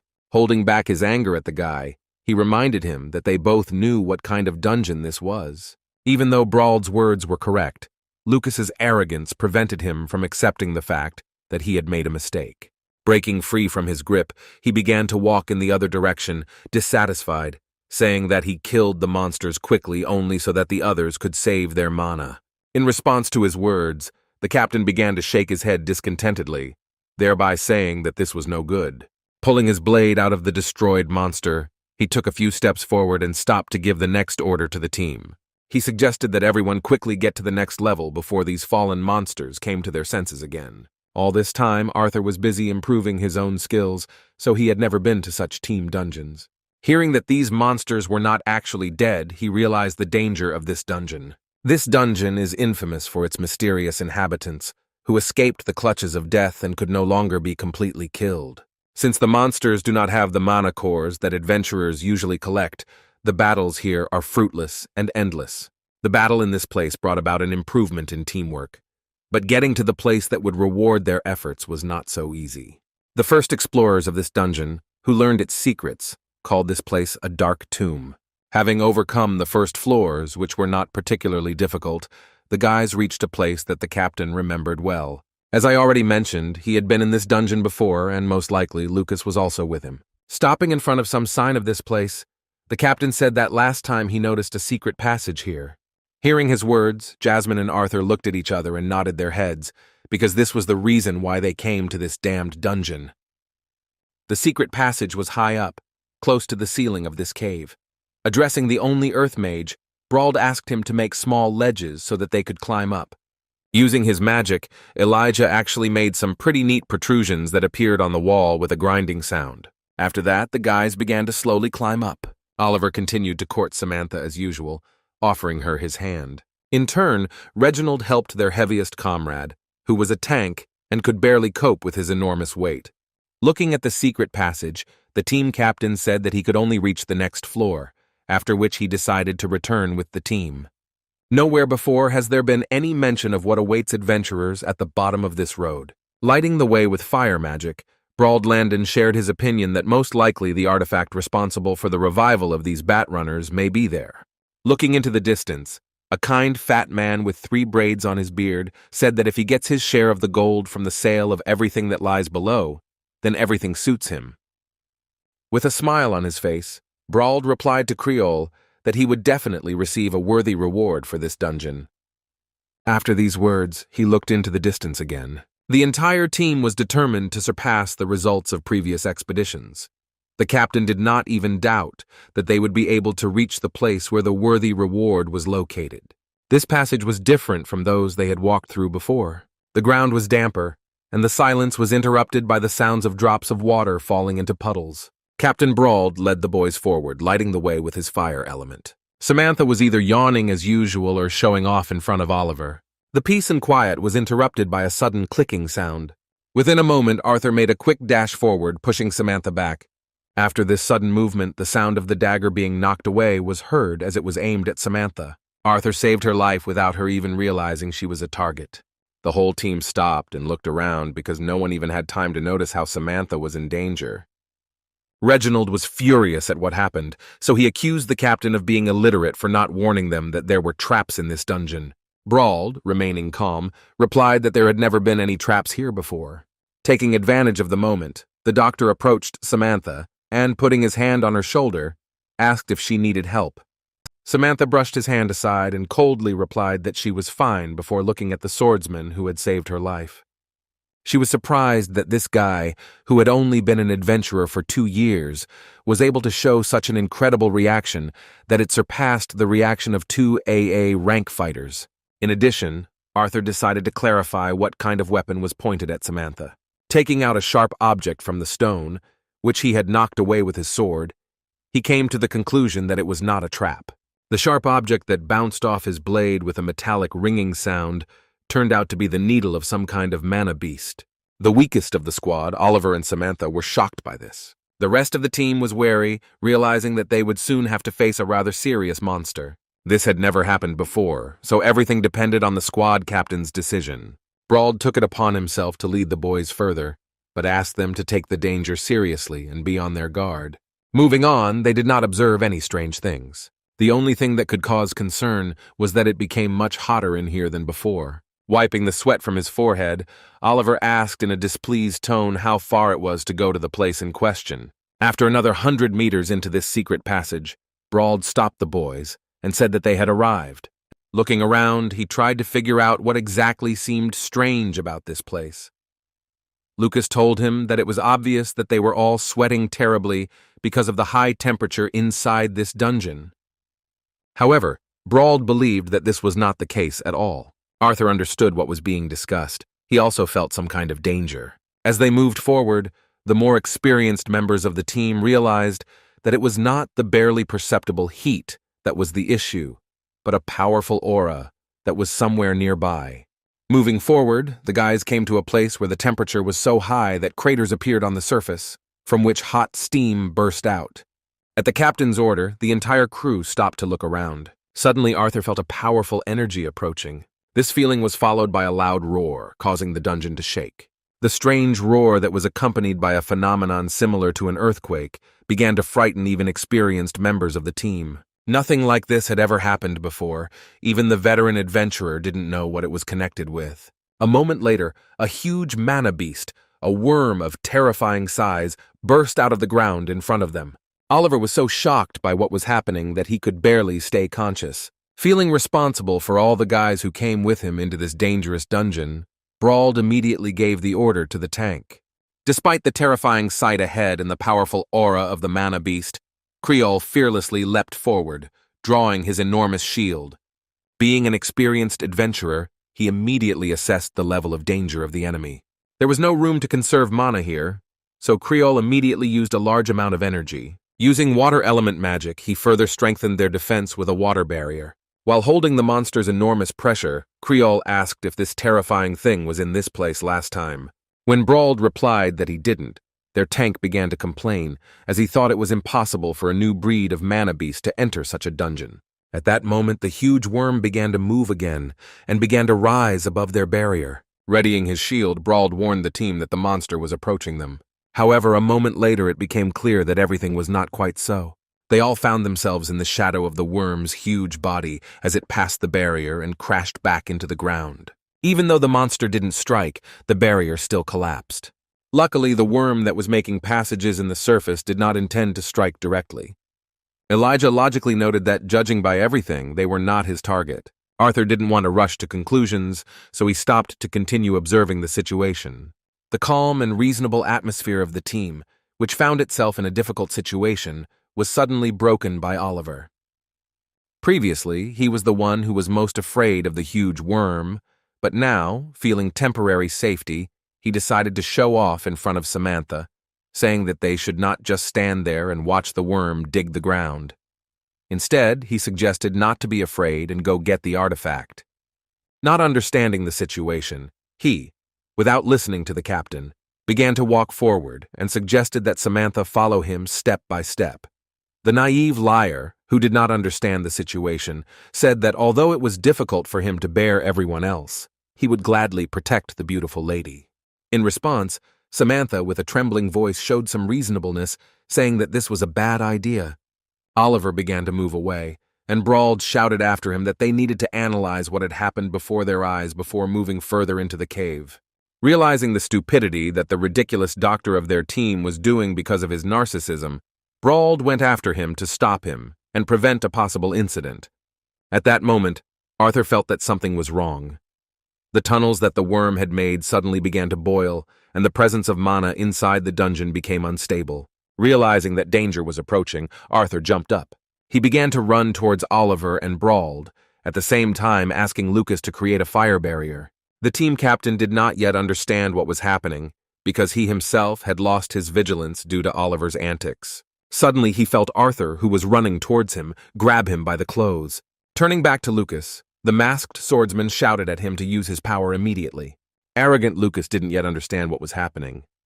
He felt the danger, but it was hard for him to accept the fact that he had to obey the order of some impudent man. Despite his pride, he still began to release fire magic. With his power, he protected the boys from danger using a fire barrier. Oliver was too far away. He was caught right in the stream of fire magic that burst out of the tunnel next to him. Arthur didn't have time to save him, so he shouted for him to use the barrier. However, it was already too late. Oliver disappeared from sight under the noise of a powerful eruption of boiling liquid, similar to magma. The barrier Lucas had created could barely cope with this force. By continuing to put more mana into his spell, he was able to overcome the pressure from the outside. Samantha, looking at all this, began to be afraid to stay away. She decided to support the team's efforts by using her magic. Using her element of fire, she created a water barrier. Due to the temperature difference, a rainbow appeared under the barrier, but even it could not reduce the atmosphere of horror that this incident created. When the barrier spells were cancelled, Brauld looked around and fell to his knees. The team captain couldn't believe what had happened. Samantha clutched her head when she saw what was left of Oliver's body, and Lucas barely held back his nausea. Despite their efforts, they were unable to prevent the loss of their foolish comrade. Everyone understood perfectly well that their recklessness and self-confidence were to blame for this. The whole team was worried about this, but only Arthur remained cool. He walked over to where Oliver's remains lay and picked up the magic stone next to him. He threw this stone to Samantha, who was a spellcaster. Seeing her surprise, Noda explained that it would be better if she changed the crystal in her wand to this one, which was more powerful. In a confused tone, she agreed to do as he asked.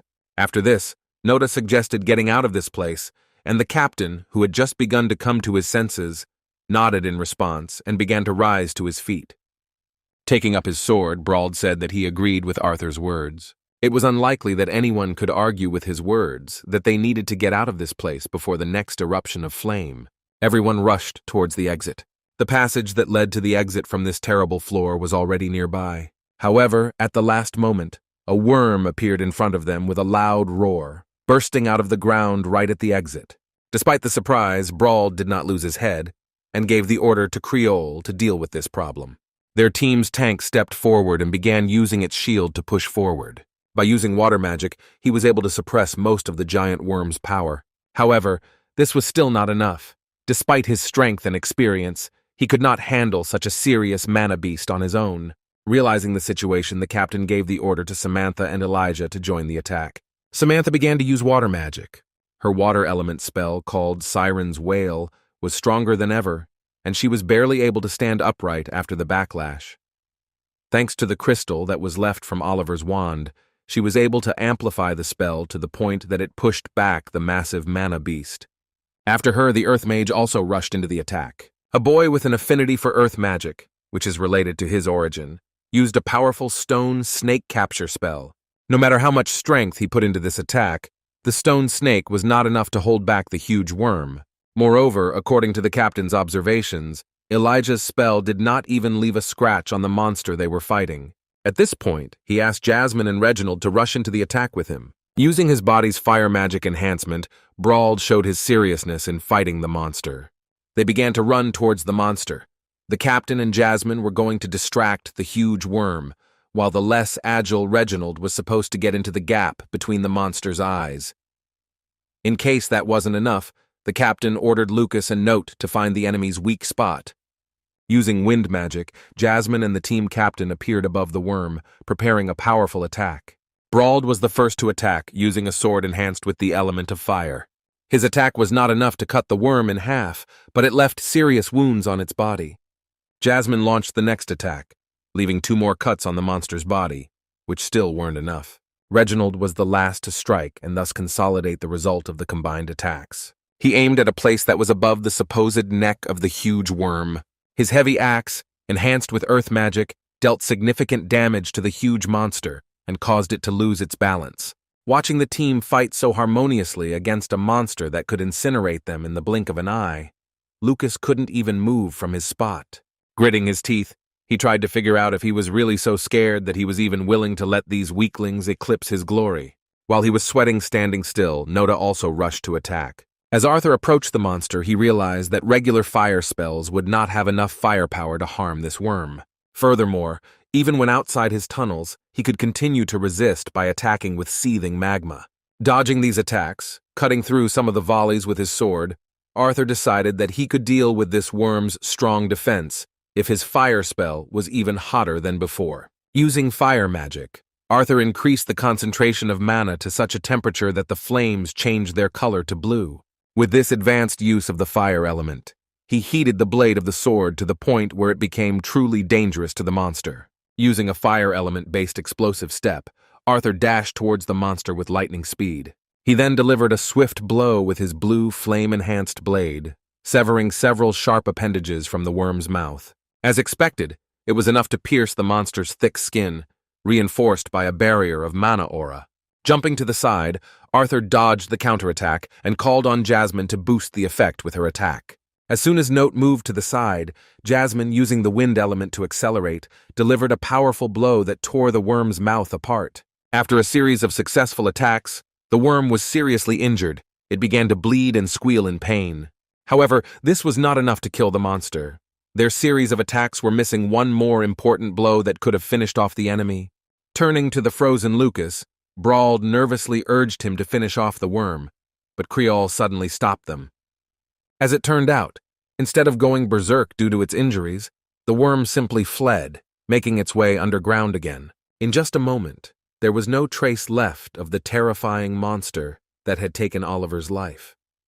The ardor after his disappearance began to gradually dissipate, and the pressure of his mana began to gradually decrease as he decided to escape from this floor. Looking at Creola, the team captain said that they were not in any danger for now, so they could move on. Walking next to Jasmine, who had delivered the finishing blow to the monster, Brawl placed his hand on her shoulder and thanked her for her good work in saving their lives. Jasmine took it for granted, but looked at Arthur, who had done an equally important job, without which her attack would not have been so successful. Addressing those who had not yet collected their thoughts, she asked them to hurry up after the others. Lucas, who wanted to justify his behavior, said poorly that he should have said right away that all they had to do was intimidate this worm, whom he disrespectfully called overgrown. Taking a few steps forward, he almost lost his balance due to the strong shaking of the surface and the subsequent rumble. The boys could barely stand on their feet, realizing that the surface was about to collapse. Feeling the heat that was slowly seeping through the surface, Noda shouted that the worm wasn't trying to kill them. As it turned out, he was just stalling for time until another eruption, massive enough to wipe out their entire team in one go. They didn't have time to prepare a single barrier for the entire team, so those standing nearby began to strengthen their defenses with their own hands. Creole and Elijah were lucky enough to be standing next to each other, so the young man strengthened the surface with earth magic, while the veteran adventurer created a barrier out of water. Reginald was able to create strong fortifications from the earth around himself, but Samantha, frightened by the situation, lost control of her magic and found herself defenseless, which is why the team captain was forced to rush to her aid.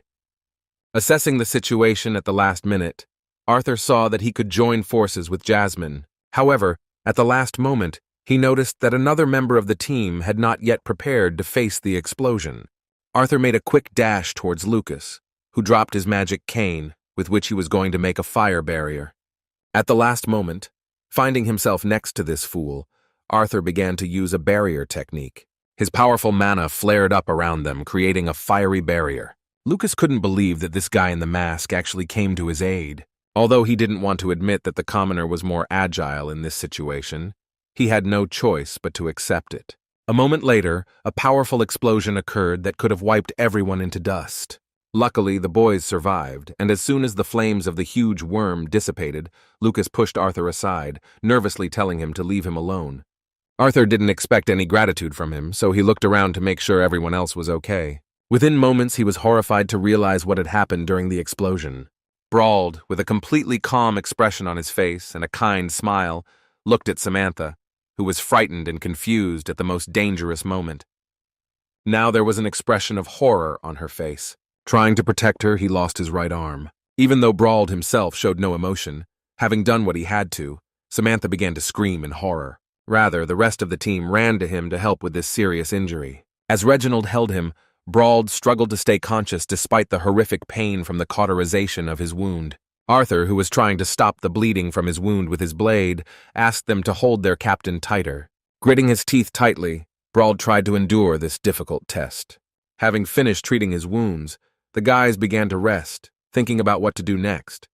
Sighing heavily, Arthur wondered if their team would be able to go further, where it would be even more dangerous than on this level with the huge worm. He was distracted from his thoughts by a plump, kind man who held out an excellent sandwich in his direction.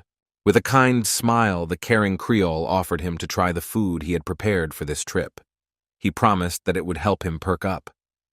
Sitting down next to the boy in the mysterious mask, Creole explained that these were his special hiking sandwiches, which he kept for those moments when he was not feeling well while going through dungeons. Arthur was sincerely grateful for his unexpected gift. Before the young man began to eat, the good man clarified that the best way to eat these sandwiches was to warm them slightly from the inside, just enough to melt the cheese. Hearing this, Arthur moved the top of the bun and heated the sandwich from the inside using a light fire spell. He was pleasantly surprised to smell the aroma of lightly toasted cheese. At this point, Creole laughed kindly and asked to have his sandwich warmed up too. One might have assumed that he was a cunning manipulator who only wanted to take advantage of Arthur's fire elemental power. But that was not the case. While enjoying a nice snack, which relaxed the atmosphere a little, they even had a heart-to-heart talk. Arthur remarked that he had never eaten such delicious beef sandwiches. Creole replied with a happy expression that his fiancée had come up with the recipe, right down to how to dry and season the beef. Adjusting his mask after the snack, the mysterious Nota thanked his friend for the sandwich, saying that he was a lucky man that his fiancée was so concerned about his snack. He asked him to convey his thanks to his fiancée for such an incredible meal. The young man's words caught the experienced adventurer by surprise because no one had said anything like that before. With a kind smile, he said in an uncertain voice that he would definitely pass on his words. Suddenly, their heartfelt conversation was interrupted by a quarrel between the rest of the team. When it seemed like everything was over, Lucas started a conflict with the team captain who was trying to protect his comrades. The brash kid from the Wykes family shouted that the only reason he agreed to participate in this was because their leader was a veteran AA rank booster. Pointing a disrespectful finger at their captain, he shouted that he was now a cripple, and the crew had lost their only emitter. Such a vile slander from Lucas made Brauld angry, and he angrily clenched his teeth before answering. Jumping up, he nervously asked how Lucas could even complain after dropping his own weapon, forcing Nota to save his miserable life. After saying this, he shouted that he had everything under control, unlike the confused brat. Reginald tried to hold them back, but it seemed like they were heading for a fight. Brauld was right, after all. He had to cover Samantha, which he might not have had to do if Lucas had been alert and put up a barrier for the team in time.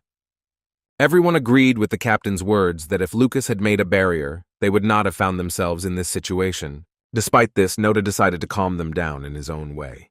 He walked towards them, and releasing the enormous pressure of his bloodlust, said that it was time for Lucas to adequately assess the situation and who he was for the entire team.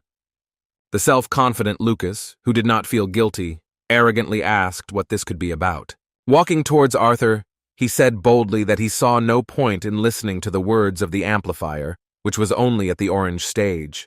Continuing to slowly approach this impudent youth, Nota said that he didn't care whether he was in the yellow stage, the silver stage, or whether he was a god himself.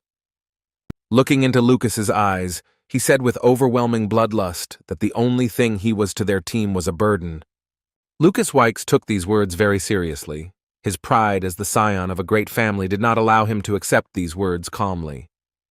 Realizing that he couldn't do anything against a monster like Note, he simply walked past him angrily, brushing his shoulder against him.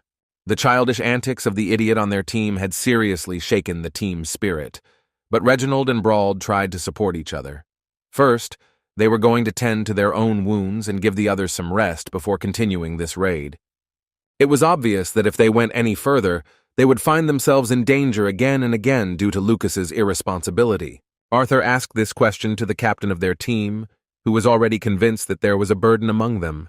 Turning to Brauld, Arthur said that before moving on, the captain had to make a decision. Analyzing the situation, he noticed that Reginald had a couple of burns that could be easily treated, while the others should also cope, since their lives were not in danger. On the other hand, he directly pointed out the captain's health condition, reminding him that he needed to decide whether he wanted to continue with such a wound or not.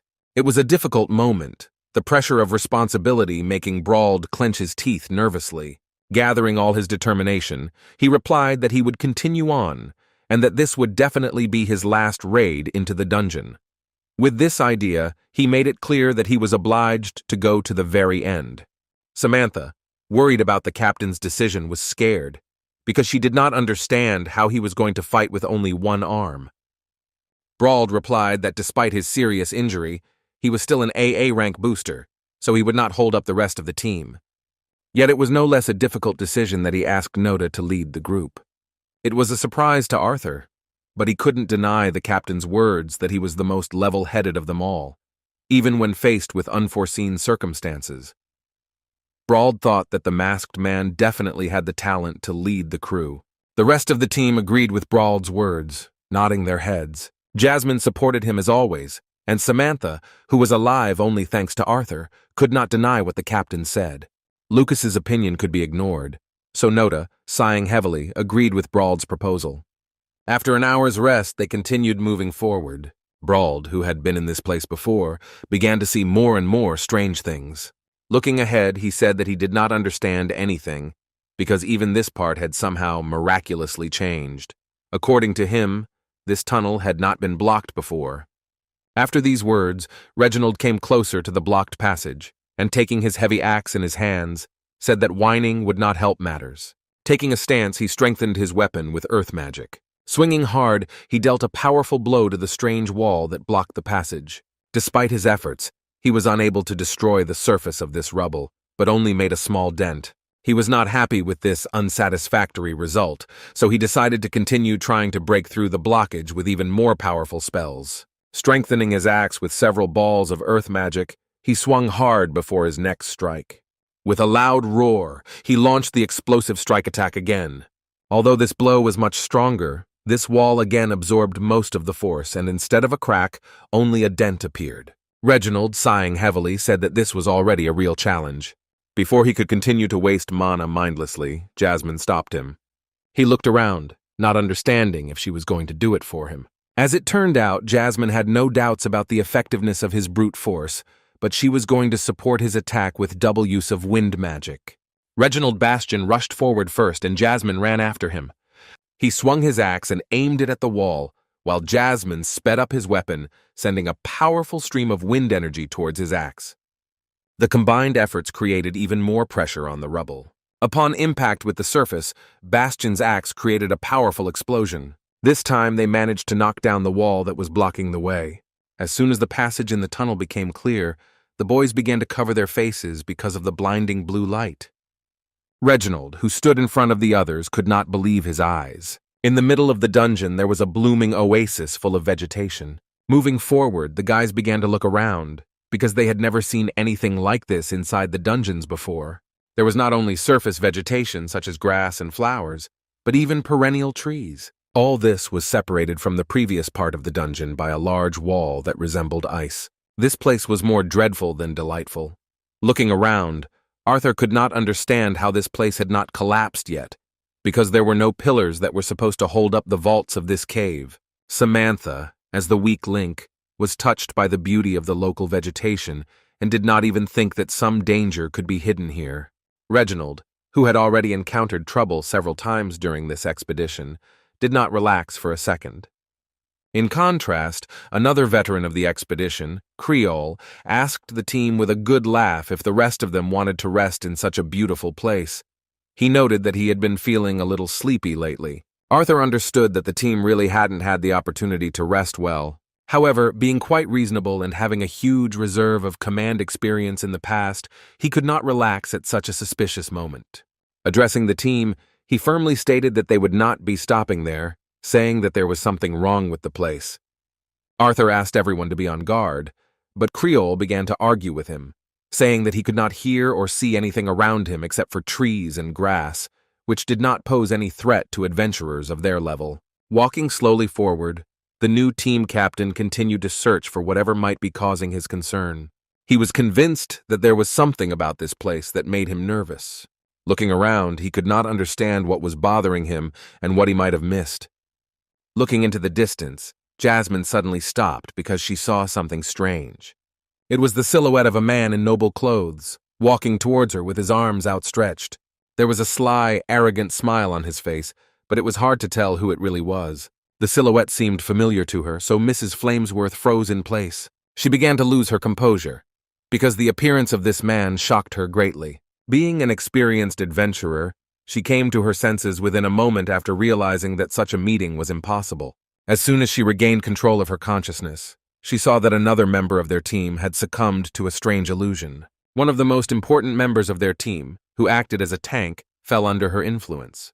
Creole, with his mouth wide open and a dumbfounded look, joyfully asked if he really saw Clara. Reaching out his hand, he tried to catch her silhouette, but it seemed to him that it suddenly slipped away and began to run away. Looking at his comrade's strange behavior, Reginald asked with concern what was happening to him. With a trembling voice, Creole said with his hand outstretched that he knew Clara could not die. With tears in his eyes, he began to run into the fog that limited their visibility ahead. The boys tried to stop him, but after a moment he disappeared from sight. Realizing that it was dangerous, Arthur wanted to rush after him to prevent trouble, but he was suddenly stopped by Jasmine. She said it looked like the fog was deliberately making them see these illusions in order to move forward. Although Arthur could not see anything inside this fog, he now had an answer to his question. Although the illusion did not create a visual effect, it became clear that this was the reason why he was so uneasy. He couldn't risk the team, so he asked the guys to stick together and not move anywhere. Now all the boys knew that this fog deceived their senses and could make them do stupid things. Turning to Samantha, the team captain asked her to create a barrier. Nodding her head in response, the water mage began to create a dome. In just a moment, they were surrounded by a fairly powerful water barrier spell. Peering into the distance through the thick fog, Samantha couldn't calm down, knowing that Creole had gone off somewhere alone. With an uncertain tone, she asked the other veterans who this Clara was that their comrade had spoken of before running off into the fog. Reginald and Brauld had been on campaigns with Creole many times before, so they looked at each other and sighed heavily. As it turns out, the Clara Creole spoke of is his fiancée, but she cannot be alive because she was killed in the dungeon. Brauld also saw it with his own eyes. They cremated her and buried the ashes. Remembering that situation, they couldn't stand still. Reginald, clutching his axe in his hands and fearing the loss of his old comrade, said firmly that they must find him.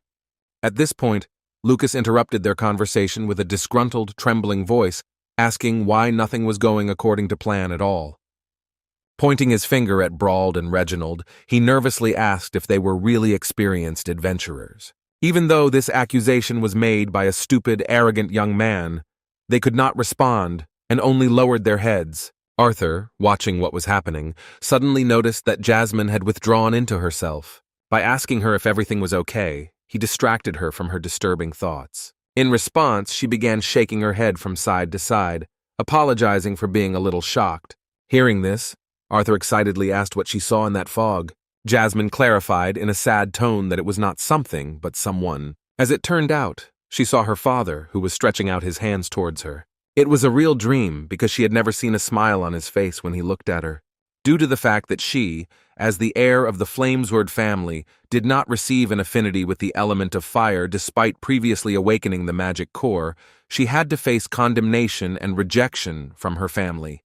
The family relationships that the fog suddenly reminded her of made her hands tremble. Arthur, taking her hand, tried to calm her feelings. Looking into her eyes, he said caringly that she would be okay. Even though he was a child and she knew it very well, his words helped her a lot. Because as she had already said earlier, his judgment was much higher than his age. Returning to the situation, Arthur said that first it was worth dealing with the fog that was causing the illusions and preventing them from moving forward safely. When he asked Jasmine if she had a spell to dispel it, he heard in response that she most likely would not be able to get rid of the fog entirely. Looking ahead, she supposed that this would be enough to clear the way for them to search for Creola. To do this, she did not need the twin daggers that are her main weapons. Instead, she concentrated her wind magic on the palms of both hands. By increasing the amount of mana, she created small spheres that resembled a Rasengan. Making a dash towards the fog, she uttered the words of the spell. At that moment, Arthur ordered Samantha to dispel her water barrier technique so that it would not interfere with this attack. By clapping her hands together and thus closing both spells, Jasmine was able to create a powerful stream of wind, which is a technique called the Banshee Scream. A powerful stream of energy threw her back, but Arthur managed to catch her in time. The wind whirlwind created by her power began to swirl around the area, which was thickly covered in fog.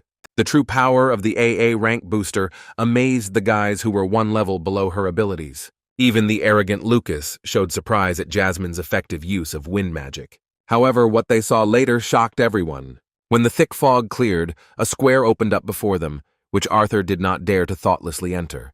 His intuition did not fail him, because as it turned out, the thick fog was hiding a great danger in the form of a large number of vines. Jasmine needed to rest after using so much mana in a technique she was not used to. At this moment, when everyone froze from the shocking discovery, even the team captain could not keep his cool. Arthur could not even imagine that it was possible not to notice so many vines in the fog. No less shocking was the thought that Jasmine's spell did not affect him. Seeing the open vines begin to approach quickly, Arthur suggested that Lucas take advantage of the moment and show his best side. Showing unsurprising displeasure, he shouted back that there was no need to tell him such obvious things. Raising his magic cane upward, he began to release a large amount of fire element magic, creating a large spell. After that, he directed the smoldering crescent moonstrike at the vines, which began to burn from the mere contact with his magic. However, the result he expected was never achieved. Although these vines had caught fire due to his spell, they began to quickly recover, continuing to grow and move towards them. Lucas was truly horrified to realize that one of his most powerful spells had been ineffective. Even the team captain was alarmed, realizing that things couldn't be that simple. Without wasting a single precious second, he ordered Reginald to protect the spellcasters while they prepared their most powerful attacks. Together with Lucas and Samantha, he was ready to remain in the rear, unquestioningly carrying out the orders of their new captain. Preparing for a serious battle, Arthur strengthened his blade with an especially hot blue flame and asked Brauld and Jasmine to follow him. In response to his request, both AA rank boosters silently nodded their heads and began to use the aura of the wind and fire elements. In order to save Criolla, they had to throw all their strength against this fast-growing vine. Making a dash forward, Arthur offered to make every effort to free his comrade. Sensing their aura, the vine also became more active and began to stretch towards them. The boys made a quick dash forward, strengthening their bodies with a mana aura. As expected, Jasmine's blades were quite effective and cut through the vines with ease. Brauld, being an AA rank booster, was no worse than her even with one arm missing. Arthur moved ahead of everyone, using the blue flame to clear his path. However, it was not so easy, because this strange plant with long and dangerous vines was ready to resist. The boys realized this the moment new vines began to break through from the ground, trying to strike back. Thanks to his reflexes, Arthur managed to track every attempt at attack from the plant, even when he was completely surrounded. With a quick strike to the area around him, he easily got rid of all the vines that were about to harm him. The sword, enhanced by blue flame, did the job perfectly. However, even despite the even cuts, the vines still recovered. Seeing this process once again, Arthur realized how they managed to continue to regenerate after his blows. The vines were cut, but did not burn because they retained a fairly large amount of moisture inside. To test his theory, he concentrated even more mana into the blade of his sword. Swinging his blade, he delivered another slashing blow, simultaneously spreading a stream of flame. Looking at these vines, he noticed that the moisture inside them began to evaporate due to the increased exposure to high temperatures. As it turned out, this time his attack worked perfectly and the vines could no longer recover. Turning to Brauld, he shouted that he should use a draining spell on his sword. As he spoke these words, looking towards the former captain of their team, he saw something that shocked him. The previously calm and reasonable Brauld began to behave extremely strangely. He rushed forward as if he had gone wild, furiously waving his blade and not even thinking about the rapid expenditure of a large amount of mana.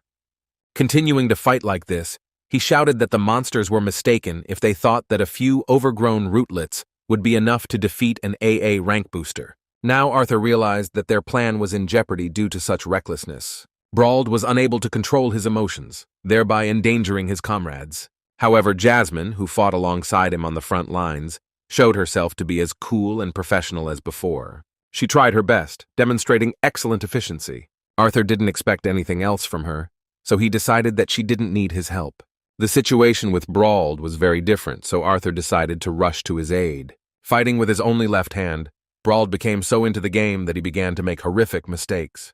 Because of his pride and sense of superiority over the vines, which were not even a full-fledged monster, he only noticed the approaching danger at the last moment.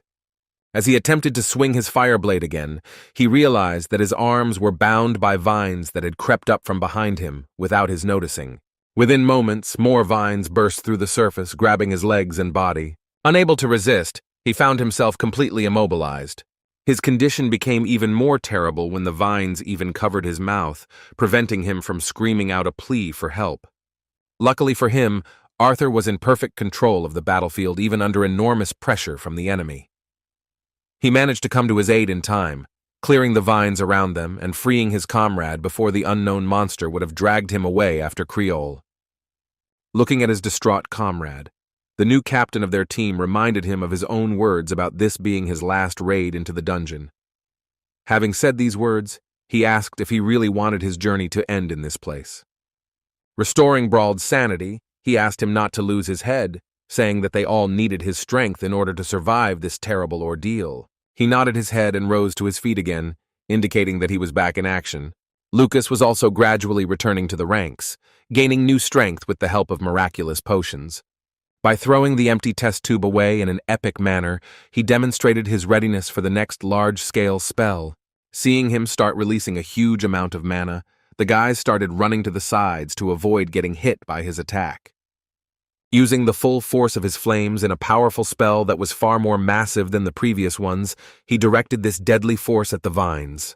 The effect of his attack was beyond praise, because the vines could not recover further, as they practically melted from the high temperature, losing all their moisture. According to Arthur's observations, he managed to slightly change the essence of the spell.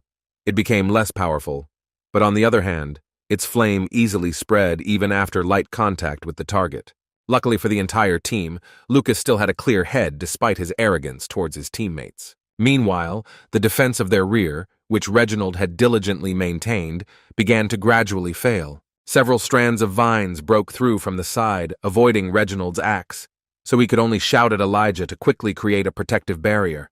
It happened at the most inconvenient moment because Elijah reacted too late, and his mana was already busy preparing an attack spell. In an instant, this dangerous situation was remedied by the precise cutting of the deadly vines. This time, Brawl, who had recently found himself defenseless against these attacks, came to the rescue. The former captain of their team returned to the ranks, and Elijah nodded his head gratefully in response to his help. Thanks to the support, he was able to safely finish preparing a truly effective earth element spell. Using most of his mana reserves, he cast a spell on the surface, causing the entire ground to shake. A loud crack of dry earth broke the silence like thunder on a clear day. The ground in front of them began to move, and its destruction created a huge funnel that began to bring a large number of vines into one place. The collapsed ground and the spread of liquid fire that Lucas created made it even more difficult for the vines to regenerate. Looking at Samantha, who was preparing the last spell in their combination, Arthur assumed that after this, they would have enough time to search for Creola, who had disappeared into this illusory fog. Releasing a massive amount of her mana, Samantha demonstrated a powerful spell called Water Extraction. By directing it at the remaining vines, she intended to immobilize them so that they would lose their properties and dry out completely. The effectiveness of this spell was hard to overestimate. Water extraction is a useful technique that is commonly used to gather water from the environment for larger-scale attacks. However, in this case, it was needed to make the enemy plants wither, losing their properties. Her attack was so good that Arthur turned to Samantha to praise her. However, at that very moment, he saw that she had put so much effort into this technique that she had lost consciousness. Arthur immediately caught her, not letting her fall to the ground. Perhaps she had never used such powerful spells in such a desperate mental state. Or perhaps she was not prepared for how much of her mana her new magic crystal that Oliver gave her could drain. Seeing that she was still conscious, Arthur praised her for not even imagining that she would use a spell that was primarily created for household purposes in a situation like this. With a kind smile that could only be recognized by his eyes, the masked guy once again praised her for her good work. It seems his words inspired Samantha greatly, and she once again believed that there was a way out of this situation. Suddenly, this victorious silence was interrupted by a quiet rustling sound of moving fog that appeared literally out of nowhere. Arthur, not understanding what was happening, began to look around. At that moment, they all saw how the fog that was around them began to rapidly move towards the withered plants. By absorbing this moisture, they gradually began to regain their original properties. This process happened almost instantly, and the vines once again regained their previous lethality and high rate of regeneration. Lucas, who had put so much effort into his final attack, was horrified to realize that even this combined attack combination was not enough. Analyzing the situation, Arthur once again rethought the danger of this fog, the origin of which was still unknown. In addition, the vines resumed their activity and began to surround them from all sides. He yelled to the crew that because they had gotten the vines to this state, they were forced to absorb the remaining mist. He was about to tell them that they would have to work hard to get the plants down a second time, but he was suddenly frozen by what he saw. All the guys he came with stood in complete shock and couldn't even move, including Jasmine, who was the most experienced among them. These guys had never seen anything like this before. Turning back to the place they were heading towards, Arthur noticed that the fog had cleared. Although this returned the plants to their original state, the most terrifying thing was the discovery of what was hidden behind the fog. Even Arthur was shocked to realize who they had been fighting all this time. A terrifying pressure of powerful bloodlust came from the huge plant monster that controlled these vines and fell upon him. The emotions that were hidden behind his mask were not hard to imagine. In front of such a terrifying monster, he even dropped the sword from his hands, which is not at all befitting of a warrior with such vast battle experience as he has. For the first time in his life, he felt empty due to the realization of the enormous superiority of his opponent, whom he had not even fought at full strength yet. Even though he hadn't used up too much strength during the previous attacks, where he had been as restrained and rational in his use of magic as possible, he still felt like a defenseless insect compared to this monster that he had only heard about in myths that no one believed in. The weakest member of the team couldn't stand on her feet. Samantha was so shocked that she fell to the ground and dropped her wand, saying in a trembling voice that she didn't believe what she was seeing in front of her. One might think that what they saw in front of them was just an illusion of fog, but everyone understood perfectly well that the creature that they had previously seen only in books was in fact real. Pointing her finger at the terrifying creature, she said with horror and a breaking, trembling voice that in front of them was none other than the guardian of the ancient forest. A sick, mad smile appeared on Brawl's face. He completely lost his mind, shouting that the gods really did not want them to stay alive. Looking in his direction, Arthur realized that he was definitely not himself. Reginald was also in shock. He shouted that fate had been mocking them from the very beginning of this campaign. They were well prepared for the battle, and their composition this time turned out to be stronger than all previous options, but life did not prepare them for a meeting with an S-rank mana beast. What horrified them even more, however, was that they now knew what had happened to their comrade. The guardian of the forest captured Crayola, placed him in his chest, and began to suck out all of his mana as he continued to rave about Clara, gradually losing touch with life. The tears on his face made it even more terrifying. Everyone present was shocked by this horrific sight. The forest guardian had no intention of simply looking at them. The riotous, deadly vines began to rapidly approach again. Reginald, like his friend, began to lose his composure. He was filled with anger at what was happening. With tears in his eyes, he let out his emotions as he screamed the name of his friend who was slowly dying because of this powerful mana beast. With a furious cry, he began to release a huge amount of mana, gathering rocks around him. Arthur knew that such a strong release of energy would immediately attract the attention of the monster. Their comrade lost his mind because of what happened to his old friend. Realizing this, the captain rushed towards Reginald, shouting that he must stop because they had no chance in a fight with such a monster. The ground around him began to crumble, and his body acquired an exoskeleton, reinforced by the dense aura of the earth. Another burst of his energy created such a strong flow of wind that Arthur was thrown to the side. He was unable to stay on his feet, and crashed into a wall of earth that had been previously created to protect him from the vines of the forest keeper. Seeing this, Jasmine screamed their captain's name in horror. The ground around him began to crumble, and his body acquired an exoskeleton, reinforced by the dense aura of the earth. Meanwhile, the huge mana beast took a few steps forward and was about to strike at their Reginald. It was clear that even though he had strengthened his body with truly powerful earth magic, he would not be able to cope with such an attack from a monster that was stronger than their entire squad combined. Fearing the loss of another comrade, Arthur hastily ordered Elijah to protect Reginald. Elijah rushed forward without hesitation, chanting the words of the spell. With a loud crack, a large earthen stone burst out from under the ground, which, like a wall, protected Reginald from the approaching danger. Although he managed to stop the legendary Forest Guardian's attack, how long he could last was questionable. At the moment of strengthening his body, Reginald was completely defenseless, and Arthur was about to join his defense. But at that moment, he was stopped by Jasmine. She said that they needed to leave immediately. In response, Arthur asked what would happen to the rest of their squad then. Elijah was barely conscious. He was still inexperienced in battle, and his body could barely cope with the force he was using. Moreover, maintaining such a huge wall was a very difficult task, and the pressure of the forest keeper did not decrease for a second. This guy tried his best to save a person he didn't know very well. Seeing this, Arthur said that he promised them that he would do everything to ensure that they returned alive, and also saved Criolla. In response, Jasmine excitedly shouted that she had promised his family that she would take care of him. There was less and less time to make a decision because Elijah's barrier had already collapsed, and he flew to the side, finding himself in the danger zone. Jasmine held Arthur with both hands, trying to stop him. Feeling deeply guilty towards his parents, she said that she had promised them that she would keep him out of danger this time. Time was running out, and the monster hadn't even begun to attack at full force yet. Luckily for Elijah, he was once again safe.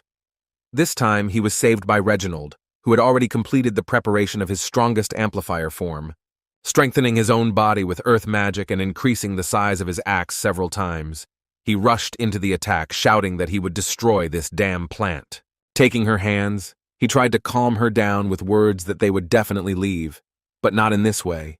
Removing his hand, he began to slowly walk towards the team, who were already fighting the terrifying monster. After taking a few steps, he stopped and, looking at Jasmine, said that they couldn't just abandon these guys. Jasmine gritted her teeth and tried to control her nerves. Sighing heavily, she calmed down a little, deciding to trust Arthur once again. Meanwhile, the pressure increased and the battle became more and more intense. In his strongest form, Reginald attempted to single-handedly defeat the monster created by the vines of the Forest Guardian. He was completely controlled by his anger, losing his mind. While fighting the monster, he screamed furiously that he would destroy everyone in his path. The danger of an S-rank mana beast could not be underestimated, but Reginald was not worried about it. He actually dealt with a small part of it. This small copy of the Forest Guardian was damaged after his blows. The Team Booster's furious strikes had an effect, but in doing so, he did more harm to himself than to the monster. The Forest Keeper's endurance was on a whole other level, and the destruction of his vines once again sent the monster into a rage, and he began to rampage with even greater force. The rest of the team also had no rest. As the tree's activity increased, they had no choice but to dodge and use barriers. The cracking sound of the vines breaking the surface scared everyone, and only Brawled could somehow repel these attacks using his sword, which was enhanced by fire magic. In his strongest form, Reginald was also wary of ranged vine attacks. Due to his significant mana release, he was regarded as a prime target for the Guardian of the Forest. Cutting through the vines and moving forward, he decided to confront the real body of this monster. However, as he approached it, he didn't even notice how he found himself surrounded by powerful vines. Reginald was completely captured by the Forest Keeper. The vines began to choke him. While Lucas ran towards the exit, Arthur, picking up Samantha, asked Elijah to cover Jasmine until she picked up Brawled. After this order was carried out, he asked to immediately run towards the exit. Despite his condition, the exhausted Elijah tried his best to cover his comrades. Looking towards the monster, the team captain saw something terrible. The boys froze in place when they saw that the powerful plant monster had managed to grab Reginald. Even though he had lost his mind and was acting like a real madman, no one could believe that he would lose control of the situation. Jasmine and Brawled, who were already heading for the exit, were horrified to realize that they were too far away to be able to help. The worst thing was the state Reginald was in. He couldn't even resist anymore. His armor began to crumble and the monster easily twisted his limbs. Holding Samantha in his arms, Arthur asked Lucas to immediately set fire to the vines around Reginald. Turning around, Lucas suddenly pointed his magic cane at his captain. Feeling his magic crystal begin to overflow with energy, Samantha was horrified. Arthur, holding her in his arms, didn't even have time to react to what was happening. A moment later, he took a fire bullet into his stomach, not even having time to defend himself with his mana aura. Lucas's disgusting decision was due to his pride. Having missed another blow and found himself on the ground, he did not lose his arrogance. Despite his cowardice, he continued walking towards the exit until the very end. Even though he couldn't do anything and wasn't even able to help others, he still felt that being insignificant wasn't for him.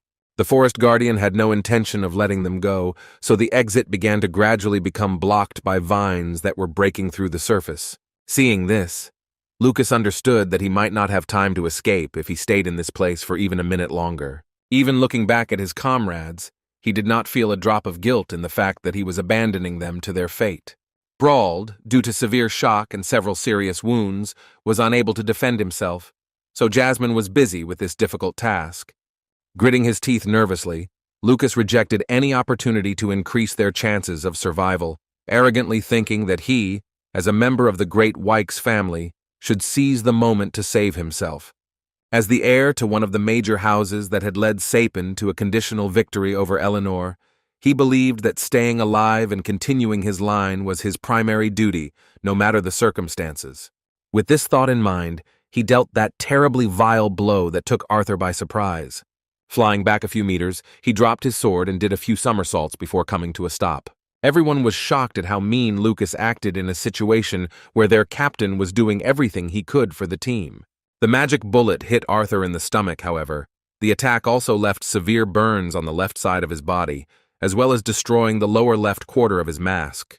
Jasmine and Brawled froze in indescribable horror, which left them in shock. Arthur's guardian immediately rushed towards him. However, in response to this, Lucas furiously shouted that she should stay away. After that, this disgusting guy attacked her too.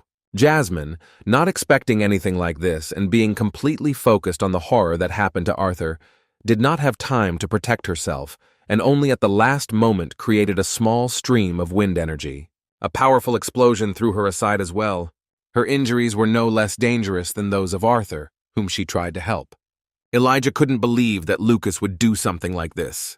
The only thing he managed to do was stop Jasmine by creating a barrier of earth along the trajectory of her flight. The explosion caused by Lucas's attack also sent Brawled flying to the side. The pressure on the team was growing, because in addition to the betrayal of the Firecaster, the vines that continued to try to attack them were also creating problems. Elijah continued to create barriers for the vines with his earthbending. Turning to Lucas, he asked him in confusion what he was doing. An arrogant Lucas, with a nasty smile and a trembling voice, replied that Elijah had better not try anything if he didn't want to get hurt in the explosion too. Despite his words, he still shouted angrily, asking if he would explain what the hell he was doing. In response, Lucas shouted that he would not risk his life to help them commoners get out of this place. Gathering mana with the crystal of his cane, he said with an arrogant mockery that they should be proud to remain in the memory of the people as valiant heroes who held back this monster to save him. After these words, he destroyed part of the wall that blocked the exit from this floor of the dungeon. As he emerged, he said with a cheeky sneer that he would tell everyone about their brave deeds and sacrifice, like the pitiful commoners. Hearing such disgusting nonsense from the mouth of the arrogant bastard, Elijah was ready to destroy him with his own hands. However, at that very moment, the forest keeper dealt another blow that destroyed the fence of their safe zone, throwing him aside. Elijah, like the rest of the team, ended up on the ground. He was breathing heavily due to his wounds, but continued to resist. The knowledge that he was the last of those who could fight kept him conscious until the very end. Now he was considered the main target for the forest keeper. The terrifying monster sent another bunch of deadly vines towards him. Although he could have used spells a few more times to protect himself, he refused to do so.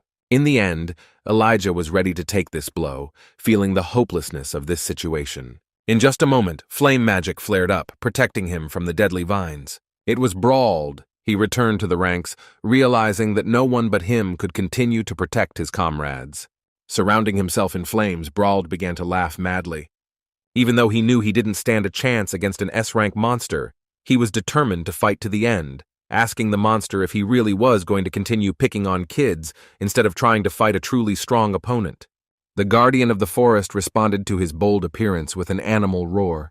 Fueling his mana reserves with the power of Creole and Reginald, he began to spread his deadly vines once more, while Brawled fearlessly charged. To give the others at least a little time to escape, he left them behind, drawing all attention to himself. Brawled went in for a frontal attack, releasing flame magic from his blade. Meeting the vines of the forest guardian with his flame, he did not give them a chance to grab him, like the previous members of the team that failed. Jasmine lay unconscious on the ground while Elijah tried to crawl towards her to help her somehow. At that moment, he heard that Arthur was still alive. The guys still had time to wake up and escape, because Brawled, using his mana to the last drop, dealt the most powerful blows that could somehow delay the S-rank monster. With one of the cuts, he even managed to cut the body of the huge monster into 2 parts. However, this plant misunderstanding still possessed terrifying regeneration. Seeing all his efforts being in vain, Brawled couldn't help but smile in panic. Emitting moisture fed from the earth, the monster extinguished the flames that were trying to spread throughout its body. His restoration complete, the forest keeper looked at Brawled again with a terrifying gaze. That gaze, which was accompanied by the release of a terrible pressure of bloodlust, destroyed the last drops of hope in the soul of the AA-ranked adventurer. Brawled was already at his limit and understood that he could no longer hold back this monster. He was shocked, realizing that he didn't have a chance. Lowering his sword, he seemed to have resigned himself to the fact that the raging vines would leave him no chance of survival, and he would follow the example of his comrades who had fallen to the vines of this plant monster. The powerful roar of the plant spreading through the ground began to fill the entire floor of the dungeon. Meanwhile, Arthur tried to get up from the ground. He was leaning on his elbows, no longer worried about his mask falling off his face. Elijah, trying to crawl to his comrade who had survived the vile attack, said his name in a weakened voice. Arthur's internal organs were severely damaged and blood was coming from his mouth. He raised his head with difficulty and looked around to see what had changed in the short time he had been unconscious. Elijah, who was crawling towards him, was unable to continue fighting. A few meters behind him, Jasmine lay unconscious. Arthur had no idea what had happened to her. There were still no roses around them. He felt that they would be relatively safe for some time yet. However, looking into the distance where the exit from this floor was, he saw that it had long been blocked by the vines of the forest guardian. Realizing that he wouldn't be able to get out of this place with the others, Arthur assessed the situation around the S-rank monster. At that moment, he saw that the protective walls that Elijah had made had already been destroyed, and Brawled, who had tried to resist the monster and give them some time to escape, had already been captured and could barely hold out for another minute. Leaning on his knees, Arthur thought that he really had no other choice. Even though he didn't know if he could survive the recoil in this state after using the power he inherited from Sylvia, he still activated it. Runes of connection with the dragon's power began to spread throughout his body. Arthur's eyes glowed purple as he was forced to use the second stage of his dragon awakening in battle for the first time in his life. Arthur's training in Eleanor had led to several breakthroughs in his development as a beast tamer, and this had continually baffled Virion. His first breakthrough led to the discovery of the first stage of the dragon's will, called acquisition. By using one of Sylvia's innate skills, he could temporarily be outside of time and space. The use of this stage was largely limited due to the enormous strain it placed on his mana core and physical body. However, the breakthrough to the second stage of the dragon's will was much more unexpected for everyone, including Virion, because what he achieved only after decades took Arthur only 2.5 years. The seriously wounded Arthur, despite his unfortunate condition, managed to take advantage of the dragon's will integration stage. In addition to the runes appearing all over his body, his red hair changed color to white, similar to Granny Sylvia's feathers. While in this form, he began to emit a completely different, terrifyingly powerful, all-overpowering aura. As soon as he entered the second stage of the dragon's will, Sylvie felt it happen. Over these 2 years, she changed a lot and became similar to her mother. In her true form, she looked like a beautiful dragon. Her strength had increased many times over, and she could now easily hunt large prey such as mana tigers. Sensing that Dad was in such danger that he decided to use the dragon's will, she immediately took off and flew towards him. Turning to Arthur, she said that she would soon arrive at his dungeon. Wiping the blood from his face, Arthur told her that everything was fine. He made it clear to her that he wanted her to stay away from him for now. Looking at his comrades whose mana was dangerously low, he, understanding the gravity of the situation, asked his daughter to return to Helstia's house for him in the event that something happened to him. Sylvie was reluctant to agree to his request, saying that she could help him. She felt that Dad was really in a serious condition, and his pulse had become much slower. Despite the pain in his chest, Arthur asked her to listen again. He didn't have much time to finish it all using this form. Sylvie still trusted her father, so he could finish what he started without any obstacles. In this state, he no longer saw the point in using the mask. Moving towards the terrifying monster, he asks Sylvie to be careful. In this form, he looked like a real threat. Despite his injuries, he still had enough mana to use deviant forms of magic. As for his speed, it had increased significantly, and he could move quickly even without using the fire magic-enhanced quick step. In almost an instant, he climbed up onto the elevated area, which was the previously destroyed stone wall that Elijah had created with earth magic. Arthur had no intention of giving the enemy an easy fight. To end it in the blink of an eye, he resorted to using the most formidable force in his arsenal. Releasing the magic of icing from his hands, he suggested that the Guardian of the Forest try to withstand what he came to him with. The Guardian of the Forest, a terrifying S-class monster, sensed the danger posed by the adventurer for the first time. Arthur charged as the huge monster began using all of its vines to prevent him from reaching his main body. Huge entwined vines were aimed at the captain of the destroyed adventurer team. Arthur used magic with only one hand. Fighting in this form, he thought that he couldn't blame Virion for knocking him out after his first release of the integration stage. His body could barely handle that kind of stress, especially in this state. He hoped to get it over with quickly, not knowing if he would survive the backlash from using that power. With a light wave of his left hand, he cut through the deadly branches that were heading his way without any problems. Feeling the all-consuming ice on itself, the monster began to roar terrifyingly. With just one touch, the vines began to freeze instantly, and the ice continued to spread towards the main body of the forest guardian.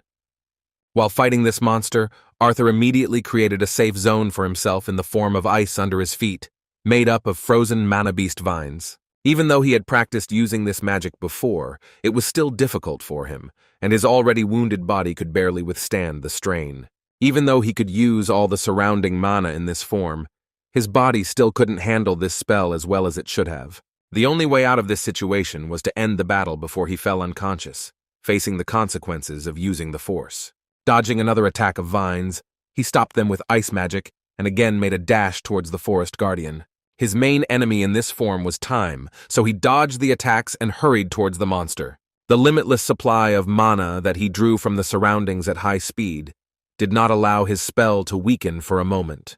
The forest keeper's vines continued to turn to ice as Arthur approached his body. Pushing off the frozen vines again, Arthur finally jumped towards the body of the forest keeper. At that moment, he struck him with a blow that began to spread the spell. Even though the forest keeper immediately threw it aside, the spell continued to spread. Using all of its power, the mana beast created a huge roar, directing all of its free vines in an attack towards the adventurer. The speed of their approach began to compete with the icing. Arthur, being at the limit of his abilities, managed to notice this desperate attack, but could not do anything about it. Luckily for him, the sharp, deadly vines hovered in the air just before they struck.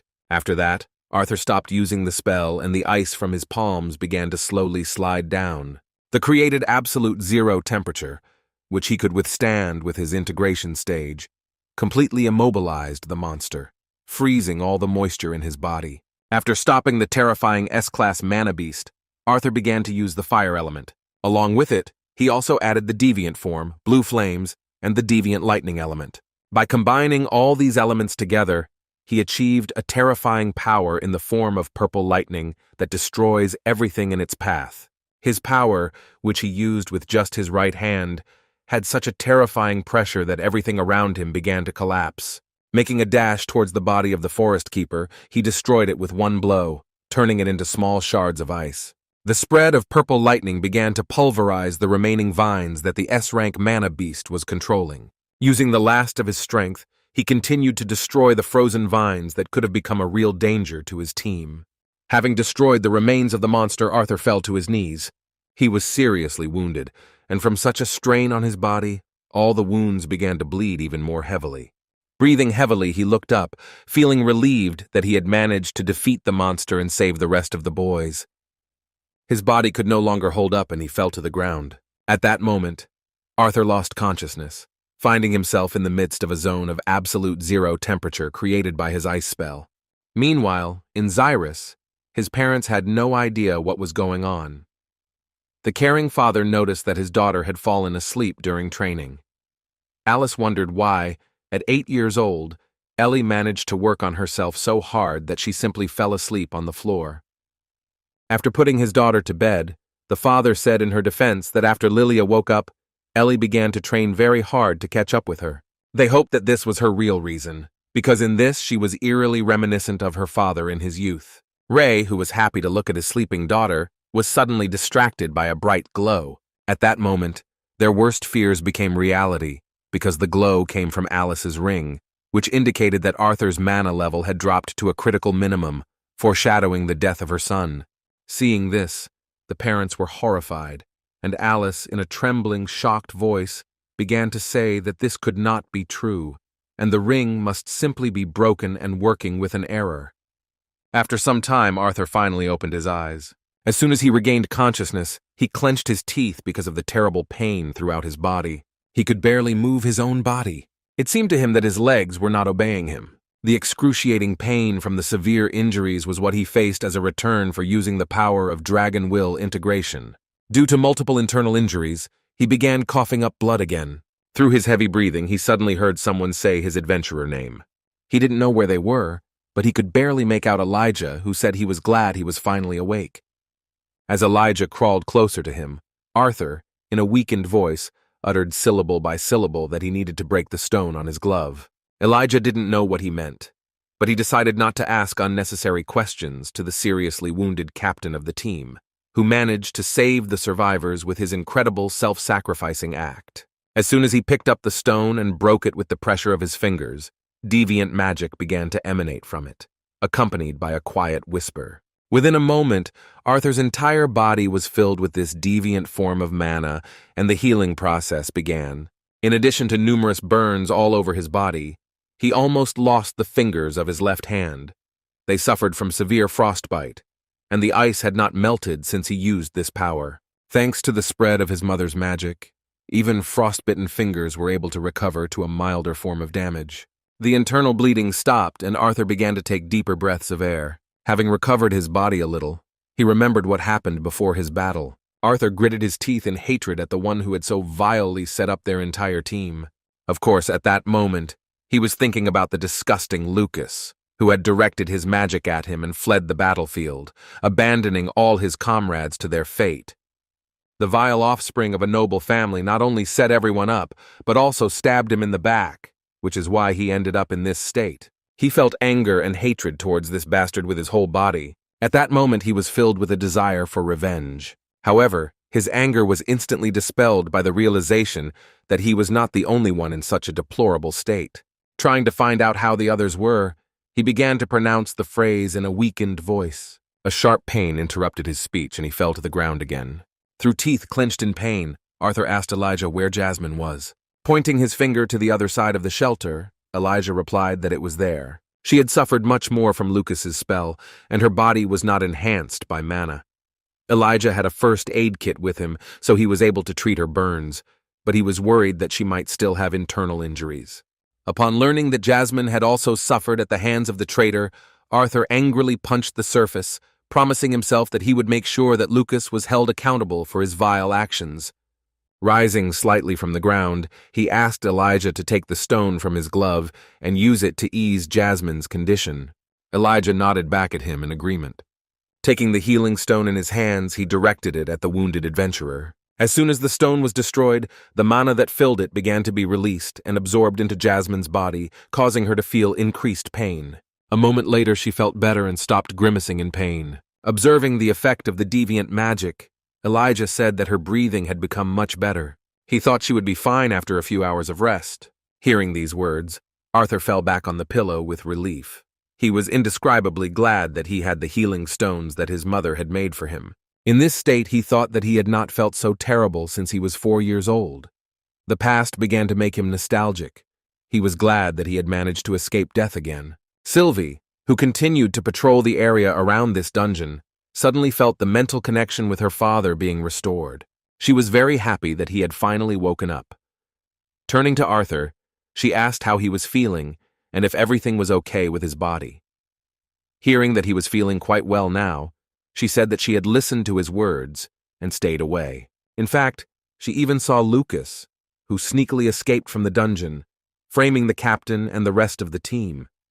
If she had known that he was the culprit of her dad being in danger, she would have certainly destroyed him the moment he appeared in her line of sight.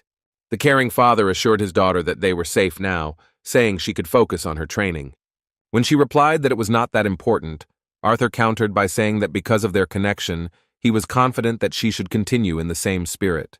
Even in this state, he did not stop thinking about how much he wanted to meet Sylvia again, whom he had not seen for 2 whole years. Elijah, who had been caring about his condition all this time, asked if he was feeling any better. Raising his fist in the air, Arthur said ironically that he felt so good that he was ready to run a marathon. Just a second after these words, his hand fell to the ground again, and Elijah, nodding his head, began to laugh amiably. He still needed to rest a little before continuing on his way. While in this shelter, they spent more than a day together, but were worried about their problems. When the situation became clear, and it became clear that Arthur and Jasmine's lives were no longer in danger, Elijah decided to try to start a conversation with the captain. The first words he spoke were that he never thought that Noda, the legendary masked swordsman he had taken the exam with, would be the same age as him. After these words, Arthur grabbed his face and realized that all this time he had been next to this comrade without a mask. Seeing his panicked reaction, Elijah humbly apologized, saying that the captain's mask had fallen off during the battle and he was unable to find it. Jumping up from his seat, Arthur excitedly asked where his sword was, and he was even more worried about whether Elijah had seen his black stick, which he had with him. Pointing to the corner of their shelter, he replied that he did not know whether it was valuable or not, but he took it with him just in case. Falling to the ground again with a folded sheet under his head, Arthur sighed with relief. Taking a deep breath, he relaxed, convinced that everything had not ended so badly. After a short silence, he found the strength to thank Elijah for saving him and Jasmine, and for taking his sword with him when he could have simply run away on his own. In fact, Elijah did it because of his sense of justice. He believed that leaving them half dead in this place would put him on par with that asshole Lucas. In response to these words, Arthur said with a kind, painful laugh that this was not at all true. After these words, Elijah wanted to satisfy his curiosity about why he stayed when the guardian of the ancient forest showed up. He remembered that he saw Jasmine trying to make him leave, so he assumed that he stayed for some special reason. Arthur first made a silly joke about his past self, saying that a king would never betray his people. Becoming a little more serious, he admitted that he had promised someone important to him that he would become a better person and value the people around him. Elijah couldn't even imagine that a boy his age could say something like that. With a good-natured, embarrassed laugh, he admitted that it sounded like the words belonged to an old man. Noticing the wisdom of his words, Elijah asked what kind of life he must have lived to promise someone such a thing. Arthur could not reveal the secret of his origin in this world, so he answered cryptically that sometimes he surprised himself. While avoiding this topic, he remembered that before this, he had been in a rather long blackout. When Arthur asked how long he had been unconscious, Elijah found it difficult to answer, but was convinced that more than a day had passed. Trying to get to his feet again, Arthur said in a weakened voice that it wasn't that bad. With difficulty, sitting down next to the wall, he made his savior worry and ask him to be more careful. Given their situation, Arthur assumed they would have to linger a little longer in this place until Jasmine recovered. To save time, he suggested getting to know each other better. After these words, he extended his hand towards the shy guy, who had previously been uncommunicative, but well-mannered and reserved. Offering friendship to his savior, Arthur reintroduced himself by his real name. Elijah was as embarrassed as ever by this, but shook his hand without hesitation. With a glint in his eye, Arthur said that Elijah could also just call him Art. Addressing Elijah Knight, Arthur showed his interest in his abilities, commenting that their shelter did not appear to be of natural origin. Indeed, when he tapped his hand on the outer wall, he heard a metallic ringing sound. Noticing this metal shell, he assumed that its existence was the work of Elijah. Recalling the moment he used this rare ability, Elijah admitted that he created this shell just as the cave began to collapse. Based on the fact that the cave began to collapse immediately after the floor boss was defeated, he assumed that the body of the guardian of the ancient forest was supporting the entire cave.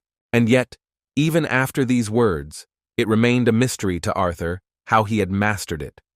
He said that even if Elijah was a deviant, There was no doubt that he should only have the ability to manipulate existing metal, not create or summon it. With a shrewd smile, he added that in that case it could be assumed, as an exception, that he was a gnome. Elijah looked down with a smile on his face and said that it was indeed a secret. Supporting his words, Arthur laughed sincerely. He asked his friend with good interest to tell him about it. Elijah thought about it because despite everything they had been through together, he still wasn't sure whether he should bare his soul to him. It was the first time he had met a man like Arthur, so he found a compromise that would make it easier for him to open up his soul. With a smile on his face, he said that he would tell him everything if he also explained what he was doing at that moment when they were all on the verge of death at the hands of the guardian of the dense forest. He was truly delighted by what he saw, saying that Arthur's hair had turned snow white and that shining symbols had appeared all over his body. No less excitedly, he said that at that moment their captain's eyes were flickering with a purple light. Pushing him aside, Arthur nevertheless made concessions to him and agreed to tell him about the origin of his power.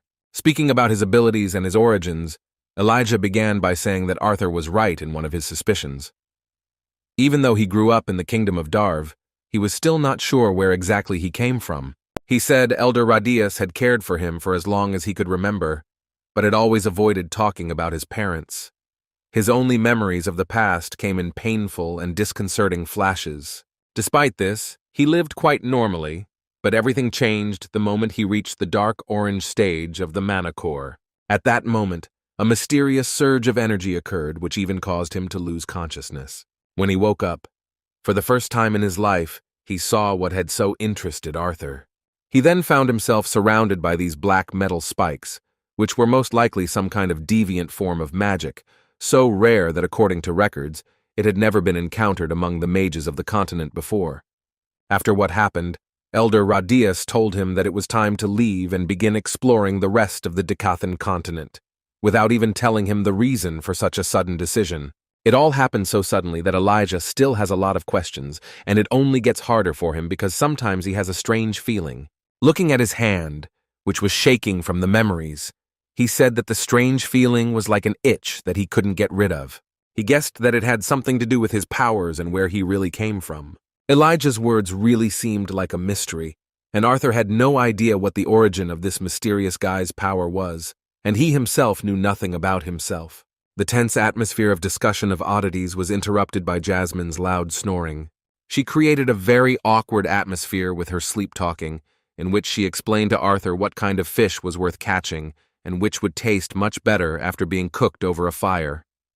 The boys began to feel awkward, and Arthur became even more embarrassed, remembering that he really didn't understand anything about fishing or cooking fish, despite the fact that he was a boy.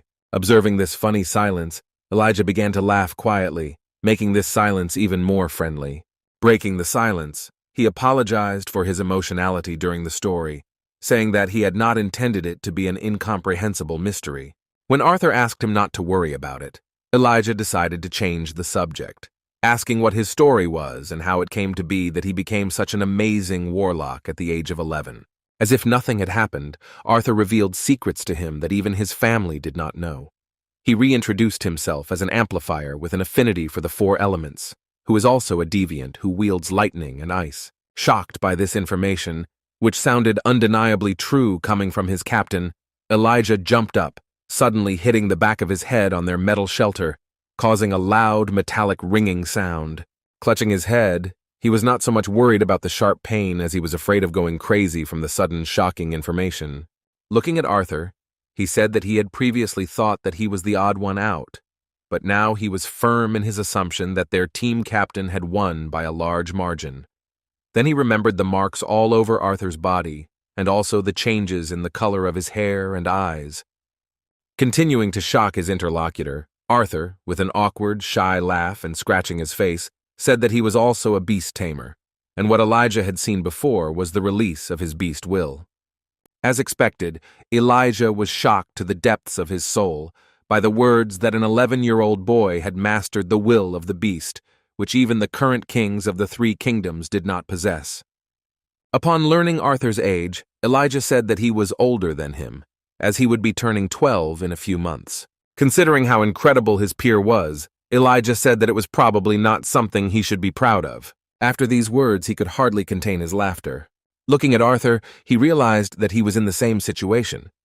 Elijah couldn't stand it first and spat on his interlocutor, after which he began to laugh loudly. In an instant, Arthur joined him, and the calm atmosphere was interrupted by a sudden youthful laughter that broke the silence. The terrible things that happened inside this dungeon produced an unexpected result. Sincerity was what they valued most in each other. Arthur found a close person with whom he could have a heart-to-heart talk, telling about what he hid even from his family.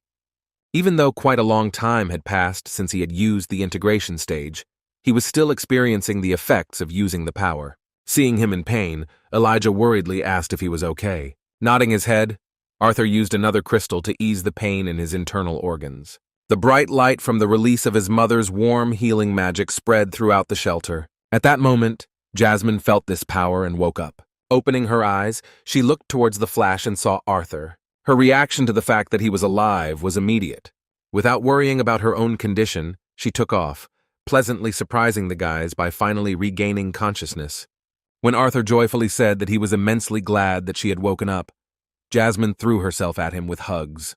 She couldn't contain her emotions, and with a trembling voice said words of apology for what happened. At that emotional moment, she burst into tears, drenching everything around her with her tears. In a trembling voice, she spoke of how much she regretted not being able to save him from that bastard. Arthur didn't fully understand why she felt such deep guilt, knowing that he was capable of taking care of himself. Still, her concern touched him, and he couldn't help but be grateful to her for worrying so much about him. Stroking her head, he said that everything was fine. Hugging Jasmine, he asked her not to worry and to return to her place to rest before they tried to leave this cave. In response to his words, she burst into tears even more, calling it terrible that she could not protect him again. Placing all the blame on himself, Arthur reassured her by saying that it was he who had been stubborn at the moment when she had suggested that he calmly escape from danger. He said he was very ashamed for dragging her along with him into the crazy mess that happened inside the hidden floor. As Arthur hugged her, he noticed something unexpected. Jasmine looked quite small now. Most likely, he was still not used to how much he had grown in the last 2 years. Suddenly he winced in pain again. Jasmine, seeing this, excitedly said that they needed to take good care of his injuries. Elijah still had all their things. Jasmine wiped away her tears and said that her bag should have an emergency first aid kit and that it should be enough to patch them both up. Arthur's entire body was covered in burns that were not covered by clothing. That's why it was most logical to bandage his wounds first. Jasmine had excellent medical skills. Surprisingly, Arthur did not even lose any mobility in his limbs after this bandage. Once the three had finished treating the wounds, Arthur thanked Jasmine and Elijah for taking such good care of him. With a smile on his face, he said that he felt much better. Trying to rise to his feeble feet, he made it clear to everyone that he was not yet able to walk alone. Elijah was there, and without hesitation he threw his arm over his shoulder to help him move. Although they had not fully recovered, they could no longer waste time and were already preparing to return home. Approaching the wall of their shelter, Elijah used this deviant iron magic to create an exit outside. The bright light coming from this cave blinded the boys. The iron shelter began to expand with a crackling sound, revealing the field of their recent battle. The temperature dropped significantly. Everything around was frozen with the ice element that Arthur used. Taking his hand from Elijah's shoulder, Arthur fell to the ground, asking the boys to stop for a moment. He wondered if there was anyone else who might have survived.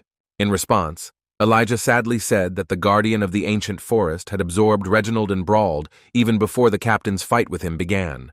No one even doubted that they could no longer be helped. When Jasmine asked about what had happened to Samantha, Elijah hesitantly replied that he had been able to create a metal patzer around her before they were separated by the cave-in. According to him, she was in quite serious condition. Even though no one was sure if Samantha had survived, they still felt it was their duty to try to find her. Turning to Elijah, Arthur asked how they were going to find her in all the rubble. While looking at the fragments of the guardian of the dormant forest, Arthur simultaneously continued to think that the core of this mana beast was lost somewhere. As it turned out, Elijah had already had an idea in his mind about how to find Samantha. He couldn't do it while they were underground, he said, but once outside he thought it would be worth trying to find her. Placing his hands on the surface, Elijah used earth element magic. He was fully concentrated because this spell was different from all the previous ones, which he uses quite often. As he chanted the words of the spell, he began to scan the soil using the pulse of the earth. Within a moment, a huge area around them and deep into the earth began to collide with the waves that he began to spread. The slight ringing sound of the impact with the mestal indicated where her hiding place was. Sensing this, Elijah suddenly shouted that he had found Samantha and also learned that her heart was still beating. Then he jumped up and started running to the side, asking the guys to follow him. Arthur was surprised, because he had previously thought that this spell was supposed to scan only the surface of the earth. It remained a mystery to him who this guy really was. After looking at Jasmine, they nodded to each other in response, agreeing to follow Elijah. Elijah led them somewhere down, where the entire surface was also covered with ice, through which the destroyed vines of the guardian of the dense forest could be seen. When they came to this place, they saw the protective armor that Elijah had spoken about earlier. Placing his palms on the armor, Elijah once again used his incredible magic of control and metal creation. As soon as he waved his hands upward, the metal armor rose up with a cracking sound. Then Elijah ran closer and began to tear its surface. With a crackling sound, he created a ravine in the metal armor and found Samantha inside. As he had already said, she was seriously injured and her entire body was covered in burns. Elijah immediately rushed to her side and reached for the vine branch that was stuck in her thigh. However, at that very moment, she was interrupted by Arthur's touch. He suddenly asked him not to touch the vine. He explained this request by saying that this vine serves as a splint for her leg, and if it is removed, the injury could only get worse. Arthur placed 2 fingers on her neck to make sure she had a stable pulse and was breathing normally. The only thing that was a little worrying was her fever, for her forehead was very hot to the touch, but Arthur did not think that her life was in danger. With a sad look for the rest of his comrades, their captain said that since Samantha was unconscious, there was at least a glimmer of hope. Of course, the guys hoped that they would be able to get her to the hospital before she got any worse. Jasmine decided not to delay, so she picked up Samantha in her arms. Addressing the boys, she suggested that they not linger in this place. The guys began to slowly walk towards the exit from this floor, but Arthur continued to look around. Finding the core of the ancient forest guardian in this mess was almost impossible. He did not even feel its presence, and was afraid that the priceless treasure would simply remain buried in this place. Continuing to move forward, the boys thought that now they would not encounter anything dangerous. However, at that very moment, they felt a powerful shock wave that caused the surface of the floor to shake. Jasmine was wary because she didn't expect that something like this could happen from the side from which they began entering the dungeon. Releasing earth element mana, the magic caster, who was prepared for the unexpected, began to worry about the sudden shocks and prepared for battle. At that moment, Arthur interrupted him by touching his hand. He said with a kind look that everything was fine. The next blow was even stronger than the previous ones, and the wall, which was located at the entrance to the floor, began to shake even more strongly. Elijah was very worried, but still decided to trust Arthur again. Within moments, a new hole had been torn through the wall, and shards of rock, ice, and frozen vines began to fly across the entire floor. A thick fog mixed with dust rose around, so the boys covered their eyes. Elijah moved his hand slightly away from his eyes and tried to see what had happened. When the fog cleared, he screamed in surprise. Looking up, Jasmine was also genuinely surprised, because she couldn't believe what she saw in front of her. Sylvia, who had changed beyond recognition during this time, broke through to them on this floor. Turning to Arthur, she said that she had finally found him. Arthur, frozen in place, who had not seen Sylvia for over 2 years, did not know what to say, while the trembling Elijah could only guess what kind of beast was in front of him.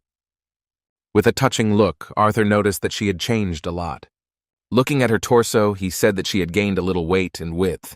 Naturally, he continued with words about her incredible growth, realizing that she was really starting to look like a real dragon. In response to his compliments, Sylvia washed his face, demonstrating how big the difference was in their actual sizes. In these 2 years, everything had changed so much that Arthur was forced to just accept the fact that now he would not be able to drag her into the shower. Distracted by Elijah's trembling tone, he heard the suggestion that his pet was a wyvern. However, even Elijah himself was not sure of his assumption, saying that unlike a wyvern, this creature had 4 limbs. Given this, shocked by what he sees, he makes an even crazier assumption that it is a dragon in front of him. When Elijah denied it, Arthur and Sylvia looked at him with some boredom, and the red-haired boy said that his mana beast was indeed a dragon. In response to this astonishing news, Elijah shouted in shock that Arthur should not look at him like he was the weird one. While fixing his hair after Sylvie's new styling, Arthur decided to introduce Sylvie properly. Placing his hand on her head, he said with a smile that she was his mana beast. Elijah could hardly believe his words, because even though he had seen her in person and had no doubt that he was delirious, he still couldn't stop thinking about the well-known fact that dragons were believed to have become extinct centuries ago. In response to his words, Arthur said that this was the reason why he wanted him to keep her secret. Of course, he wanted to protect Sylvie from the public eye, because it was hard to imagine what would happen if the whole world was shocked by her appearance. As it turned out, Jasmine already knew that Sylvie was indeed a dragon. Meeting her old friend, Sylvie showed her sympathy towards her, washing her with her joyful licking of the girl's entire face. The refreshing feeling of Sylvie's drool all over her face made Jasmine feel touched. Within a moment, she began to shake her head, returning to her usual appearance. Meanwhile, Elijah was barely conscious after so much shocking information. He couldn't stop thinking about it and said out loud that Arthur, at 11 years old, has an affinity with 4 elements, is a deviant in 2 of them, and has a connection with a dragon. While his excited friend was trying to process the crazy information, Arthur had already climbed on top of Sylvie. He then picked up Samantha to make her as comfortable as possible so that her injuries would not get worse. Elijah, who was afraid he was going crazy because of Arthur's shocking secrets, began to shake his head restlessly from side to distract himself from his thoughts. Seeing his strange behavior, the guys asked him to take it a little easier. They couldn't waste much time in this place because Noda turned out to be such a mysterious guy. On the way back, there were still quite a lot of mana beasts that could not even think that someone would return from the floor where the guardian of the dense forest was located. A cracking sound coming from deeper levels made them wary. However, seeing before them a terrifying creature in the form of a dragon on whose back the adventurers were sitting, no one could dare to stand in their way. Every little thing immediately ran out of the way, so it seemed to the children that the corridors were empty. When they decided to stop and walk on foot along the floor where the huge worm was, they noticed that it was also not thrilled about the prospect of fighting them. Despite how dangerous his attacks had been in the past, he now simply hid underground and did not even show any activity. The first floor they encountered when they entered this dungeon was the floor with immortal bat-like creatures. When the boys returned to this place, they were met by these immortal monsters as soon as they sensed the approach of the mana holders. As before, they tried to intimidate the adventurers with their numbers and deafening squeal. However, after just a moment, the expressions on the mana beasts' faces changed noticeably. They lost all their fighting spirit and began to look so stunned by something frightening that they could not move from their place. Naturally, this was connected with the fact that they saw a dragon. Jasmine was a little confused, realizing that everything had gone more smoothly than she might have thought. As expected, Elijah immediately realized that it was about Sylvie, while she, noticing his gaze, seemed to want to ask if he had any claims to her authority among the animals of this forest. In a slightly confused tone, Elijah asked why Arthur hadn't brought Sylvie with him from the start, thinking it would have been much easier that way. Arthur only laughed good-naturedly in response, because in reality, they both knew that he couldn't possibly reveal this secret. Suddenly, he felt Samantha start to tremble more violently. Her sudden cough indicated that she was beginning to regain consciousness. Elijah understood the captain without words and prepared a comfortable place for her on the ground. When they laid Samantha on the ground, she was clearly in pain and had a fever, but she gradually began to regain consciousness. When she opened her eyes and saw the boys in front of her, tears appeared on her face. In a weakened voice, she said that Arthur looked better without his mask. As Jasmine continued to examine Samantha, Arthur, who had heard the unexpected compliment, said that it was a bad time to talk, after which he asked her to save her strength. However, a moment later, Samantha asked to look at what she had found before she was hidden under the iron armor. Elijah and Jasmine were simply shocked by what they saw, because they had no idea that such luck could happen. As it turned out, she managed to save the mask of note and even find the core of the guardian of the dense forest. It was very amazing. Fate itself presented gifts to the team captain for the way he sacrificed himself for the others. Taking his mask, Arthur thanked Samantha for a job well done, As for the beast core, he started talking about how they would sell it when things settled down, and then split the profits between everyone. In response to his words, Jasmine immediately refused, saying that she did not need it. With a kind smile on her face, she looked into Arthur's eyes and said that he was the only one who deserved this item. When he looked at Elijah, he panicked a little and also said that he was not even laying claim to it. Arthur was shocked that everyone refused to share the cost of this item.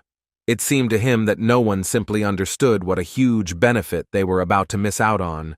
But at that very moment, Samantha silently handed him the core of the guardian of the dense forest. At the same time, she suddenly said that if it weren't for him, none of them would have survived, especially her. Samantha also shared with him the thought that it was more than fair that the one who single-handedly dealt with this monster deserved such a reward. As much as Arthur didn't want to accept it, he understood that it wouldn't be easy to get away from these guys. Looking at Elijah and Jasmine, he gave them another chance to change their minds. However, their decision was firm. Elijah did his best to restrain himself from letting Arthur misunderstand his emotions. Sighing heavily, he finally stopped resisting. Looking at the incredible S-rank beast's mana core, Arthur decided to put off what to do with it for later. The kind smiles of his comrades indicated that he deserved it. Meanwhile, Samantha fell asleep again. Seeing her condition, Arthur understood that she was probably very exhausted, because even her pulse testified to this, which was becoming even rarer and weaker. To avoid any difficulties, he asked Jasmine and Elijah to go to the guild together and call for help. In response, the guys nodded their heads, because they could trust Samantha to their captain. Before leaving, Elijah remembered about the equipment. Using his spatial ring, he released the items that belonged to Arthur. While he had no doubt that their captain could manage without them, he decided to be sure that he would have access to his things if he needed anything. After that, the boys quickly ran to the exit of the dungeon. Elijah did indeed give him things, including an item that was desperately needed after what happened. Now that Arthur's mana had recovered a bit, it was time to let his parents know he was okay. By sending the disappearing magic letter, he reassured himself that at least now they wouldn't worry until he got home. When they were alone with their daughter, Arthur was able to communicate with her in person. Looking at the beautiful Sylvie, he guessed that she had become so big because she had spent 2 years hunting mana beasts and eating their cores. In response, Sylvie said with admiration from the memories that she hunted a huge number of animals. Seeing her enormous size, Arthur knew that it would be impossible to hide her from the eyes of people. Still, he wondered if she could change her appearance as she had done in the past. Sylvie nodded her head in response. With the sound of some magical noise, she began to transform. Her dragon paws transformed into something like cat paws. At the same time, the dragon's tail became less noticeable. Eventually, Sylvie was able to regain her small size, as well as her appearance, which resembled some kind of mix between a cat and a dragon, which looked very cute. Arthur began to feel nostalgic, seeing her in a form in which he could still take her into the bathroom. As Sylvie came closer, he stroked her head. They missed each other very much, because for 2 years, they were forced to stay away from each other for the common good. A moment later, this beautiful moment was interrupted again by sudden pain. Arthur had already managed to forget that he had many internal wounds due to Lucas's vile blow and the consequences of using the integration stage. He didn't want to worry Sylvie even more, who was already worried about his ill appearance. He only had a couple of hours before they returned. So, with this beast core and his body having undergone the assimilation of Sylvia's will, he had no doubt that he would be able to almost fully recover.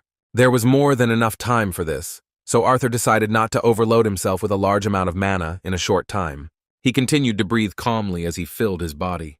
The wounds began to heal gradually due to the spread of mana. Burns and muscle tears have also begun to heal. Even though the danger had passed, Arthur couldn't stop thinking about the one who had gotten them into such a desperate situation. He knew that Lucas Wykes was the son of a noble family that was infamous for its vile methods of training the best mages in their line. Because of what this scum did, Brauld died, although it would not be superfluous to say that if Lucas had fought with them, then Reginald could have survived. Besides, many of them suffered because they were forced to stay inside that deadly dungeon for so long. Arthur could not forgive him for raising his hand to the defenseless Jasmine, who suffered even more than he did. To deal with this properly, the adventurer knew he had to be extremely careful. As he put on his mask, he was fully confident that no matter how long it took, Nota or Arthur Someone would make the bastard answer. The cold bloodlust in his eyes told him that he would not be satisfied with some banal revenge. After some time, they returned to the Adventurers Guild building, and a professional team began investigating the incident inside the dungeon. In a small hospital, Samantha received the treatment she needed, as her condition was worse than everyone else's. She was constantly monitored by doctors, and there was no longer any reason to worry. Brauld, whose body survived, was handed over for investigation. Behind the closed door of the Adventurers Guild manager's office, the surviving participants of that terrible expedition into the dungeon gathered. While Noda sat on the couch, Elijah and Jasmine talked about what happened. As expected, the shocking events were retold in the most detailed manner. The boys were forced to remember that horror again, reliving every moment anew. Interrupting this conversation, Noda asked the manager if the information they had already provided was not enough. Although such cases were rare, he saw no point in keeping the boys for such a long time. Having finished writing down the information, Caspian agreed with him, saying that it was enough, and now they could rest until the hearing of the case. Suddenly, the silence in the office was interrupted by the loud and brazen opening of the door. All the guys, and even Caspian, were very surprised by what happened, because no one allows themselves such impudence in the office of the manager of the Adventurers Guild. As it turned out, it was Lucas and his guards. The disgusting hypocrite began to feign joy that they had managed to get out alive. As expected, no one was happy to see him. Jasmine immediately reached for her blades, and Elijah immediately turned to using earth magic. They couldn't accept that this scum dared to behave like this after what he had done. The guys were simply furious, but the commander stopped them. Without raising his head, Noda asked the boys to restrain their anger. Continuing to play with the boys' wounded feelings, Lucas made an expression of surprise, saying that he couldn't believe the tension between his teammates and the attitude towards him, despite what they had been through together inside that horrible dungeon. Caspian clutched his head, realizing that such provocations would lead to nothing good. He could do nothing about Lucas's behavior because he was taking advantage of his position as the beloved heir of the Wykes family. Looking at Arthur, he hoped that he would keep his cool.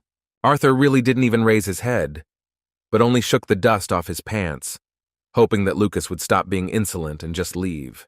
However, he only continued to add fuel to the fire, saying that he was wildly interested in how they managed to escape from that terrible monster. These words did not end at all, because he dared to touch on the most painful topic. With a look of horror on his face, he assumed that they had to sacrifice someone to save themselves. These words went beyond all reasonable bounds. Caspian jumped up from his seat and, slamming the table in a raised voice, said that Mr. Wykes should not touch on this topic. Continuing to act as if he was doing it unintentionally, he allowed himself the audacity to recall that since Samantha was seriously wounded but alive, she could hardly have been the sacrificial lamb thanks to which the three were able to escape. He snapped his fingers and pretended to understand what was going on. Just as he mockingly said that they had probably sacrificed Brauld, the former captain of the team, Arthur's sword whistled past him. Suddenly, real horror appeared on his face because he didn't even have time to notice how he was almost killed. Arthur's blade slammed into the front door right in front of Lucas's face, and his guards were stunned by what had happened, realizing that they had been unable to prevent it. Seeing the blood on the young gentleman's shoulder, one of the guards said in a frightened voice that his ear was injured. Putting his fingers to his ear, he discovered that there was blood on it, and that the ear itself was cut. Looking at his hand, he froze in shock. In a frightened voice, he shouted that there was blood in front of him, excitedly talking about his ear. Watching this pitiful sight, Arthur silently rose to his feet. Taking the second blade from his belt, he began to slowly walk towards Lucas, while the frightened guards began to protect their young master with desperate cries that Note should not move. However, Arthur did not say a word. He only looked coldly at these bastards, whose young master allowed himself the impudence to be so vilely hypocritical in the presence of his comrades. The atmosphere suddenly changed, and cold sweat appeared on the guards' faces from the overwhelming force of Arthur's bloodlust. They felt like their bodies had become heavy, as if they had mercury instead of blood. The tension was rising, the boys were panicking terribly, while Arthur continued to slowly walk towards them. Lucas, clutching his cut ear, began to panic and asked the guards what he was paying them for. Pointing his finger at Arthur, he screamed in fear for them to grab him. A moment later, the guards rushed towards the guy in the mask, making a quick lunge towards him. The bravest of the guards attempted to strike him with a sword right in the room of the adventurer's guild manager. Not afraid that all this was happening before his eyes. A moment later, he realized his mistake, because Arthur, without taking his blade out of its sheath, shattered the bones of his hand with a precise blow. Having knocked the sword out of the hands of the impudent guard, he followed up this attack with another blow, with which he dislocated the attacker's elbow. All this happened in an instant, without any unnecessary movements. The second attacker, using the mana enhancement of the sword, attempted to deliver a deadly slash. However, a moment later he realized that he had not been able to reach the goal that was right in front of him. A second later, he received a blow to the face with a blunt object, causing him to spin in the air and somersault onto the floor. The next, no less frightened guard shouted that he would kill the little impudent fellow. However, Arthur easily avoided his blow here too, without even looking in his direction. Mr. Note appeared right in front of Lucas. Caspian, alarmed by the situation, shouted a warning that he would be in no better position if he did anything before their hearing took place.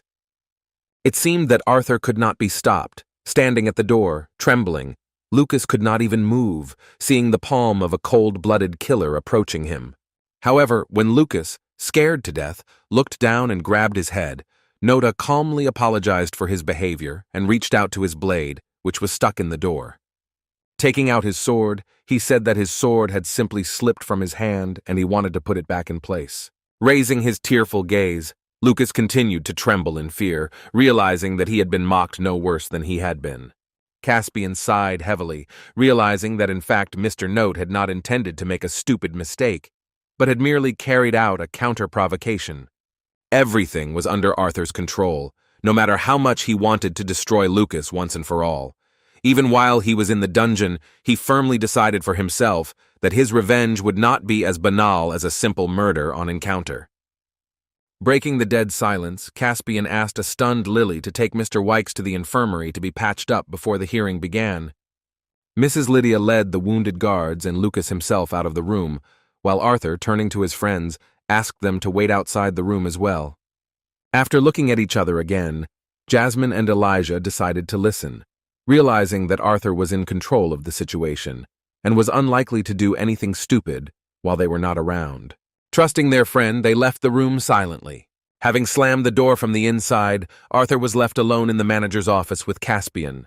Wiping the sweat from his forehead after such a nervous and tense situation, Caspian said that as far as he understood the situation, it was in Mr. Noda's interests to refrain from such provocations towards Mr. Wykes. Turning to his interlocutor, Noda coldly asked why he thought so. With a cold look, he said that he had the strength to grind this pathetic bug into dust.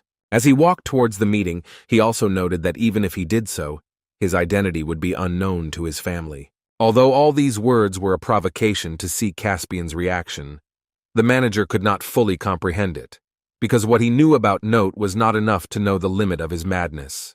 Moving closer to the manager, Arthur looked him straight in the eye and said that he couldn't help but think that he had directly tried to threaten him.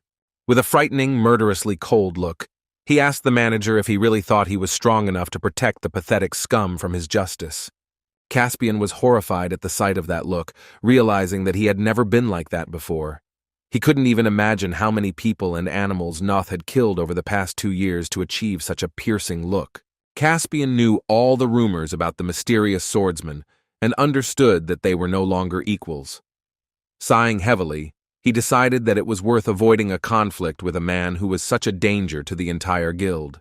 Looking at Arthur, he calmly said that there was no threat in his words, after which he noted that regardless of whether Mr. Noda believed him or not, he was acting in his own interests.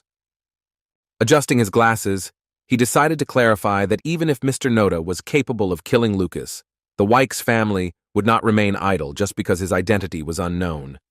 He was sure that they would come for not only Miss Flamesworth, but everyone she had ever been involved with. Of course, he couldn't help but mention that those madmen would also come for the twin horns, who are the closest people to Miss Jasmine. It is unknown whether Caspian guesses Arthur's origin, but he turned out to be damn perceptive. It was not out of place for him to mention that they would not limit themselves to only the current participants, but would also not forget about those with whom they were no longer fighting, but still maintained contact. After these words, he amicably concluded that until Mr. Noda had enough strength and power not only to protect himself, but also the people dear to him, it would be better to refrain from any rash actions against Lucas. An even more interesting detail was the words that even if Mr. Note was strong enough to turn the entire Wykes family into dust, it would be meaningless if he was unable to defeat his half-brother Lucas, who was at the pinnacle of the fire masters of the entire kingdom. Arthur understood without him that in order to carry out such revenge, he needed to get the power that could protect all his loved ones. Stopping the manager's monologue, he thanked him for his concern and said that he understood perfectly well what was being discussed. Turning away from Mr. Caspian again, he suggested returning to the main reason why he had remained to talk to him alone. To continue this conversation, Arthur, demonstrating his importance, sat down at a chair. Crossing his legs, he said that the manager was an intelligent man who had already realized beyond a shadow of a doubt that helping people like him was not only in his own interests, but also in the interests of the guild. Arthur's guess was incredibly accurate and brought a smile to Caspian's face. He was puzzled, because he could not tell for sure whether Noda was arrogant or just so confident.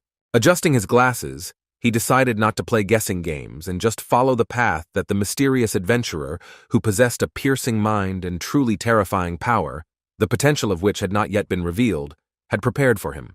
Placing his hand on his chest, he politely vowed that as long as it lay in their power, he would be happy to give any support they might ask of him.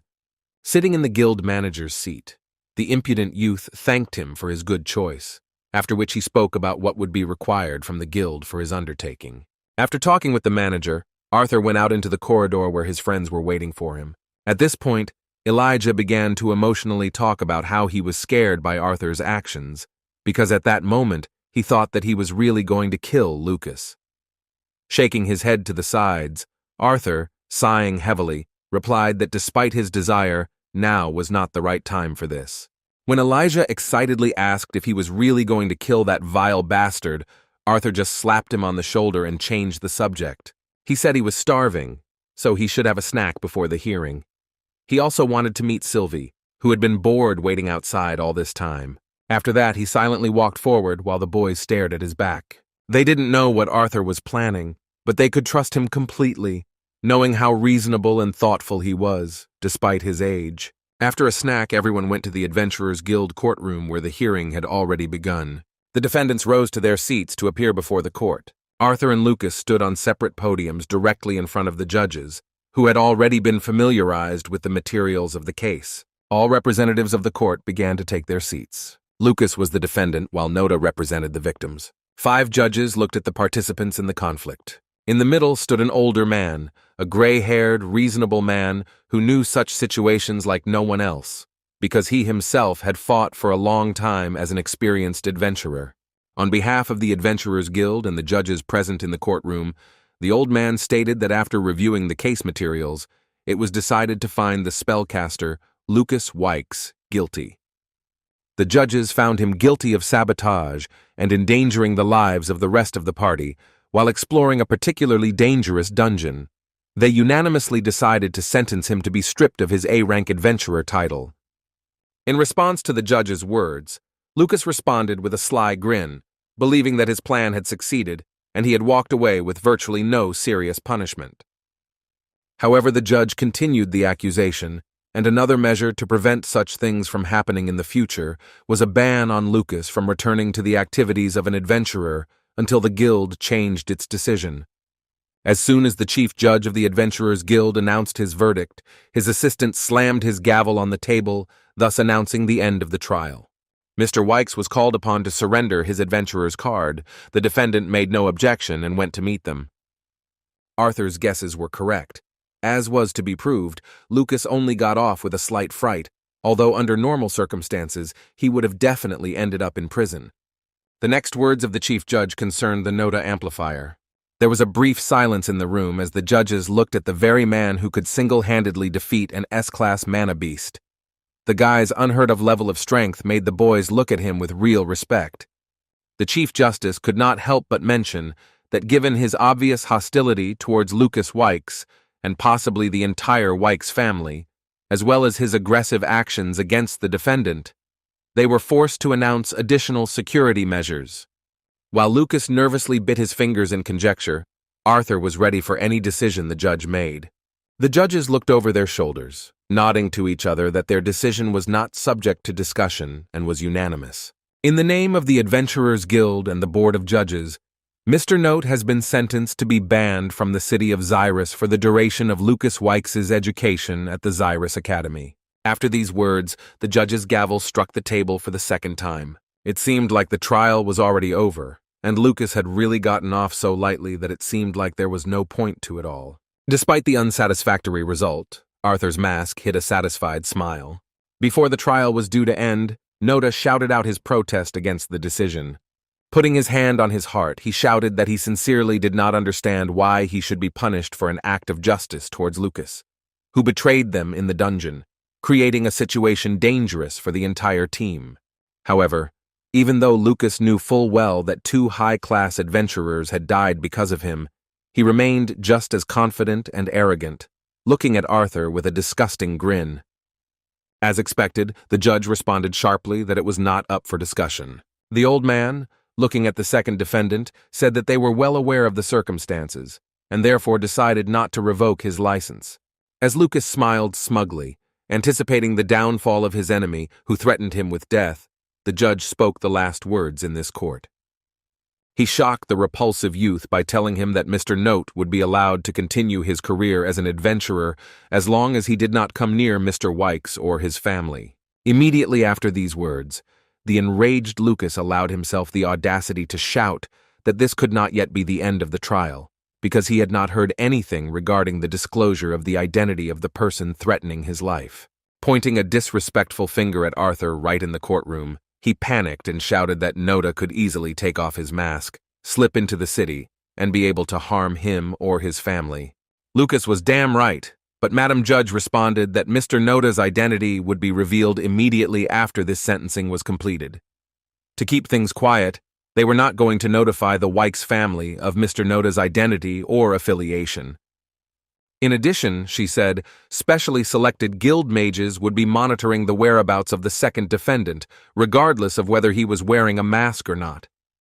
When Lucas continued to shout, trying to object, the head judge shut him up, saying that this was not the place for discussion. After these words, the hearing of their case was declared closed, and all participants began to leave the courtroom. Representatives of the Wykes family, who considered such a decision quite sane, asked the young gentleman not to linger. Lucas was very angry that he did not have leverage over a man who could kill him at any moment. As he left the hall, he nervously shouted to Note that it would be better for him never to come closer to him than 5 cities away. Despite Lucas's tactician-like threat, Arthur reacted to his words quite calmly. Looking at the bastard with a cold gaze, he said in a depressing tone that the fact that he was running away with his tail between his legs and making empty threats only made him look like an insignificant, scared boy, incapable of anything without the help of his disgusting family. Arthur's words greatly frightened the helpless boy because his pride was hurt, and he could not answer anything. In response, he could only harbor a helpless grudge and leave. The Wykes family took the vile offspring with them, remembering the masked boy who threatened their family. Arthur was in no hurry to leave, so one of the representatives of the Adventurers Guild approached him. The man respectfully apologized and invited him to follow him out of the building through the service exit. However, his proposal was interrupted by the Chief Justice, who said that it was not worth the trouble. He said that he would personally escort Mr. Noda to the emergency exit. The guard just nodded silently, and Arthur followed the old man to the service door. Following him, he walked through the corridors of the building to the room at the end. This was the place where the records of all the guild's legal cases that were conducted between its adventurers were kept. Sighing heavily, the judge closed the door behind him, trying to forget this matter with the Wykes family as a bad dream. Turning to Arthur, he expressed the hope that he was pleased with the performance that they had performed at his request. In response, Mr. Noda calmly said that it was very plausible, so he was flattered by their cleverness. Looking at the judge, he thanked him again for his cooperation. The judge did not want gratitude from him, saying that it was not done only for his sake. He then expressed his sincere hopes that he could trust the words of the respected adventurer, and that he would indeed not create problems in the future. As he led Arthur through the service area, he admitted that they could not keep the truth from the powerful Wykes family forever, but promised that as long as Mr. Nota did nothing against his opponents, they would not bother him. With a smile on his face that could only be seen in his eyes, Arthur replied amiably that he was more careful than it might seem at first glance. By moving one of the books on the bookshelf, the judge revealed a secret passage. As he escorted Arthur to the exit, he said that he had no doubt that the time would come when the Xyrus Adventurers Guild would ask him for a favor in return for what they had done for him during their trial. As he watched the young man go, he also admitted that they would all be grateful if Mr. Nota would not forget what they had done for his own good, as well as the safety of his friends. As he left, Arthur paused for a moment to share his observations that the head of the Adventurers Guild was a very resourceful man. He was pleased to note that they were all well aware of whose side it was better to be on. Looking back at the judge, he promised that he would remember this favor. Arthur moved on, but his overwhelming aura continued to demonstrate his incredible strength, which was hard to appreciate even for a veteran adventurer. The judge now had no doubt that the guild manager was right about Note. The old man himself was convinced that Mr. Note was a truly frightening person, with a force to be reckoned with. Then Arthur walked alone to the secret exit, which was located at the end of the dark tunnel. The creak of the old door he opened led him back to his ordinary life, where he is known as Arthur Lewin. Opening the door, his eyes, unaccustomed to the light, met the rays of the bright sun. At that very moment, he heard someone addressing him as Dad. Of course, it was a mental connection with his daughter. A moment later, a Sylv appeared in front of him and hit him in the stomach with full speed. Sylv kissed him between the legs, which made Elijah genuinely sympathetic. Jasmine, oblivious to his piercing pain, just smiled at how sweet the reunion between Arthur and his mana beast was. The beloved daughter climbed on Arthur's head as usual, not thinking about the fact that her weight was not what it used to be. She asked him carefully whether his adventures were over and whether they could finally return home. In response, Arthur finally said that this was the long-awaited end of their adventures. Looking at Jasmine and Elijah, he suggested that they return home. Returning to the city through the forest, where the secret exit from the Adventurers Guild building was located, the guys talked about visiting Samantha, who was already feeling much better than before. While Sylv was catching all sorts of creatures and eating them right on Arthur's head, in her old habit of killing everything in sight, her dad decided it would be best if he didn't visit Samantha anytime soon. Still, he suggested that they somehow find time to check on her a little later. Jasmine was not against it, realizing that meeting her would be very useful for Samantha's recovery. When the boys approached the forest fence that led to the city, they slowed down a little. Elijah sighed heavily and said with some sadness that their paths would soon diverge, and it was unknown when they would be able to spend so much time together again. It was only when he said this that Arthur remembered that Elijah wasn't actually from Sapin, so he had no place to stay. After looking at Jasmine again, they nodded at each other, remembering their recent conversation. Turning to Elijah, Arthur suddenly said that if he had no plans, he would like to offer him to go together to the School of Magic located in the capital of the Kingdom of Sapin. Elijah was surprised by the mention of a school, so Arthur explained to him that it was an institution where children and teenagers were properly educated. In response to these obvious words, the guy from the Dwarf Kingdom took it as a mockery and even took a little offense at Arthur. After finishing his childish speech, Elijah explained that he had not actually planned on attending school. With a thoughtful look, Arthur remembered that he had indeed mentioned before that the reason he was trying so hard to earn a higher rank was to make a name for himself. Based on this, he said that if his reason for being among the adventurers was truly for this, then considering his age, it really wouldn't hurt for him to receive an education at Xyrus Academy. After these words, Elijah stopped, saying that he still did not understand the essence of the proposal. Throwing his hands out to the side, he said that he had no idea how he could possibly get into the best magic school on the continent. He didn't deny that he had the necessary skills, but he also knew that it would take a huge amount of money and connections to get into that institution. Throwing an arm over his new friend's shoulder, Arthur suggested that he just let his big brother take care of things. Continuing to press his neck with his strong hand, Arthur winked at him, telling him that he just needed to bring himself, and he would deal with the rest. Holding Elijah down by force and not letting him speak, Arthur asked Jasmine if she could take him home. He wanted her to help him make sure the boy didn't run away while he took care of some personal matters. When Elijah was finally freed from his brother's tight grip, he replied with displeasure that he had never actually agreed to anything before. And with a sly look, Arthur said the words that Lucas was also going to attend Cyrus's academy. Manipulating the situation, he asked Elijah if he would mind leaving him alone with him, which could lead to an unforeseen and possibly even tragic result. As expected, Elijah instantly broke down after these words.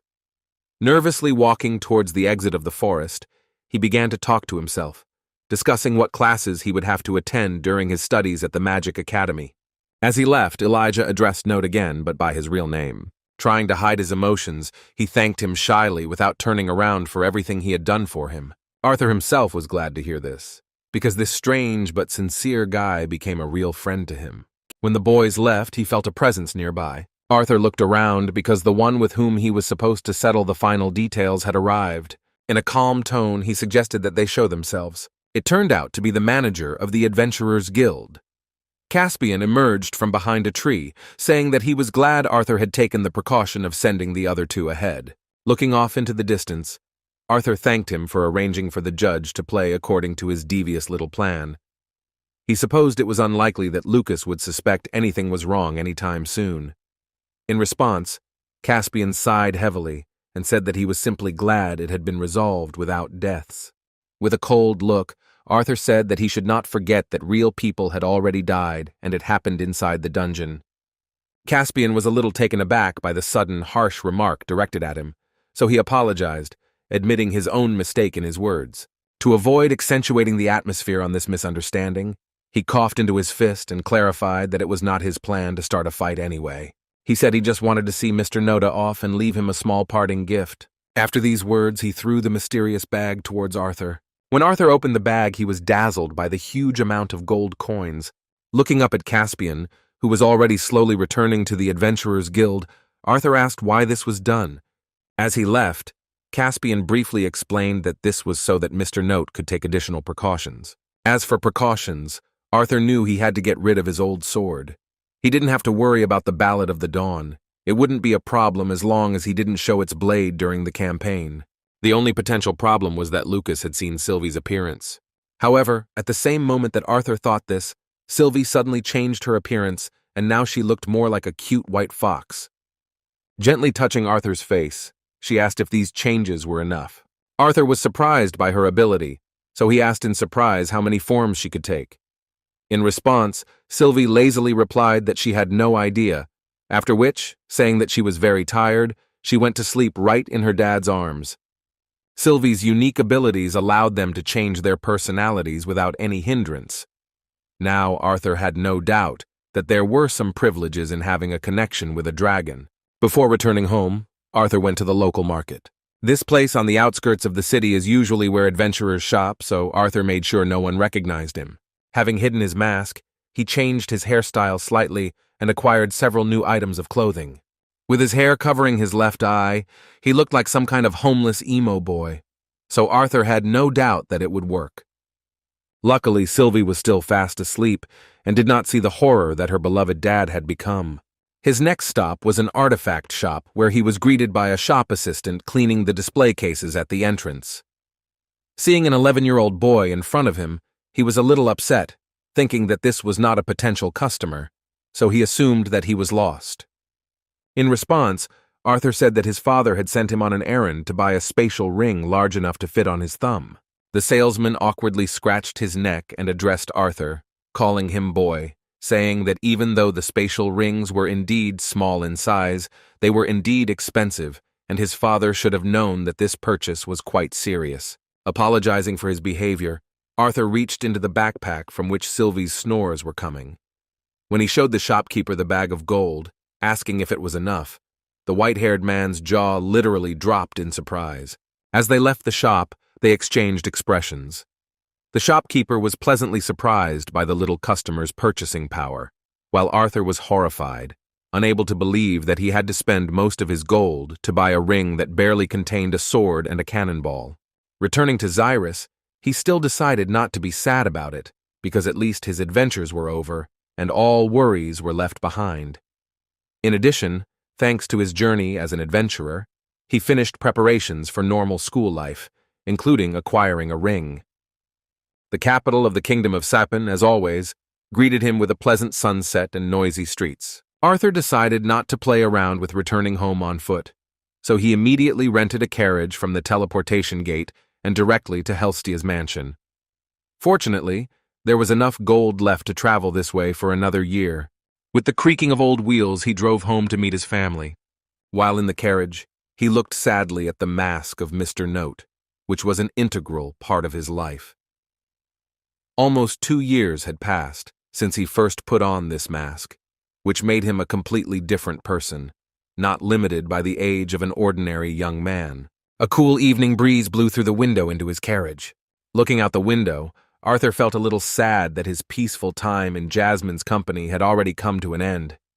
On the other hand, the changes promised to be no less exciting than what had happened over the past 2 years. In the distance, he could see the Xyrus School of Magic. Arthur couldn't wait to find out what it was like to be a normal student. As night approached, Arthur finally arrived at the Helstia family mansion. He began to slowly climb towards the front door, the silence of the cold evening interrupted only by the occasional snores of Sylvia, who was sleeping behind him. As he was climbing the steps, he suddenly heard a disgruntled, accentuated cough. Raising his head, he saw that the door was open and a very displeased look was looking at her. As it turned out, in front of him was his younger sister, Ellie, who had grown noticeably over the past 2 years. She folded her hands on her hips and greeted him with a rather rude look. To relax the atmosphere a little, Arthur greeted his little sister with a sincere smile and said that her beloved brother had finally returned home. A moment later, Ellie flew into his stomach like a bullet, knocking him off his feet. Only thanks to the magic of the wind did Arthur miraculously manage to stay on his feet. Hugging her little brother, Ellie greeted him home in her sweet, still lisping voice. Even Sylvia woke up from this greeting. Arthur, who had not heard it the first time, asked her to repeat it. Raising her eyes, which were filled with sincere tears of happiness, Ellie, continuing to appear stern, once again uttered words of greeting for the missing son of the Laven family. Smiling back at her, the homeless emo boy said that coming home was the best thing that had ever happened in his life. Raising his hands, he nevertheless asked if she could let him go. In response, Ellie angrily said that it depended only on him and whether he was going to leave them again. When Arthur falsely justified himself that he would not abandon them again, Ellie, who fell for his cunning trick, ran inside the house and asked him not to lag behind. It was hard not to notice that Eleanor was growing up quickly. As soon as Arthur thought about it, he was horrified to realize that he would not even notice when the worst event in the life of any older brother happened. He was afraid that before he knew it, she would forget about him, declaring her desire to go on a date with some weirdo with a strange name. Arthur couldn't bear the thought that she would one day fall into the arms of some disgusting blonde named Decapriardus IV or something like that. Horrified by such a future, he grabbed his head with such shock that he had not experienced even when he met the most terrible monsters during his adventurer's travels. He was distracted from this disturbing thought by the joyful greeting of his parents, who ran to meet him the moment they learned from Ellie about his return. Ray acted as usual, picking him up. He, trying to joke, said that his beloved son's hair had only grown in that time. Pulling his father's beard, Arthur replied that he could say the same about his beard, which had become even longer than before. When he suggested that his father was trying to hide his wrinkles with his beard, his father began to laugh, and his mother began to ruffle her son's ridiculous hairstyle and jokingly said with displeasure that she would not tolerate such comments about her long-haired husband. The warm touch of his mother's hands and her always gentle voice evoked pleasant feelings in Arthur. Looking up, he looked again into her kind, caring eyes. At that moment, Alice hugged her son tightly, saying that this time she would skip the part where she would be the worried mother. With tears in her eyes, she decided not to remember the horror they had gone through due to his extreme mana loss, so she simply said in a trembling voice that she was incredibly glad that he had returned home safely. The pleasant words brought a feeling of real happiness to her beloved and irresponsible son.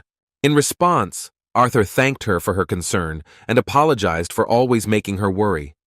The touching moment was interrupted by some impudent person who even dared to say that he didn't particularly want to ruin such an atmosphere. Peeking out from behind the door with Elijah, who seemed to have become like a son to him, Vincent said that they too would like to welcome Arthur back. A moment later, Tabitha suddenly appeared behind him, angrily slapping him on the back of the head with a disgruntled cry about how she had told him to be quiet so that they could spend some time together after the long-awaited moment of reunion. This funny moment did not worsen the atmosphere inside the building in the least. The Laven family, who were finally reunited, began to laugh good-naturedly at what a strict and principled woman Mrs. Tabitha was. The guys decided not to rush Arthur, and he even managed to take a shower and bathe Sylvie. Returning to the hall, he met two families in one place and a shy Elijah, who was not yet accustomed to this noisy atmosphere. When Arthur stopped and began to look around, his mother asked him what he was looking for.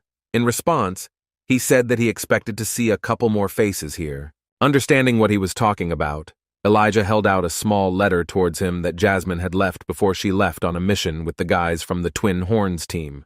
In this letter, she thanked him for the fun time they had and promised that they would definitely see each other later. Carefully folding the letter that he intended to keep as a memento, Arthur said with some sadness that he was really sorry that he couldn't see her off. Waving his hand, Ray asked him with a cheerful laugh not to be sad about this, because soon the Twin Horns would return, like warts, which were not so easy to get rid of. After these words, Arthur said that he only found out where Jasmine had gone. Looking at Helstia's family, he let them know that he was interested in where his daughter was. Tabitha decided to calmly share the good news about why Lily wasn't with them, but she was suddenly interrupted by her overly emotional husband, who shouted with a gleam in his eyes that their daughter was at the Xyrus Academy, which she had entered last fall.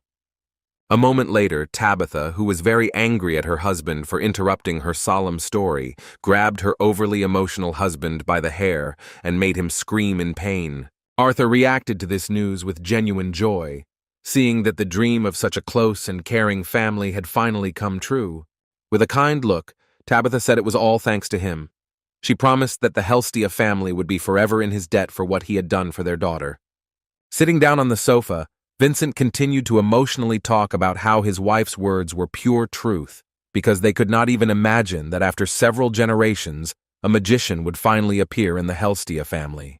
Arthur was touched by their words, but tried to reassure them by saying that he was not sure whether he should say that they owed him anything. And yet, looking at Elijah, he clarified that he had actually been thinking of asking them for a favor or two. Then, the pleasant atmosphere was broken by the loud stomping of feet from Ray. He jumped up from his seat in delight and shouted that they all wanted to hear his story about exploring the dungeon. While Alice was trying to calm her unstable husband down a little, Arthur, who despite his difficult experience was still going to share the story, asked to give him a little time to think about where to start. As expected, the story was very emotional, even though Arthur was forced to miss out on the most exciting and terrifying moments. Elijah also did a great job of avoiding topics that could make his parents even more worried. After listening to the story to the end, Vincent, shocked by the guy's story, leaned back in his chair and sighed heavily, saying that he could not believe that they had gone through this. He admitted that he had previously thought that his work with annual tax reports was something exciting. Mistress Tabitha also couldn't contain her surprise at the mention of the guardian of the ancient forest, because she couldn't even think that their team of adventurers would be able to subdue that mana beast that her parents scared her with in her childhood for her bad behavior. When the topic of beasts and mages' mana came up, Arthur asked his dad what stage he was in. Ray, a little sheepishly, replied that he was actually stuck between the dark stage and the solid orange stage ever since his son had gone on a quest, no matter how much he meditated or purified his mana. Although the news was quite sad, Arthur said that it was not a problem. He then threw an item overflowing with powerful mana to his father and asked him to use it. Arthur explained that he had used some of the mana from that beast core to heal his wounds. According to him, there should have been enough left to help him break through to the next stage. Holding such a valuable object in his palm, Ray couldn't help but tremble, knowing that it had been earned by his son with blood and sweat. Moreover, he couldn't stop thinking about the fact that he held the entire fortune of a small town in his hands. Turning to his son, he sheepishly said that this was something he had risked his life for. Ray really couldn't just take away such incredible power. Vincent, trying to ignore it, being shocked by the stories, stared at the ceiling, and Tabitha found words of encouragement for Alice, saying that their son brought a truly valuable gift. She could not even imagine that the core of an S-class beast could be used like this. Nodding her head, Alice said with some sadness that considering how much trouble the core had caused them, she was still not sure if it was worth it. Rising to his feet, Arthur asked his father again to accept the gift, saying that he would need this power if he was to keep up with his son. Winking at him with a playful smile, he said that he did not believe that the father would allow his son to beat him in a year or two. While protecting the S-rank core from his curious daughter, Ray began to chuckle slyly, assuming that his son had not told him everything that had happened during this time. With a smile on his face, Arthur confirmed his suspicions, saying that he had indeed broken through to the light orange stage of his mana core development. Tabitha was shocked once again, and Vincent, who was already tired of this, almost started cursing at how incredible what they had just learned was. At this moment, Ray faced a difficult choice. Looking at the mana core he received from his beloved son, he could not refuse such a valuable gift. He clutched it firmly in his hand and made the important decision that Arthur had pushed him towards. Stretching his fist towards his son, he said with a kind smile that there was no need to cry the next time the old man beat him. Arthur responded to his words with a kind, satisfied smile. Extending his fist in response, he said that he would take him at his word and would look forward to the moment when they would once again measure their strength in a fair fight. Arthur returned home when it was already night, so the boys could not stay out for long. After a long journey, Elijah was finally able to enjoy a nice shower. It was a long-awaited and pleasant moment when he could finally relax. However, a moment later he was interrupted by the creaking of the door, from which Arthur entered the bathroom and, as if nothing had happened, said that he had brought him pajamas. Elijah was scared and screamed in panic that he was, in fact, taking a shower. Turning away, Arthur, calling Elijah a princess, asked him to relax, saying that he could hardly see anything anyway because of the steam. Shy Elijah, who had already gone out of his way to talk to someone his own age, asked incredulously if he swears that his words are true. As he left the room, Arthur jokingly said that he couldn't be sure of that. As soon as he closed the door from the other side, Elijah began to scream furiously, and Arthur began to gloat right in front of his daughter. Returning to his room, Arthur took out his bag of things, with which he had spent 2 whole years hiding under the identity of Mr. Note. Looking at the mask, he summed up that a lot had happened in these long 2 years. Sylv nodded her head in response, saying that she had even become much taller than her dad. In response, Arthur, with a kind fatherly smile, said that this was indeed the case. Then they were distracted by the creaking of the door, after which Elijah entered, discontentedly saying that now it was Arthur's turn to go wash himself. Seeing that Arthur had his second personality's things in his hands, Elijah, putting on his glasses, asked what they had been doing for so long. While taking off his dirty clothes, Arthur said that before returning to the room, he had some questions and needed Uncle Vincent's help to solve them. He also discussed with him the matter of tuition fees at Xyrus Academy. Hearing the mention of tuition fees, Elijah looked at her with admiration and asked her not to delay in asking if he had managed to come to an agreement. Entering the bathroom, Arthur said that he had, of course, given the most expected answer. However, after slamming the door, he still did not specify what answer he was talking about. Although Arthur continued to tease Elijah with such phrases, when he came out of the shower, he still pleased his friend with a positive answer regarding the funding of his education. With a happy gleam in his eyes, he said that just a few days ago he couldn't even imagine that he would soon become a student at the most prestigious academy in all 3 kingdoms. Turning to Arthur, he asked if they would be able to learn much, considering that the Xyrus Academy was truly considered the best school of magic on the entire continent of Dicathan. With a thoughtful look, Arthur reminded him that their skill level was undoubtedly higher than that of the other first years. He supposed that they might even be a little bored at first. Still, Elijah was excited, knowing that many heirs from all the influential families would be studying there. Just the thought of sharing experiences with them and learning how to better control his powers excited the young spellcaster. Looking at his hand extended upward, Arthur commented that it would be useful for him to learn more about the elements of lightning and ice. He once felt the need to improve his skills, and at that moment he was lucky to survive. Thinking back to when he fought the guardian of the ancient forest, Arthur remembered that he still needed too much mana to use lightning and ice magic. even though he absorbed all the surrounding mana during the beast will integration stage. He also still had trouble controlling these for the element even with his deviant affinity and dragon power. Arthur had already begun to yawn from the desire to finally fall asleep. But Elijah asked him another exciting question regarding whether he had thought about what to do with Lucas. Despite his anger and desire for revenge, Arthur concluded that Lucas had no idea who Mr. Note really was, and he himself could not yet be sure that he could challenge his entire family. Based on this, he decided to leave everything as is, because for now, training was much more important. With a kind smile and admiration, Elijah remembered being very surprised that he had retreated rather than using all his strength against the asshole. In turn, Arthur, carefully changing the topic of conversation, was surprised that the first thing Elijah did before going to bed was build a wall of pillows. When Arthur asked if it was really necessary, a shy Elijah pulled the covers up even higher and screamed in panic that it was absolutely necessary, because it was very strange for two guys to sleep in the same bed. Looking at Elijah through the wall, Arthur coquettishly asked if Elijah would like his friend to be a girl.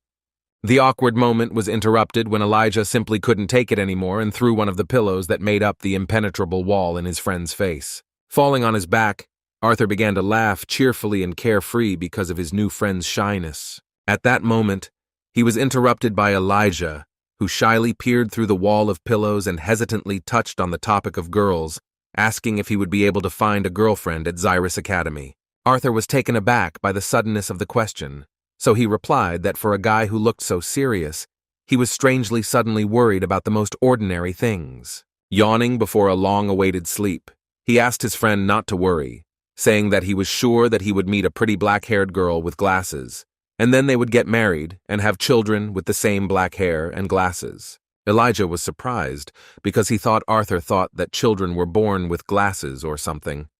With some childish envy, he said that he had no doubt that Arthur would have no end of girls with his disgustingly royal appearance. Feeling a hint of envy, Arthur asked his four-eyed friend not to worry, saying that to him, girls their age seemed almost like babies. After these words, he wished his friend good night. Their pleasant conversation was over, and Elijah fell asleep easily in the pleasant bed of his new home, where Arthur's family had so sincerely welcomed him. Sylvie, in her new form, has long enjoyed the sleep she calls training. The next morning, Arthur slept through everything as usual. As he walked out of the room, stretching upwards, he was met by Vincent. Putting his hand on the shoulder, he remembered that since he was curious to talk to the inventor, he said that he already had an appointment with one of them. With a smile on his face, he added that the name of that interesting scientist was Gideon. He introduced him not only as a famous researcher, but also as the most skilled inventor and craftsman in the entire kingdom of Sapin. The Gideon in question would be returning to Xyrus in 3 days, and the two of them would make a detour to visit him. After that, they planned to join everyone else in the center of the capital. It sounded like a good idea, but Arthur was surprised to hear that the center of the city would be interesting. As it turned out, he hadn't heard before that the royal families from all over the world would gather in Etistan to make an important announcement, and it would be broadcast in the central square of Xyrus. This news was unexpected, but Arthur did not pay due attention to it, and instead thanked Vincent for arranging such an important meeting with the inventor for him. Taking advantage of the moment, Vincent admitted that he was curious about why Arthur wanted to meet with Gideon.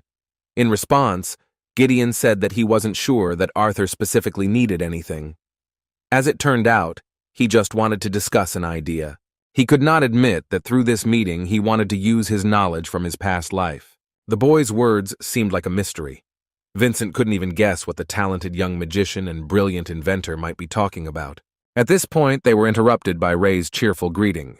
He squinted and looked at Vincent with some prejudice. After that, he pointed at him and caught him off guard, asking why he was still in such casual clothes. He thought Vincent was going to meet someone that morning. Vincent had actually forgotten his plans, so he hurried into the room, saying goodbye to the boys. With a cheerful laugh, Ray asked him not to look back, so as not to trip and break his lovely glasses.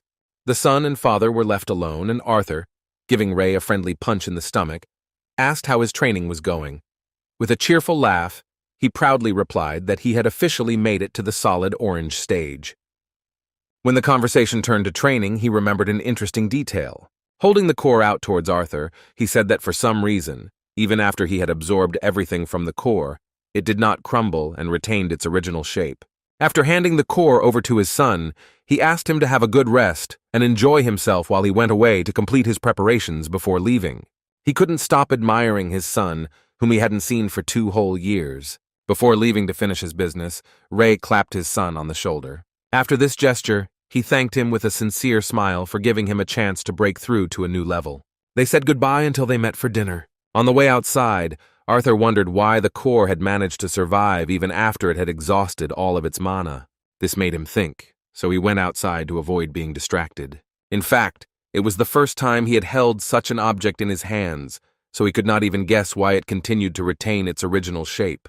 Arthur clutched the mana core in his hands and concentrated on his own feelings. The surface of this object had not changed at all, but he was completely certain that there was not a single drop of mana left in the core. He then placed the core on his chest and began to use the mana aura, connecting himself with the object. At that very moment, he felt the presence of a truly powerful being inside.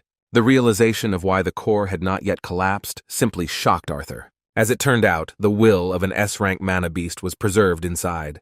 Obtaining such an item turned out to be a great success, because the will of the beast is a power desired by many, which grants its owner access to powerful and unique magic. Only those to whom a powerful mana beast willingly passed it on can possess it, as in the case of Virion.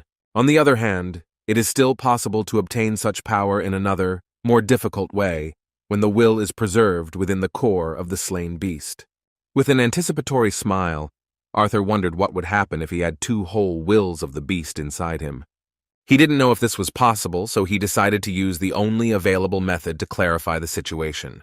Pouring a small amount of his mana into the core, he came into contact with the mana beast again. Within a moment, he felt the presence of the terrifying guardian of the ancient forest.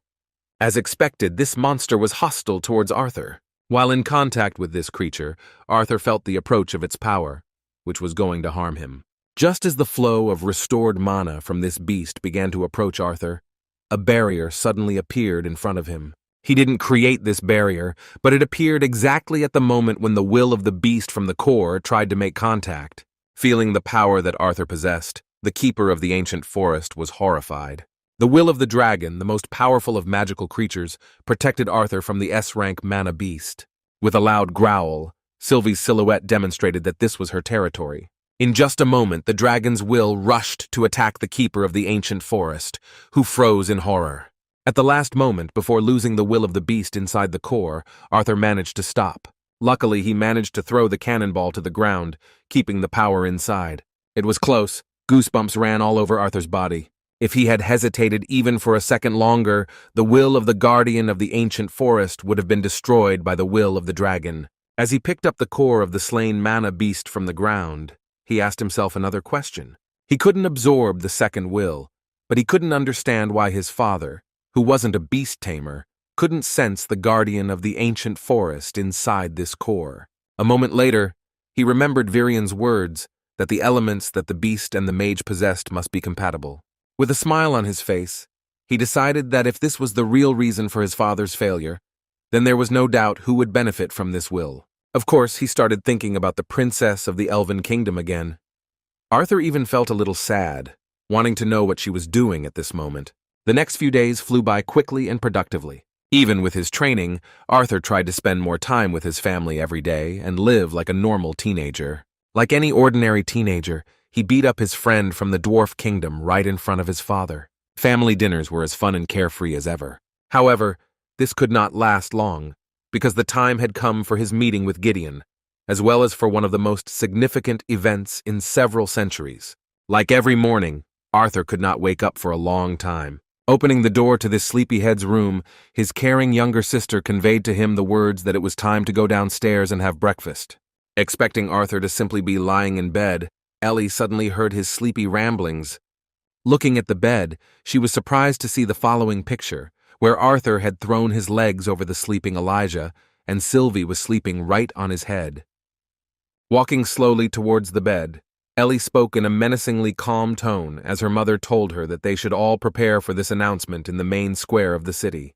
Her words again did not reach Arthur, so Ellie had no choice but to solve this problem in her own way.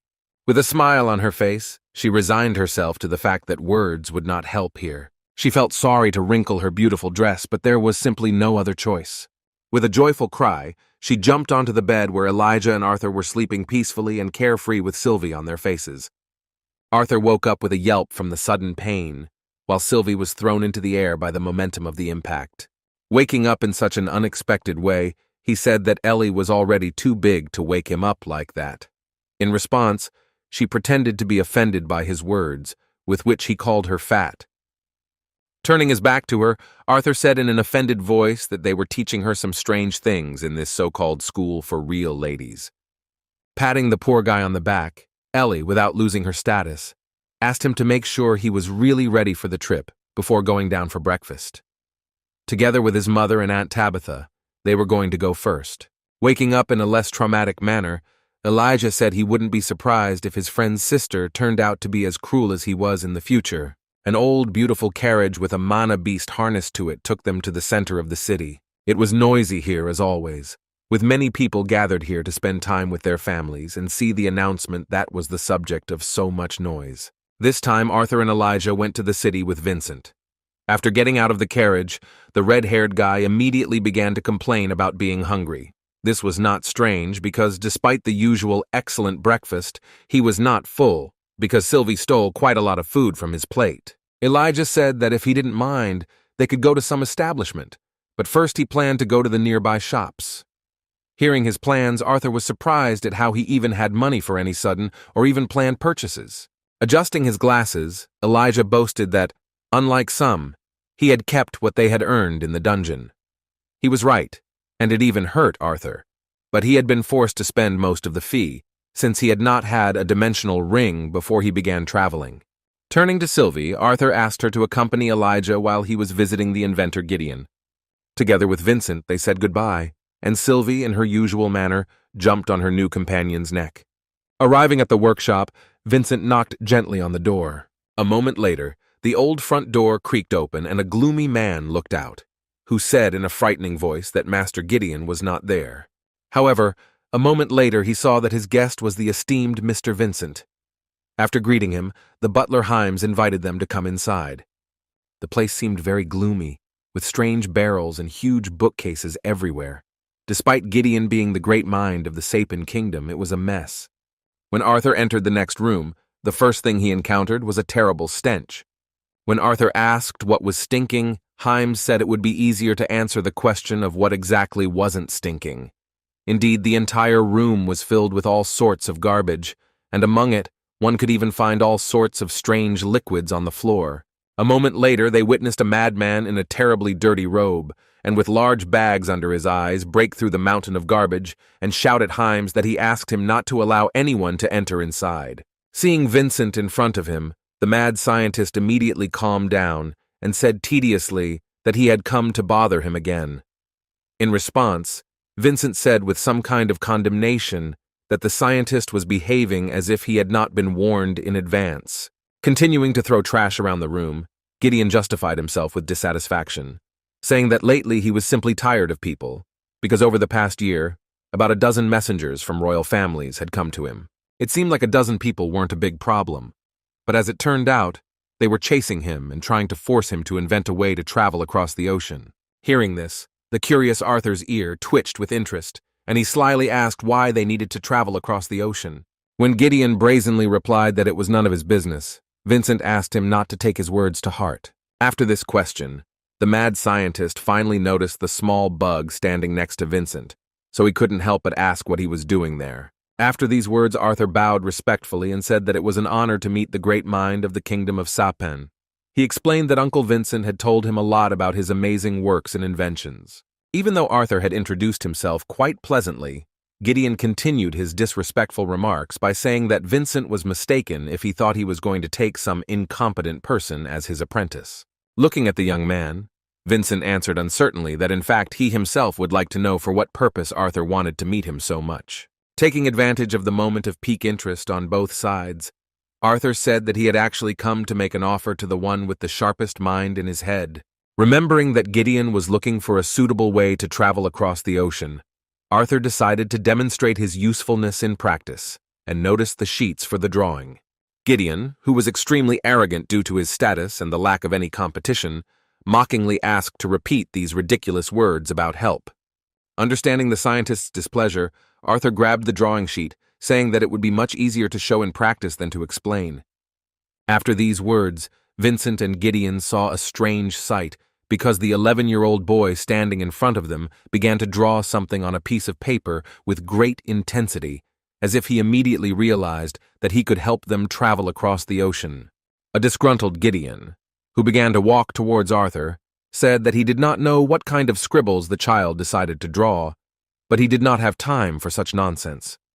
Looking at the drawing that the young man had prepared with a sly smile on his face, Gideon, who had not yet had time to comprehend what he had seen, said that this was not a problem that a young man who had not even grown hair yet, you know where, could handle. In just a moment, his permanently half-closed eyes opened to their full potential, despite the terribly dark bags under his eyes. Realizing the genius of the drawing made in an instant, Gideon was so shocked that he could not hold back his cry of surprise. He even began to lose his breath from the realization of what had fallen into his hands. Not noticing Arthur on his way to the drawing, he began to rush towards this sheet of brilliant paper. He grabbed the blueprint and shocked Vincent with his reaction.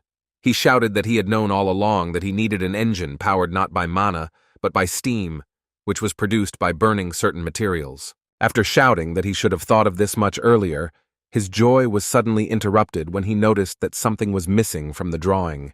Interrupting the scientist's euphoria, Arthur snatched the drawing from his hands, saying that he had left out some key details that he would be happy to provide much later.